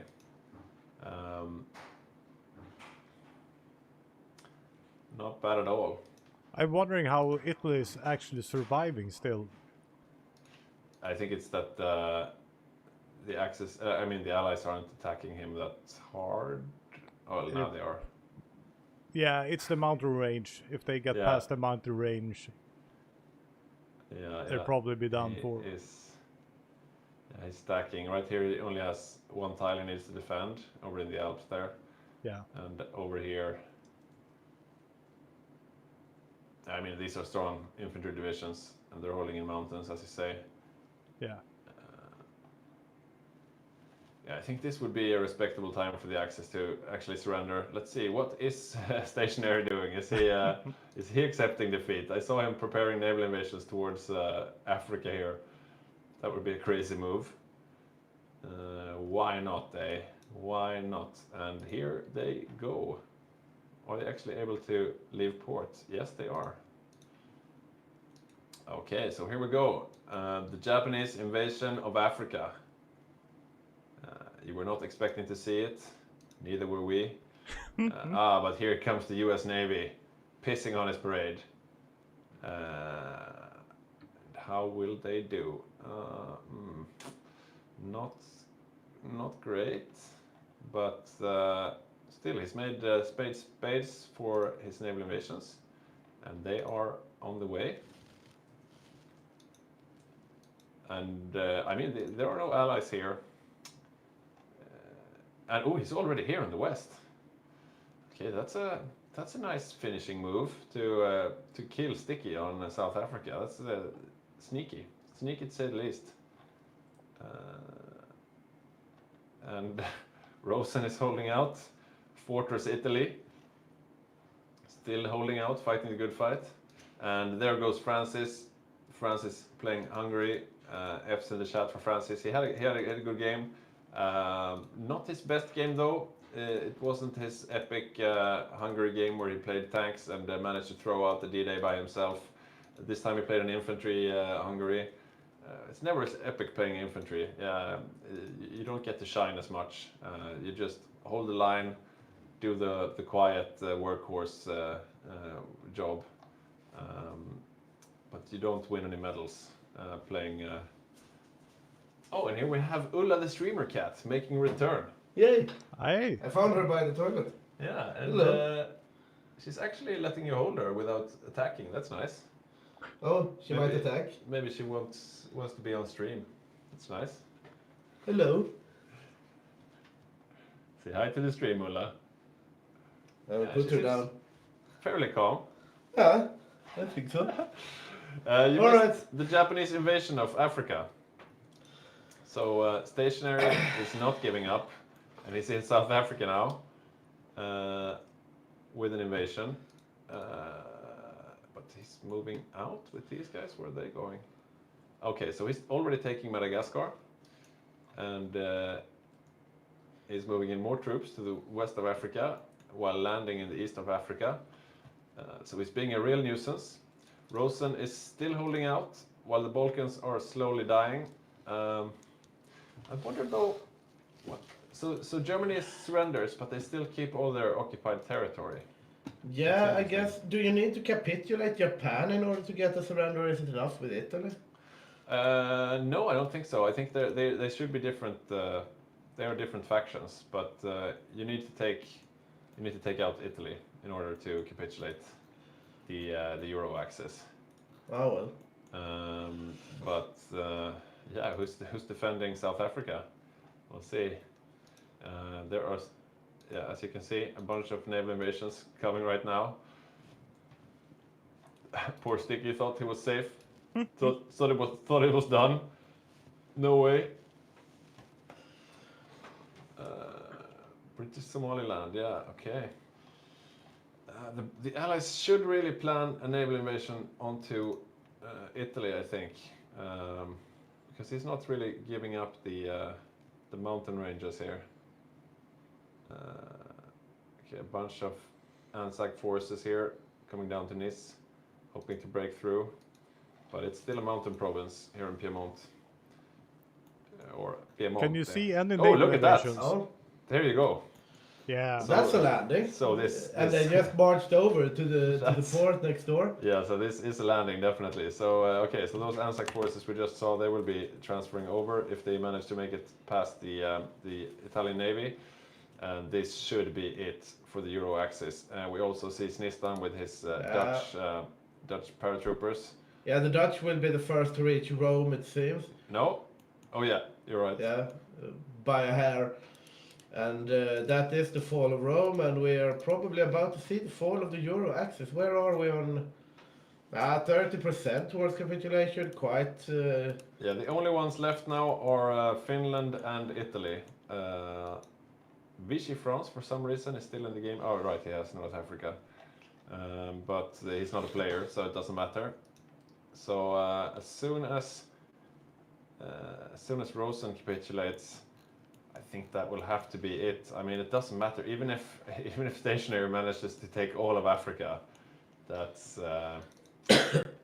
Yeah, I mean, he's not going to... He has no navy, right? he is about to take all of Africa, but... Yeah, an impressive game by Stationary, yeah, no definitely. doubt, right? But, And here we see again the bicycles. I mean, especially, I like the bicycles, like their ability to take big amounts of open land very Yeah. fast is Yeah. very impressive. But there's something bugged with them. They're not supposed to be that fast. I mean, if they can't I be. mean, it's not illogical, right? I mean, I can bike at 18 kilometers an hour, no problem. Yeah, but not faster than the fastest armored car in the world, I know, that's or true. the fastest truck in the world. But 20 kilometers is not that fast. Yeah, I mean, if I bike to the store, I'm Yeah, gonna yeah. bike 20 kilometers an Yeah, hour. for sure. But as the game is designed, I mean, the fastest truck in the world is no more than 10 or something. That's just, yeah. So Finland declared war on Iran. Good move, Enas. That would probably be the move to win the game.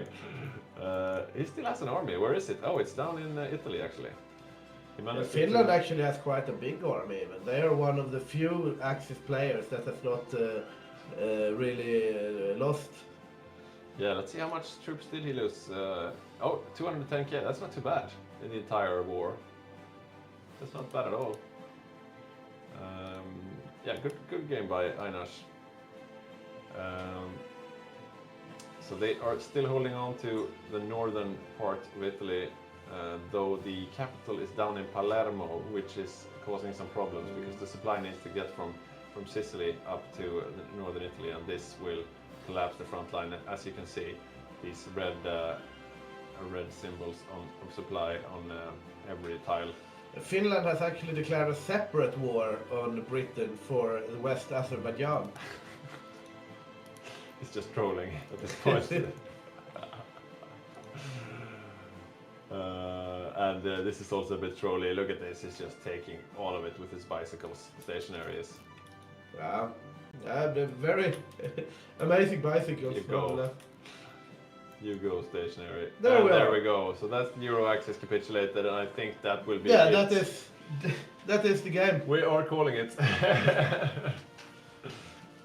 Well, yeah, it's been quite a ride. A much longer game than we usually have. Yeah. Much more exciting game. Not that our regular games are unexciting. Now the Discord is really blipping out, but Oh yeah, that might be my Discord sounds, I guess. yeah. I'm not sure. But anyways. thank you so much to you guys watching, of course, and to Boppus doing the statistics, and the Paradox. And Paradox for sponsoring this event, and to all of our players for doing such a great game. And yeah, subscribe and like, and it has been a pleasure being with you guys through all the trials and tribulations of this game today, and we look forward to seeing you in the next one. Yeah, hopefully we'll see you in the next grand game. It should be in about a month or so. And in the meantime, if you can't get enough of Hygge, you have our old streams, and as well as all the hundreds of Patreon, guides that Boppus and Badger have made on our YouTube channel. So definitely check that out. And yeah, thanks for the great engagement in the chat, guys. Thank you so much. Bye. Bye. Bye. Nothing beats a Hygge Gaming subscription, and right now you can save up to £0 per person. That's £0 off for a family of 4.